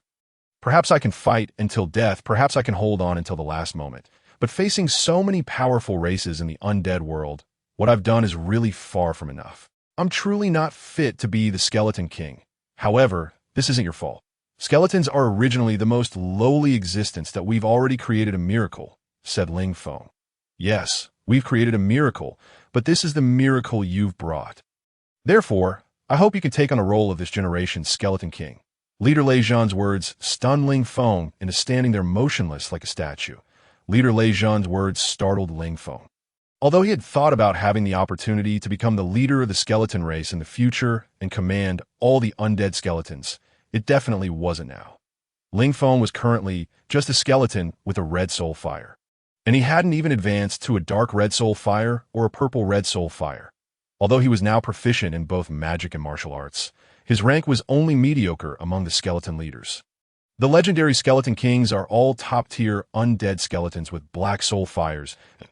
My rank is too low, and my abilities and charisma are limited, although I've been relatively lucky and achieved some results. It's absolutely impossible for me to become the Skeleton King.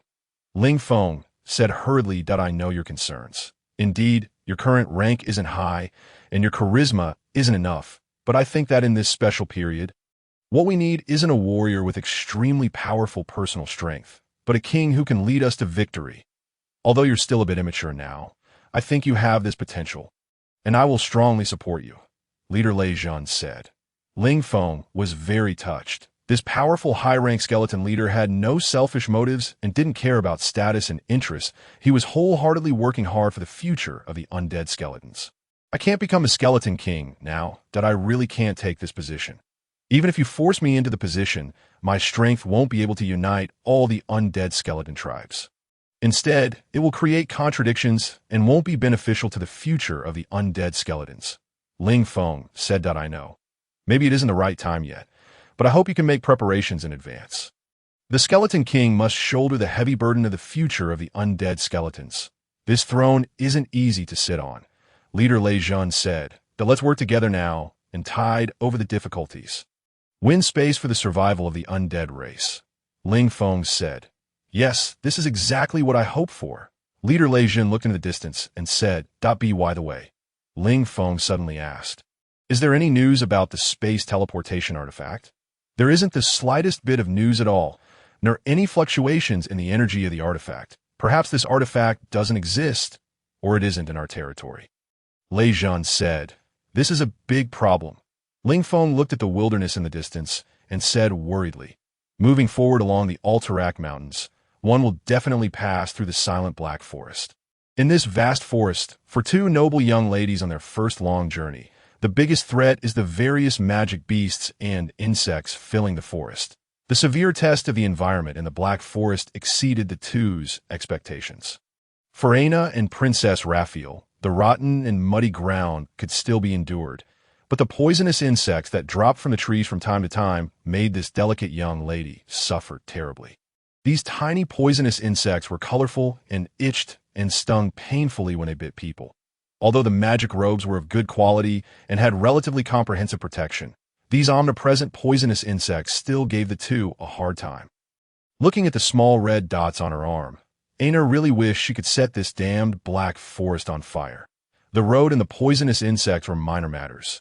You don't know how many magic beasts are lurking in this gloomy forest. A dragonfly wandered out from the woods. Its large red compound eyes, like those of a big housefly, stared intently at the two delicious treats. The dragonfly, a magic beast in this dark forest, is a relatively powerful existence. Although there is a dragon in the name of this magic beast, it has no blood relation with the dragon race at all. Its body length is only about 2 meters. The only thing that looks a bit like a dragon in its appearance is that its body is as slender as a snake and has 2 pairs of transparent wings on its back.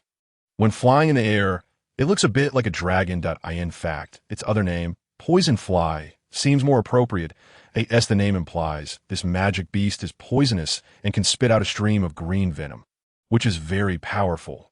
Windblade. When Princess Raphael discovered this magic beast, she immediately gathered magic energy in her magic wand without hesitation and released a windblade. The windblade cut off one of the wings of this poison fly, and it was frightened and flew away crookedly. Sister Raphael, you're so amazing, Aina exclaimed cheerfully. Aina, the situation is a bit wronged. I can sense the aura of many magic beasts, Raphael said worriedly. Her worry soon became a reality.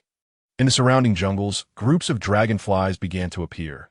These greedy magic beasts smelled the unfamiliar aura, flapped their wings, and began to hunt these two young ladies. Run! Dragonflies belong to the third-tier magic beasts. So many dragonflies are definitely not something the two of them can handle. With the help of the magic boots with rapid magic, the two noble young ladies began to run towards the outer edge of the Black Forest. In their panic, they reached the edge of a basin. Crossing the basin, it was like a deep pit that had suddenly caved in. The thick, damp smell and the smell of rotten branches and leaves wafted out continuously, making this gloomy basin seem even more mysteriously and terrifyingly indescribable. Just as Aina was about to go down, Princess Raphael grabbed her arm and said urgently, "Aina, don't be rash. Look carefully at what's under those withered leaves." Aina looked closely. Under the thick leaves, there seemed to be some gray and withered wood. But upon closer inspection, these weren't withered wood, but venomous lizards living here. There were the of various magic beasts around them, which made people feel creepy and terrified. Run along the slope towards the exit of the basin. Looking at the large group of poison flies chasing after them mightily behind, Raphael pulled Aina and started running along the outer edge of the slope. Whether it was the running of the two people that attracted the attention of the venomous lizards in the basin, or the aura of the large group of dragonflies as magic beasts that alerted them, the venomous lizards in the basin also began to move. There was a large, dense group of them. Usually, they hid under the rotten leaves, and with their natural camouflage, it was really hard to tell them apart. Only when they attacked did people be astonished that there were so many venomous lizards inhabiting this basin. The two unfortunate noble young ladies were being chased by two large groups of magic beasts in the Black Forest at the same time. No matter which magic beast caught up with them, the outcome would be tragic. At the exit of the basin were two broken walls, with no way out. Aina drew out her magic wand, and a glow of elements emerged. A scorching aura rolled out. Firewall technique.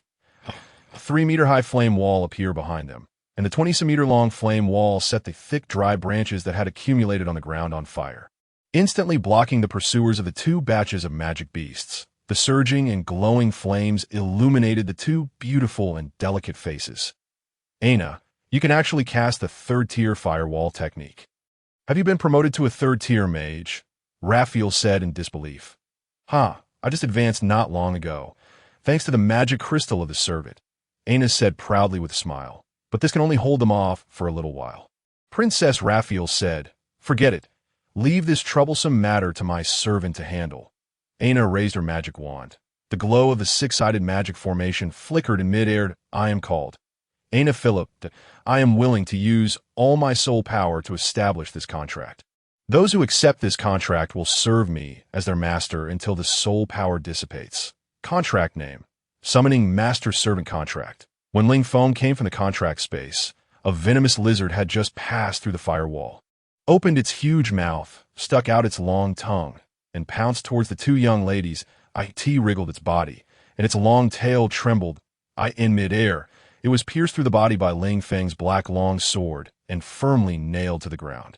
Pulling out the black long sword, the green venomous lizard wriggled a few times and spat out blood foam from its mouth and died. The power of the firewall slowly disappeared. Looking at the dense dragonflies and venomous lizards behind, Ling Feng's head also ached. "You've attracted too many magic beasts. Did you open, the young lass?"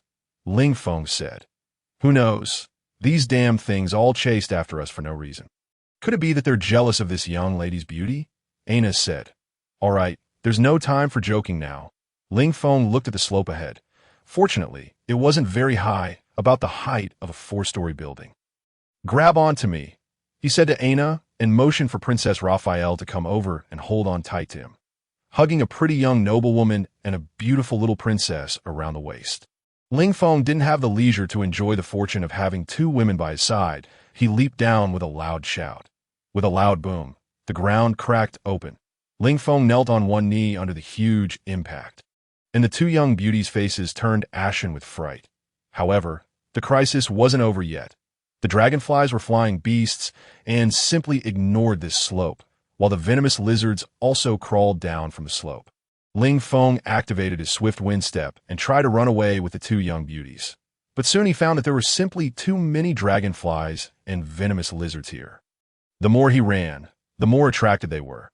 Helplessly, Ling Feng found a depression against the mountain and prepared for a big battle.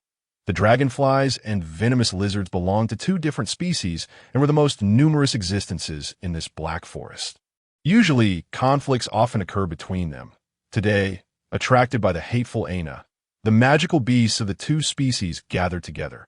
Some of the dragonflies and venomous lizards behind had already started fighting and were in a chaotic melee.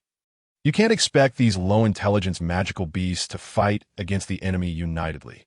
This relieved a lot of pressure on Ling Feng and the others. Otherwise, if so many magical beasts swarmed up, even with the advantage of the terrain, Ling Feng wouldn't be able to withstand them. The important weapons of the dragonflies and venomous lizards were their venom, but this weapon had no effect on Ling Feng, who was originally an undead creature. Otherwise, for a normal human, being sprayed with a mouthful of venom would reduce their combat effectiveness by more than half. There were huge rocks on both sides of this depression, and only a gap in the middle. Ling Feng blocked there, looking very imposing. As if he could hold back thousands with just one man, he waved his black long sword and chopped one dragonfly and venomous lizard after another under the sword. And the two magicians behind didn't idle either. They gathered magic from time to time, and when there were too many magical beasts swarming up, released wind blades and fireballs to help kill the monsters. Streams of soul light scattered from the dead venomous lizards and dragonflies and merged into Ling Feng's soul fire, making his soul fire grow stronger. Ling Feng quite liked this way of leveling up. In the undead world, there weren't so many high-level dark creatures for him to temper his soul fire now. If this were evaluated according to an online game, it would simply be 4 words. A treasure land for leveling up. As the corpses of the venomous flies and dragonflies piled up, Ling Feng's red soul fire became even more vivid, growing and moistening like bamboo shoots after a spring rain. Although not afraid of the venom, the sharp teeth of the venomous flies and the iron whip-like claws of the venomous lizards still brought Ling Feng a great burden. Many parts of the dragon-slaying mithril armor on his body were cracked and damaged. The dragonflies and venomous lizards seemed endless. Ling Feng even suspected that all the magical beasts of these two species in the entire Black Forest had gathered here. Why did you choose to take this path? Ling Feng asked. Climbing the mountain was too tiring. Aina replied innocently, yes, I suggested going through the forest. Who knew there were so many disgusting things in here? How could there be no magical beasts in the forest? This is common sense, okay? Even I, an undead creature, know this common sense that what's your IQ exactly? Ling Feng couldn't help but say. All right, this time it was my momentary carelessness. Aina rarely admitted her mistake. Mainly, the dense magical beasts made her feel shudder. Girls more or less have a fear of crowds. She was also afraid of annoying Ling Feng, this servant who had never been very obedient, and if he just left, then she would be in big trouble. With this mindset, her tone softened a lot. Did a lizard bit your hip? Oh no, you don't have a hip. It bit your hip bone, Aina reminded carefully. Ling Feng turned around, forcefully shook off this reckless lizard, and with a sword cheese slash, cut it in two. While Ling Feng was killing away with concentration, a shout came from the Black Forest. Princess Raphael, Princess Raphael. A clear female voice came over, echoing in the sky above the Black Forest. This voice contained a certain amount of magical power to be able to carry so far. Princess Raphael's eyes lit up. It's Emily. Great. She finally came. Sister Emily, look at how hard you're killing. Now, there's a very powerful helper here. Aina said, a very powerful helper. Ling Feng asked, how powerful? You'll know when you see her, Aina said proudly. Sister Emily is Princess Raphael's bodyguard paladin. Every royal family will have their own private knights, and the most powerful are the bodyguard knights. The bodyguard knights are equivalent to existences like the current bodyguards of Zongnanhai. Their strength is definitely first class. At least a powerful existence above the 5th rank is possible to obtain the title of Royal Bodyguard Knight. Judging from the voice just now, this bodyguard knight of Princess Raphael is a girl, and her voice sounds very young. For Ling Feng, who already knew a lot about the human world, it was a bit hard to believe that a young girl was a powerful knight above the 5th rank. Emily, we're here! Aina shouted first. She sent a fireball into the sky, which clearly indicated her position. Soon, on the other side of the forest, a fully armed, full-strength Imperial Guard squad of 36 people appeared. The leader was a slender female. She wasn't wearing a helmet, and her ice-blue hair was beautiful and eye-catching.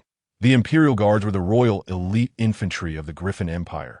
Just the clothing, armor, weapons of one Imperial Guard, when fully equipped, would cost 2,000 gold coins. That it can be seen how favored this royal directly controlled bodyguard force was. The Imperial Guards can be said to be the elite of the elite. They were generally over 190 centimeters tall, and the muscles on their bodies were comparable to those of modern bodybuilding champions. They were extremely powerful. Their standard equipment was a huge shield 1 meter tall, with a lifelike griffin pattern carved on it. The weapon in their hands was a long spear. This long spear had a huge spearhead, like a sharp triangular prism, very deterrent and lethal. They formed a conical formation and struggled to fight their way through the magical beasts. Gradually approaching the depression where the princess was, the ice-blue-haired girl used 2 double-edged swords. Her steps were light and her movements were very fast. The sword blades left afterimages in the air when she waved them. Her speed was even faster than that of the vampire Red Lotus who had fought against Ling Feng. Every time she struck, she would never miss, and would surely take the life of a dragonfly or a venomous lizard. Not even a drop of blood would stick to the blade. As the distance got closer, the density of the magical beasts in front was even greater. The ice-blue-haired girl let out a sudden loud shout, and blue light burst out all over her body. Her body shot forward instantly, leaving an afterimage behind. The double sword blades in her hands waved quickly, bursting out streams of sword chi light. The magical beasts all around fell to the ground like wheat being cut down. In just a single breath, a passage was actually forcefully opened up in the densely surrounded circle of magical beasts. Ling Feng noticed that a layer of ice-blue ice crystals had formed on the wounds of all the magical beasts. Even on the path where her feet passed by, there was a faint layer of blue ice crystals. Her sudden outburst startled Ling Feng greatly.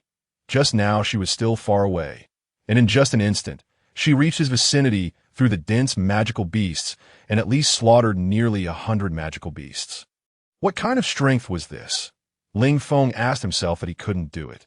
The Imperial Guards closely followed the path opened by Emily and quickly advanced while the magical beast hadn't regrouped yet. Catching up with her pace, Ling Feng looked at this blue girl, made way for a path, and let them enter the depression as the wind blew her ice-blue hair when they passed by sideways. Ling Feng noticed that her ears were slightly pointed. She might have elven blood, but it was very thin, Ling Feng judged. Emily also glanced at this strange guy in full armor. She didn't have time to talk nonsense and led the Imperial Guards to guard beside Princess Raphael. "Emily, did you see the guiding mark I gave you?" Princess Raphael said. Emily knelt on one knee, performed a knight salute, and replied respectfully, "Yes, Your Highness Princess. Please forgive your subordinate for coming to the rescue late and frightening Your Highness." "It doesn't matter. It's great that you could come." Princess Raphael was almost in tears. "How is the situation in the Empire? The Regent Queen has issued a proclamation saying that you're guilty of treason and has started to you. Tongji, the current empire, has been completely purged by her, and she has taken control of the entire country, that I'm afraid you won't be able to go back." Emily said, "Alas, this vicious woman that I knew she wouldn't let me go." "I will definitely take revenge." Princess Raphael said, "that I've implicated you. Your future has been completely ruined because you came out with me this time." Princess Raphael pulled Emily and said, "Your Highness, what are you talking about? I'm your escort knight. The my life belongs to you. How could I betray you? I only hate that my strength is limited and I can't kill that old witch. I only brought out 36 of my most loyal subordinates to protect you this time." Emily said, "Yes, thank you. Emily, I don't know what to do without you." Princess Raphael tightly held Emily's hand and said, "Your Highness, who is that knight guarding you? Why can I sense an evil aura?" Emily curiously looked at the guy who was slashing at the magic beast with a sword. Ling Feng was completely wrapped in armor. Emily didn't recognize that he was an undead skeleton. This was mainly because undead creatures had not appeared in the world for a long time. That's my summoned beast, an undead skeleton," Aina said with a smile. "An undead skeleton? Emily opened her cherry-like small mouth in surprise and said, "It's really incredible. But he's quite powerful. He doesn't seem like a skeleton. My servant is a powerful skeleton leader with 200,000 subordinates." Although Aina usually often belittled her summoned beast, she still boasted a bit when introducing it to others. Oh, that's why. No wonder he can hold on until now. Emily said, "Your Highness, let's protect you and Aina and break through. There are too many magic beasts here," Emily said. The Imperial Guards reformed a small phalanx formation, protecting Princess Raphael and Aina in the middle.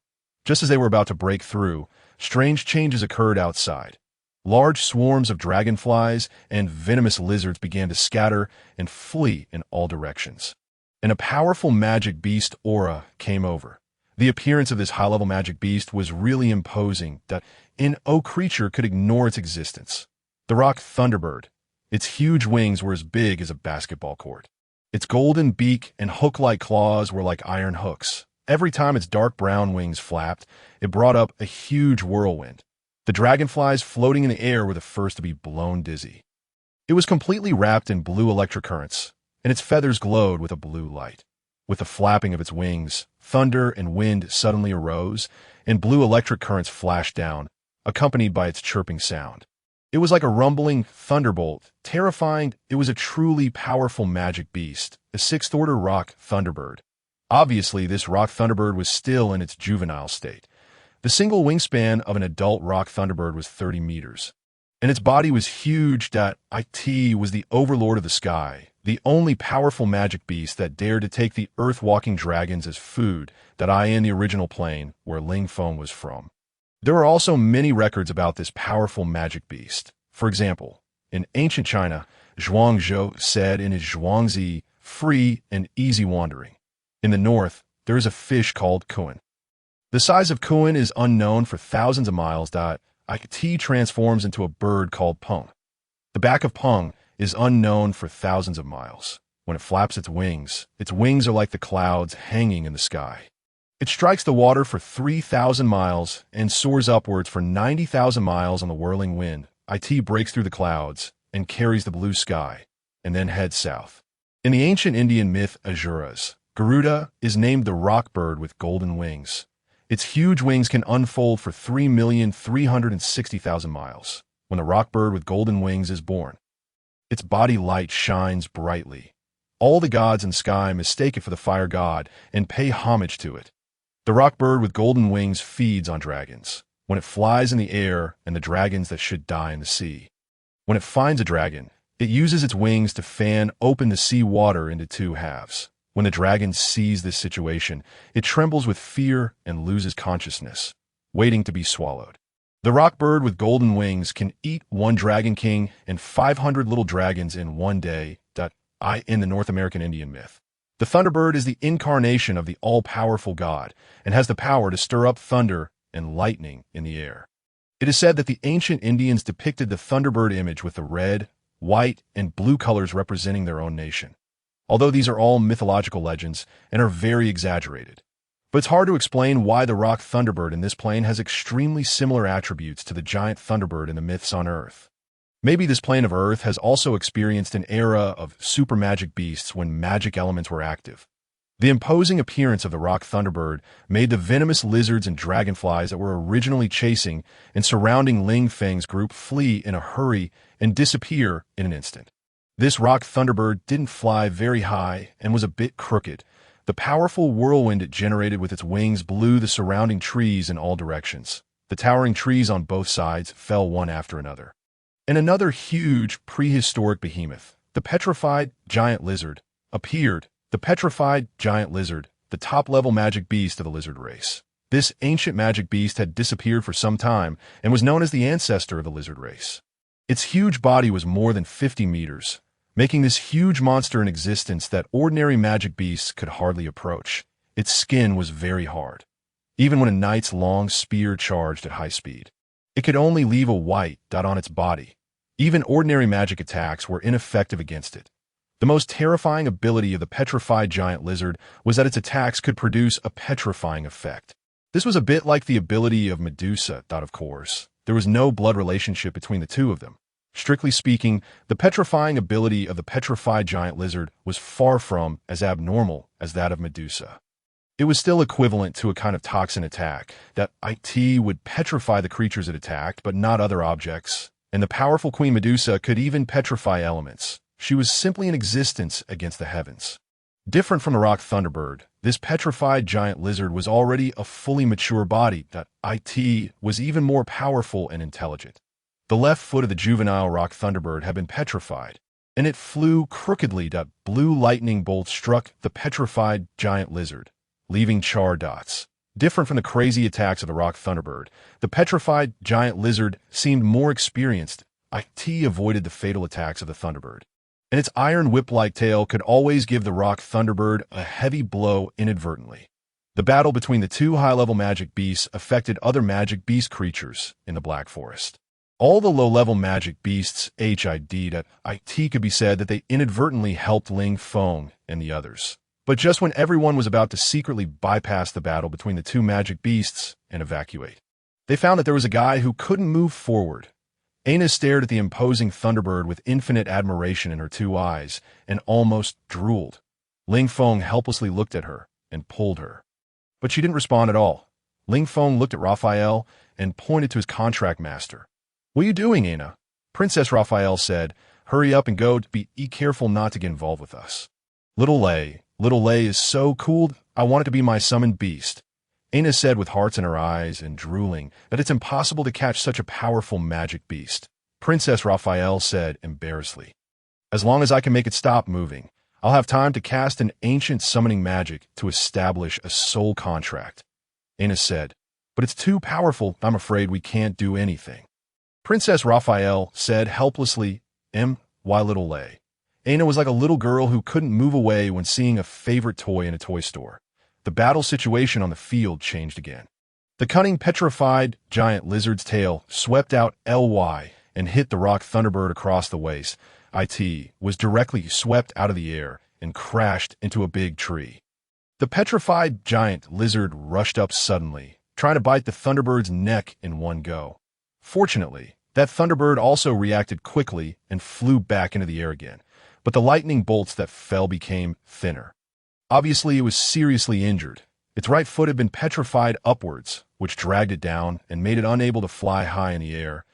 Obviously, the petrified giant lizard had the upper hand. It was unknown what deep hatred this thunderbird had with this prehistoric petrified giant lizard. Even in this situation, it was not willing to escape, but fought with it desperately again and again. Although the petrified giant lizard had ability, under the life-threatening attacks of this high-level magic beast like the thunderbird, its body also turned charred in patches. Obviously, it was also injured, but not fatally. Poor Little Lei, that it's about to be eaten by that ugly big guy. Think of a way to save it. Aina looked almost about to cry, although Princess Raphael really wanted to help her. A top-level magic beast like the petrified giant lizard couldn't be dealt with by her subordinates. She couldn't let the guards who came to protect her take risks for Aina. "Sorry, Aina, that I really can't do anything." Princess Raphael said, "Servant, do you have a way?" Aina said to Ling Feng, "The battle between two top-ranked magical beasts is a sight and opportunity that is truly rare." Hearing his contracted master's request, Ling Feng's heart stirred. He didn't know when he might perish in the undead realm. How could this single-minded, proud, and beautiful young girl survive in such a perilous world without anyone to protect her? In any case, he should repay the favor from last time. Ling Feng nodded and said, "All right, I'll help you subdue it." "Really?" Aina looked at Ling Feng hesitantly. "Yes, really." Ling Feng nodded. He seized the right moment, rushed forward with a swift step, and swung a powerful sword chi, slashed down hard on the petrified giant lizard. Unfortunately, it only left a white mark. Sure enough, he was still far from it. The petrified giant lizard turned its head in confusion, looking at the one emitting a strange, deathly aura. After its judgment, this fellow wasn't yet a threat to itself, so it ignored him and continued to focus on dealing with the little thunderbird. "Humph!" Ling Feng snorted coldly in his heart and suddenly cast a slow spell magic, causing the petrified giant lizard to move slowly for a moment. "Huh. This undead skeleton can use magic?" Emily exclaimed in surprise. "Well, my servant naturally can't disgrace his master. This is the first servant I summoned," Aina said. This Mr. Skeleton isn't an ordinary undead creature. I always feel he has a special origin, Princess Raphael said. However, his strength isn't yet enough to pose a threat to the petrified giant lizard. Emily said, Sword Chi slash. Ling Feng swung his powerful sword skill again, and a sword chi accurately struck the body of the petrified giant lizard. The petrified giant lizard trembled, still ignoring him. It's useless. Anna was also a bit dejected. It's useful. Emily squinted her eyes and said, This skeleton is extraordinary. Both attacks hit the same spot precisely. Ling Feng gathered magic and cast a bloodthirst spell on himself. Suddenly, the entire soul fire burned violently. Sword Chi slash. The third sword Chi slash also accurately landed on the same wound. Roar. This time, bright red blood spurted out. The tough skin of the powerful petrified giant lizard was actually split open into a clear wound. After all, the Thunderbird was a high-rank magical beast. IT wouldn't let go of this opportunity. IT gathered all its energy, and a huge bolt of lightning accurately landed on that wound. The smell of burning and charring spread out. The petrified giant lizard suffered serious injuries for the first time. IT had not tasted such pain for a long time. Regarding the culprit of this attack, the hatred of the petrified giant lizard was now attracted. It swung its huge body and rushed towards Ling Feng at extremely high speed. Despite its huge size, its movement on the ground was as swift as a gust of wind. Ling Feng knew he couldn't block the attack of this prehistoric behemoth. He gritted his teeth and unleashed his last trump card, a huge magic energy mecha over 20 meters tall. Although it was only filled with 3 first-grade magic crystals, Ling Feng believed it should be enough to deal with the injured petrified giant lizard. The appearance of the magic energy mecha surprised everyone. The appearance of the magic energy mecha made the prehistoric petrified giant lizard sense a dangerous aura. This huge Iron Man made it feel a certain terrifying power contained in its genetic information. The petrified giant lizard stopped chasing Ling Feng and stared at this big guy warily. The danger level of the Iron Man had exceeded that of the little Thunderbird in the sky. Kill that lizard. Ling Feng gave the order. He was also looking forward to the performance of this giant magic energy mecha point. 2 fiery red electronic eyes lit up. The magic energy mecha that received the order strode towards the petrified giant lizard. Although the petrified giant lizard instinctively feared the arcane energy of the magic energy mecha, but after all, it was a top-rank magical beast. There was no reason to back down when facing a powerful enemy. The petrified giant lizard opened its huge mouth and bit down hard on the iron foot of the magic energy mecha. However, unfortunately, its petrification ability couldn't take effect on the mechanical body. The huge iron fist of the magic energy mecha struck heavily on the body of the petrified giant lizard, producing a deafening thud. Obviously, under this heavy blow, the entire body of the petrified giant lizard trembled violently, and a trace of blood leaked from the corner of its mouth. Not to be outdone, the petrified giant lizard swept its tail like an iron whip, but was deftly caught by the magic energy mecha and thrown out horizontally. The petrified giant lizard, weighing over 12 tons, somersaulted in the air several times and crashed into several big trees, breaking them, seeing that the petrified giant lizard had suffered a great loss. The little Thunderbird, of course, wouldn't let go of this opportunity. Several heavy bolts of lightning landed on its body, aggravating the injuries of the petrified giant lizard. This time, the petrified giant lizard had no heart to continue the fight. It quickly analyzed the situation and prepared to flee the battlefield. This moment, the skill unleashed by the magic energy mecha shocked and delighted Ling Feng. The left hand of the magic energy mecha retracted, and the arm formed the shape of a cannon barrel. A blinding light burst out. Magic energy cannon. Ling Feng finally witnessed the power of the magic energy cannon similar to modern weapons. All the trees and rocks within a radius of 100 meters were pulverized, leaving a huge crater about 5 meters deep in the center. The petrified giant lizard, completely charred, lay motionless in the center of the crater. As the smoke filled the air, Ling Feng stared excitedly at the charred crater. Was the petrified giant lizard killed? Suddenly, a black figure emerged from the crater and quickly prepared to flee into the depths of the dense forest. But at this time, the great rock Thunderbird that had been staring at it closely seized the opportunity swooped down, grabbed the back of the petrified giant lizard with its huge claws, and suddenly flipped it over. Its sharp beak stabbed fiercely into its relatively soft abdomen. The petrified giant lizard struggled and struck out desperately, throwing the little Thunderbird away. But the magic energy mecha had already arrived. Ikati lifted its huge iron foot and mercilessly stepped hard on the abdomen of the petrified giant lizard. A shrill scream rang out. Ling Feng heard the roar of a lizard-like creature for the first time. The magic energy mecha shot out two laser red lines from its red eyes, cutting across the abdomen of the lizard.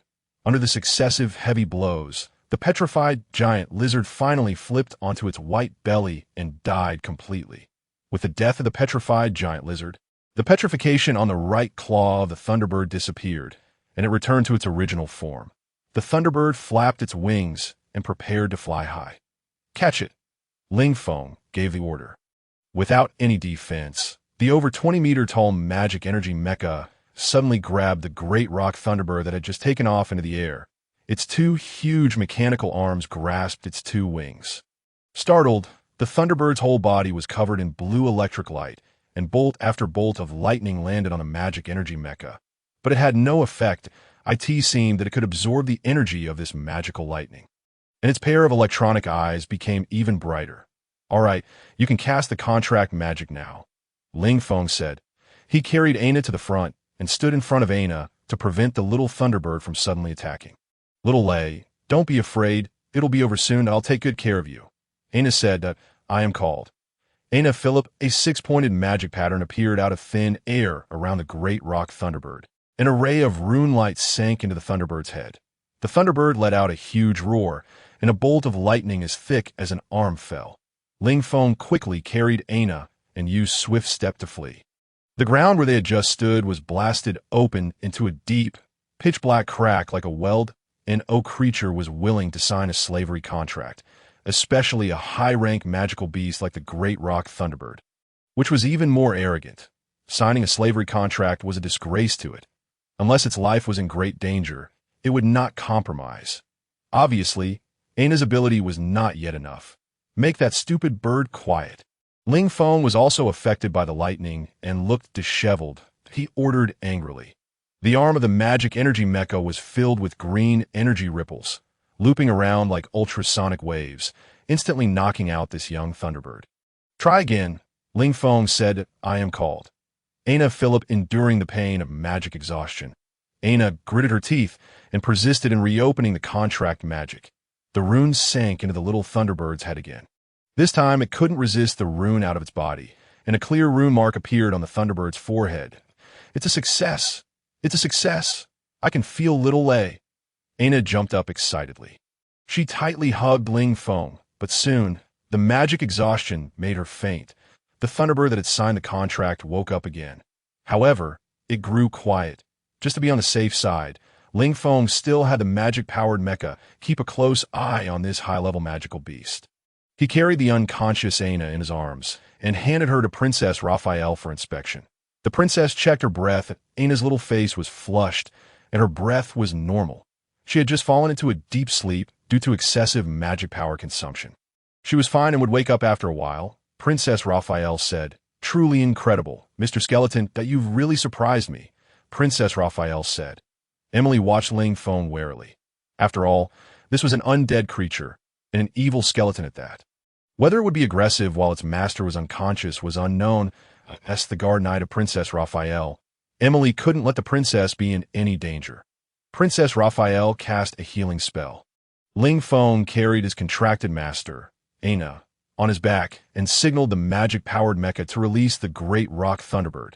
With a shrill cry, the little Thunderbird soared into the sky and disappeared from sight.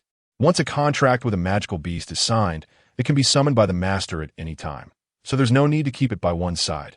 Ling Feng carried Aina on his back and walked with Princess Raphael and her entourage through the dark forest. There was a clearly man-made path at the forest exit, and there were wooden signboards on it indicating that South Sea Town was not far ahead. When they caught sight of South Sea Town in the distance, Aina woke up. As soon as she woke up, she couldn't wait to summon little Lei, but was stopped by Princess Raphael. Currently, Aina's magic power was still very low, and forcefully summoning the magical beast would do her no good. Although South Sea Town belongs to the Griffin Empire, it is actually controlled by local nobles. This town is located at a transportation hub and is an important place for business travelers to gather. It is extremely prosperous and very complex. People of all races can be seen here, and it is also known as the Town of Freedom, the Rising Sun Tavern, the largest tavern in South Sea Town, with a luxurious hall that can accommodate 200 people, oakwood floors, a huge wine cabinet, and luxurious decorations. Everyone who comes to South Sea Town will stop by the Rising Sun Tavern for a drink. At the same time, it is also a gathering place for all kinds of news. Mercenaries can also get the latest mission information here, in the long peaceful human world, unlike in war-torn times when food was scarce. The surplus food was brewed into high-strength liquor, which also nurtured a group of big and small alcoholics. Ling Feng, his contracted master, Aina, Princess Raphael, and Emily led 36 imperial guards into the noisy Rising Sun Tavern. Ling Feng was fully armored, and no one would recognize him as an undead skeleton. Aina and Princess Raphael were both wearing loose mage robes. After putting on their hoods, it was very difficult to see their faces clearly. The 36 imperial guards took off their full armor and wore simple leather armor. Their armor was put into Aina's magic storage ring. Among everyone, Emily was the most conspicuous now. Her delicate figure, pretty face, and bright ice blue hair became the focus of everyone's attention. Such a group would have been the focus of attention if they had entered any other tavern. However, the Rising Sun Tavern is a well-known large tavern after all, and such a force of this scale wouldn't attract too much attention. After all, there are even large mercenary groups with hundreds of people now. Ling Feng and the others were just regarded as a small mercenary group. Except for some people paying attention for a while when they first came in, then they went back to drinking and eating.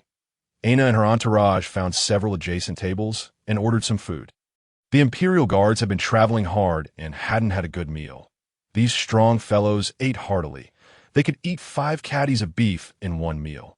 Although they were in the tavern, they had strict military discipline, and none of them asked for wine, tea this time. Another person came in. It's not entirely accurate to say person, because the one who came was not human, but a half-orc. This half-orc had thick hair all over his body, was barefoot, and only wore tattered cloth clothes and a nearly broken breastplate. He carried a broad-bladed sword on his broad shoulders. Half-orcs are a relatively common race on this continent. After humans became the dominant race, most other races migrated away. Orcs were almost wiped out in the Great War, and a small number of the clan migrated to the wildlands and rarely came out to move around on the continent. Instead, half-orcs became the dominant force and had their own clan groups in many places. Their military strength was not weak. This half-orc was covered in dust, looking as if he had traveled a long distance. He smelled the aroma of the wine and drooled. He rummaged through his body left and right, and finally took out a silver coin and threw it on the bar. The boss glanced at the silver coin and brought up a small cup of wine, which was only about 2 or 3 chien in volume. O little. The half-orc complained dissatisfiedly. The boss didn't say a word and slowly took the wine back, throwing the half-orc's silver coin back on the table. The half-orc snorted and snatched the wine cup and downed it in one gulp. He smacked his lips, as if he hadn't even tasted it. Tea this time. A gurgling sound came from his stomach. This guy would rather drink a small cup of wine than fill his stomach first. He strode to the center of the tavern and loudly asked, "Does anyone need a person? Pay me, and I'll work for them." Everyone inside burst out laughing. There are still mercenary groups interested in half-orcs. After all, half-orcs have the naturally powerful physique of orcs, even if they learn simple sword skills. They're still good fighters. Immediately, the leader of a mercenary group stepped forward to ask, but as soon as they heard that they would have to leave South Sea Town, this half-orc shook his head straight and said, "If you want to go on a long journey, you have to pay 2,000 gold coins at once." This time, the whole tavern erupted into a huge laughter point. 2,000 gold coins. Are you kidding? 2,000 gold coins would be enough for a person to live comfortably for several years. The price of a female slave is only a few hundred gold coins. This price is simply sky-high. Is this guy crazy from poverty? 2,000 gold coins can hire 10 of the best swordsmen. The half-orc ignored everyone's ridicule. He looked around the tavern and walked towards Princess Raphael's position. Because she was wearing a mage's magic robe, everyone generally recognized that mages were rich people. This group actually had 2 mages. So they must be wealthy masters that you need people. The half-orc was very direct. We need a guide to take us through the hills of Shills to South Sea Town, but before the princess could finish speaking, she was interrupted by the half-orc. The hills of Shills. No one is more familiar with it than me. You need a good guide. There are ogres and poisonous spiders everywhere there that a bad guide will lead you to death. Hire me, and you won't be disappointed, the half-orc said. The money isn't the problem. The problem is whether you're worth the money, Emily said coldly. The half-orc turned his head and looked at Emily, grinning widely. I like the way this girl talks. Then how do I prove it? What do you think? Emily asked coldly. You. Let's have a match. The half-orc pointed at Ling Feng with his finger. Among the entire group, only he was wearing full armor. So the half-orc naturally regarded him as the most powerful person. Ling Feng looked at Aina innocently. Why don't you try me? Scared? Emily asked. I don't bully women, the half-orc said bluntly. This sentence really angered Emily. She suddenly stood up and said, If you beat me, we'll hire you. The half-orc sized up Emily, who was a head shorter and had a slender figure, and thought for a while and said, Do you mean what you say? I do. Okay, let's go. The half-orc walked out of the tavern first with his big bare feet. Emily snorted coldly and followed out. Emily, don't hurt him, Princess Raphael said. Yes, Emily replied. Watching a fight is something everyone likes to. In open space was cleared on the street, and the two dueling people stood face to face, as long as there are no deaths in the duel. They won't interfere. This is also an unwritten rule for privately resolving many conflicts. Emily didn't waste any words. Without even drawing her weapon, she took a step forward like a fierce female leopard and clenched her right fist. Bang! With a sound, she accurately hit the already tattered breastplate of the other party. Emily's speed was extremely fast. As soon as she made a move, there was an exclamation in the crowd. Such speed is not something ordinary mercenaries can possess. People who knew what they were looking at noticed that this seemingly delicate girl might possess fifth-order abilities. The sixth order is already in the semi-legendary realm, and the seventh order is a legendary hero. Although it is extremely difficult to advance from the 5th rank to the 6th rank, warriors of the 5th rank are definitely high-end existences. The cavalry commanders in local areas may not even possess the strength of the 5th rank. The half-orc flew backward like a cannonball and crashed heavily into a wall. With a loud bang, the entire wall collapsed. People retreated, vacating a larger space. Joking, if someone were to be knocked down now, they would at least suffer a fracture. The breastplate on the half-orc's body shattered into a pile of fragments and fell off. The half-orc looked at the breastplate that had become fragments with great regret. This was the most valuable thing on him. He patted the dust off his body, stood up, and said, You are extremely powerful. Ling Feng was astonished. He found that this half-orc had received a blow from Emily, and yet was completely unharmed. He doubted that he himself would not be able to be so composed under such a strike. The expression on the half-orc's face became more serious. He said, My name is Sal. What's yours? You can ask after you win, Emily said. The half-orc casually inserted his huge broad sword in the ground, let out a roar, and then leaped into the air, raising his huge fist and delivering a powerful punch. Emily crossed her arms to defend against this blow, and her entire body left the ground and soared into the air. After landing, she quickly retreated several steps. What a heavy force, she exclaimed. The half-orc did not stop attacking. His figure showed no sign of hesitation.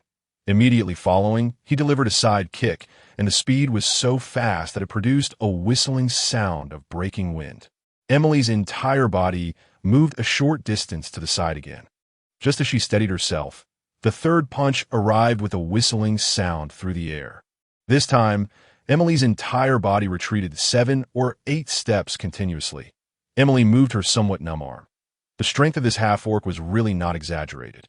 Even she, a 5th-rank knight, was so, if it were other warriors, they would definitely have fallen to the ground. Emily's strength was not limited to this. A sharp aura burst out from her body, instantly covering the entire street. Everyone felt a powerful, oppressive force. It was as if a huge mountain had descended from the sky. This was the true strength possessed by a 5th-rank knight. Interesting that I, Sal, haven't fought so exhilaratingly for a long time. The half-orc also showed no weakness. He let out a roar, and his entire body's muscles swelled up, and his hair stood on end, as if he could burst out with endless strength at any time. Berserk! Princess Raphael watched the battle on the field intently, not caring about the surrounding situation. However, Ling Feng noticed that several mercenaries did not watch the duel, but observed Princess Raphael for a while, and then quietly left. They couldn't delay any longer. The wanted poster of Princess Raphael must have been sent here as well. Although this place was not directly under the jurisdiction of the Griffin Empire, it was nominally part of the Griffin Empire's territory. Moreover, there were a large number of mercenary groups here that survived on bounties. He told Aina about the current situation. Then with a swift step, he flashed between two people who were about to start a big fight and made a gesture to pause. "All right, stop fighting. We still have to," Aina said.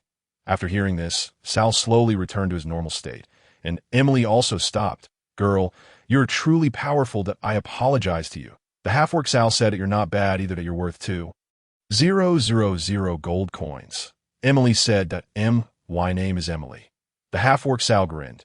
Just as Princess Raphael and her party were about to set off, suddenly there came a chaotic sound of footsteps and a group of mercenaries armed with weapons surrounded them in the middle. And hundreds of people surrounded them tightly. It was the Silver Fox mercenary group. The timid people scattered. The Silver Fox mercenary group was one of the most powerful mercenary groups in the vicinity. With more than 500 people, the group leader Silver Fox was also a 5th-rank warrior and was very famous in the mercenary world. "What do you want to do?" Aina roared angrily. He started. A slender middle-aged man walked out and said, "Your Highness, Princess, it's my honor to see you. Please allow me to introduce myself that I am the group leader of the Silver Fox mercenary group." The group leader of the Silver Fox mercenary group, who was over 190 centimeters tall, bowed courteously in a knightly salute. He had 2 small mustaches that curled slightly upwards. "You may have mistaken me," Princess Raphael said nervously. There's no mistake. I have portraits of your Highness Princess and Miss Aina here. Moreover, for such beautiful ladies like you, wherever you go, you are a beautiful sight. How could I mistake you?" The Silver Fox group leader said with a slight smile, and his mustaches curled up and down. "You want to exchange me for the bounty?" Princess Raphael asked. "Please forgive me, Your Highness. After all, I also have to support so many subordinates under me. The pressure is really great," the Silver Fox group leader said. "Some money. I'm afraid you can't earn it," Emily said in a deep voice. "This must be the escort knight of Your Highness Princess, right? Truly very powerful, but it seems we have more people," the Silver Fox group leader said with a smile. "What's the use of having more people?" Emily said in a deep voice that we'll only know after we've tried. "Brothers, go up and capture these 2 women. There will be plenty of wine and women." The Silver Fox group leader shouted loudly. 36 imperial guards had formed a phalanx and surrounded Princess Raphael and Aina with their long swords drawn to protect them inside. You're really a big trouble. I should have asked for more gold coins earlier." The half-orc Sal mumbled, "Mr. Sal, I'm very sorry to involve you in this. The people in the tavern could testify that you were just the guide we were going to hire. You can leave now, and I'm sure they won't stop you," Princess Raphael said. "What are you talking about? Am I, Sal, such an untrustworthy person?" The half-orc Sal said unhappily. "Just consider these guys a gift." He drew out his huge broadsword, held it in front of his chest, and stared at the enemies in front of him. Stimulated by the promise of wine and women, the mercenaries of the Silver Fox mercenary group launched a crazy attack on Princess Raphael and her party. These mercenaries might have limited use on the battlefield, but in small-scale battles, they were extremely experienced. Although their ranks were not high, they were very good at cooperating in combat. Ling Feng's side suffered a great disadvantage in terms of terrain. They were surrounded in the middle and faced enemies from all directions. Dozens of mercenaries had fallen, but 3 imperial guards had also fallen and 6 were injured. 2 fireball spells whistled over. Unexpectedly, there was also a magician on the other side. Ling Feng used his sword chi to chop and shatter 1 fireball spell, and the other fireball spell took the life of an imperial guard. The overall strength of these mercenaries was still quite good. Although Ling Feng was not afraid of them and could break out of the encirclement, it would be very difficult to protect Aina and Princess Raphael completely. However, his side had many trump cards. Worst, he could release the magic energy mecha, which would be enough to wipe out this group of guys. That was just a pity about the first-level magic crystal. This thing was very expensive. "Protect the princess well," Emily instructed. Her body turned into a blur, and the blade danced. She used her unique skill, Shadow Slaughter, to instantly kill 5 or 6 mercenaries in front of the Silver Fox group leader. The sword blade pointed directly at the Silver Fox group leader. Capture the king first. The Silver Fox group leader could become the leader of such a large mercenary group that, of course, he was definitely not an ordinary person. His fifth-rank strength was not inferior to Emily's. Plus the help of the subordinates around him, it was obviously very difficult for Emily to quickly kill the Silver Fox group leader. The battle had fallen into a stalemate. The Silver Fox mercenary group had suffered heavy losses. With Ling Feng and the half-orc Sal, two powerful weapons, more than 50 people had already fallen, accounting for 1/10 of the entire group. The Silver Fox group leader also knew that the strength of the other side was extremely powerful. It would probably cost a heavy price to capture them. The Silver Fox mercenary group was also founded by him with his own hands and was his painstaking effort. However, he thought it was worth it.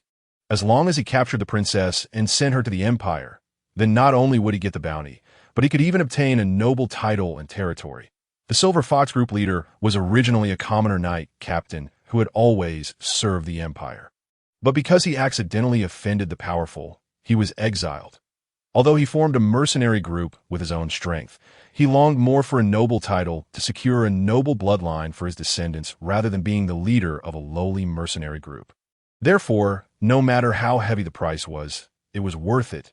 The killing sounds shook the heavens. The casualties of the Silver Fox mercenary group had exceeded 100, and half of the 36 Imperial Guard protecting Princess Raphael had also been lost. Emily remained locked in a bitter struggle. There were several minor wounds on her body, and the blood had stained her white-scale armor red. The protective circle of the Imperial Guards was gradually shrinking, and the situation was becoming extremely perilous. Ling Feng was already considering whether to unleash the magic energy mecha, while Aina was also ready to summon Little Thunder. Just at this moment, there came a strange howl of a magic beast from the sky, and the sound of dense boots treading on the ground came from all around. More than 1,000 Imperial Guards surrounded the Silver Fox mercenary group and Ling Feng and others from the periphery. Nearly 100 griffin paladins appeared in the sky. With the golden sunlight and golden wings, they were the favored ones of the sun god, excluding the dragons that have been hiding in their lairs all year round. Griffins could be said to be the true overlords of the sky in the real sense. When an adult griffin stands, it is as tall as 3 meters and weighs about half a ton. Its wingspan is about 8 meters. That it is imaginable how developed the muscles of a griffin that can support such a pair of huge wings are. It is said that griffins were created by the sun god. They have feathers like the sun, and the fur on the back half of their bodies is also golden yellow. The feathers may show vermilion. Its beak and feet are also golden in color, and its claws are black. Its 2 sharp eyes are like flames burning in brilliant colors such as ruby red, blazing yellow, and ice blue crystal may all be the colors flashing in those sharp eyes. A griffin can clearly see a hopping little rabbit on the ground from a height of 3,000 meters. Even on a night with only a faint moonlight, it can gather light to see clearly the surrounding situation. It has a keen sense and hearing, can quickly detect enemies, and can clearly distinguish the sound of horseshoes 1 kilometer away. Because of its huge size, a griffin's flight cannot be as easy to maneuver as that of a bird.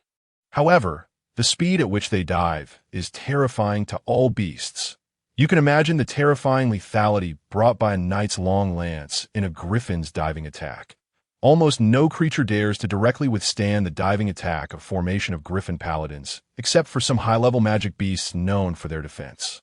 Griffins are magic beasts with very high senses of honor and loyalty. They are born suitable for battle and fearless.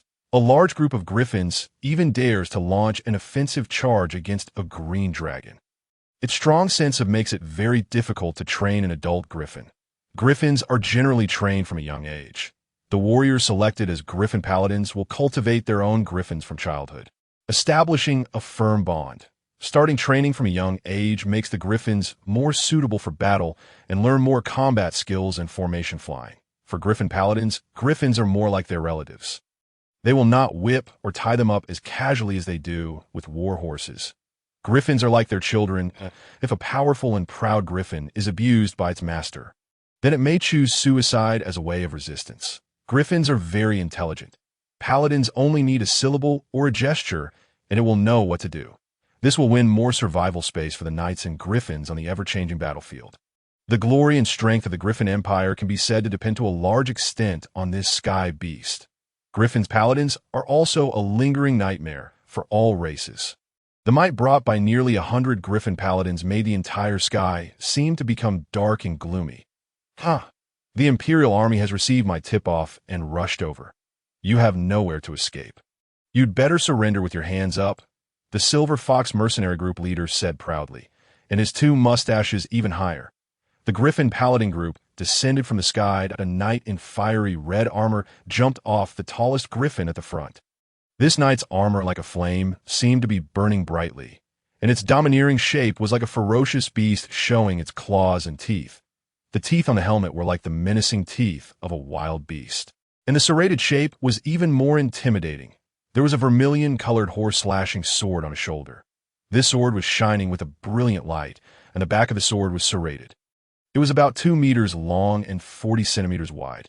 This had exceeded the category of human weapons, and even the weapons of giants were just like this. When seeing this powerful Griffin Paladin, Princess Raffi and Emily let out an exclamation at the same time. He was the legendary hero, General Rising Sun Aoshi, one of the 4 great generals of the Griffin Empire, with the strength of a 7th-order legendary hero. All enemies trembled with fear when they heard this name. There was a dead grayness in Emily's eyes, and one in the military knew General Aoshi's strength better than her. This powerful man was her idol whom she had admired since childhood. And the pillar of the Griffin Empire? Unexpectedly, the Empire actually sent him to capture Princess Raffi. This time, even if that undead skeleton unleashed the crystallization of the glorious arcane civilization of the last era, the magic energy mecha, it might not be able to escape safely. The battle on the field stopped under the coercion of the Imperial army. Emily returned to Princess Raffi's side. The Silver Fox mercenary group leader scurried up to General Aoshi humbly and said, "General, it's so great that you came. It was me who sent you the tip-off. I was hunting down Princess Raffi at all costs." Ling Feng also felt the might of this man. He even had the illusion of facing an undead bone dragon. This time it was really a big trouble. General Aoshi looked at Princess Raffi in the middle of the field from his almost fully enclosed helmet. Princess Raffi's face was as pale as death. She knew the might of this man. She had no confidence in escaping from this man's hands. Could it only end here? She made a decision in her heart. She would give up resistance later. As long as she returned to the Empire, then at least she could ensure the lives of Aina and Emily. Princess? General Aoshi looked down contemptuously at this wretched man from a high place and asked, "Where is the princess?" "General." The Silver Fox mercenary group leader blinked his small eyes in confusion and said, "The princess is right in front of you. Look, the one we surrounded in the middle of the field is her. How dare you report false information? They are clearly just a few passers-by. There is no princess," General Aoshi said coldly. The Silver Fox mercenary group leader was in a hurry now. Cold sweat broke out on his head. He wished he could immediately step forward and lift the hood of Princess Raffi to let General Aoshi see clearly. "General, it's really the princess. I wouldn't dare to report false information." Suddenly, he seemed to realize something and subconsciously dodged backward. "Damn thing! How dare you deceive this general?" "General," Aoshi shouted loudly. A young Griffin Paladin rushed up, and a sharp and long knight's lance stabbed into the heart of the Silver Fox mercenary group leader who was about to retreat like lightning. "You!" The Silver Fox mercenary group leader stared at the eyes full of disbelief, opened his mouth wide, and wriggled his lips like a dead fish. Bright red blood gushed out, and he fell to the ground forever with the dream of a nobleman. "You bandits committing murder in broad daylight and chasing down travelers. Aren't you afraid of the laws of the Empire?" General Aoshi said in a deep voice. "Kill!" The Imperial soldiers struck their weapons against the ground and roared loudly. When the mercenaries of the Silver Fox mercenary group on the field saw that their leader was dead and were frightened by the Imperial soldiers, they immediately scattered like birds and beasts fleeing a falling tree. They threw away their weapons one after another and fled with their heads in their hands. General Aoshi didn't go after them. He shouted loudly, "Imperial warriors, follow me to continue hunting down the princess." Yes, all the Griffin Knights flew back into the sky again, and the Imperial guards on the ground also reformed into marching formations. General Aoshi nodded slightly at Princess Raffi as a sign, got on the Griffin, and soared into the sky with a flap of his wings. It seems this legendary hero still has a conscience. Ling Feng thought in his heart and let out a sigh of relief. Just relying on his own people and a seventh-order legendary hero with a powerful Griffin Paladin to fight head-on was simply like hitting an egg against a diamond. All along, Ling Feng had not thought highly of human force. Today, after seeing the most powerful force of the Griffin Empire, he apologized for his previous thoughts. Truly worthy of being the Griffin Paladins who had been able to firmly suppress the Abyss demons all the time. The myth under this sky. After solving the siege of the Silver Fox mercenary group, Princess Raffi and her party decided to set off earlier. Only 16 of the 36 Imperial guards remained, and 4 were seriously injured and couldn't continue to move forward. Princess Raffi left an Imperial guard with a minor injury to take care of and treat these 4 injured warriors and left a large amount of wealth to ensure their livelihood and treatment.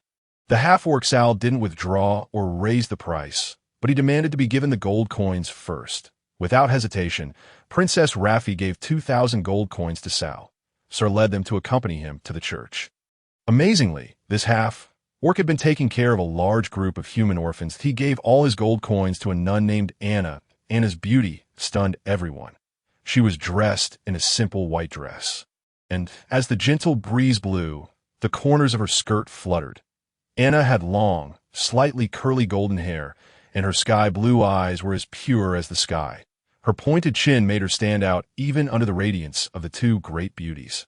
Anna and Raphael, the half-orc handed the gold coins to Anna and said, "I'm going on a long journey. These coins are for you." Anna didn't refuse. She took the money bag and gently touched Sar's forehead with her fair fingers. This was a blessing gesture. "You can go with confidence," Anna smiled. "A warrior like you should have your own glory and splendor." "I'll be back," Sar said firmly. Beauty and the Beast. Such an idea came to everyone's mind. Anna's mouth remained wide open without closing. A large group of children surrounded them and tightly hugged the half-orc's black-haired legs. The scene was rather touching. Even the undead skeleton, Ling Feng, seemed to be infected. This half-orc was really a kind-hearted fellow to speed up their journey. Princess Raphael bought 21 horses and changed their mounts. The Hills of Hills didn't have overly high mountains and were relatively suitable for riding. Although not war horses, these seemingly strong horses still played a great role, at least making the journey less arduous. The most common magical beasts in the Hills of Hills were spiders. These spiders were either poisonous or non-poisonous. Big, small, colorful, with a wide variety of species. Most of them lived in caves, and there were also traps set by their spider webs on the ground covered with withered grass. If not careful, both people and horses would fall into the pits and become their prey. The half-orc didn't lie. He was indeed very familiar with the Hills of Hills and led everyone to avoid many spider lairs. If they hadn't hired him, casualties would surely have been inevitable.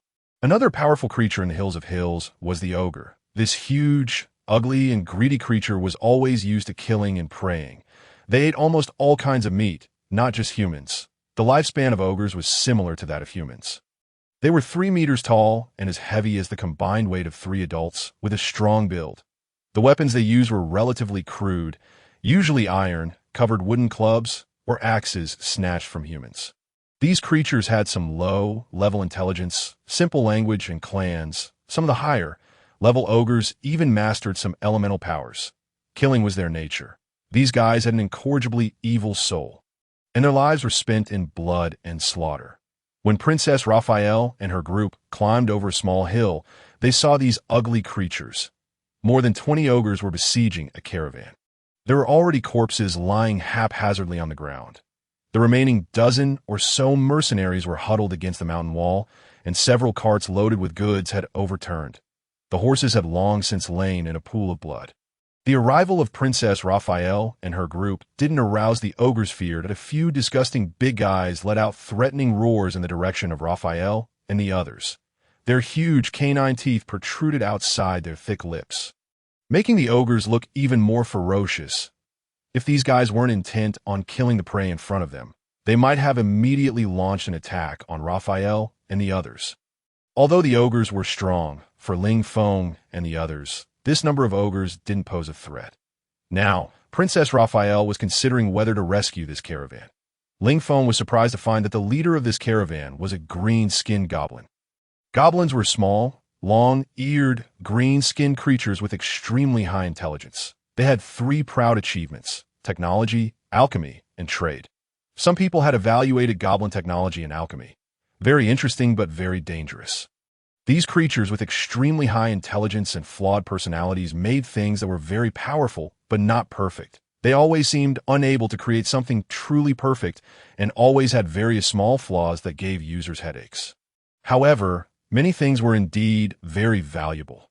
For example, the most important means of transportation on each continent, the airship. This was an indelible achievement of goblin civilization.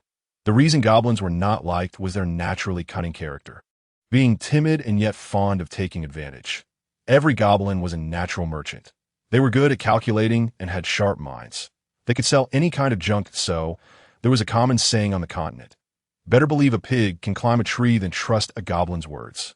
Of course, business for these creatures wasn't always smooth. Goblins, less than 1.3 meters tall, were often beaten up by angry buyers and sometimes even robbed empty-handed. This goblin merchant was facing the greatest crisis in his life. If Ling Feng and the others didn't intervene, his fate would be to become the dinner of these stinking ogres. Save me, save me. The goblin merchant saw Ling Feng and his group as if he were a shipwreck victim who had been in the sea for 3 days and finally saw a lifeboat. Should we save him? The half-orcs asked, saving a goblin with no benefit. That won't do.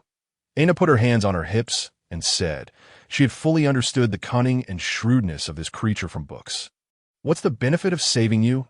Aina shouted. I'll be grateful to you, the goblin merchant shouted. This time, even Ling Feng couldn't help laughing.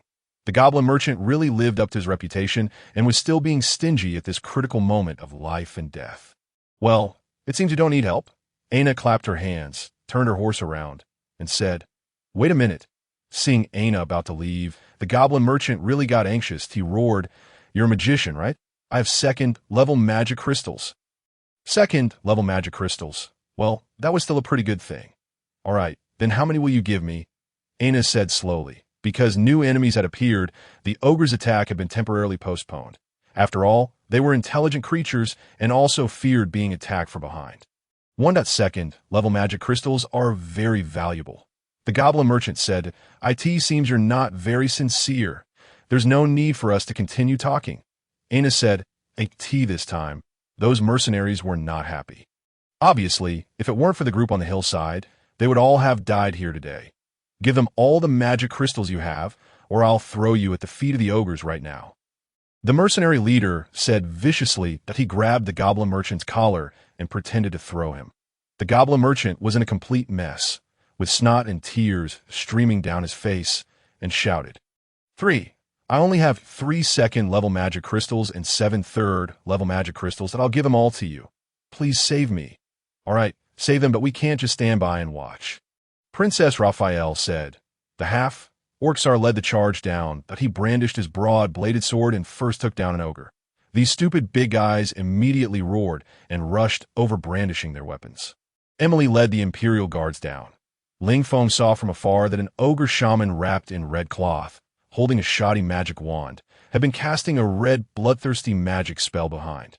Making the ogre's attacks even more fierce, he gathered magic energy in his hand and released a lightning spell.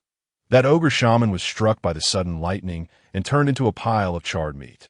The mercenaries also launched their final counter-attack, and soon the ogres fled in disarray, leaving behind more than a dozen corpses.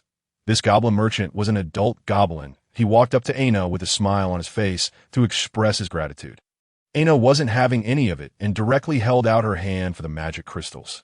Although the goblin merchant was cunning, he would still abide by the contract for the deals he had promised. Otherwise, these creatures won't be able to do any business. That he reluctantly handed over 3 second-level magic crystals and 7 third-level magic crystals, looking as heartbroken as if what he was giving away were his own biological sons. Aina gave 3 second-level magic crystals to Ling Feng. Her servant used up 3 first-level magic crystals while helping her capture Little Thunder. This goblin merchant was also headed to South Shore. He shamelessly asked to travel together. Clearly afraid of running into ogres again and wanting to tag along with free bodyguards. For the sake of the magic crystals, Aina reluctantly agreed to let his caravan travel with them. The journey after that was relatively calm. They arrived at South Shore, which had a large port, and there were ships that went directly to the Oris Empire. Huge sailing ships appeared in the harbor. Ling Feng didn't board the ship with them but returned to the Undead realm. The Abyss Canyon had completely changed. The tall city walls and towering arrow towers made the canyon look more like a fortress. There were a full 50,000 skeleton spear throwers this season. This number far exceeded what the skeleton lords had expected. Perhaps it was the blessing of the Skeleton King in the afterlife, and the skeleton race was not destined to perish. Ling Feng used the most common step formation from his previous life for the combat style of the skeleton spear throwers, dividing them into 3 rows to take turns throwing, to exert the most intensive attack method in the shortest time. The ranks of these newly born skeleton spear throwers were too low. Most of them were light yellow to make use of them. Ling Feng sent Guda and Gu Shursan to lead these 50,000 skeleton spear throwers to the rotting forest to level up. There might be some casualties, but those left behind would surely be elite ones who could play a role. The Undead realm entered a period of calm. After the ghouls and vampires were defeated badly, there was a long period of quiet. The vampires didn't immediately launch retaliatory attacks. Perhaps the sky is always serene before a storm, Ling Feng's suggestion. The undead skeletons sent out 30,000 skeleton scouts to gather information and also set up a beacon sentry every 10 kilometers to avoid being caught off guard. Now, during the meetings of all the leaders, Chief Thunderclap would publicly ask for Ling Feng's opinion and finally make decisions based mainly on his opinion. Ling Feng knew that he was helping him build prestige. This leader of the undead skeletons touched him deeply. Perhaps he shouldn't evade, but bravely take on the future path of the undead skeletons. Perhaps this burden was heavy and the road was arduous. But since he had into an undead skeleton, even at the very bottom of the undead, he couldn't let this race become history in the undead realm. The undead skeleton that had been split for hundreds of years gathered together in the face of an unprecedented huge crisis. Ling Feng's magic cultivation had reached a bottleneck again. Although he had been helped by magic crystals all the time, he still remained at the level of a third-order mage. The soul fire had turned dark red, and there seemed to be a faint trace of breaking through to purplish red, that if he could be promoted to purple soul fire, even light purple, he might consider becoming a skeleton king. However, it was very difficult for his special soul to ascend. It was so hard when it turned from yellow to red. Now, to turn purple, it would probably take a lot of effort. What bothered Ling Feng the most was the divine bloodline left by the ancient god titan that had always existed in his soul fire seed. This small ball of something like flesh was quietly floating in his soul fire and had not shown any effect so far. Sometimes Ling Feng even forgot about its existence. Ling Feng once used the power of elements and the energy of soul fire to touch it, but it didn't show any reaction at all. Just like a sleeping baby, there was no power that could detect this thing. After many futile attempts, Ling Feng gave up researching this so-called divine bloodline. Anyway, as long as it didn't harm him. He couldn't solve the rest for now. Wasn't there a saying in his previous life? If it's good fortune, it's not a disaster. If it's a disaster, you can't avoid it. What gave him the most headache was that so-called spatial teleportation artifact that didn't exist. As an artifact, how could it not have the slightest energy fluctuation? Now, because of the misunderstanding that he could be summoned to the human world and the appearance of the magic energy mecha. Almost all the guys in the undead realm believed that the undead skeletons had a spatial teleportation artifact. This was really too innocent. Queen Sari and Kukuxi, Lillian, didn't know if they had arrived safely in the Alcamon Mountains and sought the help of the ghost dragon. If she could finally regain the throne of the queen of the undead realm, then the crisis of the skeleton race would be lifted. Of course, at present, it still seemed very difficult. A column of black smoke rose. A wisp of black smoke curled up from the ground and soared straight into the sky. The skeletons in the Abyss Canyon slowly put down the things in their hands. They stood up straight with their white bodies and stared at that distant wisp of black smoke. Ling Feng, Chief Thunderclap, Chief Blackstone, Chief Gust, Chief Flame Phoenix, and all the other skeleton chiefs walked out and looked far at the black smoke. Tens of millions of undead skeletons stood there quietly, stretching as far as the eye could see in a vast expanse of white. As if it were some kind of grand ceremony. The battle was right in front of them. a life-and-death battle for the race, with no way to retreat, and only the option to fight with their lives. "Prepare for battle," Chief Thunderclap said calmly, and then turned around to make preparations for the battle. Judging from the reports of the skeleton scouts, there was almost no possibility of winning this battle. More than 800,000 elite vampire troops from the most ferocious Blue Hall family. Millions of ghoul tribes had mobilized all their forces. This pitiful undead race had replaced the undead skeletons as the most cannon fodder. From the reports of the skeleton scouts, they saw a kind of creature that had never appeared in the undead realm before. A strange creature with a human head, a lion's body, a scorpion's tail, and a pair of fleshy wings. This creature was somewhat like a manticore in the human world. However, its zombie head looked more like a failed experiment. This creature was covered in blue, and its body looked decayed. Extremely disgusting, as if there were parasites crawling in and out. This creature was called Ramasu, and had a number of about 10,000. Moreover, among the vampire troops, there were even scouts who said they had seen the figures of high elf sirens. But since they couldn't get too close, this news couldn't be confirmed for sure. If it was true, then this great battle was simply the undead skeletons facing the entire undead realm alone. This was a battle with no hope of victory, the most tragic battle. Ling Feng had tried very hard to apply his modern thinking to see if he could find a way to win by surprise. But unfortunately, the lack of resources and talents in the undead realm made all his assumptions just stay as assumptions and couldn't be applied to actual combat. For example, for the simplest bomb making, you couldn't even find a container to load it. Everything had to rely on the existing forces. Finally, Ling Feng could only arrange to fill the moat about 10 meters deep in the inner and outer cities with oil. This blazing firewall could play a role in stopping the ghouls from attacking. This was the only thing he could do. Half a day later, the figures of the vampire troops and ghouls appeared on the horizon. This huge army was imposing this time. Just looking at it from afar, one could feel an overwhelming pressure. That distant vampire army was like a fierce beast quietly watching its prey, with a sneer on its lips. The battle still started in the afternoon. As the latest cannon fodder successors, the ghoul tribes began their cannon fodder charge. The momentum of millions of ghouls running simultaneously was still very impressive. However, the Abyss Canyon was now different from before. A large number of caltrops and thorns hindered their charge, and a huge moat about 5 meters wide and 10 meters deep stopped their advancing steps. Without any siege equipment, the ghouls had to jump into the pitch-black oil and then climb towards the other side.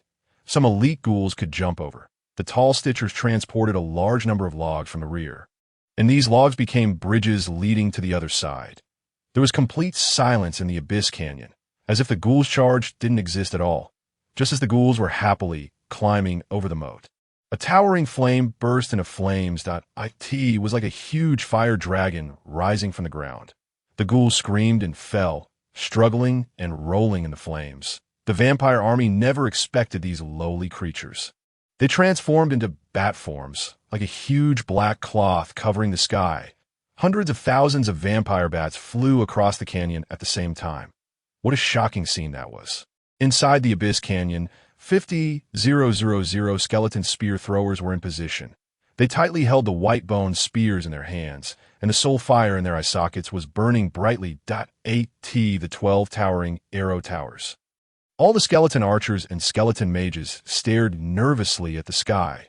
When the sky-darkening vampires flew across the canyon, there was no need for aiming anymore, but IT was simply a black curtain blotting out the sky. First formation, throw. First formation, get ready. Second formation, throw. Second formation, get ready. Third formation, throw. 3 neat rows of skeleton javelin throwers exerted all their strength and began to cycle their throws to the greatest extent possible. Vampire bats rained down from the sky like a shower. These vampire bats landed on the ground, each with several bone spears sticking out of them. Little gaps were even torn in the black curtain in the sky, revealing a glimmer of dawn. Ling Feng knew that this was the best opportunity for the undead skeletons to attack the vampire army, and it would only happen once.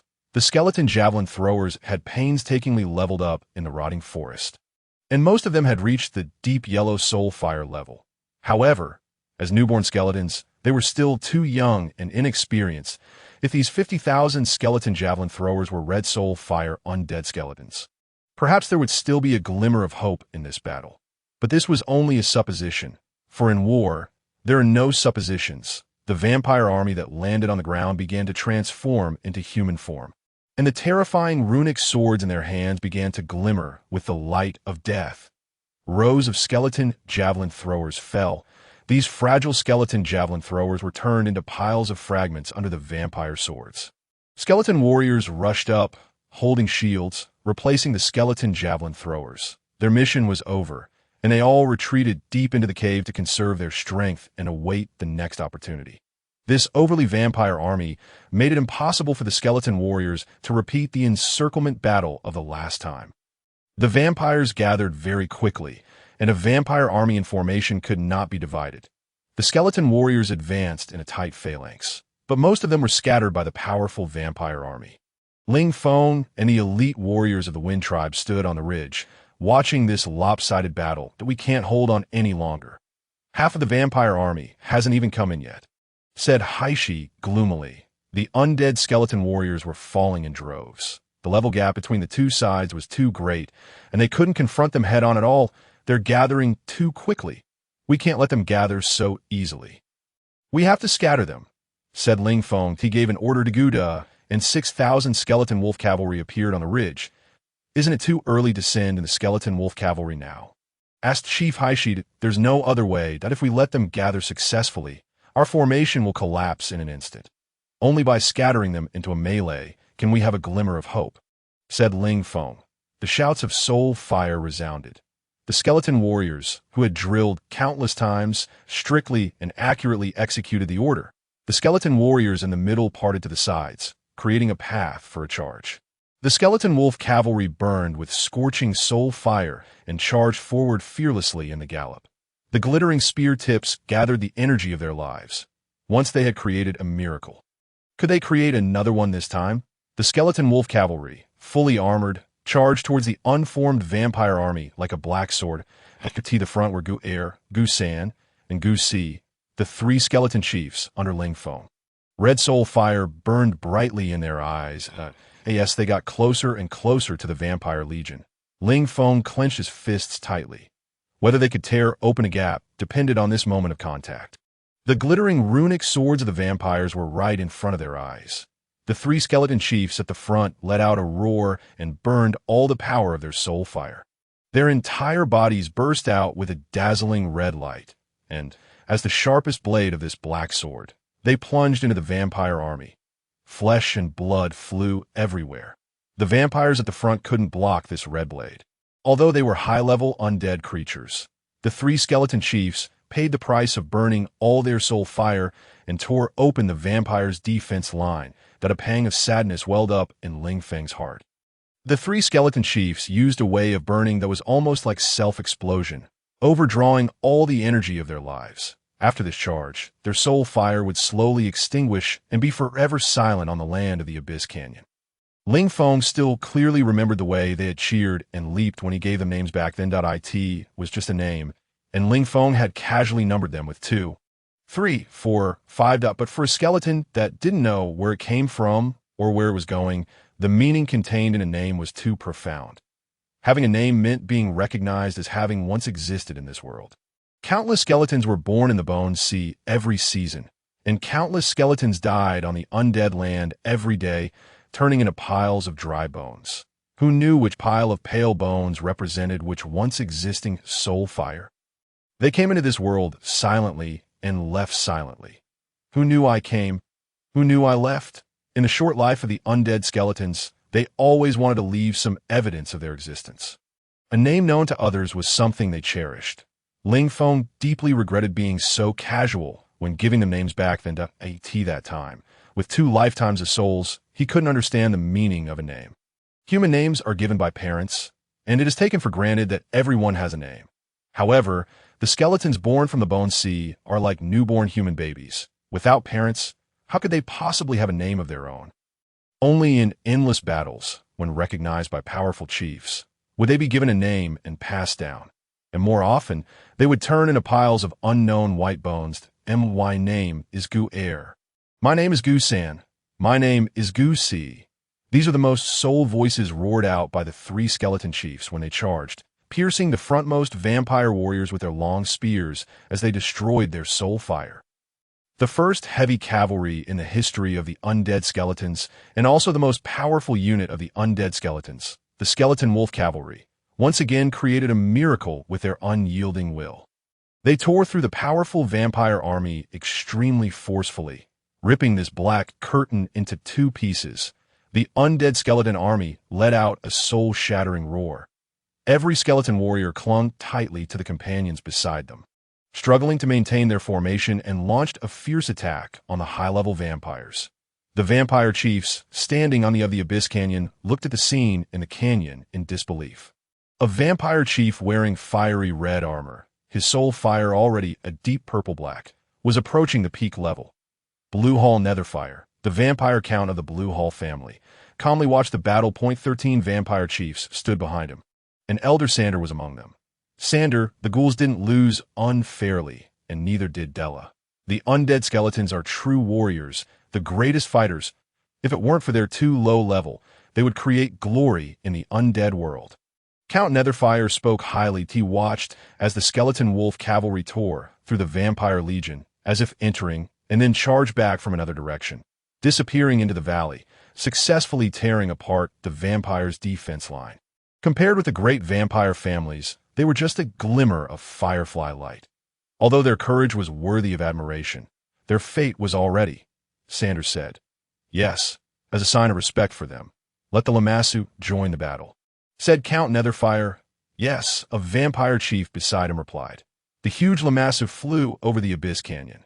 This monster with a human head, a lion's body, a scorpion's tail, and wings on its ribs had powerful combat capabilities. Their huge bodies made up for the natural disadvantage in size of the vampires. The Lamassu that joined the battle was covered with a green corrosive aura.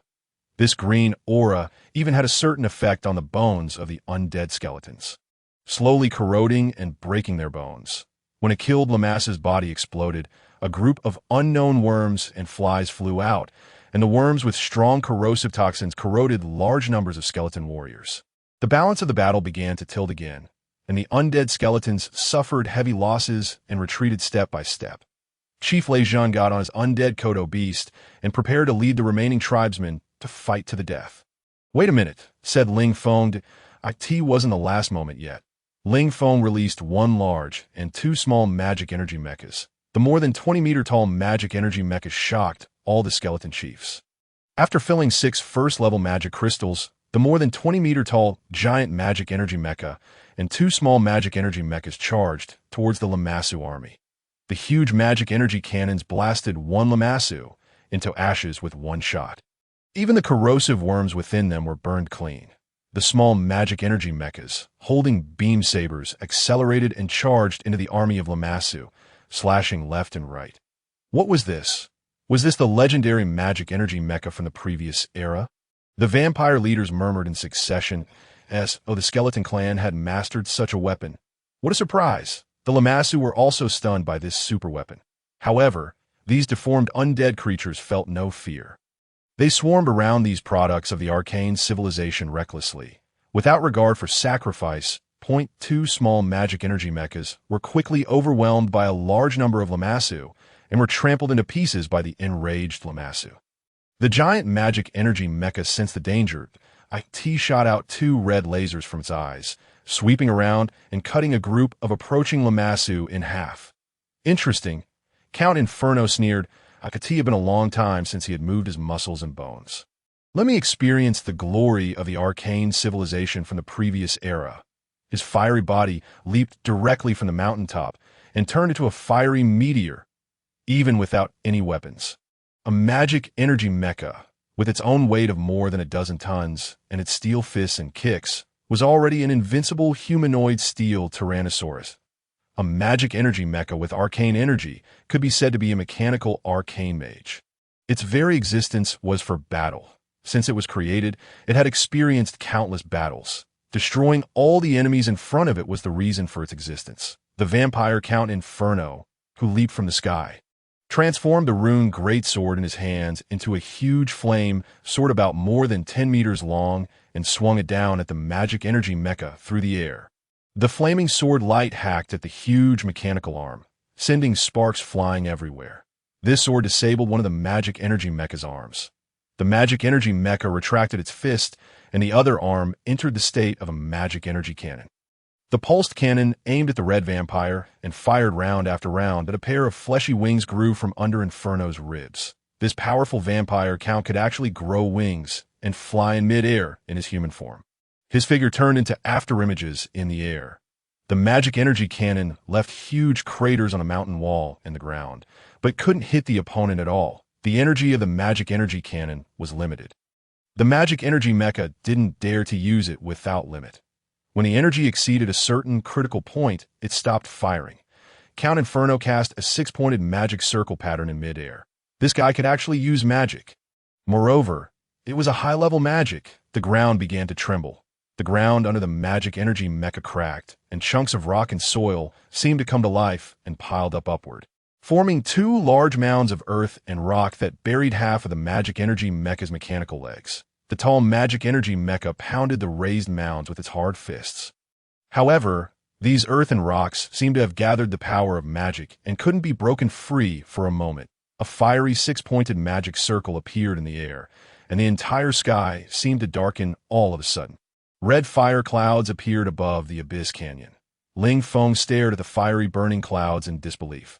This was the sixth-order magic meteor shower. 5100 count, Inferno finally waved his rune greatsword and struck a horizontal blow. The powerful magic energy mecha collapsed to the ground with a loud crash. It became a pile of scrap metal. The powerful strength of the vampire leader boosted the morale of all the vampire armies. They began a crazy attack, and the advantage created by the desperate charge of the wolf cavalry disappeared in an instant. Despair enveloped all the undead skeletons. Ling Feng had no more aces up his sleeve. In the face of the powerful enemy, all his efforts seemed in vain. In the tragic battle, waves of undead skeleton warriors fell. This was an unequal battle. The undead skeleton warriors didn't retreat. They fought back against the enemy with their fragile bodies with the fiercest force. Chief Thunderclap mounted his steed. Chiefs Gustwind, Blackstone, and Flame Phoenix calmly summoned their last tribal warriors. Prepare for the final charge, Chief Thunderclap said calmly. Ling Feng clenched his fists tightly. If I could have a little more time. Perhaps I could still enhance the strength of the skeleton clan a bit more. The time I came to this world was really too short. Too short to have the chance to make a greater change. The war drums of the soul sounded. An endless stream of skeletons like a flood rushed into the abyss canyon. This flood of skeletons was the last strength of the undead skeletons. Their destiny might be to remain forever silent in this canyon. Count Inferno, who returned to the mountaintop, showed a cruel smile at the corner of his mouth. The battle is about to end. Throw all the remaining vampire armies in. Let these skeleton frames understand who is truly irresistible. The Abyss Canyon became a bone crusher for the undead skeletons. Countless undead skeletons were ground into a pile of broken bones here. The leaders of the 4 undead tribes led all their warriors and fought desperately. Although this kind of fighting was meaningless, there was no other choice. Alas, Ling Feng let out a long sigh and led 300 giant skeletons and the skeleton warriors of the Wind Tribe into the battle group. Fight until the last one. For other races, this might just be a slogan. But for the undead skeletons, this was their belief. A powerful aura came from afar. Ling Feng felt it, and a vampire leader on the mountaintop also felt it. This pressure was extremely powerful, with the power to destroy heaven and earth. In the undead world, there was only one kind of creature that could have such a powerful aura: the ghost dragon. A ghost dragon was flying from afar towards this battlefield. These damned 4-legged reptiles, Count Inferno muttered in a low voice. Prince Max was right. The ghost dragon might come to help the skeleton clan. A black shadow had already appeared in the sky, and the powerful aura covered the entire battlefield. A huge flying dragon with a semi-transparent body appeared above the Abyss Canyon. Queen Sari ordered to stop this war. Vampires withdraw from the Abyss Canyon. The powerful ghost dragon issued an order to the vampires without any courtesy. This proud creature never regarded any undead race. Reptile, who do you think you are to give orders here? Get back to your lair, or you'll never be able to leave. Count Inferno retorted back without any courtesy. The ghost dragon roared and spat out a breath of magic dragon's breath, instantly turning a group of vampires into air. In the name of Hallen, I will surely teach you stinking bats a lesson in blood. How could the ghost dragon ever endure such humiliation? She angrily spat out a breath of dragon's breath, containing powerful magic energy at the vampire leaders on the mountaintop. A huge magic shield appeared on the mountaintop, and Elder Sander released a powerful magic barrier. It's really troublesome to anger a dragon, Elder Sander said, but the era of the dragons is over. It's time to let these overbearing guys see the new power. A group of high elf banshees appeared in the Abyss Canyon. There were a total of 12 of these high elf banshees. Their delicate beauty and pointed ears showed their former bloodline, but they were different from ordinary high elf banshees. First of all, in terms of skin color, high elf banshees should have white or grayish-white skin, while theirs was cyan or grayish-black skinned on their backs. 6 arms like spider legs grew. These arms were pitch black in color, in the shape of amputated limbs, and each end held a sickle-like sharp blade. The contrast between their beautiful and cold looks and their terrifying bodies was stark. What is this? Ling Feng was shocked. As high-level undead creatures, high elf banshees were as powerful as liches. Although they were already in spirit form, they still maintained the beauty of the elf race, and these 2-legged, 6-armed banshees in front of him looked like demons from mythology. Their auras were even colder and more vicious. These creatures that looked somewhat like a mix of spiders and banshees had a brand new name, Spindle Maidens. The 12 Spindle Maidens released 12 large green nets and firmly bound the ghost dragon howling in the sky. What is this? High elf banshees? Or cursed demons? Ghost dragon Hallen had never seen such strange creatures either. But no matter what you are, I will destroy you. Powerful breaths of dragon's breath gushed out one after another. However, these green nets seemed indestructible and instead tightened more and more. What kind of magic is this? Why is my life energy decreasing? The ghost dragon, Halloran, was somewhat flustered. Stupid 4-legged reptiles, do you think the world of the undead still belongs to you now? It's time for you arrogant creatures to experience the taste of fear. Count Vampire, Netherflame, laughed loudly at the other end of the 12 green poison nets. Long spider silk strands were connected to the mouths of the spindle weavers. Carrying these deadly poison nets, the spindle weavers began a very strange dance. The dance filled with the aura of death continuously made the green poison nets emit a fatal glow. The ghost dragon clearly felt the pain. She hadn't felt this kind of pain for thousands of years. The energy of life was constantly draining away, and her body was becoming increasingly transparent. In the sky, groups of Lamassus flew up. These disgusting laboratory creations fearlessly launched a suicidal attack on the huge ghost dragon. When their bodies exploded, the parasites inside would form a mass of green poison and rush into the body of the ghost dragon. Are these disgusting creatures all created by you? Damned bats. Look at what you've done. The ghost dragon roared angrily. I can't just watch anymore. If the ghost dragon that came to help is killed, then the last glimmer of hope will be dashed. Ling Feng retreated from the battlefield. He commanded all the remaining skeleton spear throwers, skeleton archers, and skeleton mages, these long-range attack units, to launch a concentrated attack on the Lamassus in the sky. The skeleton wolf cavalry appeared again. This time their target was the 12 powerful spindle weavers. Gu Wu, Gu Lu, and Gu Qi took over the leading positions. They roared and launched a second charge. These little skeletons seemed to be very restless. Count Netherflame looked down from the mountain peak. He pointed at Ling Feng and said, "That skeleton leader, although his rank is not high, he seems very interesting. The entire battlefield seems to be commanded by him. A little skeleton with a red soul fire. This is really strange. My Lord Count. Let me go and take him out to the vampire leader with a purple soul fire," said. He was an elite of the young generation of the Blue Hall family. Blue Hall, Jia. Netherflame nodded. Blue Hall, Jia transformed into a bat form and dived towards Ling Feng's position. That a dangerous and powerful aura rushed towards Ling Feng. He instinctively sensed the danger. A high-ranking vampire leader appeared above him in the sky. The shining rune greatsword was swung straight down from above. Ling Feng activated Swift Step and quickly moved away from his original position. Like a thunderclap, the entire earth split open a huge crack under this powerful sword strike. 300 giant bone skeletons quickly and closely protected Ling Feng behind them and fought with this vampire leader who had descended from the sky. Blue Hall, GS sneered. The rune greatsword in his hand danced like a whirlwind, almost destroying the tall giant bone warriors with one strike each. The huge shields were torn apart by him as easily as if they were made of tofu. Watching the loyal giant bone skeleton warriors fall one by one, Ling Feng was extremely angry that he didn't care about the difference in rank and released a thunderbolt lightning. Unfortunately, this spell missed its target due to the opponent's agility, a skeleton lord who can cast magic. Blue Hall Jie was a bit surprised. Hee, this is a bit more interesting. Then let you taste my magic too. A magic formation of 6-pointed stars appeared in midair. The ground under their feet began to tremble and quickly swelled up like the waves of the sea, shaking the creatures above in waves. The ground cracked open, and dozens of unprepared giant bone skeletons fell into the abyss of the crack. Earthquake, an earth elemental 4th-order spell. This vampire can actually use the power of magic. Without waiting for him to continue casting the spell, Ling Feng used swift step to rush forward. The black longsword containing powerful energy collided fiercely with Blue Hall, Jie's rune sword. Waves of energy quickly spread out in all directions, centered on the two of them.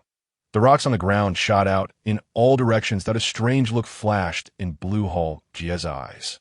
The skeleton lord with a red soul fire actually had such powerful strength that he could clash with him in one strike and not immediately collapse. This was beyond his understanding.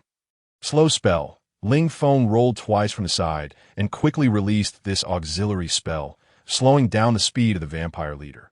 Bloodthirsty spell. After casting a powerful bloodthirsty boost on himself, Ling Feng exerted all his strength and sent out a dazzling sword chi slash. The powerful sword chi formed a half-moon shape 10 meters high, like a sickle of death, towards the trapped vampire leader. The sword chi passed by, but didn't hit anything. Ling Feng was slightly stunned.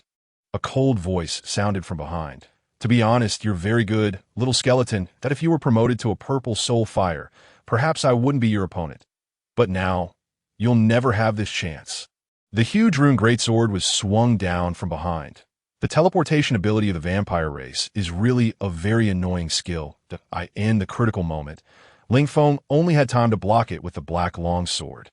His entire skeleton body and the longsword were knocked flying horizontally.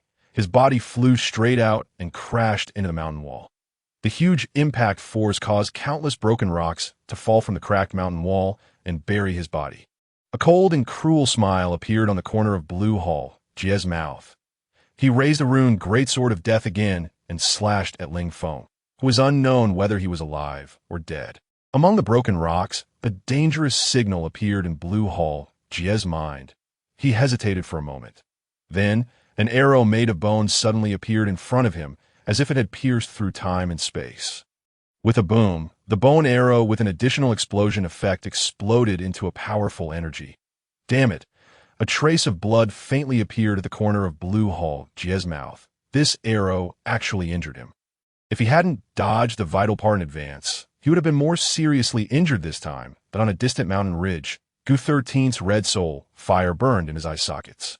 He only had 3 bone arrows with additional attributes, and the most powerful one had already been shot out, but seemed to have little effect. However, no matter what, he couldn't let him kill his leader. All he could do was use all his strength to stop that terrifying vampire, even if it cost his life.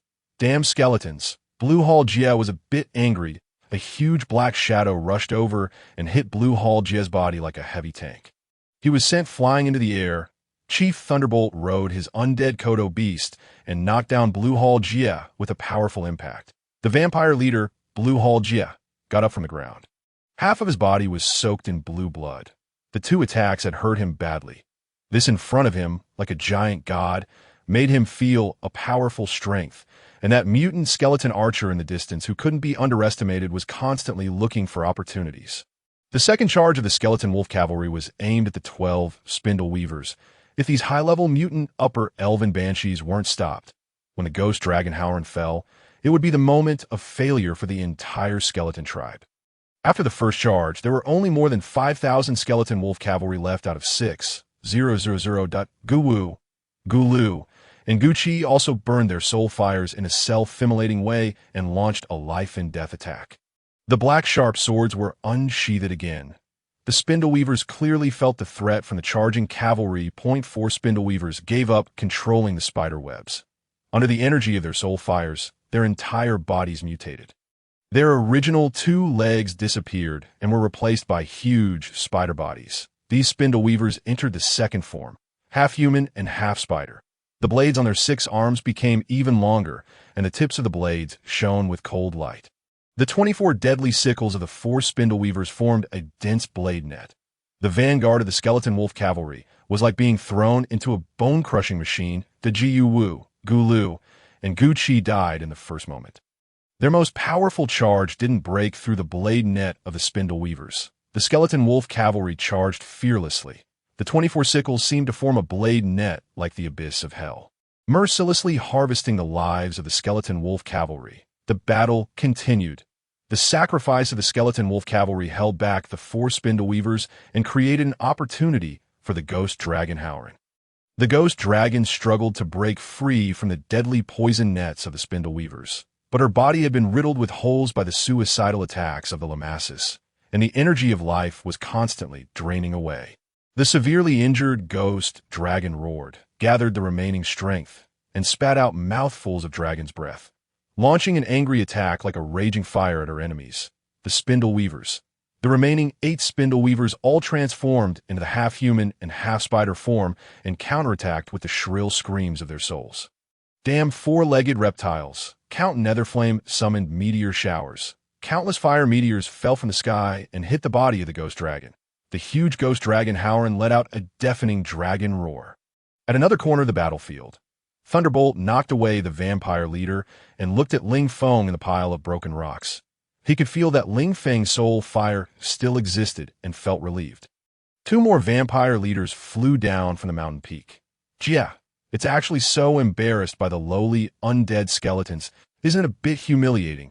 A huge vampire leader said. He was about 3 meters tall, much taller than ordinary vampires, and his rune greatsword was also much larger than ordinary rune swords. Pharaoh, don't meddle.